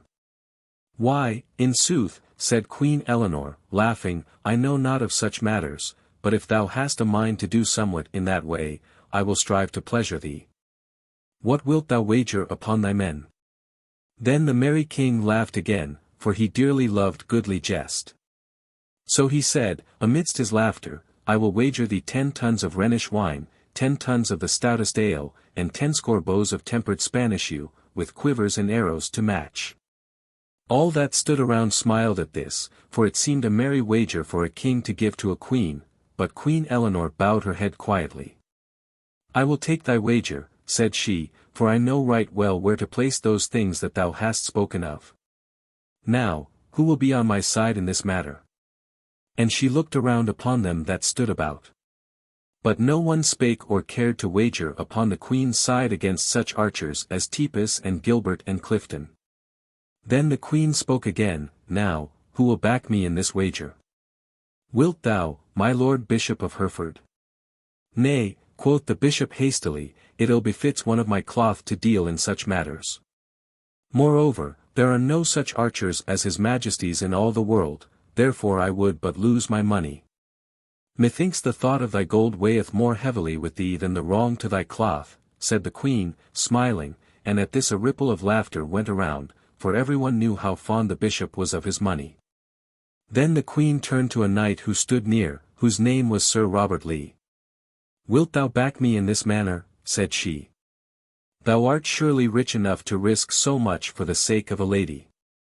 To pleasure my queen I will do it, said Sir Robert Lee, but for the sake of no other in all the world would I wager a groat, for no man can stand against Tipas and Gilbert and Clifton.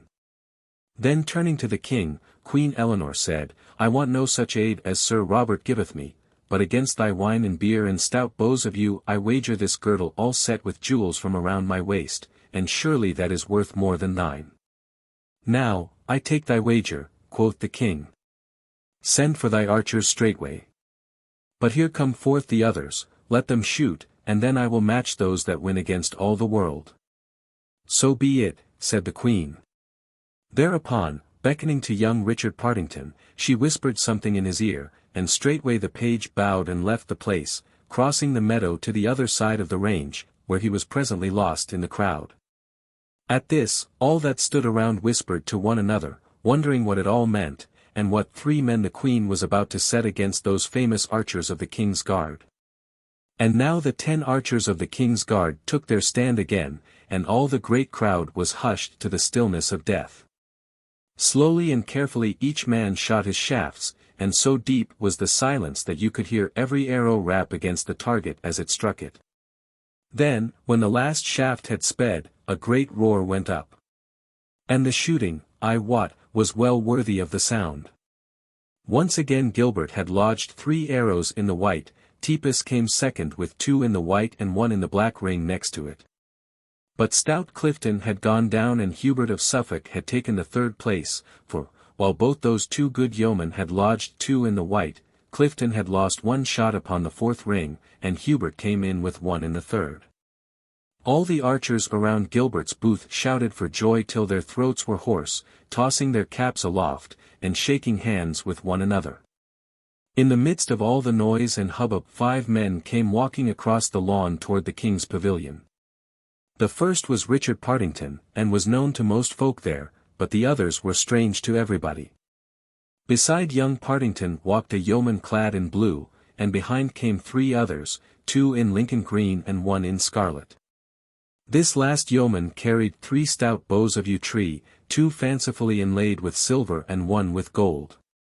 While these 5 men came walking across the meadow, a messenger came running from the king's booth and summoned Gilbert and Tipas and Hubert to go with him. And now the shouting quickly ceased, for all saw that something unwonted was toward, so the folk stood up in their places and leaned forward to see what was the ado. When Partington and the others came before the spot where the king and queen sat, the 4 yeomen bent their knees and doffed their caps unto her. King Henry leaned far forward and stared at them closely, but the Bishop of Hereford, when he saw their faces, started as though stung by a wasp. He opened his mouth as though about to speak, but, looking up, he saw the queen gazing at him with a smile upon her lips, so he said nothing, but bit his nether lip, while his face was as red as a cherry. Then the queen leaned forward and spake in a clear voice. "Locksley," said she, "I have made a wager with the king that thou and 2 of thy men can outshoot any 3 that he can send against you. Wilt thou do thy best for my sake?" "Yea," quoth Robin Hood, to whom she spake, "I will do my best for thy sake, and, if I fail, I make my vow never to finger bowstring more." Now, although Little John had been somewhat abashed in the queen's bower, he felt himself the sturdy fellow he was when the soles of his feet pressed green grass again, so he said boldly, "Now, blessings on thy sweet face, say I. And there lived a man that would not do his best for thee, I will say not, only I would like to have the cracking of his knave's pate." "Peace, Little John," said Robin Hood hastily, in a low voice. But good Queen Eleanor laughed aloud, and a ripple of merriment sounded all over the booth. The Bishop of Hereford did not laugh, neither did the king, but he turned to the queen, and quoth he, "Who are these men that thou hast brought before us?" Then up spoke the bishop hastily, for he could hold his peace no longer. "Your Majesty," quoth he, "yon fellow in blue is a certain outlawed thief of the mid-country, named Robin Hood. Yon tall, strapping villain goeth by the name of Little John. The other fellow in green is a certain backsliding gentleman, known as Will Scarlet. The man in red is a rogue of a northern minstrel, named Allan a Dale." At this speech the king's brows drew together blackly, and he turned to the queen. "Is this true?" said he sternly. "Yea," said the queen, smiling, "the bishop hath told the truth, and truly he should know them well, for he and 2 of his friars spent 3 days in merry sport with Robin Hood in Sherwood Forest. I did little think that the good bishop would so betray his friends. But bear in mind that thou hast pledged thy promise for the safety of these good yeomen for 40 days. "I will keep my promise," said the king, in a deep voice that showed the anger in his heart, "but when these 40 days are gone let this outlaw look to himself, for mayhap things will not go so smoothly with him as he would like." Then he turned to his archers, who stood near the Sherwood yeomen, listening and wondering at all that passed. Quoth he, "Gilbert, and thou, Tiepus, and thou, Hubert, I have pledged myself that ye shall shoot against these 3 fellows. If ye outshoot the knaves I will fill your caps with silver pennies, if ye fail ye shall lose your prizes that ye have won so fairly, and they go to them that shoot against you, man to man. Do your best, lads, and if ye win this bout ye shall be glad of it to the last days of your life. Go, now, and get you gone to the butts." Then the 3 archers of the king turned and went back to their booths, and Robin and his men went to their places at the mark from which they were to shoot. Then they strung their bows and made themselves ready, looking over their quivers of arrows, and picking out the roundest and the best feathered. But when the king's archers went to their tents, they told their friends all that had passed, and how that these 4 men were the famous Robin Hood and 3 of his band, to wit, Little John, Will Scarlet, and Allan a Dale. The news of this buzzed around among the archers in the booths, for there was not a man there that had not heard of these great mid-country yeomen. From the archers the news was taken up by the crowd that looked on at the shooting, so that at last everybody stood up, craning their necks to catch sight of the famous outlaws. 6 fresh targets were now set up, 1 for each man that was to shoot. Whereupon Gilbert and Tiepus and Hubert came straightway forth from the booths. Then Robin Hood and Gilbert of the White Hand tossed a farthing aloft to see who should lead in the shooting, and the lot fell to Gilbert's side. Thereupon he called upon Hubert of Suffolk to lead. Hubert took his place, planted his foot firmly, and fitted a fair, smooth arrow, then, breathing upon his fingertips, he drew the string slowly and carefully. The arrow sped true, and lodged in the white, again he shot, and again he hit the clout, a 3rd shaft he sped, but this time failed of the center, and but struck the black, yet not more than a finger's breadth from the white. At this a shout went up, for it was the best shooting that Hubert had yet done that day. Merry Robin laughed, and quoth he, "Thou wilt have an ill time bettering that round, Will, for it is thy turn next. Brace thy thews, lad, and bring not shame upon Sherwood." Then Will Scarlet took his place, but, because of over-caution, he spoiled his target with the very first arrow that he sped, for he hit the next ring to the black, the second from the center. At this Robin bit his lips. "Lad, lad," quoth he, "hold not the string so long. Have I not often told thee what Gaffer Swanthold saith, that overcaution spilleth the milk?" To this will Scarlet took heed, so the next arrow he shot lodged fairly in the center ring, again he shot, and again he smote the center, but, for all that, stout Hubert had outshot him, and showed the better target. Then all those that looked on clapped their hands for joy because that Hubert had overcome the stranger.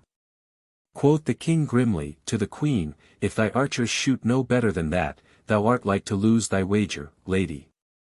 But Queen Eleanor smiled, for she looked for better things from Robin Hood and Little John. And now Tepus took his place to shoot. He, also, took over heed to what he was about, and so he fell into Will Scarlet's error.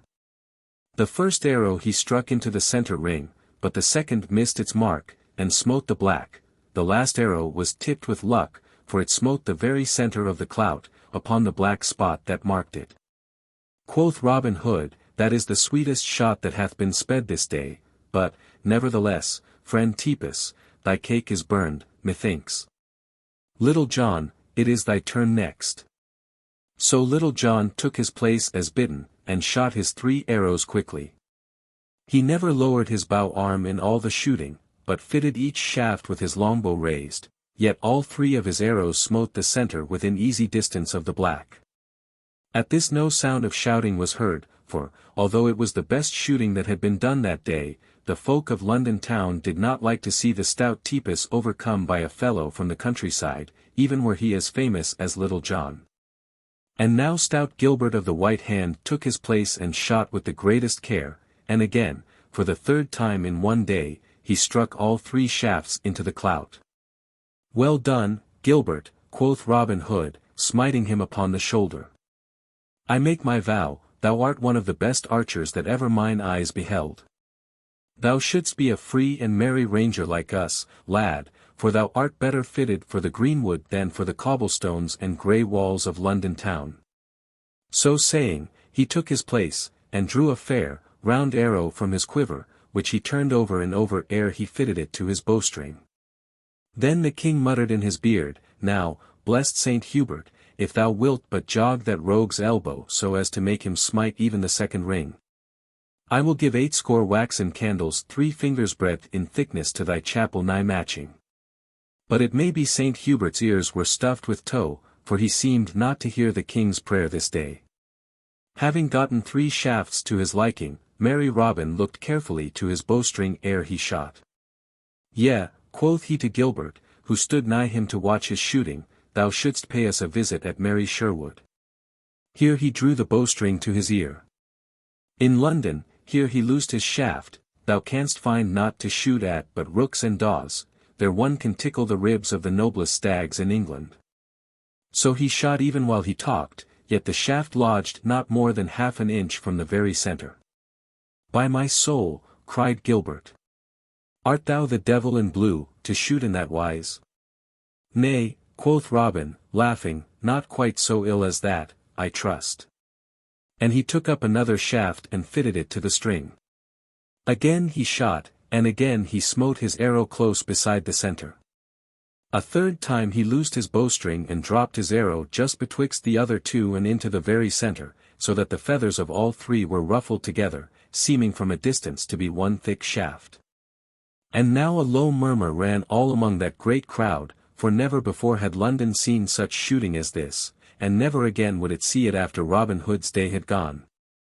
All saw that the king's archers were fairly beaten, and stout Gilbert clapped his palm to Robin's, owning that he could never hope to draw such a bowstring as Robin Hood or Little John. But the king, full of wrath, would not have it so, though he knew in his mind that his men could not stand against those fellows. "Nay," cried he, clenching his hands upon the arms of his seat, "Gilbert is not yet beaten. Did he not strike the clout thrice? Although I have lost my wager, he hath not yet lost the first prize. They shall shoot again, and still again, till either he or that knave Robin Hood cometh off the best. Go thou, Sir Hugh, and bid them shoot another round, and another, until one or the other is overcome. Then Sir Hugh, seeing how wroth the king was, said never a word, but went straightway to do his bidding. So he came to where Robin Hood and the other stood, and told them what the king had said. With all my heart, quoth merry Robin, I will shoot from this time till tomorrow day if it can pleasure my most gracious lord and king. Take thy place, Gilbert lad, and shoot. So Gilbert took his place once more, but this time he failed, for, a sudden little wind arising, his shaft missed the centre ring, but by not more than the breadth of a barley straw. Thy eggs are cracked, Gilbert, quoth Robin, laughing, and straightway he loosed a shaft, and once more smote the white circle of the centre. Then the king arose from his place, and not a word said he, but he looked around with a baleful look, and it would have been an ill day for anyone that he saw with a joyous or a merry look upon his face. Then he and his queen and all the court left the place, but the king's heart was brimming full of wrath. After the king had gone, all the yeomen of the archer guard came crowding around Robin, and Little John, and Will, and Allen, to snatch a look at these famous fellows from the mid-country. And with them came many that had been onlookers at the sport, for the same purpose. Thus it happened presently that the yeomen, to whom Gilbert stood talking, were all surrounded by a crowd of people that formed a ring about them. After a while the 3 judges that had the giving away of the prizes came forward, and the chief of them all spake to Robin and said, according to agreement, the first prize belongeth rightly to thee. So here I give thee the silver bugle, here the quiver of 10 golden arrows, and here a purse of 20 golden pounds. And as he spake he handed those things to Robin, and then turned to Little John. To thee, he said, belongeth the second prize, to wit, 50 of the finest harts that run on Dal and Leah. Thou mayest shoot them whensoever thou dost list. Last of all he turned to stout Hubert. Thou, said he, hast held thine own against the yeoman with whom thou didst shoot, and so thou hast kept the prize duly thine, to wit, 2 tons of good Rhenish wine. These shall be delivered to thee whensoever thou dost list.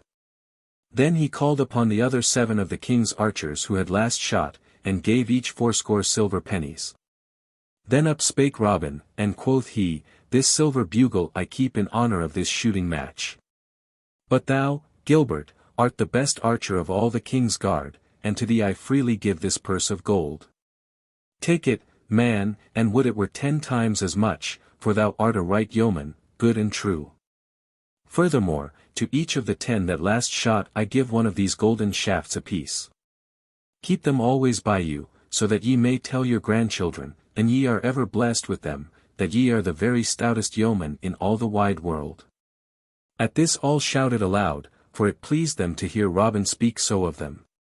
Then up spake Little John. Good friend Tepus, said he, I want not those hearts of Dal and Leah that yon stout judge spoke of but now, for in truth we have enow and more than enow in our own country. 20 I give to thee for thine own shooting, and 5 I give to each band for their pleasure.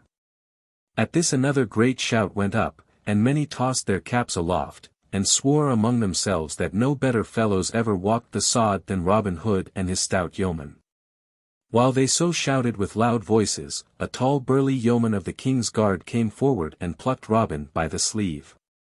Good master, quoth he, I have somewhat to tell thee in thine ear.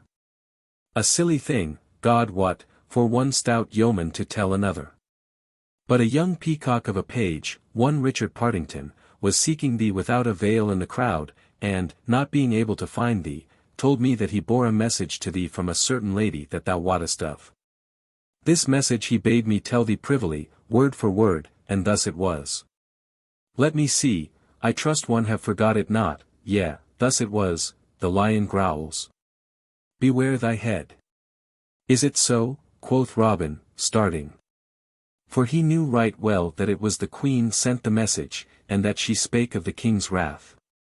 Now, I thank thee, good fellow, for thou hast done me greater service than thou knowest of this day.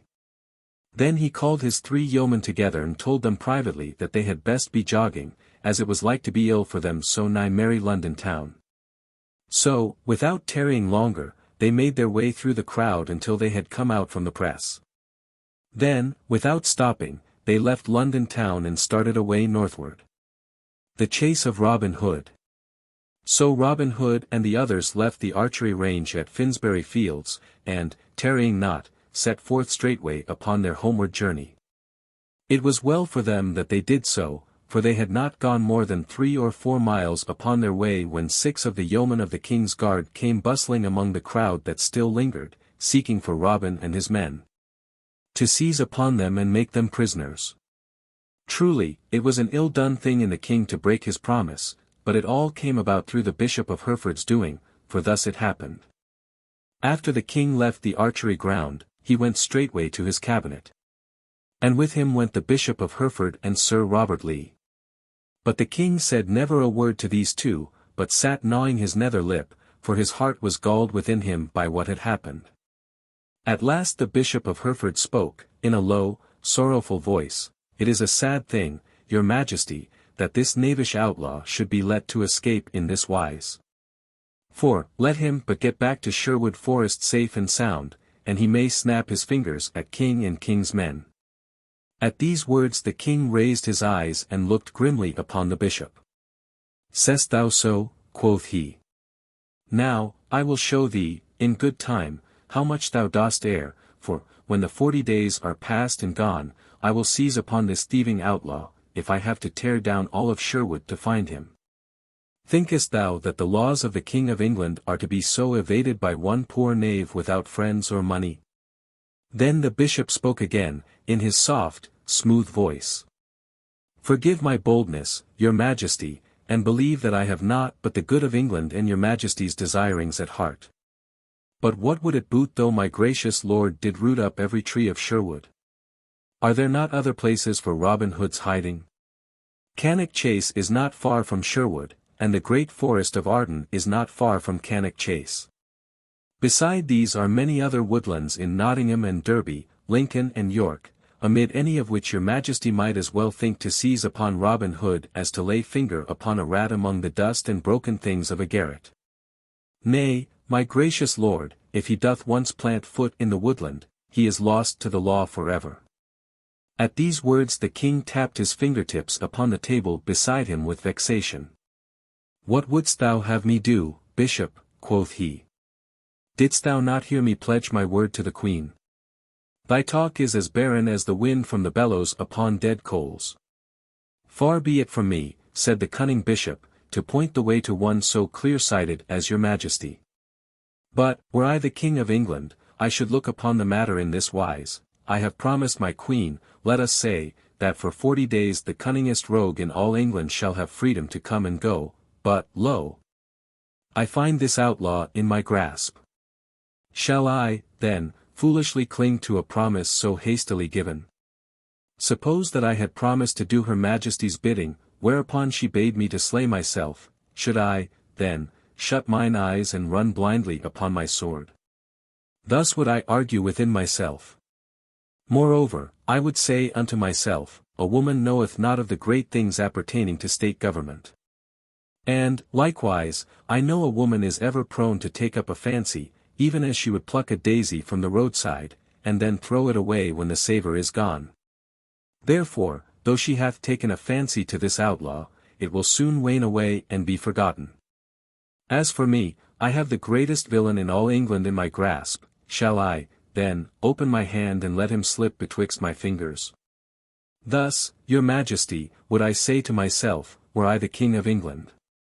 So the bishop talked, and the king lent his ear to his evil counsel, until, after a while, he turned to Sir Robert Lee and bade him send 6 of the yeomen of the guard to take Robin Hood and his 3 men prisoners. Now Sir Robert Lee was a gentle and noble knight, and he felt grieved to the heart to see the king so break his promise. Nevertheless, he said nothing, for he saw how bitterly the king was set against Robin Hood. But he did not send the yeomen of the guard at once, but went first to the queen, and told her all that had passed, and bade her send word to Robin of his danger. This he did not for the well-being of Robin Hood, but because he would save his lord's honour if he could. Thus it came about that when, after a while, the yeomen of the guard went to the archery field, they found not Robin and the others, and so got no cakes at that fair. The afternoon was already well nigh gone when Robin Hood, Little John, Will, and Allen set forth upon their homeward way, trudging along merrily through the yellow slanting light, which speedily changed to rosy red as the sun sank low in the heavens. The shadows grew long, and finally merged into the grayness of the mellow twilight. The dusty highway lay all white betwixt the dark hedgerows, and along it walked four fellows like four shadows, the pad of their feet sounding loud, and their voices, as they talked, ringing clear upon the silence of the air. The great round moon was floating breathlessly up in the eastern sky when they saw before them the twinkling lights of Barnet town, some 10 or 12 miles from London. Down they walked through the stony streets and past the cosy houses with overhanging gables, before the doors of which sat the burghers and craftsmen in the mellow moonlight, with their families about them, and so came at last, on the other side of the hamlet, to a little inn, all shaded with roses and woodbines. Before this inn Robin Hood stopped, for the spot pleased him well. Quoth he, "Here will we take up our inn and rest for the night, for we are well away from London town and our king's wrath. Moreover, if I mistake not, we will find sweet faring within. What say ye, lads?" "In sooth, good master," quoth Little John, "thy bidding and my doing ever fit together like cakes and ale. Let us in, I say also." Then up spake Will Scarlet, "I am ever ready to do what thou sayest, uncle, yet I could wish that we were farther upon our way ere we rest for the night.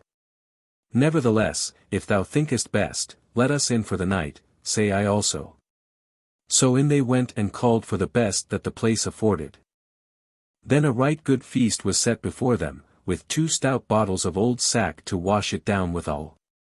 These things were served by as plump and buxom a lass as you could find in all the land, so that Little John, who always had an eye for a fair lass, even when meat and drink were by, stuck his arms akimbo and fixed his eyes upon her, winking sweetly whenever he saw her looking toward him. Then you should have seen how the lass twittered with laughter, and how she looked at Little John out of the corners of her eyes, a dimple coming in either cheek, for the fellow had always a taking way with the womenfolk.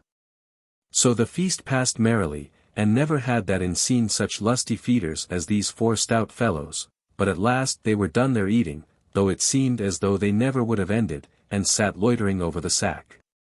As they so sat, the landlord came in of a sudden, and said that there was one at the door, a certain young esquire, Richard Partington, of the Queen's household, who wished to see the lad in blue, and speak with him, without loss of time.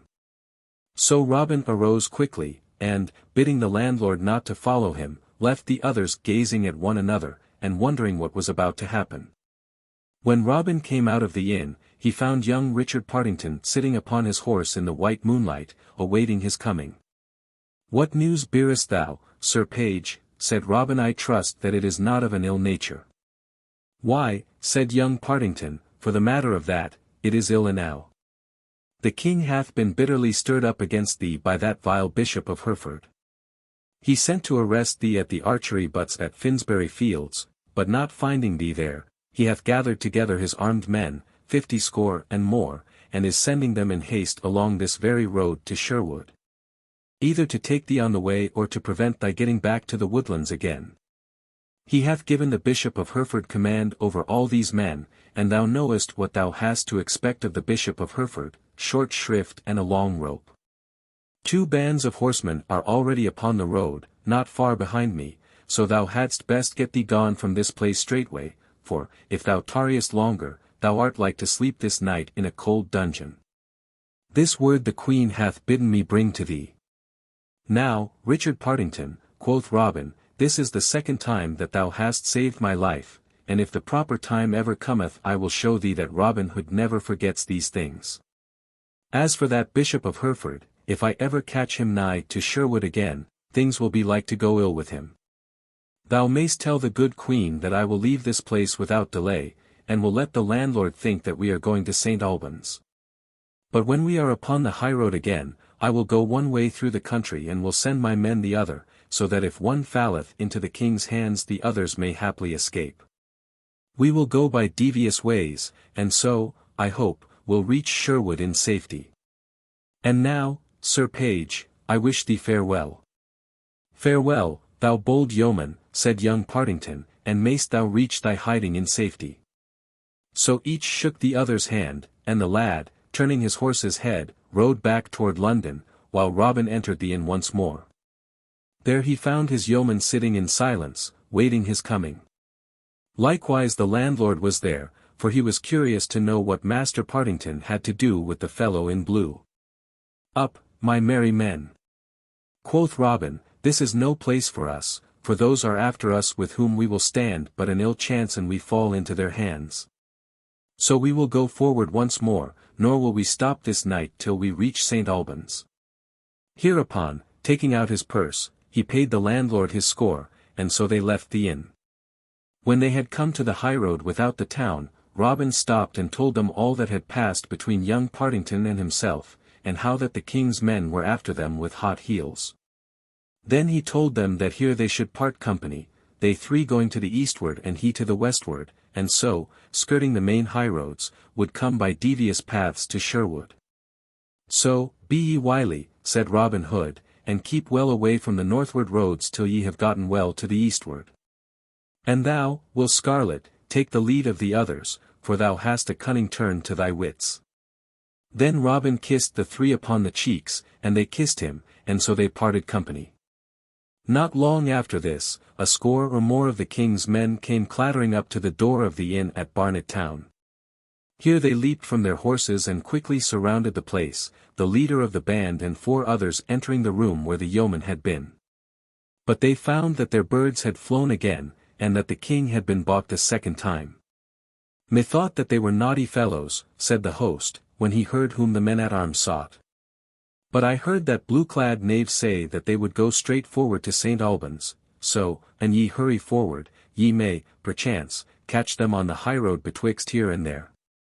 For this news the leader of the band thanked mine host right heartily, and, calling his men together, mounted and set forth again, galloping forward to St. Albans upon a wild goose chase.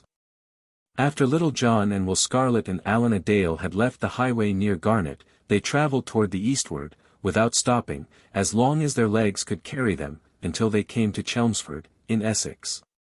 Thence they turned northward, and came through Cambridge and Lincolnshire, to the good town of Gainsborough.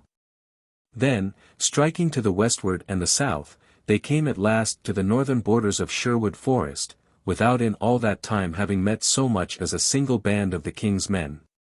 8 days they journeyed thus ere they reached the woodlands in safety, but when they got to the greenwood glade, they found that Robin had not yet returned. For Robin was not as lucky in getting back as his men had been, as you shall presently hear.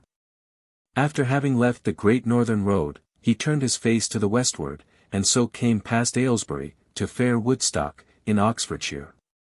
Thence he turned his footsteps northward, travelling for a great distance by way of Warwick town, till he came to Dudley, in Staffordshire. 7 days it took him to journey thus far, and then he thought he had gotten far enough to the north, so, turning toward the eastward, shunning the main roads, and choosing byways and grassy lanes, he went by way of Lichfield and Ashby de la Zouch, toward Sherwood, until he came to a place called Stanton. And now Robin's heart began to laugh aloud, for he thought that his danger had gone by, and that his nostrils would soon snuff the spicy air of the woodlands once again. But there is many a slip betwixt the cup and the lip, and this Robin was to find. For thus it was. When the king's men found themselves foiled at St. Albans, and that Robin and his men were not to be found high nor low, they knew not what to do. Presently another band of horsemen came, and another, until all the moonlit streets were full of armed men. Betwixt midnight and dawn another band came to the town, and with them came the Bishop of Hereford. When he heard that Robin Hood had once more slipped out of the trap, he stayed not a minute, but, gathering his bands together, he pushed forward to the northward with speed, leaving orders for all the troops that came to St. Albans to follow after him without tarrying. On the evening of the 4th day he reached Nottingham town, and there straightway divided his men into bands of 6 or 7, and sent them all through the countryside, blocking every highway and byway to the eastward and the southward and the westward of Sherwood. The Sheriff of Nottingham called forth all his men likewise, and joined with the bishop, for he saw that this was the best chance that had ever befallen of paying back his score in full to Robin Hood. Will Scarlet and Little John and Allen a Dale had just missed the king's men to the eastward, for the very next day after they had passed the line and entered Sherwood the roads through which they had travelled were blocked, so that, had they tarried in their journeying, they would surely have fallen into the bishop's hands. But of all this Robin knew not a whit, so he whistled merrily as he trudged along the road beyond Stanton, with his heart as free from care as the yolk of an egg is from cobwebs. At last he came to where a little stream spread across the road in a shallow sheet, tinkling and sparkling as it fretted over its bed of golden gravel. Here Robin stopped, being athirst, and, kneeling down, he made a cup of the palms of his hands, and began to drink. On either side of the road, for a long distance, stood tangled thickets of bushes and young trees, and it pleased Robin's heart to hear the little birds singing therein, for it made him think of Sherwood. And it seemed as though it had been a lifetime since he had breathed the air of the woodlands. But of a sudden, as he thus stooped, drinking, something hissed past his ear, and struck with a splash into the gravel and water beside him. Quick as a wink Robin sprang to his feet, and, at one bound, crossed the stream and the roadside, and plunged headlong into the thicket, without looking around. For he knew right well that that which had hissed so venomously beside his ear was a grey goose shaft, and that to tarry so much as a moment meant death. Even as he leaped into the thicket 6 more arrows rattled among the branches after him, one of which pierced his doublet, and would have struck deeply into his side but for the tough coat of steel that he wore. Then up the road came riding some of the king's men at headlong speed.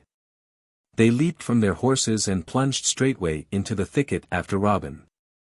But Robin knew the ground better than they did, so crawling here, stooping there, and, anon, running across some little open, he soon left them far behind, coming out, at last, upon another road about 800 paces distant from the one he had left.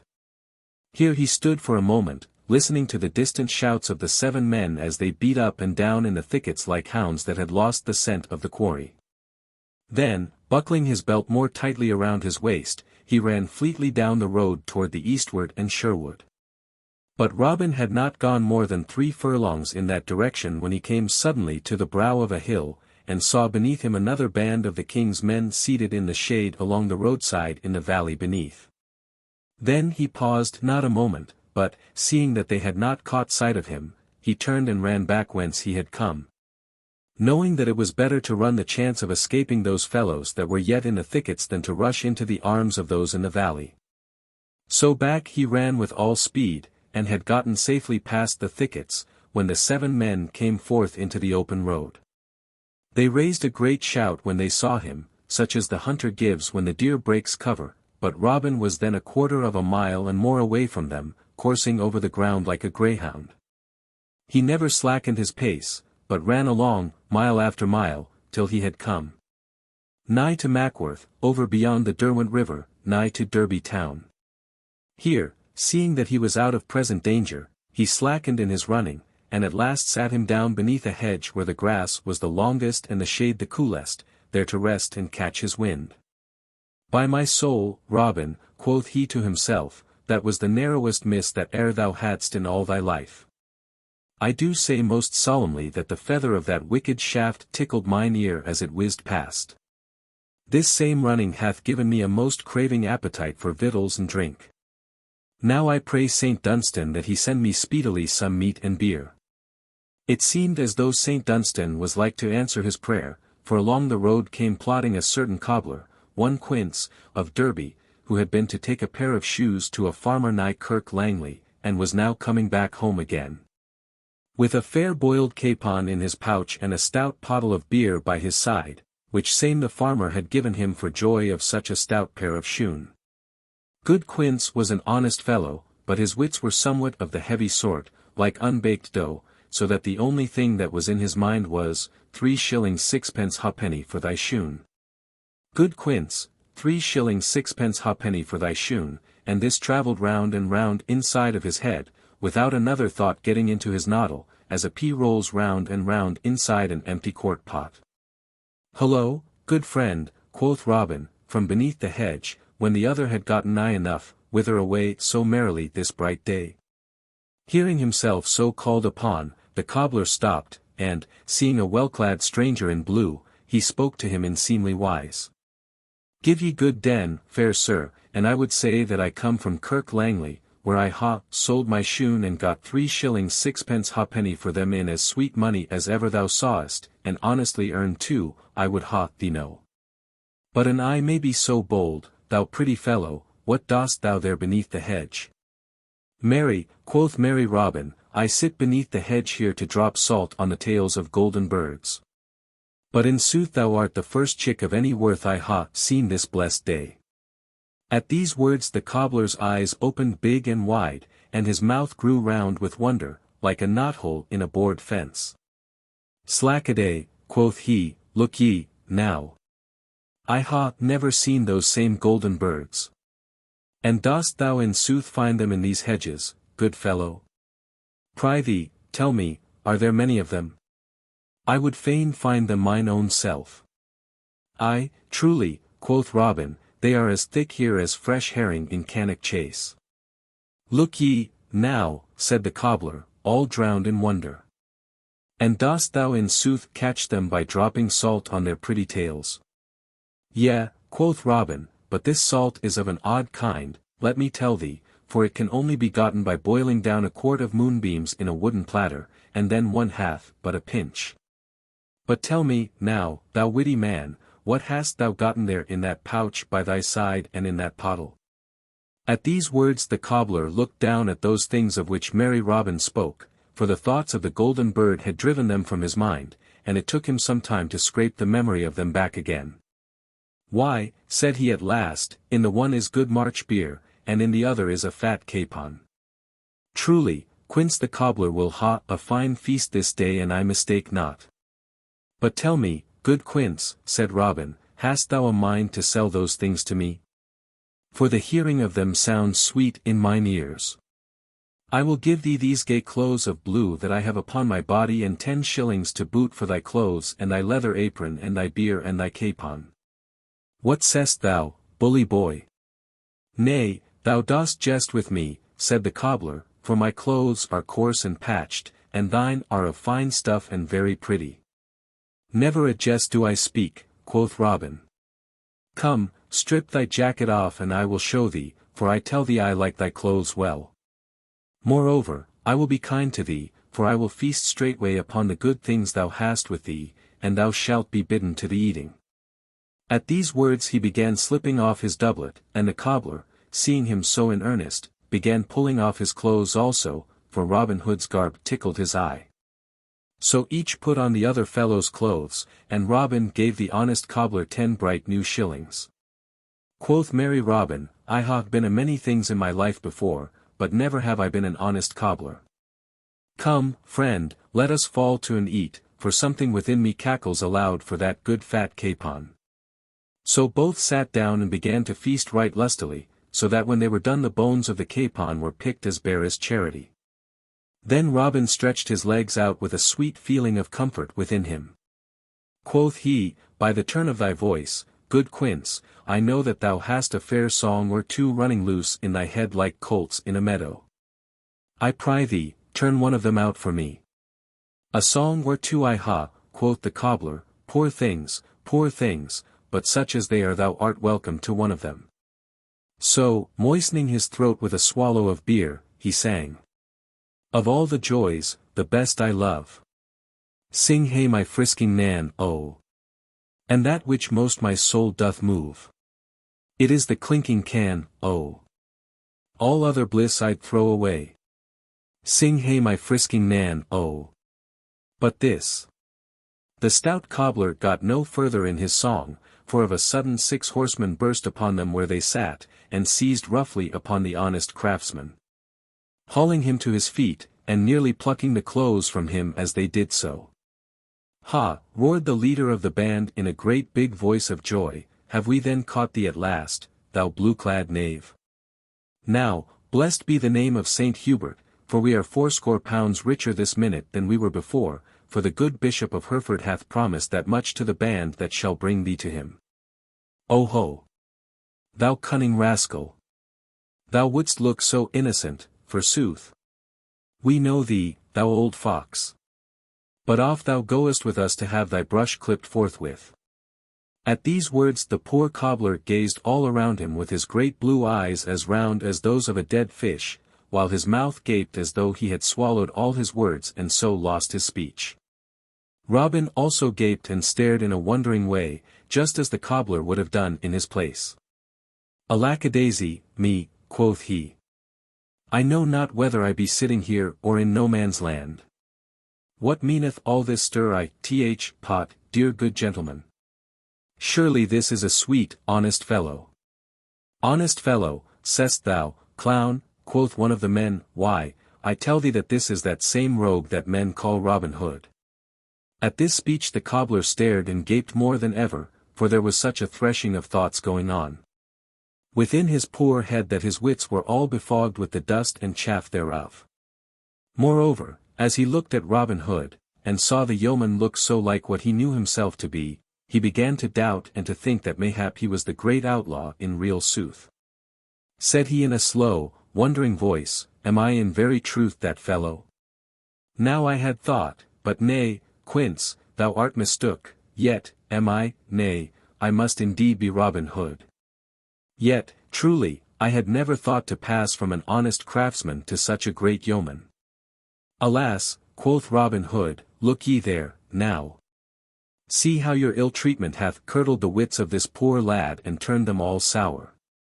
I, myself, am Quince, the cobbler of Derby town." "Is it so?" said Quince. "Then, indeed, I am somebody else, and can be none other than Robin Hood. Take me, fellows, but let me tell you that ye ha laid hand upon the stoutest yeoman that ever trod the woodlands." "Thou wilt play madman, wilt thou?" said the leader of the band. "Here, Giles, fetch a cord and bind this knave's hands behind him. I warrant we will bring his wits back to him again when we get him safe before our good bishop at Tutbury town." Thereupon they tied the cobbler's hands behind him, and led him off with a rope, as the farmer leads off the calf he hath brought from the fair. Robin stood looking after them, and when they were gone he laughed till the tears rolled down his cheeks. For he knew that no harm would befall the honest fellow, and he pictured to himself the bishop's face when good Quince was brought before him as Robin Hood. Then, turning his steps once more to the eastward, he stepped out right foot foremost toward Nottinghamshire and Sherwood Forest. But Robin Hood had gone through more than he wot of. His journey from London had been hard and long, and in a night he had travelled 70 and more of miles. He thought now to travel on without stopping until he had come to Sherwood, but ere he had gone 60 of miles he felt his strength giving way beneath him like a river bank which the waters have undermined. He sat him down and rested, but he knew within himself that he could go no farther that day, for his feet felt like lumps of lead, so heavy were they with weariness. Once more he arose and went forward, but after travelling a couple of miles he was fain to give the matter up, so, coming to an inn just then, he entered and calling the landlord, bade him show him to a room. Although the sun was only then just sinking in the western sky. There were but 3 bedrooms in the place, and to the meanest of these the landlord showed Robin Hood, but little Robin cared for the looks of the place, for he could have slept that night upon a bed of broken stones. So, stripping off his clothes without more ado, he rolled into the bed and was asleep almost ere his head touched the pillow. Not long after Robin had so gone to his rest a great cloud peeped blackly over the hills to the westward.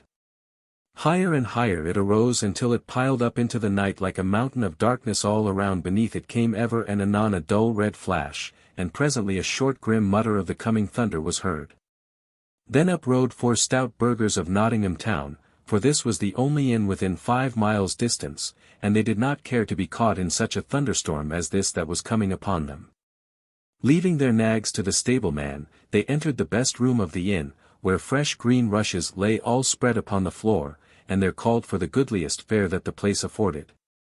After having eaten heartily they bade the landlord show them to their rooms, for they were aweary, having ridden all the way from Dronfield that day. So off they went, grumbling at having to sleep 2 in a bed, but their troubles on this score, as well as all others, were soon lost in the quietness of sleep. And now came the first gust of wind, rushing past the place, clapping and banging the doors and shutters, smelling of the coming rain, and all wrapped in a cloud of dust and leaves. As though the wind had brought a guest along with it, the door opened of a sudden and in came a friar of Emmet Priory, and one in high degree, as was shown by the softness and sleekness of his robes and the richness of his rosary. He called to the landlord, and bade him first have his mule well fed and bedded in the stable, and then to bring him the very best there was in the house. So presently a savory stew of tripe and onions, with sweet little fat dumplings, was set before him, likewise a good stout pottle of Malmsey, and straightway the holy friar fell to with great courage and heartiness. So that in a short time naught was left but a little pool of gravy in the centre of the platter, not large enow to keep the life in a starving mouse. In the meantime the storm broke. Another gust of wind went rushing by, and with it fell a few heavy drops of rain, which presently came rattling down in showers, beating against the casements like 100 little hands. Bright flashes of lightning lit up every raindrop, and with them came cracks of thunder that went away rumbling and bumping as though St. Swithin were busy rolling great casks of water across rough ground overhead. The womenfolk screamed, and the merry wags in the taproom put their arms around their waists to soothe them into quietness. At last the holy friar bade the landlord show him to his room. But when he heard that he was to bed with a cobbler, he was as ill-contented a fellow as you could find in all England, nevertheless there was nothing for it, and he must sleep there or nowhere. So, taking up his candle, he went off, grumbling like the now distant thunder. When he came to the room where he was to sleep he held the light over Robin and looked at him from top to toe. Then he felt better pleased, for, instead of a rough, dirty-bearded fellow, he beheld as fresh and clean a lad as one could find in a week of Sundays. So, slipping off his clothes, he also huddled into the bed, where Robin, grunting and grumbling in his sleep, made room for him. Robin was more sound asleep, I wot, than he had been for many a day, else he would never have rested so quietly with one of the friar's sort so close beside him. As for the friar, had he known who Robin Hood was, you may well believe he would almost as soon have slept with an adder as with the man he had for a bedfellow. So the night passed comfortably enough, but at the first dawn of day Robin opened his eyes and turned his head upon the pillow. Then how he gaped and how he stared, for there beside him lay one all shaven and shorn, so that he knew that it must be a fellow in holy orders. He pinched himself sharply, but, finding he was awake, sat up in bed, while the other slumbered as peacefully as though he were safe and sound at home in Emmet Priory. Now, quoth Robin to himself, I wonder how this thing hath dropped into my bed during the night. So saying, he arose softly, so as not to waken the other, and looking about the room he espied the friar's clothes lying upon a bench near the wall. First he looked at the clothes, with his head on one side, and then he looked at the friar and slowly winked one eye. Quoth he, Good brother, whate'er thy name may be, as thou hast borrowed my bed so freely I'll e'en borrow thy clothes in return. So saying, he straightway donned the holy man's garb, but kindly left the cobbler's clothes in the place of it. Then he went forth into the freshness of the morning, and the stableman that was up and about the stables opened his eyes as though he saw a green mouse before him, for such men as the friars of Emmet were not wont to be early risers. But the man bottled his thoughts, and only asked Robin whether he wanted his mule brought from the stable. Yea, my son, quoth Robin, albeit he knew not of the mule, and bring it forth quickly, I pry thee, for I am late and must be jogging. So presently the stableman brought forth the mule, and Robin mounted it and went on his way rejoicing. As for the holy friar, when he arose he was in as pretty a stew as any man in all the world, for his rich, soft robes were gone, likewise his purse with 10 golden pounds in it, and naught was left but patched clothes and a leathern apron. He raged and swore like any layman, but as his swearing mended nothing and the landlord could not aid him, and as, moreover, he was forced to be at Emmet Priory that very morning upon matters of business, he was fain either to don the cobbler's clothes or travel the road in nakedness. So he put on the clothes, and, still raging and swearing vengeance against all the cobblers in Derbyshire, he set forth upon his way afoot. But his ills had not yet done with him, for he had not gone far ere he fell into the hands of the king's men, who marched him off, willy-nilly, to Tutbury Town and the Bishop of Hereford. In vain he swore he was a holy man, and showed his shaven crown, off he must go, for nothing would do but that he was Robin Hood. Meanwhile merry Robin rode along contentedly, passing safely by 2 bands of the king's men, until his heart began to dance within him because of the nearness of Sherwood. So he travelled ever on to the eastward, till, of a sudden, he met a noble knight in a shady lane. Then Robin checked his mule quickly and leaped from off its back. "Now, well met, Sir Richard of the Lea," cried he, "for rather than any other man in England would I see thy good face this day." Then he told Sir Richard all the happenings that had befallen him, and that now at last he felt himself safe, being so nigh to Sherwood again. But when Robin had done, Sir Richard shook his head sadly. "Thou art in greater danger now, Robin, than thou hast yet been," said he, "for before thee lie bands of the sheriff's men blocking every road and letting none pass through the lines without examining them closely. I myself know this, having passed them but now. Before thee lie the sheriff's men and behind thee the king's men, and thou canst not hope to pass either way, for by this time they will know of thy disguise and will be in waiting to seize upon thee.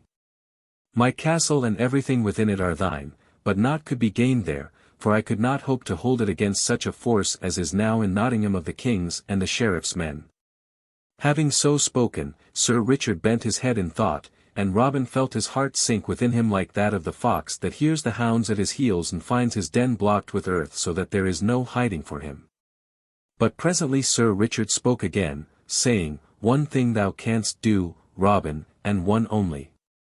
Go back to London and throw thyself upon the mercy of our good Queen Eleanor. Come with me straightway to my castle. Doff these clothes and put on such as my retainers wear. Then I will hie me to London town with a troop of men behind me, and thou shalt mingle with them, and thus will I bring thee to where thou mayst see and speak with the Queen. Thy only hope is to get to Sherwood, for there none can reach thee, and thou wilt never get to Sherwood but in this way." So Robin went with Sir Richard of the Lea, and did as he said, for he saw the wisdom of that which the knight advised, and that this was his only chance of safety. Queen Eleanor walked in her royal garden, amid the roses that bloomed sweetly, and with her walked 6 of her ladies-in-waiting, chattering blithely together. Of a sudden a man leaped up to the top of the wall from the other side, and then, hanging for a moment, dropped lightly upon the grass within. All the ladies-in-waiting shrieked at the suddenness of his coming, but the man ran to the Queen and kneeled at her feet, and she saw that it was Robin Hood. "Why, how now, Robin?" cried she, "dost thou dare to come into the very jaws of the raging lion? Alas, poor fellow! Thou art lost indeed if the king finds thee here. Dost thou not know that he is seeking thee through all the land?" "Yea," quoth Robin, "I do know right well that the king seeks me, and therefore I have come, for, surely, no ill can befall me when he hath pledged his royal word to your majesty for my safety. Moreover, I know your majesty's kindness and gentleness of heart, and so I lay my life freely in your gracious hands." "I take thy meaning, Robin Hood," said the Queen, "and that thou dost convey reproach to me, as well thou mayst, for I know that I have not done by thee as I ought to have done. I know right well that thou must have been hard pressed by peril to leap so boldly into one danger to escape another. Once more I promise thee mine aid, and will do all I can to send thee back in safety to Sherwood Forest. Bide thou here till I return." So saying, she left Robin in the garden of roses, and was gone a long time. When she came back Sir Robert Lee was with her, and the Queen's cheeks were hot and the Queen's eyes were bright, as though she had been talking with high words. Then Sir Robert came straight forward to where Robin Hood stood, and he spoke to the yeoman in a cold, stern voice. Quoth he, "Our gracious sovereign the king hath mitigated his wrath toward thee, fellow, and hath once more promised that thou shalt depart in peace and safety. Not only hath he promised this, but in 3 days he will send one of his pages to go with thee and see that none arrest thy journey back again. Thou mayst thank thy patron saint that thou hast such a good friend in our noble Queen, for, but for her persuasion and arguments, thou hadst been a dead man, I can tell thee. Let this peril that thou hast passed through teach thee two lessons. First, be more honest. Second, be not so bold in thy comings and goings. A man that walketh in the darkness as thou dost may escape for a time, but in the end he will surely fall into the pit. Thou hast put thy head in the angry lion's mouth, and yet thou hast escaped by a miracle. Try it not again. So saying, he turned and left Robin and was gone. For 3 days Robin abided in London in the Queen's household, and at the end of that time the King's head page, Edward Cunningham, came, and taking Robin with him, departed northward upon his way to Sherwood. Now and then they passed bands of the King's men coming back again to London, but none of those bands stopped them, and so, at last, they reached the sweet, leafy woodlands. Robin Hood and Guy of Gisborne. A long time passed after the great shooting match, and during that time Robin followed one part of the advice of Sir Robert Lee, to wit, that of being less bold in his comings and his goings. For though mayhap he may not have been more honest, as most folks regard honesty, he took good care not to travel so far from Sherwood that he could not reach it both easily and quickly. Great changes had fallen in this time. For King Henry had died and King Richard had come to the crown that fitted him so well through many hard trials, and through adventures as stirring as any that ever befell Robin Hood. But though great changes came, they did not reach to Sherwood's shades, for there Robin Hood and his men dwelled as merrily as they had ever done, with hunting and feasting and singing and blithe woodland sports. For it was little the outside striving of the world troubled them. The dawning of a summer's day was fresh and bright, and the birds sang sweetly in a great tumult of sound. So loud was their singing that it awakened Robin Hood where he lay sleeping, so that he stirred, and turned, and arose. Up rose Little John also, and all the merry men. Then, after they had broken their fast, they set forth hither and thither upon the doings of the day. Robin Hood and Little John walked down a forest path where all around the leaves danced and twinkled as the breeze trembled through them and the sunlight came flickering down. Quoth Robin Hood, I make my vow, Little John, my blood tickles my veins as it flows through them this gay morn. What sayst thou to our seeking adventures, each one upon his own account? With all my heart, said Little John. We have had more than one pleasant doing in that way, good master. Here are 2 paths. Take thou the one to the right hand, and I will take the one to the left, and then let us each walk straight ahead till he tumble into some merry doing or other. I like thy plan, quoth Robin, therefore we will part here. But look thee, Little John, keep thyself out of mischief, for I would not have ill befall thee for all the world. Marry, come up, quoth Little John, how thou talkest. Methinks thou art wont to get thyself into tighter coils than I am like to do. At this Robin Hood laughed. Why, in sooth, Little John, said he, thou hast a blundering hard-headed way that seemeth to bring thee right side uppermost in all thy troubles, but let us see who cometh out best this day. So saying, he clapped his palm to Little John's and each departed upon his way, the trees quickly shutting the one from the other's sight. Robin Hood strolled onward till he came to where a broad woodland road stretched before him. Overhead the branches of the trees laced together in flickering foliage, all golden where it grew thin to the sunlight, beneath his feet the ground was soft and moist from the sheltering shade. Here in this pleasant spot the sharpest adventure that ever befell Robin Hood came upon him. For, as he walked down the woodland path thinking of naught but the songs of the birds, he came of a sudden to where a man was seated upon the mossy roots beneath the shade of a broad-spreading oak tree. Robin Hood saw that the stranger had not caught sight of him, so he stopped and stood quite still, looking at the other a long time before he came forward. And the stranger, I wot, was well worth looking at, for never had Robin seen a figure like that sitting beneath the tree. From his head to his feet he was clad in a horse's hide, dressed with the hair upon it. Upon his head was a cowl that hid his face from sight, and which was made of the horse's skin, the ears whereof stuck up like those of a rabbit. His body was clad in a jacket made of the hide, and his legs were covered with the hairy skin likewise. By his side was a heavy broadsword and a sharp, double-edged dagger. A quiver of smooth round arrows hung across his shoulders, and his stout bow of yew leaned against the tree beside him. "Hullo, friend," cried Robin, coming forward at last, "who art thou that sittest there? And what is that thou hast upon thy body? I make my vow I ha never seen such a sight in all my life before. Had I done an evil thing, or did my conscience trouble me, I would be afraid of thee, thinking that thou wast someone from down below bringing a message bidding me come straightway to King Nicholas." To this speech the other answered not a word, but he pushed the cowl back from his head and showed a knit brow, a hooked nose, and a pair of fierce, restless black eyes, which altogether made Robin think of a hawk as he looked on his face. But beside this there was something about the lines on the stranger's face, and his thin cruel mouth, and the hard glare of his eyes, that made one's flesh creep to look upon. "Who art thou, rascal?" said he at last, in a loud, harsh voice. "Tut, tut," quoth merry Robin, "speak not so sourly, brother. Hast thou fed upon vinegar and nettles this morning that thy speech is so stinging? And thou likest not my words," said the other fiercely, "thou hadst best be jogging, for I tell thee plainly, my deeds match them." "Nay, but I do like thy words, thou sweet, pretty thing," quoth Robin, squatting down upon the grass in front of the other. "Moreover, I tell thee thy speech is witty and gamesome as any I ever heard in all my life."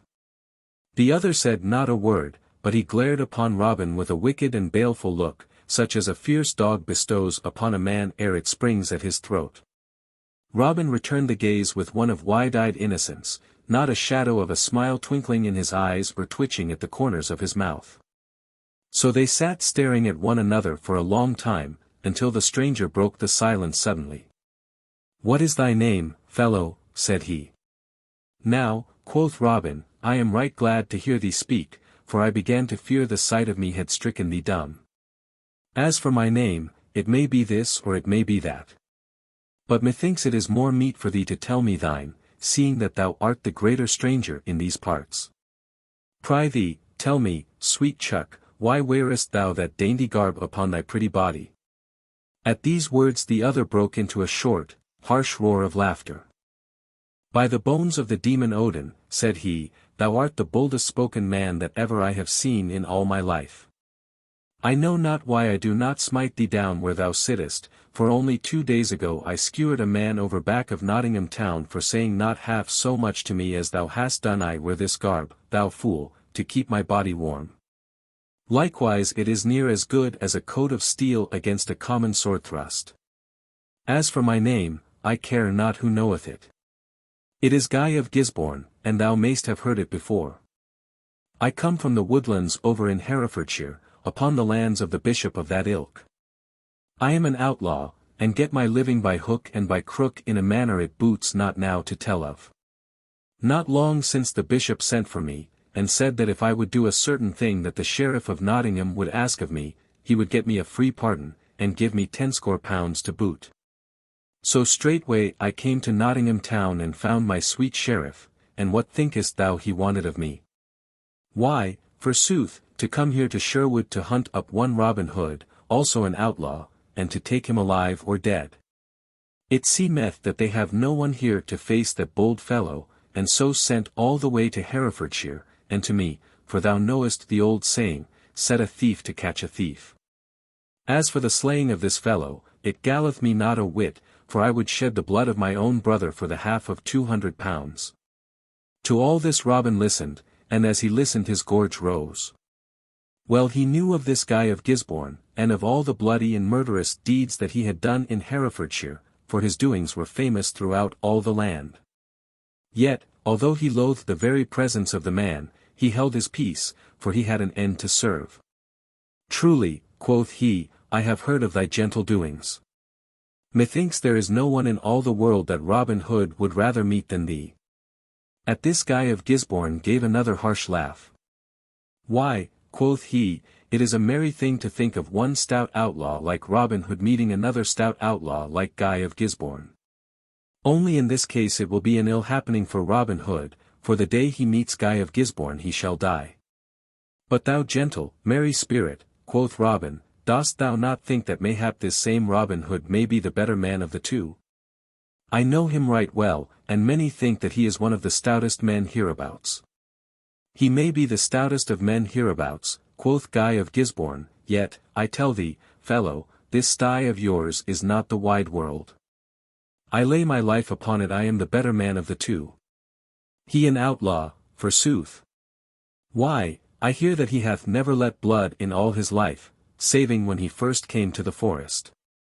Some call him a great archer. Marry, I would not be afraid to stand against him all the days of the year with a bow in my hand. Why, truly, some folk do call him a great archer, said Robin Hood, but we of Nottinghamshire are famous hands with the longbow.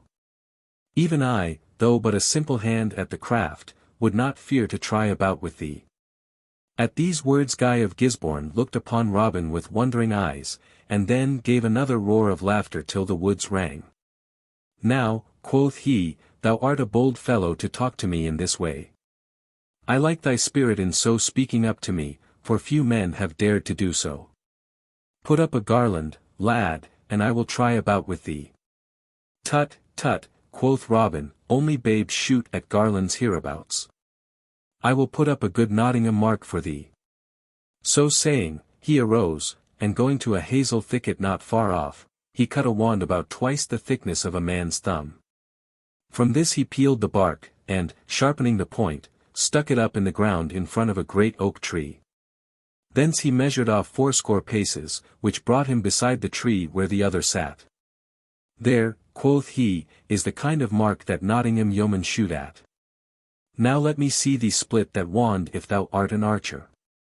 Then Guy of Gisborne arose. Now out upon it, cried he. The devil himself could not hit such a mark as that. Mayhap he could and mayhap he could not, quoth merry Robin, but that we shall never know till thou hast shot thereat. At these words Guy of Gisborne looked upon Robin with knit brows, but, as the yeoman still looked innocent of any ill meaning, he bottled his words and strung his bow in silence. Twice he shot, but neither time did he hit the wand, missing it the first time by a span and the second time by a good palm's breadth. Robin laughed and laughed. I see now, quoth he, that the devil himself could not hit that mark. Good fellow, if thou art no better with the broadsword than thou art with the bow and arrow, thou wilt never overcome Robin Hood. At these words Guy of Gisborne glared savagely upon Robin. Quoth he, thou hast a merry tongue, thou villain. But take care that thou makest not too free with it, or I may cut it out from thy throat for thee. Robin Hood strung his bow and took his place with never a word, albeit his heartstrings quivered with anger and loathing. Twice he shot, the first time hitting within an inch of the wand, the second time splitting it fairly in the middle. Then, without giving the other a chance for speech, he flung his bow upon the ground. There, thou bloody villain! Cried he fiercely, let that show thee how little thou knowest of manly sports. And now look thy last upon the daylight, for the good earth hath been befouled long enough by thee, thou vile beast. This day, Our Lady willing, thou deest, I am Robin Hood. So saying, he flashed forth his bright sword in the sunlight. For a time Guy of Gisborne stared upon Robin as though bereft of wits, but his wonder quickly passed to a wild rage. Art thou indeed Robin Hood? Cried he. Now I am glad to meet thee, thou poor wretch. Shrive thyself, for thou wilt have no time for shriving when I am done with thee. So saying, he also drew his sword. And now came the fiercest fight that ever Sherwood saw, for each man knew that either he or the other must die, and that no mercy was to be had in this battle. Up and down they fought, till all the sweet green grass was crushed and ground beneath the trampling of their heels. More than once the point of Robin Hood's sword felt the softness of flesh, and presently the ground began to be sprinkled with bright red drops, albeit not one of them came from Robin's veins. At last Guy of Gisborne made a fierce and deadly thrust at Robin Hood, from which he leaped back lightly, but in so leaping he caught his heel in a root and fell heavily upon his back. Now, Holy Mary aid me! Muttered he, as the other leaped at him, with a grin of rage upon his face.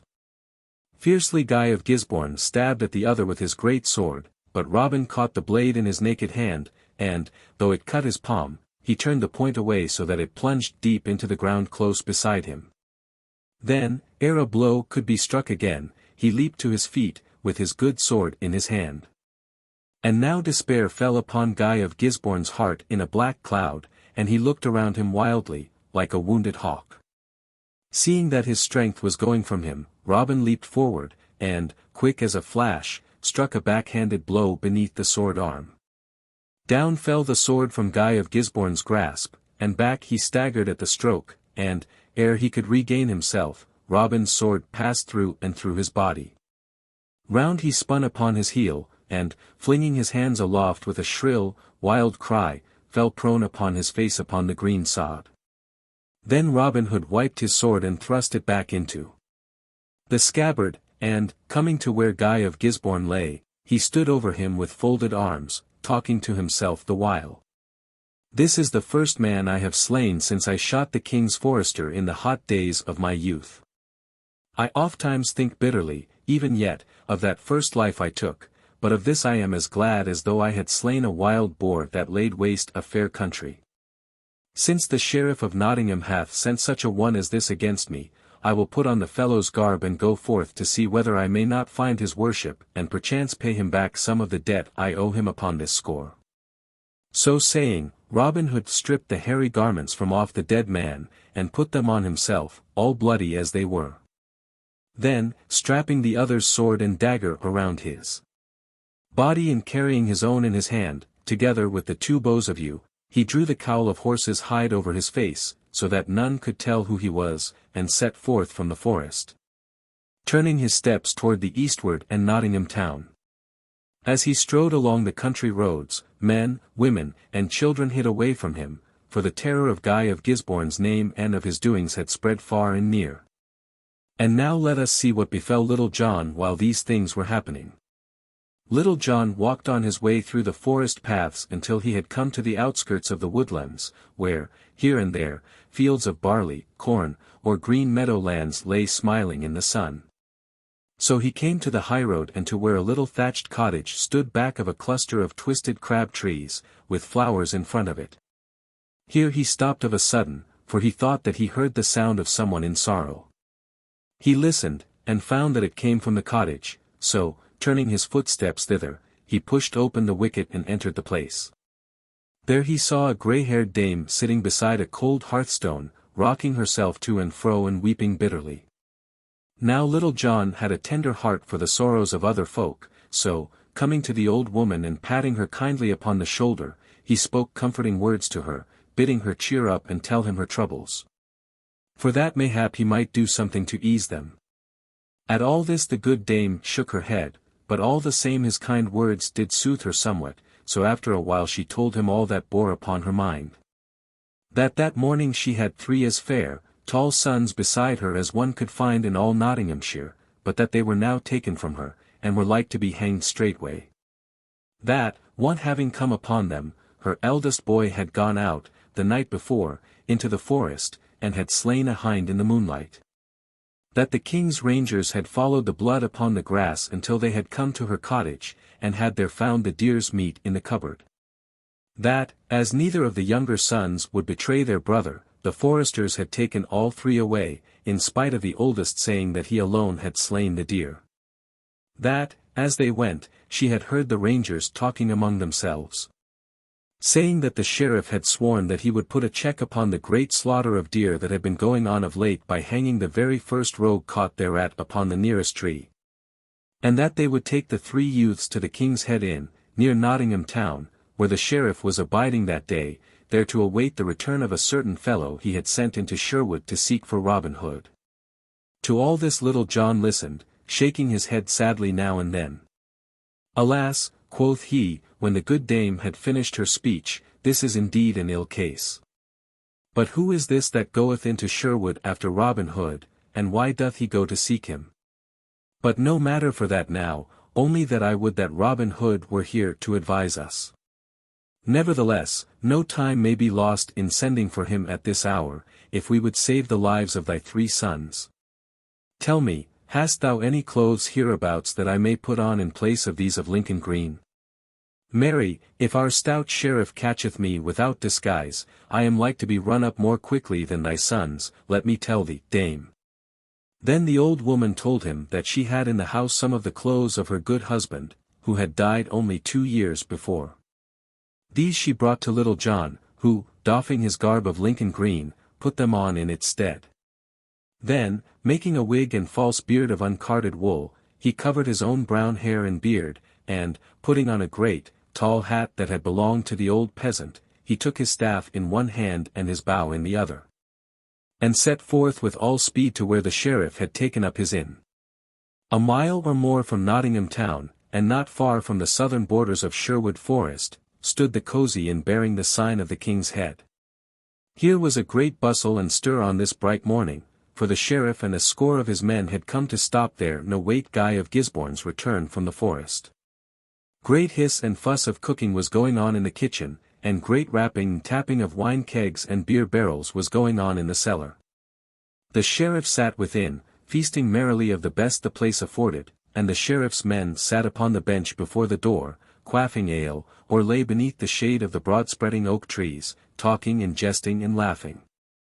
All around stood the horses of the band, with a great noise of stamping feet and a great switching of tails. To this inn came the king's rangers, driving the widow's 3 sons before them. The hands of the 3 youths were tied tightly behind their backs, and a cord from neck to neck fastened them all together. So they were marched to the room where the sheriff sat at meat, and stood trembling before him as he scowled sternly upon them. So, quoth he, in a great, loud, angry voice, ye have been poaching upon the king's deer, have you? Now I will make short work of you this day, for I will hang up all 3 of you as a farmer would hang up 3 crows to scare others of the kind from the field. Our fair county of Nottingham hath been too long a breeding place for such naughty knaves as ye are. I have put up with these things for many years, but now I will stamp them out once for all, and with you I will begin. Then one of the poor fellows opened his mouth to speak, but the sheriff roared at him in a loud voice to be silent, and bade the rangers to take them away till he had done his eating and could attend to the matters concerning them. So the 3 poor youths were marched outside, where they stood with bowed heads and despairing hearts, till after a while the sheriff came forth. Then he called his men about him, and quoth he, These 3 villains shall be hanged straightway, but not here, lest they breed ill luck to this goodly inn. We will take them over yonder to that belt of woodlands, for I would fain hang them upon the very trees of Sherwood itself, to show those vile outlaws therein what they may expect of me if I ever have the good luck to lay hands upon them. So saying, he mounted his horse, as did his men-at-arms likewise, and all together they set forth for the belt of woodlands he had spoken of, the poor youths walking in their midst guarded by the rangers. So they came at last to the spot, and here nooses were fastened around the necks of the 3, and the ends of the cords flung over the branch of a great oak tree that stood there. Then the 3 youths fell upon their knees and loudly besought mercy of the sheriff, but the Sheriff of Nottingham laughed scornfully. Now, quoth he, I would that I had a priest here to shrive you. But, as none is nigh, you must e'en travel your road with all your sins packed upon your backs, and trust to St. Peter to let you in through the gates of paradise like 3 peddlers into the town. In the meantime, while all this had been going forward, an old man had drawn near and stood leaning on his staff, looking on.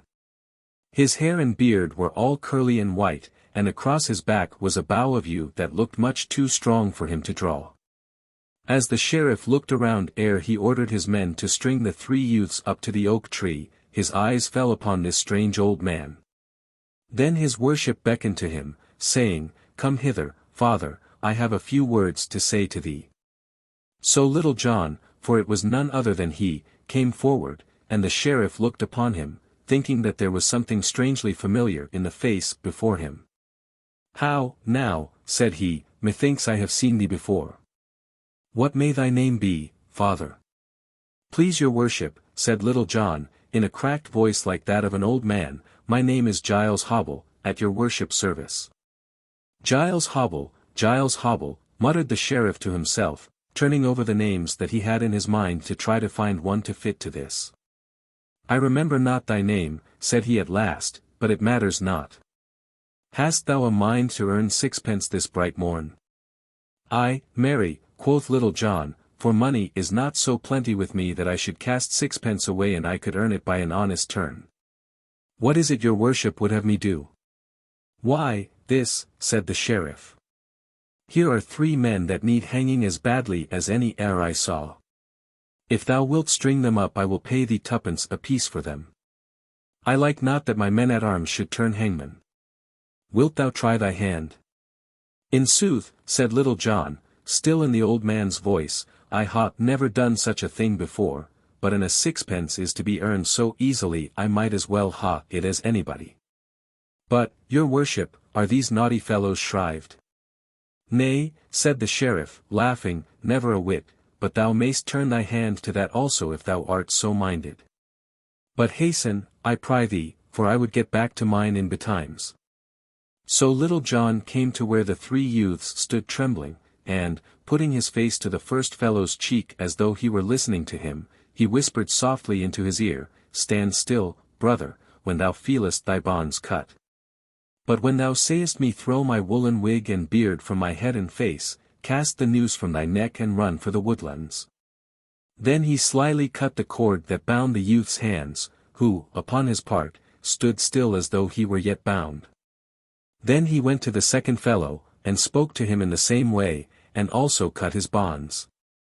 This he did to the third likewise, but all so slyly that the sheriff, who sat upon his horse laughing, wot not what was being done, nor his men either. Then Little John turned to the sheriff. Please your worship, said he, will you give me leave to string my bow? For I would fain help these fellows along the way, when they are swinging, with an arrow beneath the ribs. With all my heart, said the sheriff, only, as I said before, make thou haste in thy doings. Little John put the tip of his bow to his instep, and strung the weapon so deftly that all wondered to see an old man so strong. Next he drew a good smooth arrow from his quiver and fitted it to the string, then, looking all around to see that the way was clear behind him, he suddenly cast away the wool from his head and face, shouting in a mighty voice, Run! Quick as a flash the 3 youths flung the nooses from their necks and sped across the open to the woodlands as the arrow speeds from the bow. Little John also flew toward the covert like a greyhound, while the sheriff and his men gazed after him all bewildered with the sudden doing. But ere the yeoman had gone far the sheriff roused himself. After him, he roared in a mighty voice. For he knew now who it was with whom he had been talking, and wondered that he had not known him before. Little John heard the sheriff's words, and seeing that he could not hope to reach the woodlands before they would be upon him, he stopped and turned suddenly, holding his bow as though he were about to shoot. Stand back, cried he fiercely. The first man that cometh a foot forward, or toucheth finger to bowstring, dieth. At these words the sheriff's men stood as still as stocks, for they knew right well that Little John would be as good as his word, and that to disobey him meant death. In vain the sheriff roared at them, calling them cowards, and urging them forward in a body, they would not budge an inch, but stood and watched Little John as he moved slowly away toward the forest, keeping his gaze fixed upon them. But when the sheriff saw his enemy thus slipping betwixt his fingers he grew mad with his rage, so that his head swam and he knew not what he did. Then of a sudden he turned his horse's head, and plunging his spurs into its sides he gave a great shout, and, rising in his stirrups, came down upon Little John like the wind. Then Little John raised his deadly bow and drew the grey goose feather to his cheek, but alas for him. For, ere he could loose the shaft, the good bow that had served him so long, split in his hands, and the arrow fell harmless at his feet. Seeing what had happened, the sheriff's men raised a shout, and, following their master, came rushing down upon Little John. But the sheriff was ahead of the others, and so caught up with the yeoman before he reached the shelter of the woodlands, then leaning forward he struck a mighty blow. Little John ducked and the sheriff's sword turned in his hand, but the flat of the blade struck the other upon the head and smote him down, stunned and senseless. Now, I am right glad, said the sheriff, when the men came up and found that Little John was not dead, that I have not slain this man in my haste. I would rather lose £500 than have him die thus instead of hanging, as such a vile thief should do. Go, get some water from yonder fountain, William, and pour it over his head. The man did as he was bidden, and presently Little John opened his eyes and looked around him, all dazed and bewildered with the stun of the blow. Then they tied his hands behind him, and lifting him up set him upon the back of one of the horses, with his face to its tail and his feet strapped beneath its belly. So they took him back to the King's Head Inn, laughing and rejoicing as they went along. But in the meantime the widow's 3 sons had gotten safely away, and were hidden in the woodlands. Once more the Sheriff of Nottingham sat within the King's Head Inn. His heart rejoiced within him, for he had at last done that which he had sought to do for years, taken Little John prisoner. Quoth he to himself, "This time tomorrow the rogue shall hang upon the gallows tree in front of the great gate of Nottingham town, and thus shall I make my long score with him even." So saying, he took a deep draught of canary. But it seemed as if the sheriff had swallowed a thought with his wine, for he shook his head and put the cup down hastily. Now, he muttered to himself, "I would not for £1,000 have this fellow slip through my fingers. Yet, should his master escape that foul Guy of Gisborne, there is no knowing what he may do, for he is the cunningest knave in all the world, this same Robin Hood. Belike I had better not wait until tomorrow to hang the fellow." So saying, he pushed his chair back hastily, and going forth from the inn called his men together. Quoth he, "I will wait no longer for the hanging of this rogue, but it shall be done forthwith, and that from the very tree whence he saved those 3 young villains by stepping betwixt them and the law. So get ye ready straightway." Then once more they sat Little John upon the horse, with his face to the tail, and so, one leading the horse whereon he sat and the others riding around him. They went forward to that tree from the branches of which they had thought to hang the poachers. On they went, rattling and jingling along the road till they came to the tree. Here one of the men spake to the sheriff of a sudden. "Your worship," cried he, "is not yon fellow coming along toward us that same Guy of Gisborne whom thou didst send into the forest to seek Robin Hood?" At these words the sheriff shaded his eyes and looked eagerly. "Why, certes," quoth he, "yon fellow is the same. Now, heaven send that he hath slain the master thief, as we will presently slay the man." When Little John heard this speech he looked up, and straightway his heart crumbled away within him, for not only were the man's garments all covered with blood, but he wore Robin Hood's bugle horn and carried his bow and broadsword. "How now?" cried the sheriff, when Robin Hood, in Guy of Gisborne's clothes, had come nigh to them. "What luck hath befallen thee in the forest?" "Why, man, thy clothes are all over blood." "And thou likest not my clothes," said Robin in a harsh voice like that of Guy of Gisborne, "thou mayst shut thine eyes. Marry, the blood upon me is that of the vilest outlaw that ever trod the woodlands, and one whom I have slain this day, albeit not without wound to myself." Then out spake Little John, for the first time since he had fallen into the sheriff's hands. "O thou vile, bloody wretch! I know thee, Guy of Gisborne, for who is there that hath not heard of thee and cursed thee for thy vile deeds of blood and rapine? Is it by such a hand as thine that the gentlest heart that ever beat is stilled in death? Truly, thou art a fit tool for this coward Sheriff of Nottingham. Now I die joyfully, nor do I care how I die, for life is not to me." So spake Little John, the salt tears rolling down his brown cheeks. But the Sheriff of Nottingham clapped his hands for joy. "Now, Guy of Gisborne," cried he, "if what thou tellest me is true, it will be the best day's doings for thee that ever thou hast done in all thy life." "What I have told thee is sooth, and I lie not," said Robin, still in Guy of Gisborne's voice. "Look, is not this Robin Hood's sword, and is not this his good bow of you, and is not this his bugle horn? Thinkest thou he would have given them to Guy of Gisborne of his own free will?" Then the sheriff laughed aloud for joy. "This is a good day," cried he. "The great outlaw dead and his right-hand man in my hands. Ask what thou wilt of me, Guy of Gisborne, and it is thine."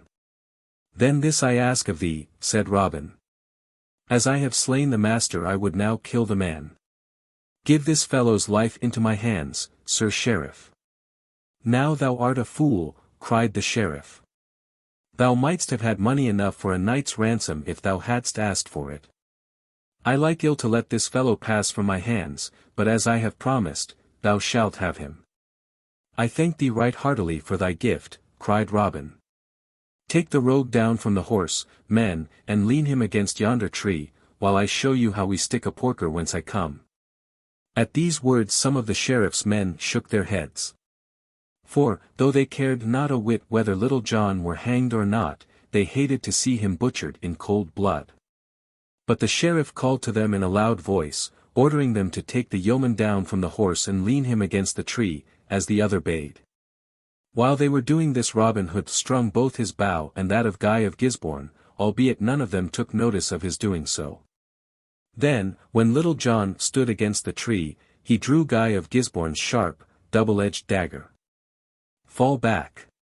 Fall back, cried he. Would ye crowd so on my pleasure, ye unmannerly knaves? Back, I say. Farther yet. So they crowded back, as he ordered, many of them turning their faces away, that they might not see what was about to happen. Come, cried Little John. Here is my breast. It is meet that the same hand that slew my dear master should butcher me also. I know thee, Guy of Gisborne. Peace, Little John, said Robin in a low voice.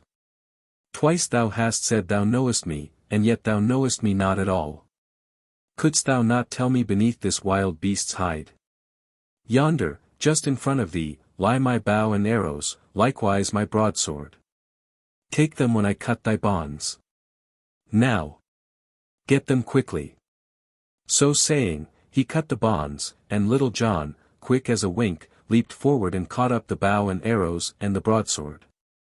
At the same time Robin Hood threw back the cowl of horse's hide from his face and bent Guy of Gisborne's bow, with a keen, barbed arrow fitted to the string. Stand back, cried he sternly. The first man that toucheth finger to bowstring dieth. I have slain thy man, sheriff, take heed that it is not thy turn next. Then, seeing that Little John had armed himself, he clapped his bugle horn to his lips and blew 3 blasts both loud and shrill. Now when the Sheriff of Nottingham saw whose face it was beneath Guy of Gisborne's hood, and when he heard those bugle notes ring in his ear, he felt as if his hour had come.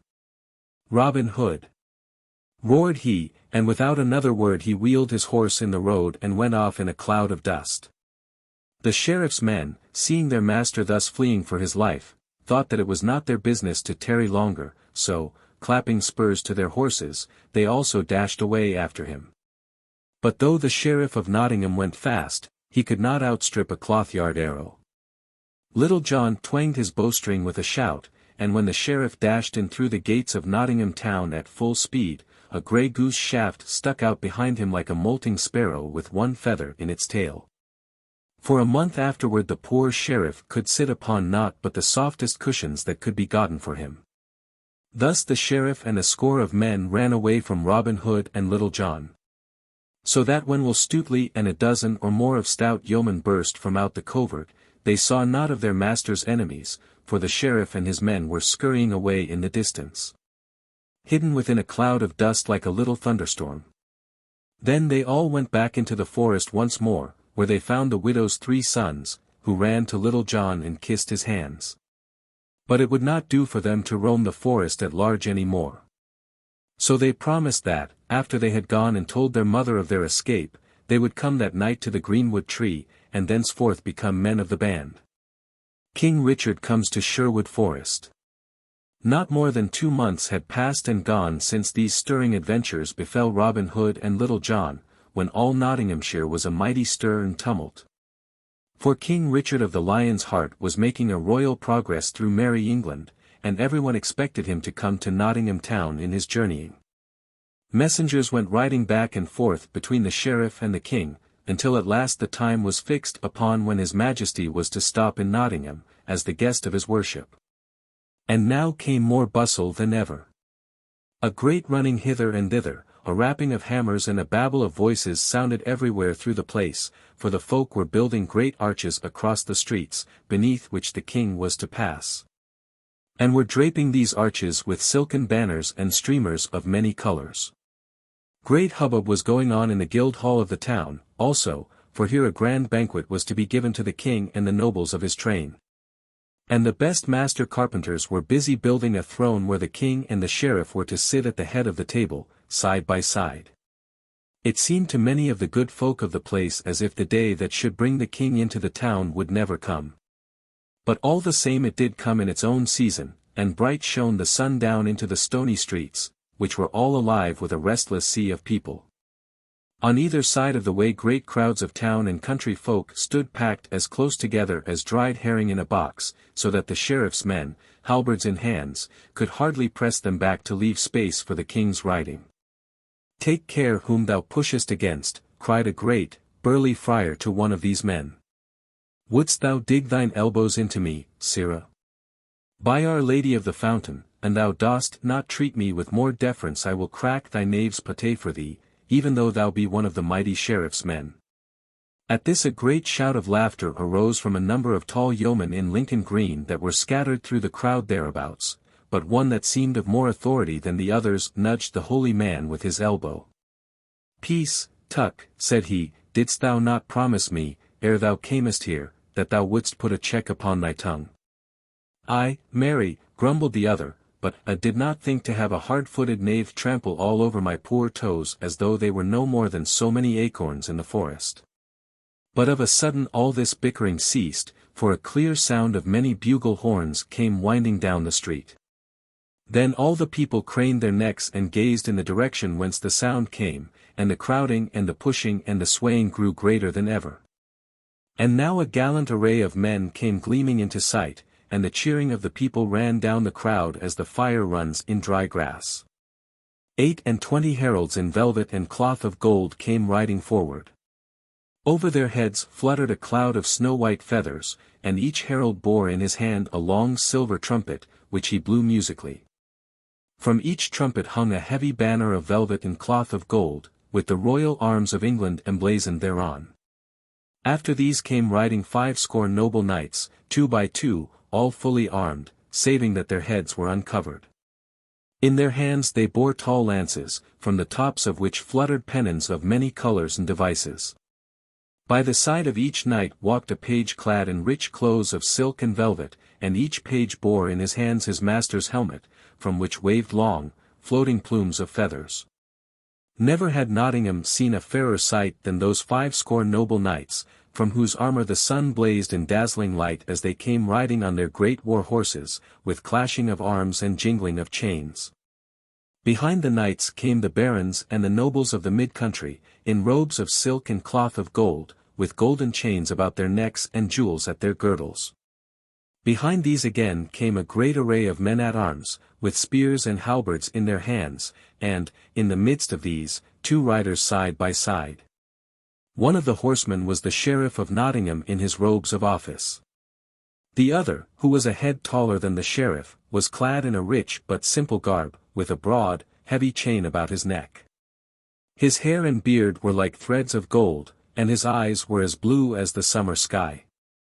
As he rode along he bowed to the right hand and the left, and a mighty roar of voices followed him as he passed, for this was King Richard.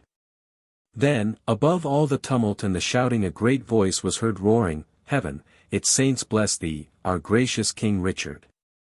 And likewise Our Lady of the Fountain, bless thee." Then King Richard, looking toward the spot whence the sound came, saw a tall, burly, strapping priest standing in front of all the crowd with his legs wide apart as he backed against those behind. "By my soul, Sheriff," said the king, laughing, "ye have the tallest priests in Nottinghamshire that e'er I saw in all my life.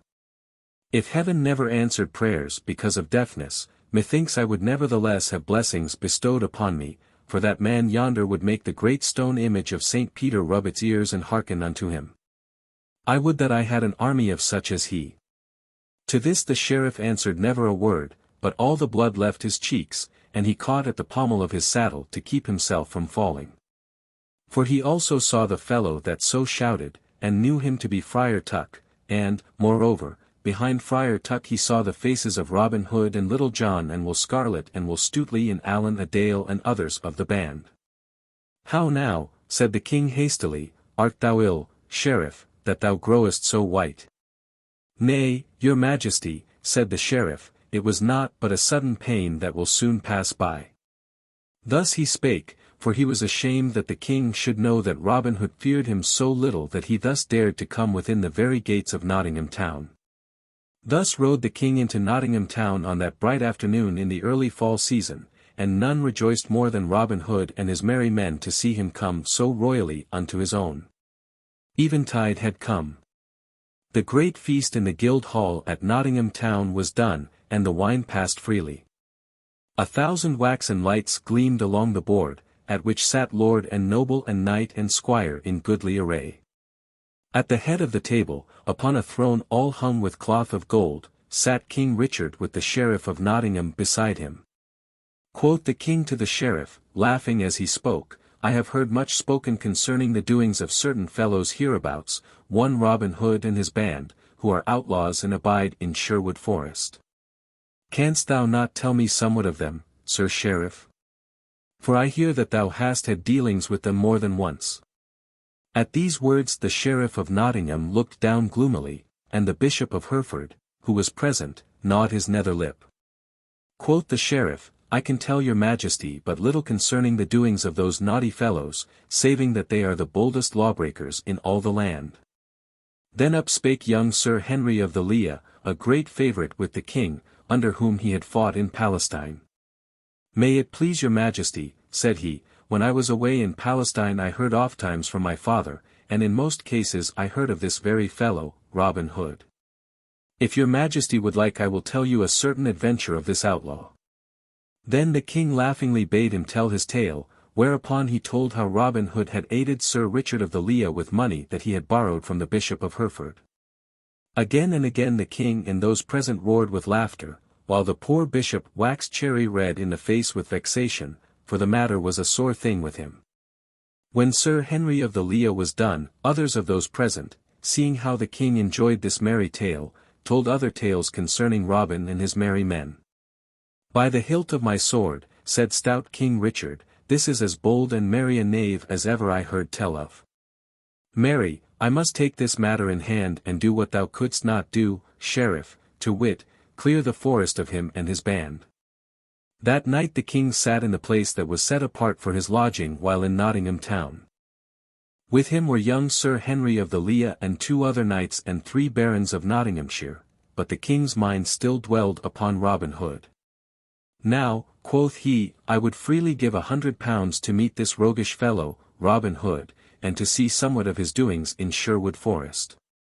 Then up spake Sir Hubert of Gingham, laughing, if your majesty hath such a desire upon you it is not so hard to satisfy. If your majesty is willing to lose £100, I will engage to cause you not only to meet this fellow, but to feast with him in Sherwood. Marry, Sir Hubert, quoth the king, this pleaseth me well. But how wilt thou cause me to meet Robin Hood? Why, thus, said Sir Hubert, let your majesty and us here present put on the robes of 7 of the order of Black Friars, and let your majesty hang a purse of £100 beneath your gown.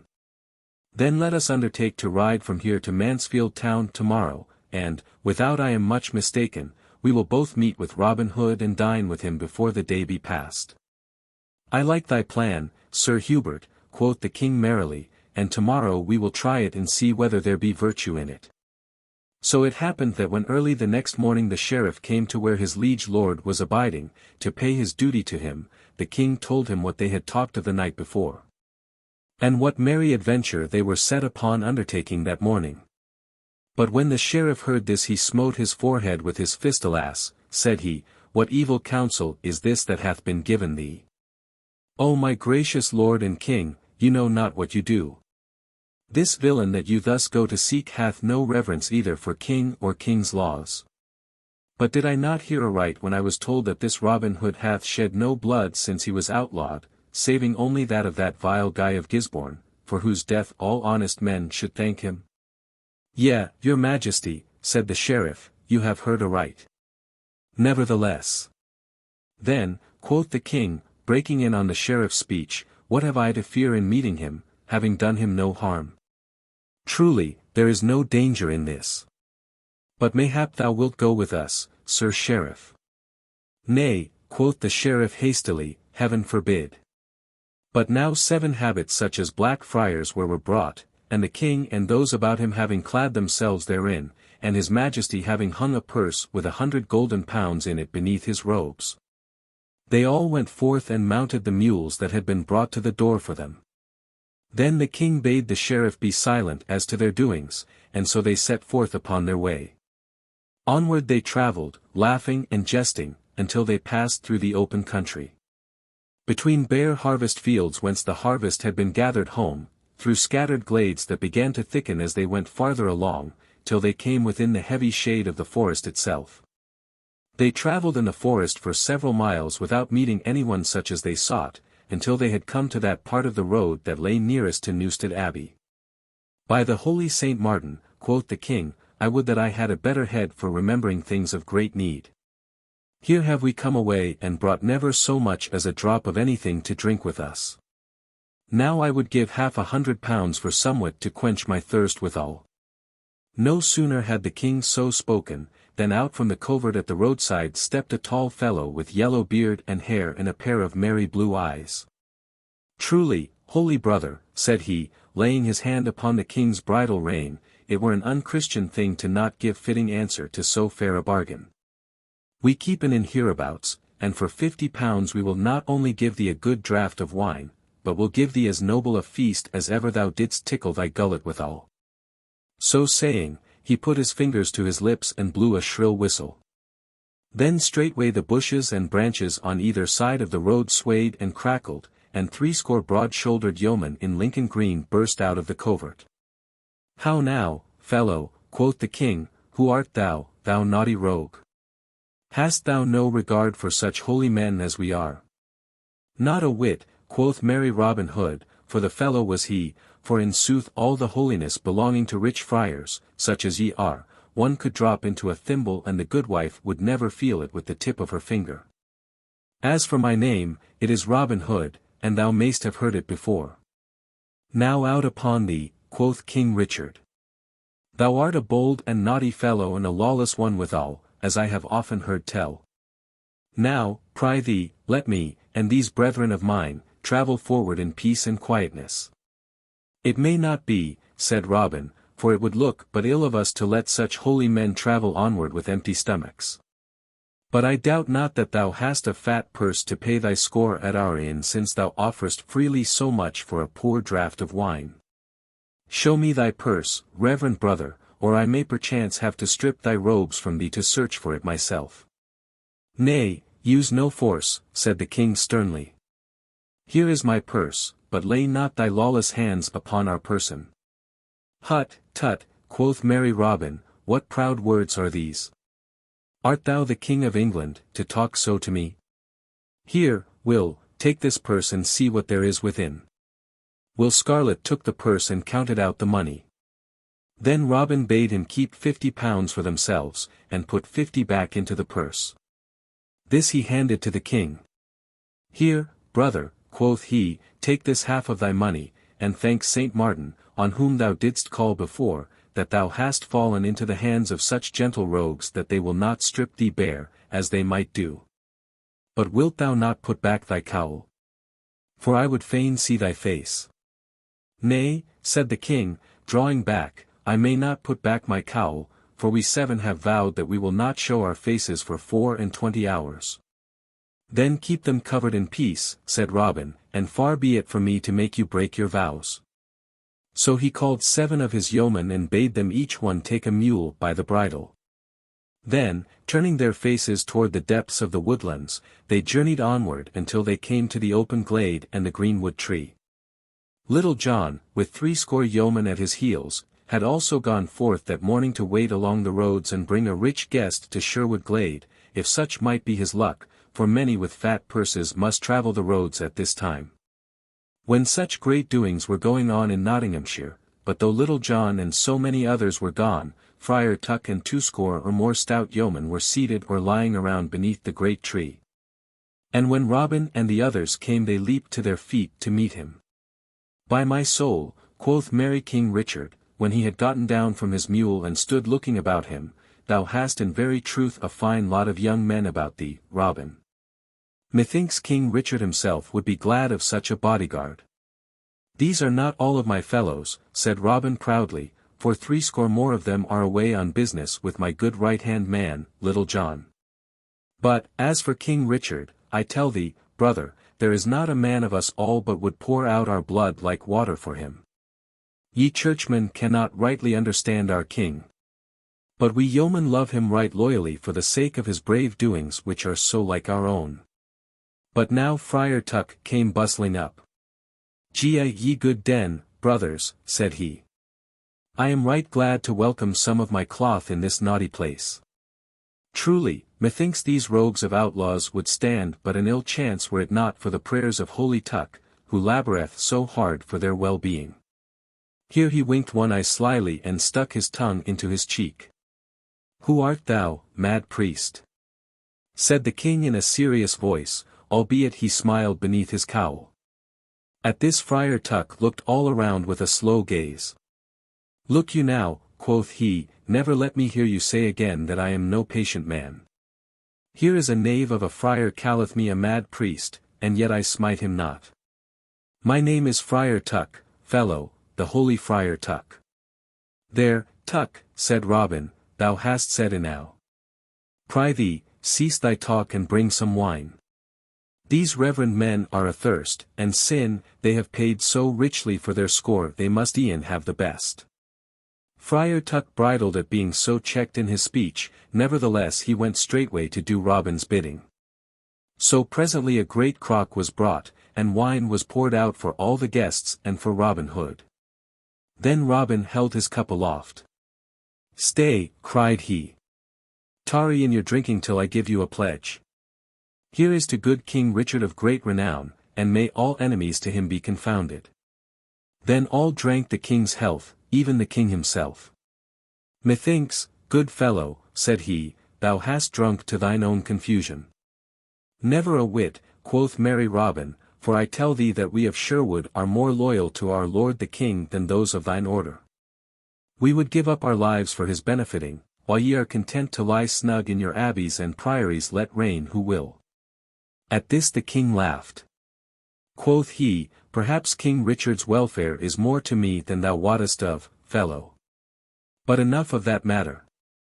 We have paid well for our fare, so canst thou not show us some merry entertainment? I have oft heard that ye are wondrous archers, wilt thou not show us somewhat of your skill? With all my heart, said Robin, we are always pleased to show our guests all the sport that is to be seen. As Gaffer Swanthold saith, 'tis a hard heart that will not give a caged starling of the best, and caged starlings ye are with us. Ho, lads! Set up a garland at the end of the glade. Then, as the yeomen ran to do their master's bidding, Tuck turned to one of the mock friars. Hearest thou our master, quoth he, with a sly wink. Whenever he cometh across some poor piece of wit he straightway layeth it on the shoulders of this Gaffer Swanthold, whoever he may be, so that the poor goodman goeth travelling about with all the odds and ends and tags and rags of our master's brain packed on his back. Thus spake Friar Tuck, but in a low voice so that Robin could not hear him, for he felt somewhat nettled at Robin's cutting his talk so short. In the meantime the mark at which they were to shoot was set up at 60 paces distance. It was a garland of leaves and flowers 2 spans in width, which same was hung upon a stake in front of a broad tree trunk. There, quoth Robin, yon is a fair mark, lads. Each of you shoot 3 arrows thereat. And if any fellow misseth by so much as 1 arrow, he shall have a buffet of Will Scarlet's fist. Hearken to him, quoth Friar Tuck. Why, master, thou dost bestow buffets from thy strapping nephew as though they were love taps from some bouncing lass. I warrant thou art safe to hit the garland thyself, or thou wouldst not be so free of his cuffing. First David of Doncaster shot, and lodged all 3 of his arrows within the garland. Well done, David, cried Robin, thou hast saved thine ears from a warming this day. Next Midge, the miller, shot, and he, also, lodged his arrows in the garland. Then followed Wat, the tinker, but alas for him.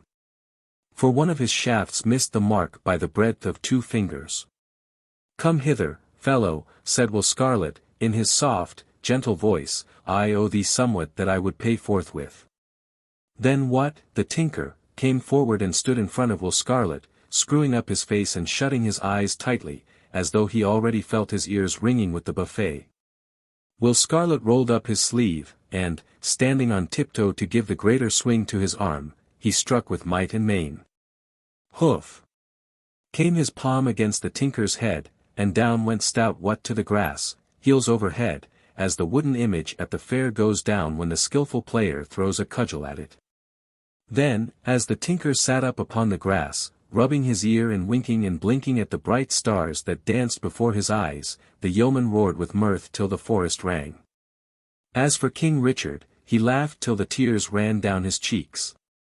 Thus the band shot, each in turn, some getting off scot-free, and some winning a buffet that always sent them to the grass. And now, last of all, Robin took his place, and all was hushed as he shot. The first shaft he shot split a piece from the stake on which the garland was hung, the second lodged within an inch of the other. "By my halidom," said King Richard to himself, "I would give £1,000 for this fellow to be one of my guard." And now, for the third time Robin shot, but, alas for him! The arrow was ill-feathered, and, wavering to one side, it smote an inch outside the garland.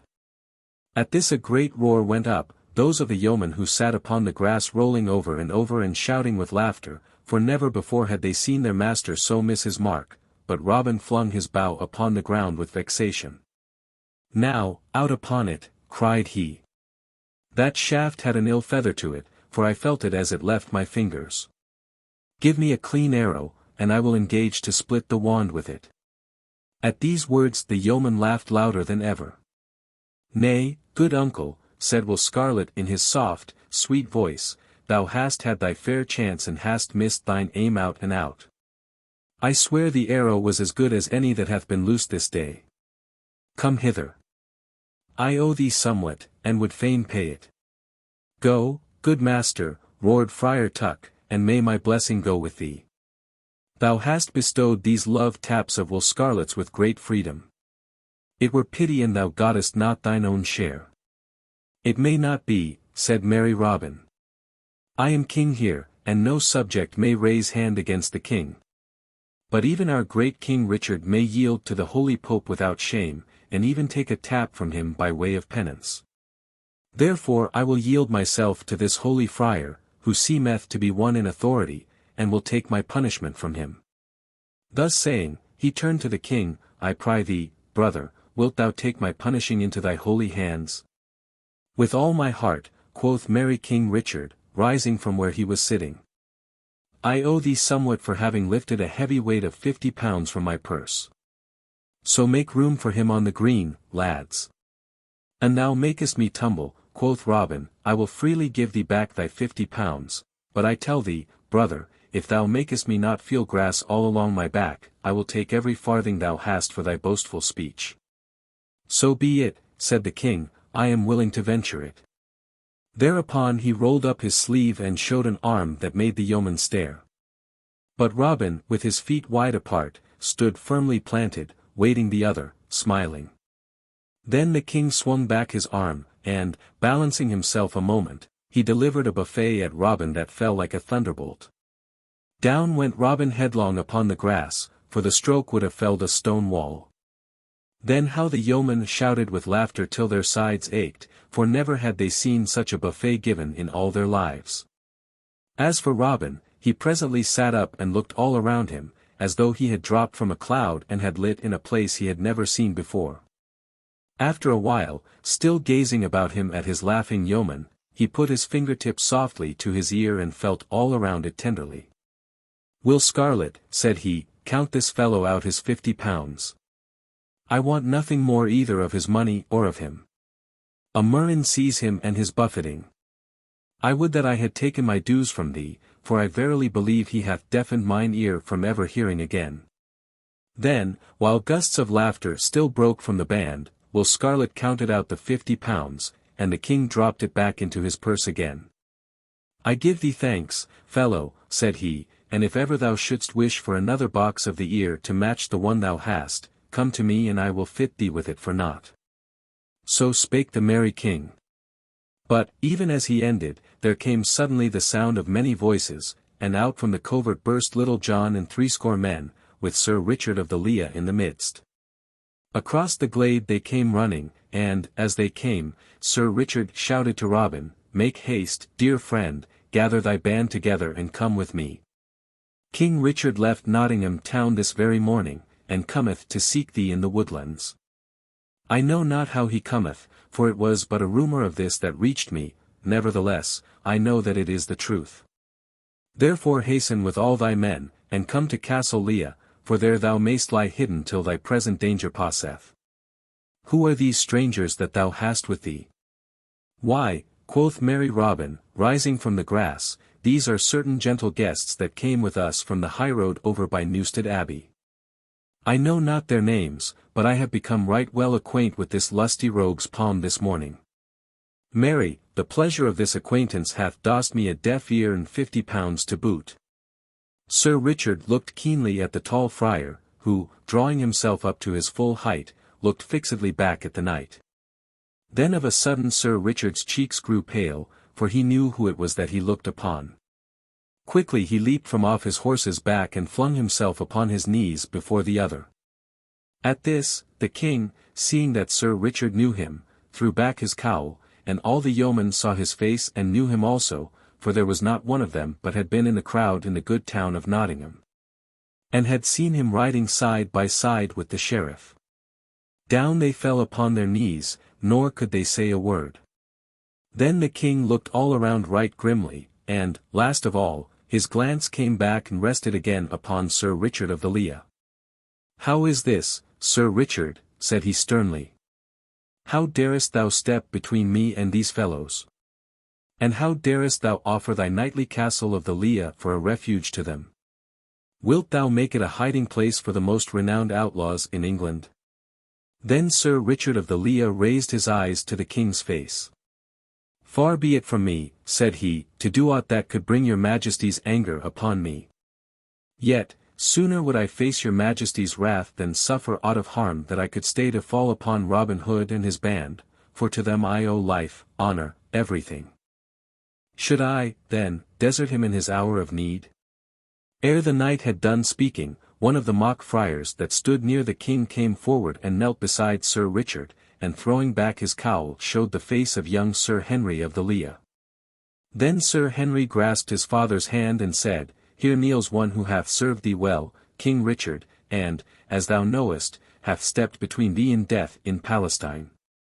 Yet do I abide by my dear father, and here I say also, that I would freely give shelter to this noble outlaw, Robin Hood, even though it brought thy wrath upon me, for my father's honour and my father's welfare are as dear to me as mine own."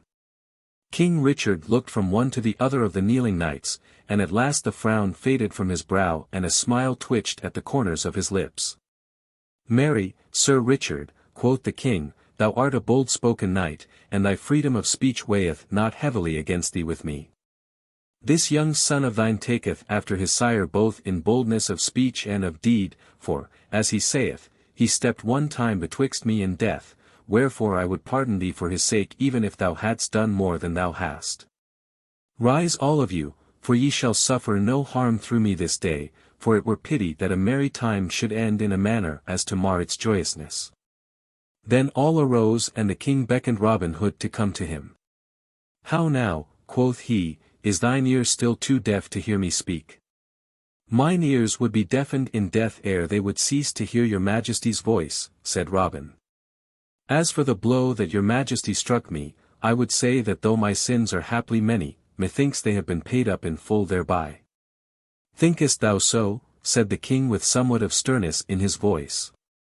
"Now I tell thee that but for 3 things, to wit, my mercifulness, my love for a stout woodsman, and the loyalty thou hast avowed for me, thine ears, mayhap, might have been more tightly closed than ever a buffet from me could have shut them.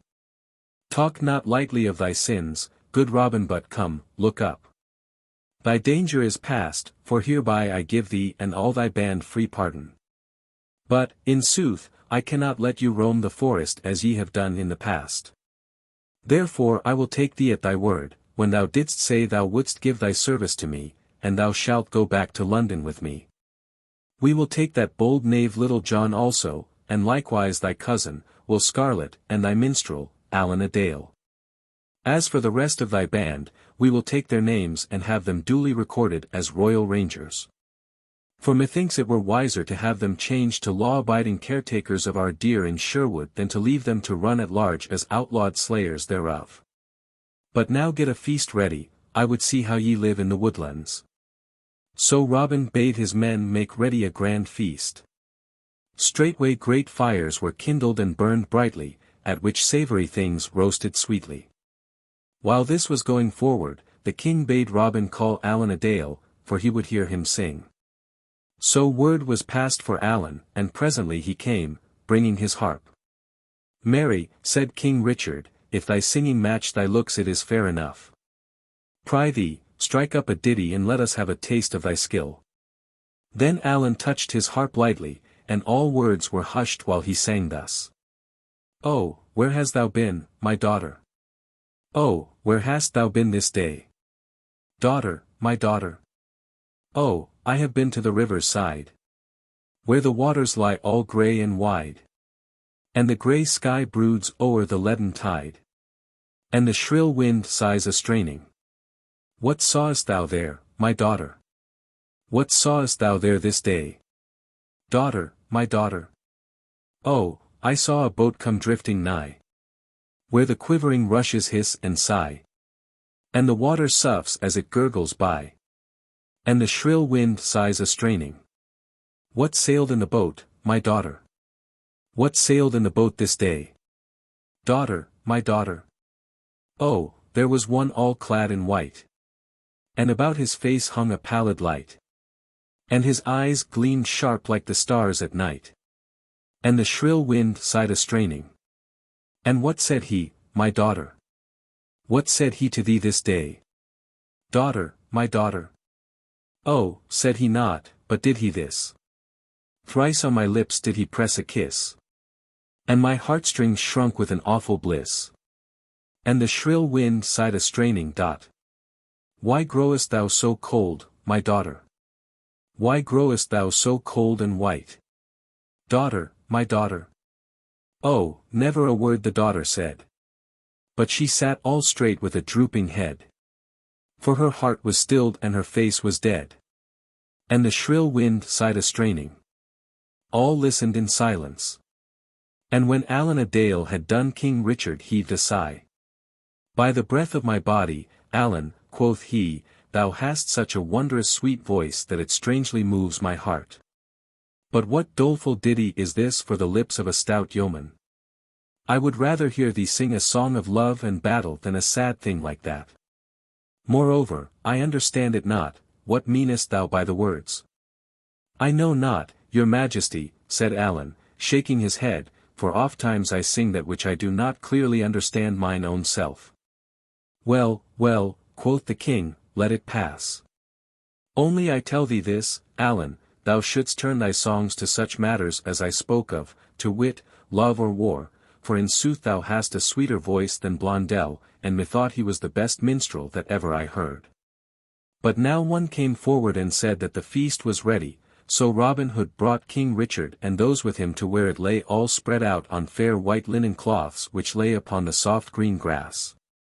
Then King Richard sat him down and feasted and drank, and when he was done he swore roundly that he had never sat at such a lusty repast in all his life before. That night he lay in Sherwood Forest upon a bed of sweet green leaves, and early the next morning he set forth from the woodlands for Nottingham town, Robin Hood and all of his band going with him.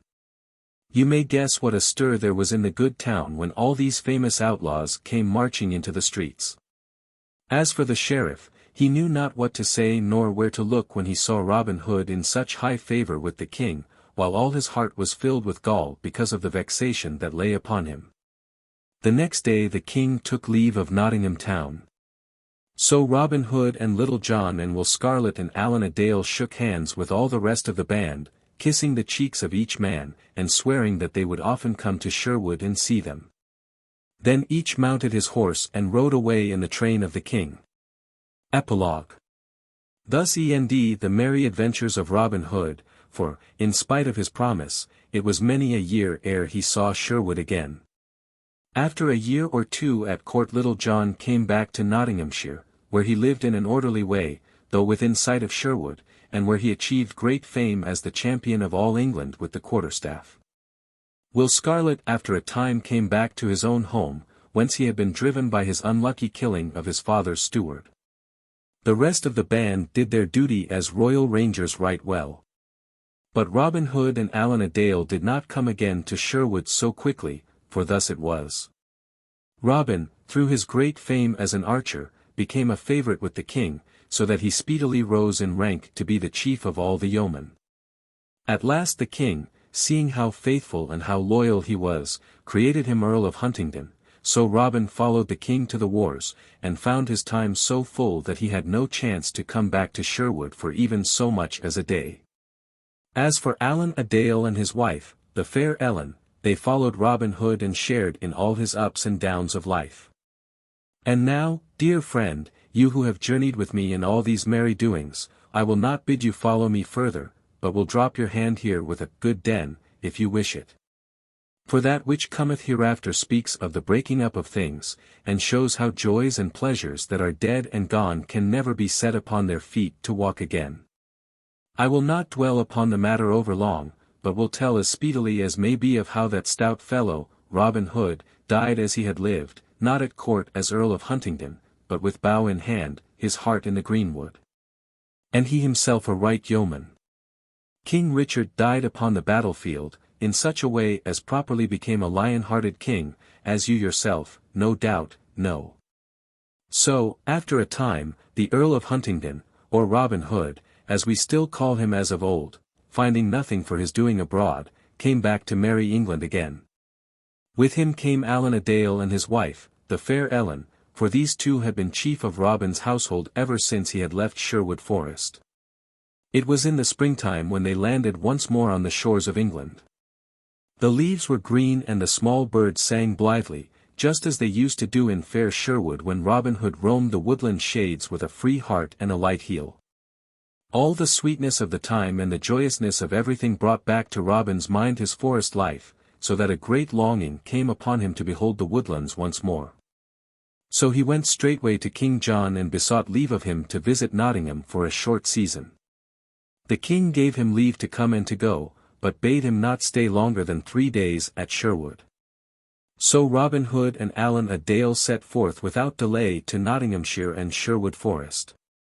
The first night they took up their inn at Nottingham town, yet they did not go to pay their duty to the sheriff, for his worship bore many a bitter grudge against Robin Hood, which grudges had not been lessened by Robin's rise in the world. The next day at an early hour they mounted their horses and set forth for the woodlands. As they passed along the road it seemed to Robin that he knew every stick and stone that his eyes looked upon. Yonder was a path that he had ofttimes trod of a mellow evening, with Little John beside him. Here was one, now nigh choked with brambles, along which he and a little band had walked when they went forth to seek a certain curtal friar. Thus they rode slowly onward, talking about these old, familiar things, old and yet new, for they found more in them than they had ever thought of before. Thus at last they came to the open glade, and the broad, wide-spreading greenwood tree which was their home for so many years. Neither of the two spoke when they stood beneath that tree.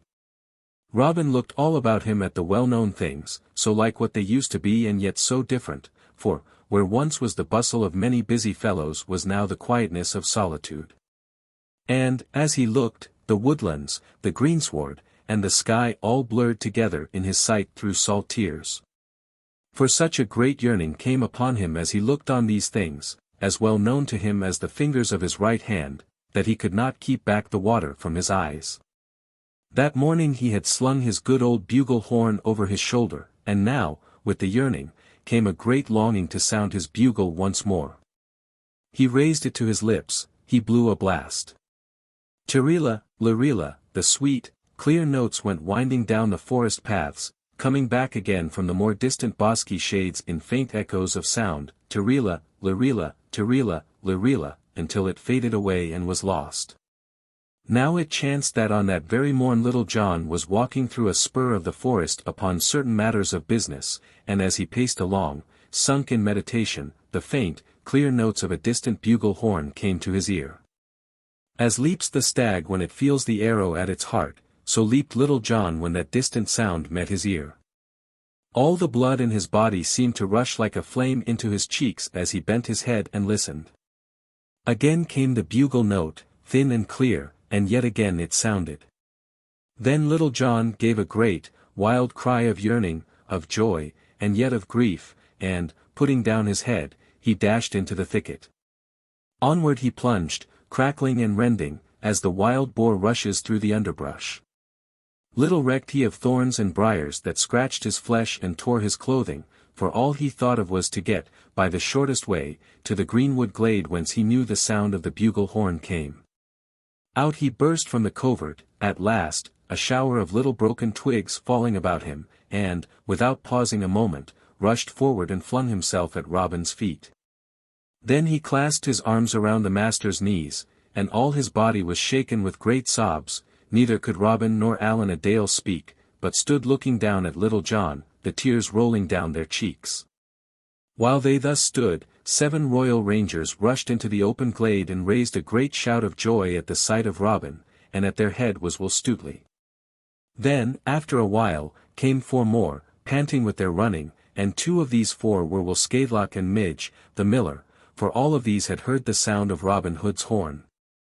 All these ran to Robin and kissed his hands and his clothing, with great sound of weeping. After a while Robin looked around him with tear-dimmed eyes and said, in a husky voice, "Now, I swear that never again will I leave these dear woodlands. I have been away from them and from you too long. Now do I lay by the name of Robert, Earl of Huntingdon, and take upon me once again that nobler title, Robin Hood, the yeoman." At this a great shout went up, and all the yeomen shook one another's hands for joy. The news that Robin Hood had come back again to dwell in Sherwood as of old spread like wildfire all over the countryside, so that ere a night had passed nearly all of his old yeomen had gathered about him again. But when the news of all this reached the ears of King John, he swore both loud and deep, and took a solemn vow that he would not rest until he had Robin Hood in his power, dead or alive. Now there was present at court a certain knight, Sir William Dale, as gallant a soldier as ever donned harness. Sir William Dale was well acquainted with Sherwood Forest, for he was head keeper over that part of it that lay nigh to good Mansfield town, so to him the king turned, and bade him take an army of men and go straightway to seek Robin Hood. Likewise the king gave Sir William his signet ring to show to the sheriff, that he might raise all his armed men to aid the others in their chase of Robin. So Sir William and the sheriff set forth to do the king's bidding and to search for Robin Hood, and for 7 days they hunted up and down, yet found him not. Now, had Robin Hood been as peaceful as of old, everything might have ended in smoke, as other such ventures had always done before, but he had fought for years under King Richard, and was changed from what he used to be. It galled his pride to thus flee away before those sent against him, as a chased fox flees from the hounds. So thus it came about, at last, that Robin Hood and his yeomen met Sir William and the sheriff and their men in the forest, and a bloody fight followed. The first man slain in that fight was the Sheriff of Nottingham, for he fell from his horse with an arrow in his brain ere 60 of shafts had been sped. Many a better man than the sheriff kissed the sod that day, but at last, Sir William Dale being wounded and most of his men slain, he withdrew, beaten, and left the forest. But scores of good fellows were left behind him, stretched out all stiff beneath the sweet green boughs. But though Robin Hood had beaten off his enemies in fair fight, all this lay heavily upon his mind, so that he brooded over it until a fever seized upon him. For 3 days it held him, and though he strove to fight it off, he was forced to yield at last. Thus it came that, on the morning of the 4th day, he called Little John to him, and told him that he could not shake the fever from him, and that he would go to his cousin, the prioress of the nunnery near Kirklees, in Yorkshire, who was a skilful leech, and he would have her open a vein in his arm and take a little blood from him, for the bettering of his health. Then he bade Little John make ready to go also, for he might perchance need aid in his journeying. So Little John and he took their leave of the others, and Robin Hood bade Will Stutely be the captain of the band until they should come back. Thus they came by easy stages and slow journeying until they reached the nunnery of Kirklees. Now Robin had done much to aid this cousin of his, for it was through King Richard's love of him that she had been made prioress of the place. But there is not in the world so easily forgot as gratitude. So, when the prioress of Kirklees had heard how her cousin, the Earl of Huntingdon, had thrown away his earldom and gone back again to Sherwood, she was vexed to the soul, and feared lest her cousinship with him should bring the king's wrath upon her also. Thus it happened that when Robin came to her and told her how he wished her services as leech, she began plotting ill against him in her mind, thinking that by doing evil to him she might find favor with his enemies. Nevertheless, she kept this well to herself and received Robin with seeming kindness. She led him up the winding stone stair to a room which was just beneath the eaves of a high, round tower, but she would not let Little John come with him. So the poor yeoman turned his feet away from the door of the nunnery, and left his master in the hands of the women. But, though he did not come in, neither did he go far away. For he laid him down in a little glade nearby, where he could watch the place that Robin abided, like some great, faithful dog turned away from the door where his master has entered. After the women had gotten Robin Hood to the room beneath the eaves, the prioress sent all of the others away, then, taking a little cord, she tied it tightly about Robin's arm, as though she were about to bleed him. And so she did bleed him, but the vein she opened was not one of those that lie close and blue beneath the skin, deeper she cut than that, for she opened one of those veins through which the bright red blood runs leaping from the heart. Of this Robin knew not, for, though he saw the blood flow, it did not come fast enough to make him think that there was anything ill in it. Having done this vile deed, the prioress turned and left her cousin, locking the door behind her. All that livelong day the blood ran from Robin Hood's arm, nor could he check it, though he strove in every way to do so. Again and again he called for help, but no help came, for his cousin had betrayed him, and Little John was too far away to hear his voice. So he bled and bled until he felt his strength slipping away from him. Then he arose, tottering, and bearing himself up by the palms of his hands against the wall, he reached his bugle horn at last. Thrice he sounded it, but weakly and faintly, for his breath was fluttering through sickness and loss of strength. Nevertheless, Little John heard it where he lay in the glade, and, with a heart all sick with dread, he came running and leaping toward the nunnery. Loudly he knocked at the door, and in a loud voice shouted for them to let him in, but the door was of massive oak, strongly barred, and studded with spikes, so they felt safe, and bade Little John begone. Then Little John's heart was mad with grief and fear for his master's life. Wildly he looked about him, and his sight fell upon a heavy stone mortar, such as 3 men could not lift nowadays. Little John took 3 steps forward, and, bending his back, heaved the stone mortar up from where it stood deeply rooted. Staggering under its weight, he came forward and hurled it crashing against the door. In burst the door, and away fled the frightened nuns, shrieking, at his coming. Then Little John strode in, and never a word said he, but up the winding stone steps he ran till he reached the room wherein his master was. Here he found the door locked also, but, putting his shoulder against it, he burst the locks as though they were made of brittle ice. There he saw his own dear master leaning against the grey stone wall, his face all white and drawn, and his head swaying to and fro with weakness. Then, with a great, wild cry of love and grief and pity, Little John leaped forward and caught Robin Hood in his arms. Up he lifted him as a mother lifts her child, and carrying him to the bed, laid him tenderly thereon. And now the prioress came in hastily, for she was frightened at what she had done, and dreaded the vengeance of Little John and the others of the band. Then she stanched the blood by cunning bandages, so that it flowed no more. All the while Little John stood grimly by, and after she had done he sternly bade her to begone, and she obeyed, pale and trembling. Then, after she had departed, Little John spake cheering words, laughing loudly, and saying that all this was a child's fright, and that no stout yeoman would die at the loss of a few drops of blood. Why, quoth he, give thee a se'ennight and thou wilt be roaming the woodlands as boldly as ever. But Robin shook his head and smiled faintly where he lay. "Mine own dear Little John," whispered he, "Heaven bless thy kind, rough heart. But, dear friend, we will never roam the woodlands together again." "Aye, but we will," quoth Little John loudly. "I say again, aye, out upon it, who dares say that any more harm shall come upon thee? Am I not by? Let me see who dares touch," here he stopped of a sudden, for his words choked him. At last he said, in a deep, husky voice, "Now, if aught of harm befalls thee because of this day's doings, I swear by St. George that the red cock shall crow over the roof-tree of this house. For the hot flames shall lick every crack and cranny thereof. As for these women," here he ground his teeth, "it will be an ill day for them."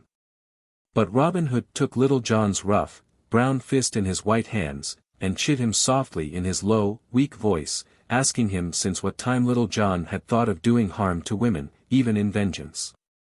Thus he talked till, at last, the other promised, in a choking voice, that no ill should fall upon the place, no matter what happened. Then a silence fell, and Little John sat with Robin Hood's hand in his, gazing out of the open window, ever and anon swallowing a great lump that came in his throat. Meantime the sun dropped slowly to the west, till all the sky was ablaze with a red glory. Then Robin Hood, in a weak, faltering voice, bade Little John raise him that he might look out once more upon the woodlands. So the yeoman lifted him in his arms, as he bade, and Robin Hood's head lay on his friend's shoulder. Long he gazed, with a wide, lingering look, while the other sat with bowed head, the hot tears rolling one after another from his eyes, and dripping upon his bosom, for he felt that the time of parting was near at hand. Then, presently, Robin Hood bade him string his stout bow for him, and choose a smooth fair arrow from his quiver. This Little John did, though without disturbing his master or rising from where he sat. Robin Hood's fingers wrapped lovingly around his good bow, and he smiled faintly when he felt it in his grasp, then he knocked the arrow on that part of the string that the tips of his fingers knew so well. "Little John," said he, "Little John, mine own dear friend, and him I love better than all others in the world, mark, I pry thee, where this arrow lodges, and there let my grave be digged. Lay me with my face toward the east, Little John, and see that my resting place be kept green, and that my weary bones be not disturbed."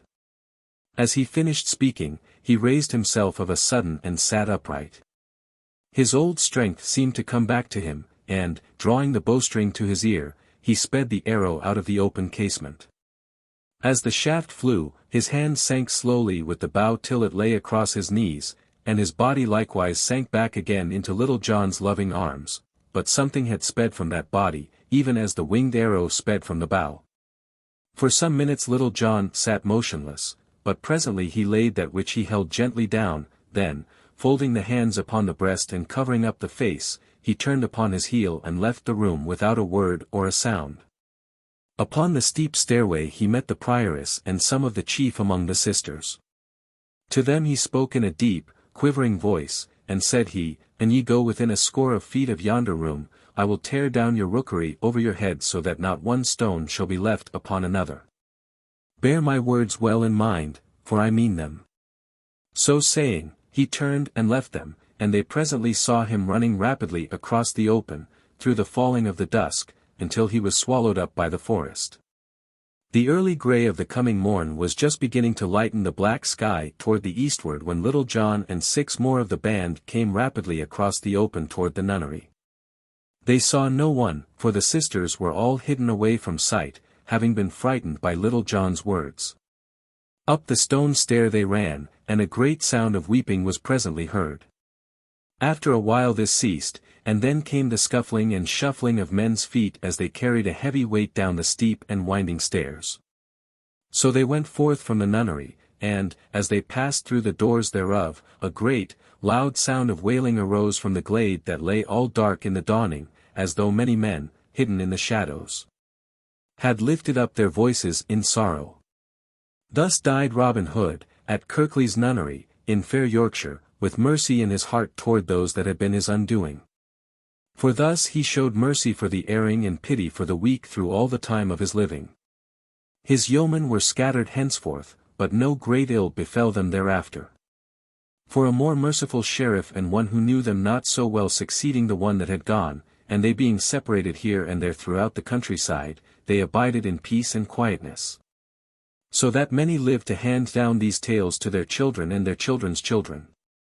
A certain one saith that upon a stone at Kirklees is an old inscription. This I give in the ancient English in which it was written. And thus it runs. Here underneath dis Lestine lays Robert Earl of Huntington Nea Arcer ver as high Saegud and Pipl called I am Robin Hud sic outlaws as high in is Menville England nider si Agan Obiat 24 kal. Decembris 1247. And now, dear friend, we also must part, for our merry journeyings have ended, and here, at the grave of Robin Hood, we turn, each going his own way,